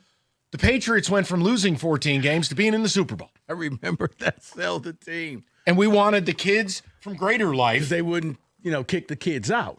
Exactly. Yeah, I remember. And it would have got great promotion for the church. I really didn't understand why people had such a problem with that. The point is, the NFL's business model is the truest one. It's why winning a Super Bowl is the most satisfying thing of all. Because the Super Bowl, everyone goes to war on essentially equal terms. And also there's the illusion of collective bargaining in all of the leagues you've just mentioned, whereas college, it's definitely more wild, wild west model when it comes to and let me choose not to do a collective bargaining. And look, let me say this. Like in the NHL, the one thing I never question on any given regular season night is effort. Ever. Everyone plays. It's just some teams are substantially better than others. The fact that they run their league into the ground is part of the problem, but that's different. But with the NBA, you openly question everything. Bruh, I couldn't imagine an NBA player getting a tooth knocked out and saying, no, let me back out on the court. They'd retire. You know what? I'm going to need the next 3 months off. Beef stew would be the only one. He'd eat his own tooth and go back into the game. He would grow a new tooth. Yes, immediate, like a Marvel character. Right. Go ahead. Love the Macho Man drops. You guys are the best. That's from Ryan. Well, listen, and it's how I feel. I'm sorry. The college, I could appreciate the talent that was on the floor. I enjoyed the game, but I felt nothing. It was an entertaining weekend. Mm-hmm. But college hoops is just hookers and bathrobes that happen to say like Michigan or Duke. Or You just didn't Michigan have that State. hate. You didn't feel like the people No. in D.C. who were all fired up either way. I felt like they were a different species. You had Duke dignitaries there. I know. I didn't get it. Because I don't even yell and scream about state anymore. You had the Michigan fans in the top hats, the all yellow and the top Right, and I'm hats. like, what are you? How are you this into this? Cause man, they were the number one team. This was it. It was like this was going to be You're the national spender of the year. No, this was going to be like the national title game. That's what they kept hyping it up as. Game days there. Oh my, you mean narratives were hyped? Got it. It's not a national championship game. I'll see you in March. Michigan is no worse because they lost that game. No, they're not. They're not. But how long does it take for this to trickle, this attitude I that just you need have? that 5-1 bet to come in my face. I got you. Go 5 ahead. to 1's kid. not bad. I was just wondering, how long does this take to trickle down to the student body and kids that are actually going to this school and going to these games and rooting on their team every single day? I can't speak to it. Because I don't know. I feel like we're getting closer and closer each year. See, Kenny, I think for certain schools, especially like in basketball, the student section is an event. It's a place to go. It's like a party. So you've been waiting all your time for this. Stony place. So the Cameron Crazies won't go anywhere. The Izzone won't go anywhere. Now, the schools on the fringe, I think you may start seeing that where students are like, well, you know, I don't really know these people. I don't feel an attachment to them. So I think like the student sections that are heavily established will stick around. For now, I mean, that's what you hope for. Kenny, all I'll tell you, and look, the golden rule in radio is 95% of your audience will never pick up the phone once to call. Callers and listeners are two different things. I never expect callers to agree with my standpoint, which is I've lost passion for it. I watch it. I understand it. I'll offer you opinions on it. They've killed college athletics for me, much like the NBA regular season. But I know there's plenty of listeners who agree. Plenty of adults like me see this for what it is, and it's just, it's not the same. It's not for me. I don't care if people love it. God bless. I wish I had the enthusiasm of those idiots in their yellow top hats. I don't get it. Nothing is nothing. It's just nothing. Kenneth, the cream rises to the top. Right.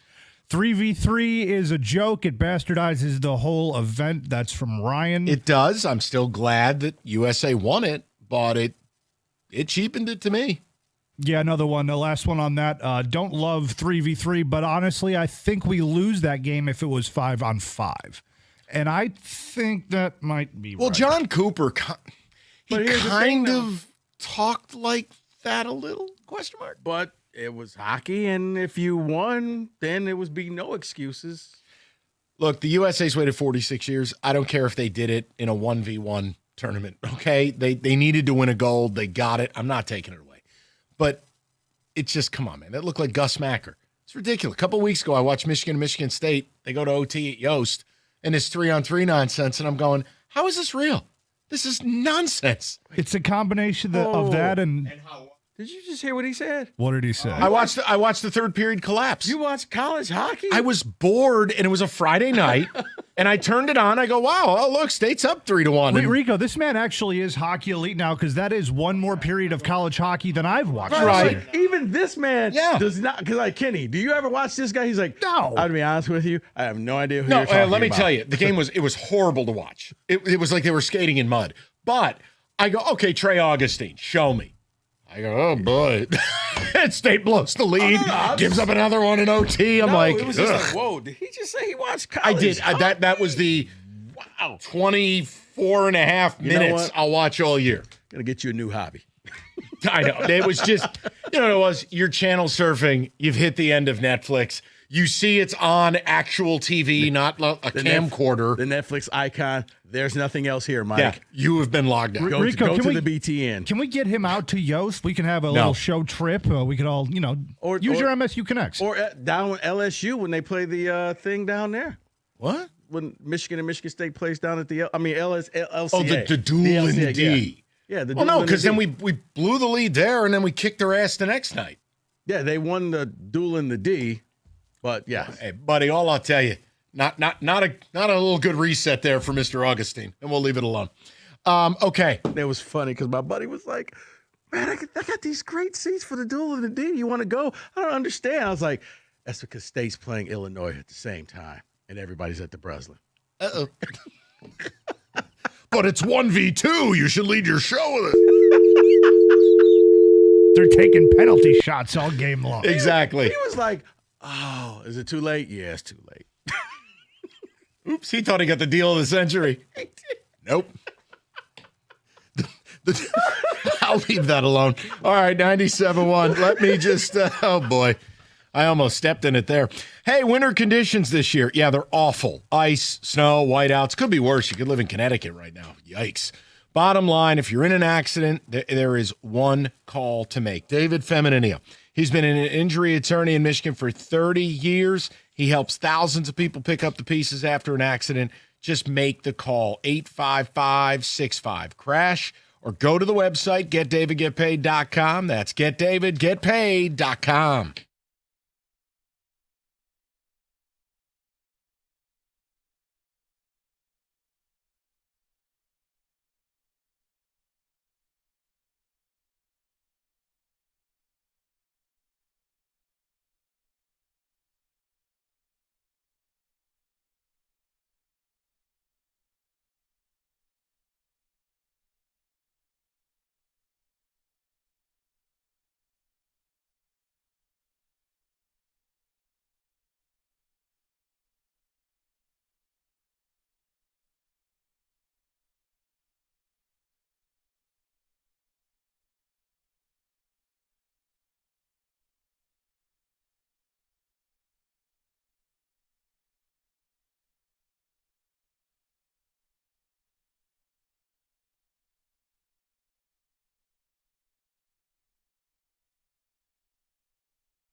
Straight to the phones. Get to the Pistons in the 5 o'clock before they take on the Spurs tonight. We go to Duke. He's in A squared.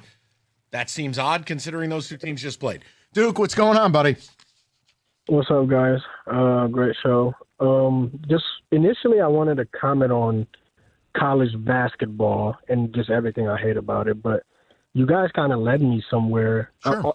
I'll say, okay, I'm 23 years old. I am a younger listener, and you guys kind of briefly talked about just like how the student body may start feeling about, players and the state of college sports, as an all. I'm an Ohio State fan. I'm not going to lie. Just 2 years ago, I would have told you, like, Hold on. Duke, Yeah. you're an Ohio State fan in Ann Arbor, and your name is Duke. Okay, continue. My real name is Mamadou, but people Gotcha. call me Duke. My friends call me Duke. Got you. Yeah. Yeah. So my parents moved from Cincinnati up to Ann Arbor when my dad got a job. So I'm sorry to hear that. Okay, I got you. All right. Yeah. So, but what I'll say is 2 years ago, I would have told you NIL is not a big deal. Like, we'll be able to still recruit, fall in love with players. Everything will be, everything will be good. I wouldn't say I feel like that. Like, now, like, for example, Bo Jackson. So, like, Bo literally almost left us. How am I supposed to feel about him, going into next season or the year after, like, however long he's going to be here? Yeah, it's laughable because there's no loyalty to the thing that you love most. It means they don't care about the place you care about. They don't care about you. And that is a different emotion than what you are signing up for in college. At the pro level, it's different. We know there's a level of mercenary to it. Now, even then, they have contracts, Duke. At the pro level, yachts and escorts. It just upgrades a little bit. At least they have to buy a house. But yeah, no, Duke, I understand it. And I mean, like, look, Rico and I make jokes about it, but like we lived through the Keon Coleman thing. He basically asked for a raise 3 times in 2 weeks. Buddy, go to Florida State. Just leave. I'll top you one better. Chuck Brantley. Oh, yeah. Oops. I want to raise. I'm going to Miami. Hey, guys, can I come on back? I still got the keys to the apartment. Help me, I'm poor. So, yeah, Duke, it changes how you feel about it. Yeah. I don't like it. Like, me as a younger fan, I initially, it wasn't a problem. But just, I would say this year, it specifically changed. Like, like Mylan Graham, like Bo Jackson, you name it. It's just, well, how about this one? How about when you have a quarterback, and again, I'm not trying to knock the kid. I think he's a good player. Yeah. I don't think he's great, but like Brennan Sorsby is making $6 million to go to Texas Tech. Sorsby is making more money than the guy drafted like number 10 in the NFL draft this year. That's insanity. It's insane. Oh, and I'll go to college basketball. Like, that's initially where I wanted to start. Darren Peterson, I don't get it. I don't understand it. They hand you $3 million and I can't get you to play? Huh? My cousin just told me to go look at his minutes. He'll play 18 minutes, then play 32 minutes, then play 33 minutes the next game, and then go to 15. Because you have no idea when he's going to tap out the game. Correct. That's just it. It's like he's at the YMCA, at the rec league. Guys, you know what? I'm good. You guys go ahead and finish this game out. I'm just going to sit over here on the side. Really? Like, how are you supposed to support that guy? How are you supposed to fall in love with that guy? And yet tonight, they got a huge game. I think Houston's coming into Fog Allen. And that's the question I have is like, how do you as a fan go crazy like some of the people were in D.C. this weekend? Duke, I don't, it's not for me anymore. I'll watch it. I can't do it. I'll talk about it. But like, don't ask me to like anyone thinking there's going to be some kind of 06 rant anytime soon, man. You're going to be waiting until you're 6 feet under. That guy's dead because the sport's dead. That guy back. Buddy. There has to be contracts. There has to be accountability. We'll has to be. We'll get him back. Players actually going to classes.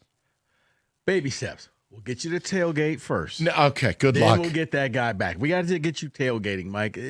It's, buddy. The pre-games have not been the same without you. Well, I'm sorry to hear that. And just so, that guy's dead. And just so you know, every Izzone person I pass by, is Mike ever going to come to a game? Probably not. I used to. They were fun. And there's my answer. I'm like, probably Yeah. It's like, you have a better chance of hosting next show with me on Monday. We'll see. Maybe, honestly, I'd pay for that. That'd be hilarious. Random college student plus Rico Mondays. Yeah, roll it. Let's go to Tom, 97.1. Tommy, what's up, buddy? Hey, how's it going, guys? Love the show. But I got to side with you, Mike. I'm just not into the regular season. I think the game is worse. Here's an example. The NBA, to me, is just a glorified three-pointer show. I mean, I don't care if Steph Curry can shoot a three-pointer from midcourt. Who cares? I'm almost 60 years old, and I grew up when I was a kid. I was watching Bird and Magic play, and I just think the game was better then than it is now. And well, it's similar to baseball in that regard, as analytics took over. And look, the Pistons fly in the face of it, where the Pistons win by forcing turnovers and by really converting a high percentage of shots inside the arc. And they're going to play great defense. Now, they do it a different way. Do I think that's going to lead to a title? No, I don't. Because when you don't take or make threes, you're going to run into teams that do, and they don't turn it over, and then what's your answer? But I think it's going to be good enough to get through the East probably. But, Tom, no, the NBA, if you go look even 15 years ago to now, I mean, you've got most of the league averaging 30 or more threes a game. Mm-hmm. The top of the league is going to shoot 40+. Easy. It's like you do or die by the three-pointer. I mean, I'd like to see them get a middle game going. Get someone post up in the middle or underneath like they used to do. Well, and that's where the league used to be styles-made fights. You'd have up-tempo. You'd have half-court teams. You'd have defensive teams. You'd have teams that would work through the post, have a two-man game. Everything's been homogenized because look, and my team's as guilty as anybody. The Celtics basically are an analytics-driven machine. We're going to take and make more threes than you can keep up with. And they did it on their way to a championship. But I'm with you, Tom. I don't enjoy it the way I used to. No, of course not. Because also, too, 82 games is way too damn long. We have 2 months to the playoffs. I know the Pistons are really good. I know the Cavs are probably decent. The Celtics, decent. The Knicks, belt to ass. The point is, nothing over the next 2 months, sans an injury, will change any of that. Well, here's how you know the league lasts too long, Mike. When you have players now saying, I don't care about postseason awards and recognitions because you have to play X amount of games. Yeah, that's okay. I don't need that award. I don't need that money. Good. Then we get to something where I'm going to say this, and it's not, there's no animus. They make too much money. That's all that is. They just make an amount of money now that it takes away the ability to care unless you are wired like a Kobe, like a psychopath. Right. Because I know people were saying, well, if you just pay the players for the All-Star game, there's no amount of money that you can pay them that they don't have already. Right. Well, what if we offer them a car? They have a garage full of cars. That's not an incentive either. Like Jason Tatum, who hasn't played this year, makes $55 million. Right. What are you offering him? Or Cade? Cade now makes that level of money. Yeah. What am I paying Cade to play? What if we paid the winner gets $5 million? Or I can not play and I still have money. I got money I can't spend right now. Congratulations. My great-great-grandkids, thank you for that money. You're not wrong. And again, I don't begrudge the players. They are collectively bargained. They are sharing in the league's money. But it's taken away a lot of what makes sports great. The NFL, guys don't make that money. Yeah, sure, the quarterback does. But guys aren't making that cash.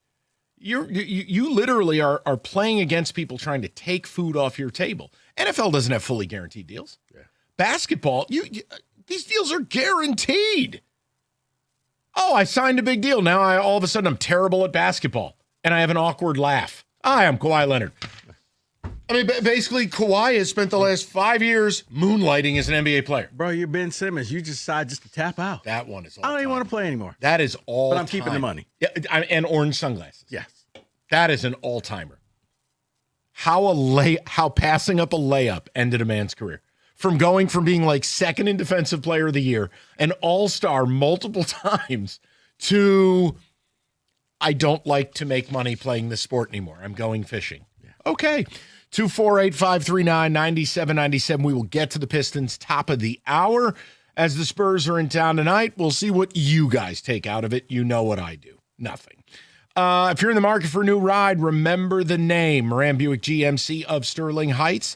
Now open on Van Dyke, just south of 18 Mile. And they are setting the standard for how car buying should be done. It's simple. Service, service, service. Value. They just do it right. No BS. 26 GMC Sierra 1500 elevation 4x4 crew cab, $199 a month, 0 down. 26 Buick Envision Preferred, starting at $379 a month, $999 down. Both deals 24 months. So if you're shopping for GM trucks or Buick SUVs, you start with Moran. It's that simple. You always get the best price, period. It's Moran Buick GMC of Sterling Heights. We are professional grade.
Let's roll. Talk to me. All right, buddy. You've been gone. Some things have happened in the world of college hoops and the NBA. So we're going to do that for this one. Let's just start off very simple. After this weekend, can we say Duke is the best team in the nation?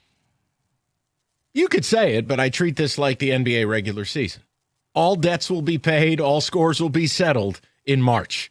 Nothing that happened Saturday night makes me think any less of Michigan or any more of Duke. I went in thinking they're two of the top 4 teams. I leave feeling that way. Okay. So you could say it, okay, but I don't do the Jim Costa radio thing. Okay. Referendum. Yeah, no, I agree. I think it's the same with pretty much every regular season sport, right? Is that it doesn't really matter for the top echelon of teams. You could say you're the best regular season good, but until you actually show up when it matters, what are we talking about? Can we say that Kansas has a problem with Darren Peterson? Peterson, yes. And I'm going to tell you, this is how you know you've redefined the bottom of the chili pot. Load management has now arrived in college basketball. And for Peterson, you need to shut up, kid. Take your $3 million and shut up. Basketball's my life. I'd play if I could. Kid, you're missing games because you had a bad fart. Stop it. Missing games for cramps, stomach aches, headaches, my feeling aches. Or just, you know what? I'm going to tell the coach about 20 minutes beforehand, I'm not playing. Right, or I'm hitting a jumper and instead of battling back, I'm pulling myself out of the game. It makes me question whether I could take him number 1 overall. I mean it, man. Because if it's not you pulling yourself out of the game, it means you're made out of peanut brittle. I'm nervous about it, and I hate that this has arrived in college. We pay you the money, and now you tell us when you're playing? Oy. Yeah, that's what I'm saying. I'm looking at this if I'm Bill Self. Well, he's a scumbag, I'm just going to too. go ahead and end this problem. Son, you can keep the Kansas Sweats, keep the $3 million. I'm going to Allen Iverson you. Just don't show up. Oh, I thought you were going to send him to a casino. Got it. Can we say that St. John's is the best team in the Big East? Not UConn. No, I'm not going there. I know they've won 13 in a row. I know it's the longest winning streak, I think, since 2007. Tricky Ricky's got them back after some early season portal volatility. I still, when the chips are down, I'll go UConn. Okay. They're good, though. They are. Can we say that A.J. DeBonsa is the best player in college hoops? Yes, because with that draft, look, if I'm picking number 1, I'm taking the 6'9" freak athlete. What a performance this past weekend. Top 10 win for them over Iowa State. I will say yes to that. I like his game comprehensively because unlike Peterson, he actually plays. He does. I got one more for college, but I'm going to get a couple NBA in. I'm here till 6. Can we say that the NBA won't find a way to fix tanking because it can't be fixed? But okay, here's your problem. A lot of the ways they're finding sound ridiculous. Like, no team can be bottom 4, or, well, we'll just change the draft pick protections, or everybody's in the lottery. I don't know what the solution truly is. I just know in a season like this one, you have as many as 12 teams not trying. It hurts the product. It hurts because here's the other end of the spectrum. You have a team like Oklahoma City the other night, SGA and Jalen Williams don't play. You had the week before I left, you had the Lakers sit all their starters the night the Spurs are in town. NBA is $1 billion industry, right? Why not just have a group of auditors who have nothing to do with the league, and every game they sit and audit and see if, you know what? No. You need to explain We're to me. going to audit whether you tried. Yes. Why did this person sit out? Not good enough. You tank. I do and that think marks as a mark. I do think there's one way you could fix it. One. And it is one of the reports that came out while I was on vacation. You don't do a draft. And we just go full European soccer. You want to pay Peterson or DeBonsa $45 million? Your prerogative. It's what they used to do in the 90s. Remember when Big Dog Robinson negotiated a $100 million deal out of college? Yeah, you're right. So now your job is to be in an attractive situation or buy your way out of hell. Figure it out. Okay. We can go that route. That'll end tanking. Hell, what draft pick do I have? You don't have one. How much money do you have? Let's go back to college. Can we say that Kansas State made a gigantic mistake in how they handled the Jerome Tang situation? Yeah, I hope they never win a game again. I actually hope the school closes like Akron might. What a disgrace. Tang goes out there and is like, yeah, these guys are a disgrace. They don't deserve to wear the jersey. It should matter to wear the jersey. and a lot of them won't wear said jersey next year. You're fired. Okay, fine. But you want to use that as cause that you don't have to pay the man his buyout? That what? He had self-respect and a level of accountability? And he stood up for his university. Right. It should mean something to play here. Cutscene, we hate you. Huh? It's Brody, your sport. You can have it. What an absolute shipwreck. That is, can we say that, 97-1.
5 o'clock. Great to have you with us.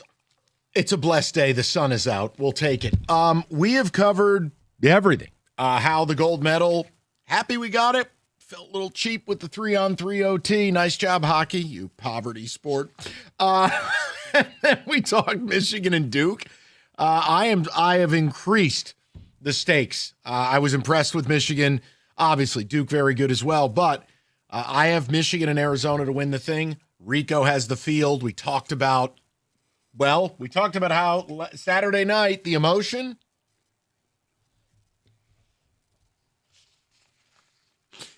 I mean that college sports is just wrecked and nothing means nothing. Saturday was awesome. It was a great game, but I had no hatred. Without the hatred, it doesn't exist. I need the hatred to exist in college. Gotcha. But I want to talk Pistons now. They're playing the Spurs. Now, we talked a little bit in the 4 o'clock.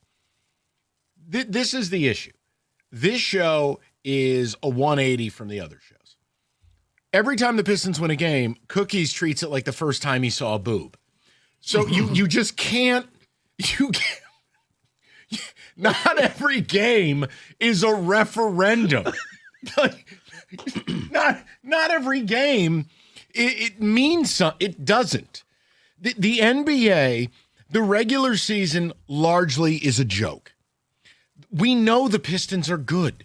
We know they are going to be formidable in the playoffs as long as they stay healthy. But here's where I separate from a lot of fans. I am already in the mindset of stay healthy, wake me up April 18th.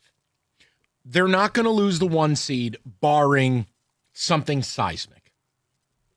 And nothing they do or don't do between now and April 18th when the playoffs start, Rico, it won't change my opinion.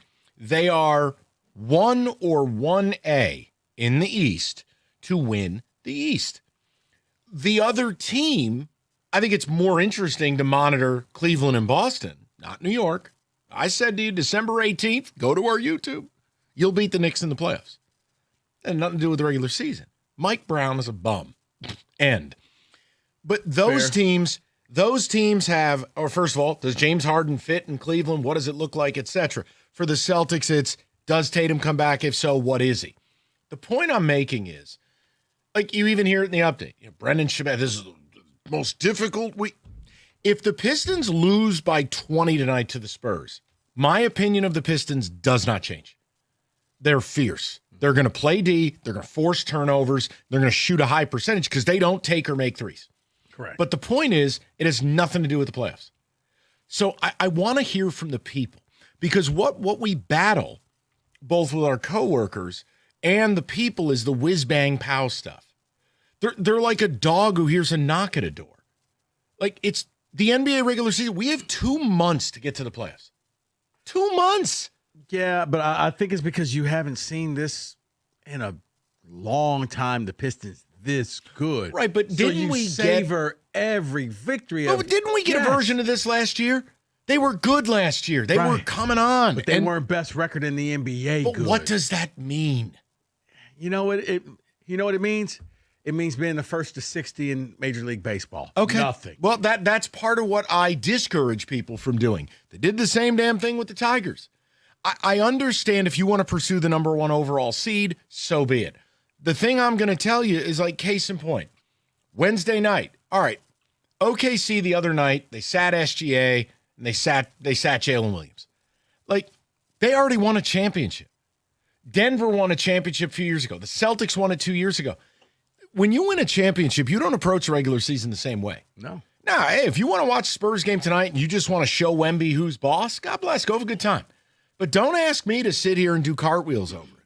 Because that's my way of showing respect, which is the more you do cartwheels over regular season wins, the more you just don't believe in your team. Hear what I'm saying. I'm saying I expect the Pistons to win most games. They're good. I know why they're good.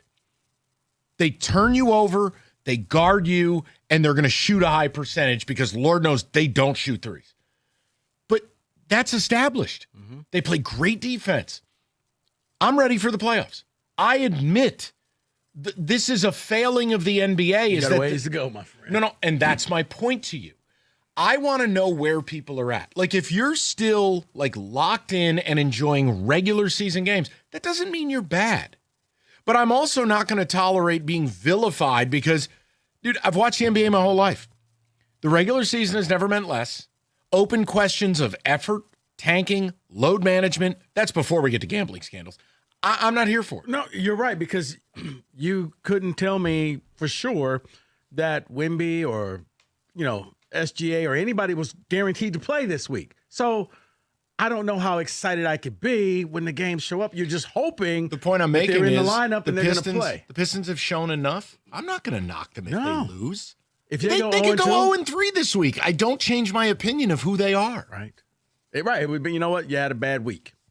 But in that same vein, though, you could say they go 3-0 this week. You're not any more bricked up for this team than you would have been before. No, because he's not. No, but that's the whole folly of Not everybody. Right, but this is why you play 7-game series. And it's also teams aren't going to sit here and do a playoff game plan in a regular season game. Bad news for you. And the playoffs are going to be a totally different experience. Could you say that again for the people in the back? I'd rather not. Because it's so rudimentary. I can't even believe I have to say it. Look, the Pistons are going to win the first round of the playoffs, and then the playoffs truly begin. Once again, a compliment to the Pistons. But once they get to a Cleveland, look, if you face New York in the second round, okay, well, then I'll see you in the ECF. But they're going to eventually play someone who's going to have some answers. They sweep New York? They could. I think the Knicks are broken. I think the Knicks have a messy situation. I thought that the Knicks could play a two-man game, but they can't. No, and ultimately, look, the way the Pistons guard, the physicality, the fact that the Pistons are motivated at a different level when New York is on the court.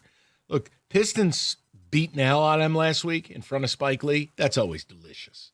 I have no problem. You want to do some dance for that. But, I just feel like this is not the NHL. It's not a regular season of high value once you've established you're good. Look, in a lot of ways, if they were take a situation like Orlando, where their big four has only played 129 total minutes together. Now, they have more meaning in the next 2 months of, is Wagner coming back? Is his ankle in one piece, or Suggs or whatever? The Pistons, as long as they stay healthy, I know what I'm getting. And they're going to win a bunch of regular season games. But it's the same thing for the Celtics. I don't think the Celtics are as good as their record. I don't think the Pistons are. Why? The Eastern Conference is trash. And see, I don't think the Pistons would do this, Mike. But, yeah, with the lead that they have, it would be maybe you take the next 2 months to kind of let people get ready for the playoffs. I don't need you out there all the time. Now, that's anti-Detroit. Yeah, I don't think they're not going to do that. No, they're not. But this is one where, you know what? 1 month to go, we're going to just spin the wheel and see who takes tonight off. I wouldn't mind it with a month to go. I wouldn't mind giving certain guys certain rests, certain nights. I wouldn't have any problem with it. Because the workload Cade is going to face in the playoffs is going to be unlike anything I can verbalize. Yeah, because basically we're going to take Cade away, and the other four guys have to beat us. They'll just straight blitz him. Mm-hmm. And look, ultimately, Pistons going to have to hit some shots if they're going to get to the finals. They're going to have to be able to shoot the three. Teams will force you by game plan in a 7-game series. They're going to force you to do it. But I want to know, look, what's your level of amperage for tonight or Wednesday or Friday? And if you are excited, you have every right to be. Man, it's free country. This is like debating pizza toppings. Put whatever you want on your pizza. But what I get tired of is I have a perspective of someone who's liked the NBA since he was 7 years old. I'm 45. I know what I'm watching. And I know what the regular season has devolved into. I just, newsflash. Last night, Celtics-Lakers was background noise. I'm a Celtics fan. It's not Celtics-Lakers anymore. And it was bad basketball. So, again, do you? But what I will not do afternoons from 2 to 6 is treat every game like a referendum, good or bad, by the way. Because here's the cost of doing referendum radio. If the Pistons have to lose a couple of these games, what is Cookie's going to show up with a Cabana outfit and start ripping them? No, that's equally nonsensical. The Pistons are a really good basketball team, win or lose tonight. Right. So, I'm just not going to do that crap. It's like doing it for baseball season for every game. You can't do it. Say that for the people in the back. You can't overreact to every single game. You can't. No, I don't think this week is a referendum week for them. Do you want to win? Yes. These are the teams you may see in the finals. if you make it that far. But I'm with you, man. You've done enough that. Okay, if you lose the game. No, it's also a conversation with fans of like, isn't this showing you the NBA season is too long? We have April 18th is the first day of the playoffs. It's February 23rd. We know who's in and out. We know who's any good. And when you think about it, after that, it's still another 2 months until you crown a champion. Right. Well, and again, that's because playoff spacing for television is ridiculous. So, yeah, we're 4 months away from a champion. I could make a case and I think enough of the Pistons, whoever they play in that first round, there ain't no way they're losing that series. I could tell you the games that actually matter aren't going to happen until May. Okay? May. I can't be bricked up for a February 23rd. Look, if you're excited to just see Wemby or maybe see someone get into a fight tonight, hey, that's fine. Well, let's say they lose. I don't care.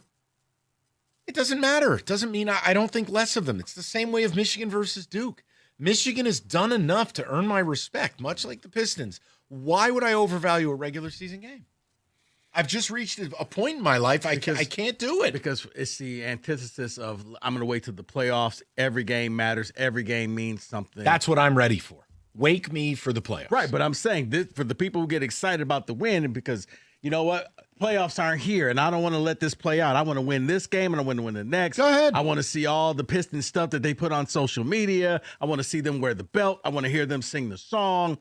You become addicted to these types of things because the team keeps winning because you haven't seen this in a long time. That's now, fine. Granted, if the Pistons did this for the next 3 years, I think a lot of people would be like you, Mike. But because you're sitting there with the best record, but I just caution you because I remember the same people who got all, hey, look at the Tigers, first to 20, first to 30, first to 40, first to 50, first to 60. And they were never the best team. And then the funny thing happened when they weren't the first to 70, 80, or 90. We didn't see those graphics anymore. We didn't hear from the team anymore. No, and look, ultimately, you can enjoy the ride, but there's one sport I'll live and die with every week. It's the NFL. The games matter. 17 games. There's a cost. 82-game season? No, not in this league. Not when 12 of the teams aren't trying. 248-539-9797. We'll get to it, though. And again, what do you take out of it? If you view this as a referendum, I'd love to hear that take on how one game on February 23rd somehow equates to a 7-game outlay. I can't do it. That makes no sense. Go ahead, Rico. All right, the trade deadline is over, which means the NBA teams are gearing up for the playoffs, and so's Fanatics Sportsbook. Here's the deal. You guys heard me talk about fan cash, and remember, every time you make a bet with Fanatics Sportsbook, you're earning up to 10% fan cash, whether you win or lose. So even if your bet misses, you're still stacking fan cash, and fan cash unlocks value you can't get at other sportsbooks, like more bets, unlimited profit boosts for your favorite player props, authentic NBA gear, game tickets, access to exclusive Fanatic events like Fanatics Fest in New York City. But that's not their only play. The good times roll on with Fanatics Fair Play, a protection policy that turns losses into wins. That's right. If you love player props like I do, the legs are protected across the entire first half of a game if an injury takes place. Make the switch to the sportsbook that gives you more to play with. Winning hits different here. Got to be 21 or older. Gambling problem? Call 1-800-GAMBLER.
get with some of the people here in a second. I know we're behind on text communications. Haven't screwed that up today yet, Kenny.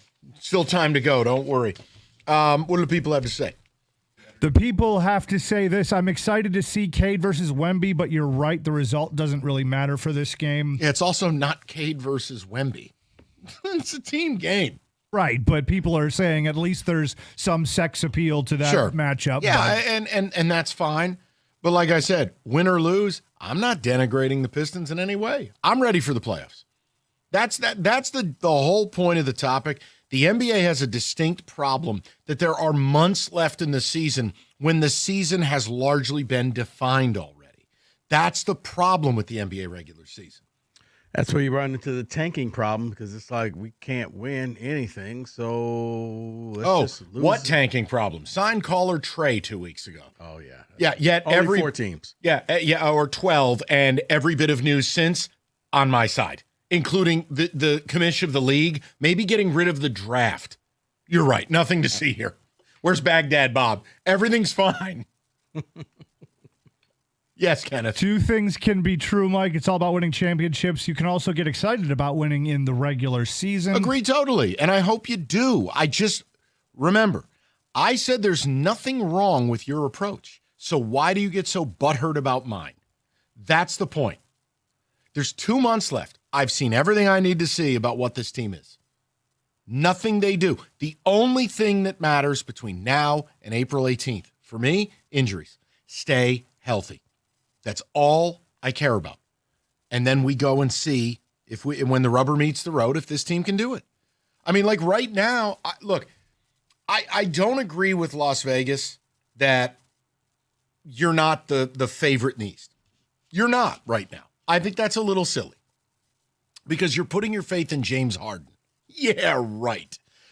But, okay, 2 months from now, if it's working seamlessly, I could work my way around it because Donovan Mitchell and James Harden will probably get the free throw line 800 times.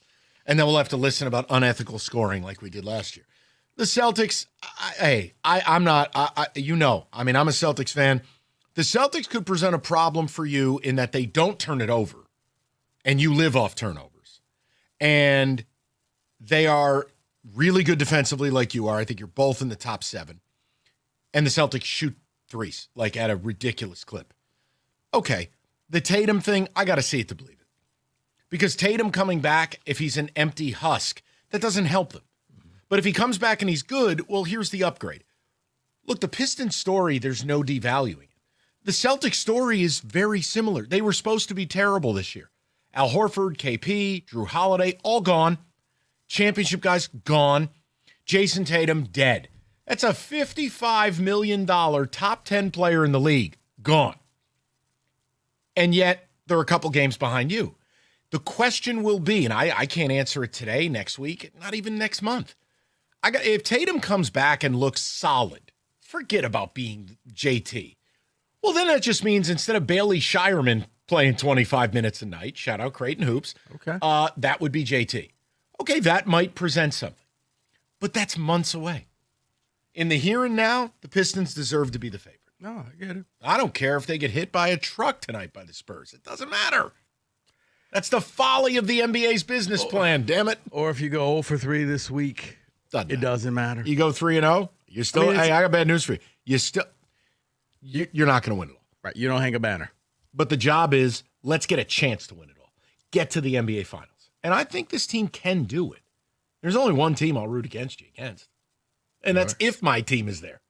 Oh. I hate the Knicks. I hope the Pistons sweep. I will bet the Pistons to sweep that team. Just to see Spike Lee waddle home sad. Sad Ben Stiller injected into my veins. That means he'll get swept at home. Woo! You hate to see it. He'll start the games off here. That was fun to see, though, in that Knicks game of them just showing the crowd side by side by side. Sad Stiller. Yeah. I love it. Fat Joe. Hate to see it. Yeah. I couldn't agree more. I'll be there Wednesday night hoping for a great basketball, but a loss will not mean much. A 7-game series in the finals will look a lot different than a Wednesday night. Yeah, it would, especially if SGA doesn't play. This is the other problem. Everything in the NBA, the same qualifier we're offering in college football. Hey, this guy, by way of Vanderbilt, by way of Wake Forest. that qualifier of where the player comes from, almost every NBA game on every night, there are qualifiers about who's not playing. And while that is not the Pistons' problem, it is a symptom of where the sport is. So it allows me to just sit back. Pistons are going to go out, again, stay healthy. You're one of the only healthy teams in the league. Do you think if load management wasn't a thing, there would be more interest from your end in these regular season type games? Yeah, these because random Wednesday afternoon games? Yeah, because Kenny, the other thing I believe that, and again, I can't prove it, so this puts me at a disadvantage in the argument. I can't prove I'm right. I just believe a lot of the injuries you read about here, it's all fake. It's all BS. Oh, the guy hurt his toe. No, he didn't. Just stop. Like, you just see it for what it is. And I think pulling a Darren Patterson. Yes, 100%. And for me, that's the Pistons' weapon. They go to work. No pun intended. They show up, they ball out, they're going to play hard. There's no load management nonsense, and they should be respected for that. But the problem is, much like the Tigers, you have the best record, you're not the best team. If you look at it, yeah, they have the 7th best title odds. What you said, though, is the frustration I have with my sport is players care so much. They care so much. Your problem is people don't. I just want to shake the league and go, you have the golden goose. You do. And now your season doesn't start back up till Thursday. They don't know how to market themselves. When they had everybody had all the attention, it was like, well, we're going to take it some time off. Let's go to the people, see where everybody's got. Let's go to Antonio, 97.1. Tone, what's the good word, brother? How you doing? Hey, great, fellas. How you guys doing? Good. What's on your mind?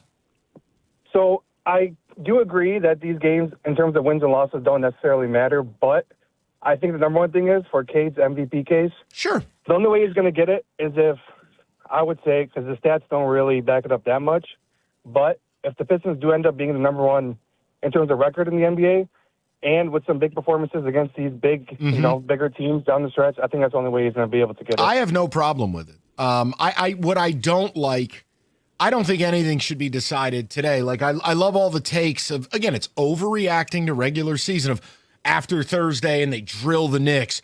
Cade should be MVP. Timeout. He's in the conversation, and I have absolutely no problem with it. But, like, you do have to look around the league. There are several other guys in the mix here. So you're right, Antonio. If you care about the individual award, not something I do, yes, every game matters. It's a showdown versus Wemby. You know what this is? This is a social media game tonight. That's what this is tonight. Okay. And you're right. Oh, yeah. You want your guy to get it? He's got to ball out tonight. Cool. I have no problem with it, Antonio. But you understand why I feel the way I feel, right?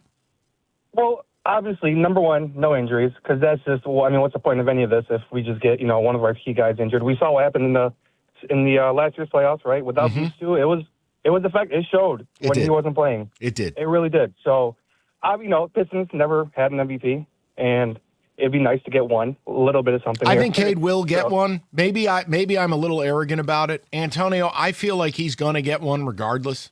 Like, he's blossomed into the player we all hoped he could be out of Oklahoma State. See, I think this is the year it sets him up and it puts him on the main stage, and then he'll be, recognized by a lot of people. Yeah, he'll get one. Right now, the way that, the Stephen A's are hyping him up, it will help him for next year. I don't think he can win it this year, but next year, maybe. But Antonio's right. You watch these results. This is how they clip farm. This is how you get the hype. He's got a shot at it. I don't think it'll happen, but I get Antonio wanting it to happen and therefore caring more tonight. Respect. Go for it, man. I hope he gets it. I like him. So I don't have a problem. As somebody who I will say, selfishly, is holding a Cade MVP ticket from before the season, then I hope he wins it. Antonio, I hope, and when David returns, we will have David pray for that. Okay? I got you. Appreciate you guys. Thank you. We will make that happen, Antonio. We will have greater life on Tireman behind that MVP ticket. Okay. And I have something I'm going to do with the Pistons championship. Okay. But when David returns. All right. And if Cade doesn't win, God is not real. That's that what is we're learning. not what we're doing. Okay. That's what, Mike, you just said that. I did not, and that is slander. Wow. Don't know what just happened here. Kenny is being provocative. 248-539-9797. Listen, we are all looking forward to baseball season, but spring training, look, reality check is this. Brutal weather is left. And, hey, We don't live in New Jersey, but it's still not great here, okay? Not optimal. Call Mastercraft Heating, Cooling, Plumbing, Electrical. They will get to you within 24 hours. They'll do a complete furnace checkup, and they'll make sure your system is running safe and strong. And right now, they got a steal. $79, complete furnace checkup. Call Mastercraft today. They're the pros for plumbing, electrical, generators. They have got you covered. All you need to do is visit mastercraftheating.com. That's mastercraftheating.com.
Natural Way Lawn and Tree Service. Yeah, we're talking about it because if you don't get service now, your yard's going to be a disaster when the permafrost ends. 888-GET-GREEN. That's 888-888-GET-GREEN. It's simple. Get green and stay green with Natural Way, because when you prepay, you call by the end of the month for an early bird discount. Guys, 100% satisfaction guaranteed. Over 35 years in the game. You're not going to fight the weeds. You're not going to fight the crabgrass. A full menu of services to accomplish your backyard looking like a place you want to be. Greener grass, fewer weeds. Early treatment is key. That's why I'm telling you about it during the winter solstice. It's easier to prevent that problem than fix it. Call now, 888-GET-GREEN. That's 888-GET-GREEN, or go to naturalwaylawn.com. For a limited time only, you purchase a full lawn program, you get free grub control, but you have to mention my name. Even if it's in an insult, I'll still save you money. It's Natural Way.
All right, before we throw it over to Mark Ryan, who's down at the Pistons game, they get ready to take on the San Antonio Spurs. We talked a lot of things today. We started off with the Olympics and just kind of didn't really. It was cool that the United States won, but the 3-on-3, I'm not a big fan of that. I'd rather them suspended like baseball does. We got a lot of rules for extra innings, but not when it comes to the playoffs. We're just going to go ahead and play this thing out the way it should be done. We also talked a little Michigan Duke, where Mike, the thrill was gone. He's not really feeling the hate for either team. I was excited. It was a great weekend of college hoops. And we even got some Pistons talk in as well that, look, win or lose tonight, it takes absolutely nothing away from what this team has done. Yeah, it's cool seeing Wemby up in the building, but this is not a referendum game. This team is going to be good. This team's going to make the playoffs. So I'm going to take this last phone call, and I'm going to go ahead and throw it over to Mark Ryan. Paul, you're on 97.1. Rico, I got to give credit where credit's due. Your research into Mike's birth was outstanding. However, I do have to say, when Al Michaels said, "Do you believe in miracles?" I did a deep dive, and it had absolutely nothing to do with Big G scoring in overtime. So Mike is the bonus baby, however. Mike is the bonus baby. Yes, he is. It all aligns up. The United States won the gold in 80. 9 months later, Mike was born. Well, Just and saying. he can hang a banner in his man cave for that. Yeah, and then Big I G am the texted me. bonus baby. Yeah, Big G was like, "No, yeah, this is true." So there you have it. Anyway, regarding the Pistons, real quick. For me this year, it's been must-see TV. And they have been so much fun. And you got to love it as a Detroiter, their work ethic, everything else. And I got to be honest with you, Rico, for me in the here and now, right now, they can take the East. I know the West teams are really good, a few of them, but I don't know. I haven't seen enough of them. But the face of Detroit sports right now, at least for me, is Cade Cunningham. He embodies this region. He is my number one right now. I love that guy. Interesting, Paul, and appreciate the phone call. See, I still think the face of Detroit is still Dan Campbell. The reason being is every other team in this city goes with some version of grit and toughness, and I think a lot of that goes back to Dan Campbell. It's sad that the face of the city is a coach, not a player, but that's just me. All right, let's head down to the LCA. Mr. Mark Ryan, can I get a witness? Good, man.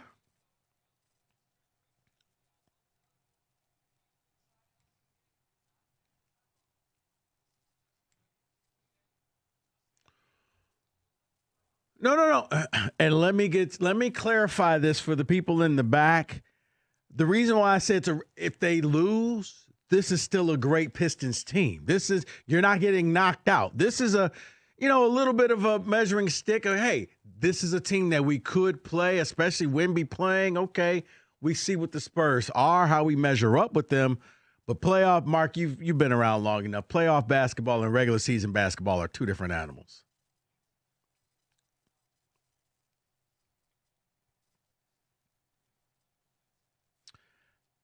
Well, that's what we're going to find out, because when Trajan Langdon says, hey, quit patting us on the back, we haven't won a series yet, that was very sobering to me when he said that. Like, I guess you're right, Trajan.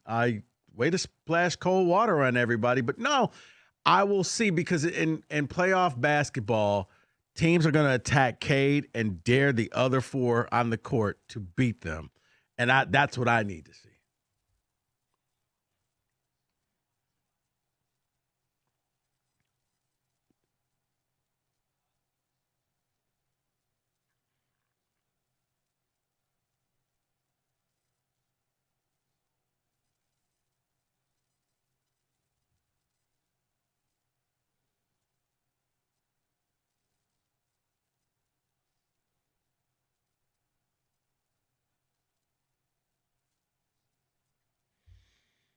Yeah, I don't know. He's up there. I mean, I would still go with Ant-Man, but I could see Wemby. I'm not going to fight you on this, Mark. I could, because you know what? Wemby is such an anomaly because he's so tall. It's almost like the circus is coming to town.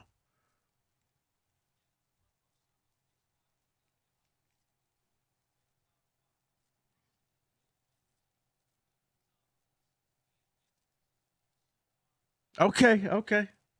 I'm not an idiot then. Okay, thank you.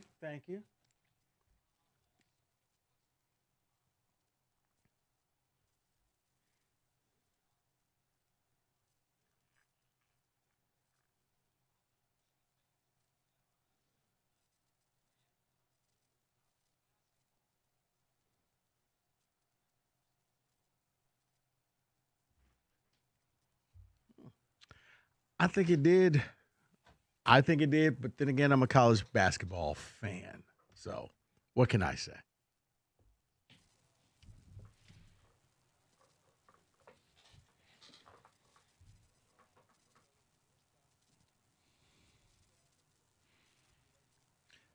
Yeah. Mark, here's the thing. You're talking to the wrong person because I will watch late night West Coast basketball from the WAC. Mark, Rico actually watched Lipscomb versus Northern Kentucky, the Nors, wire to wire.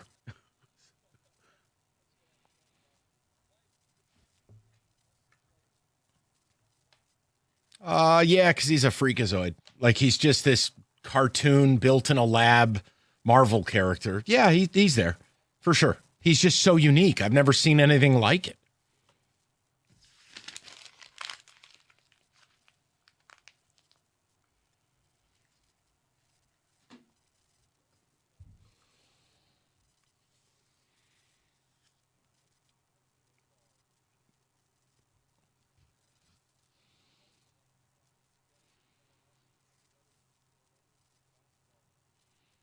Yeah.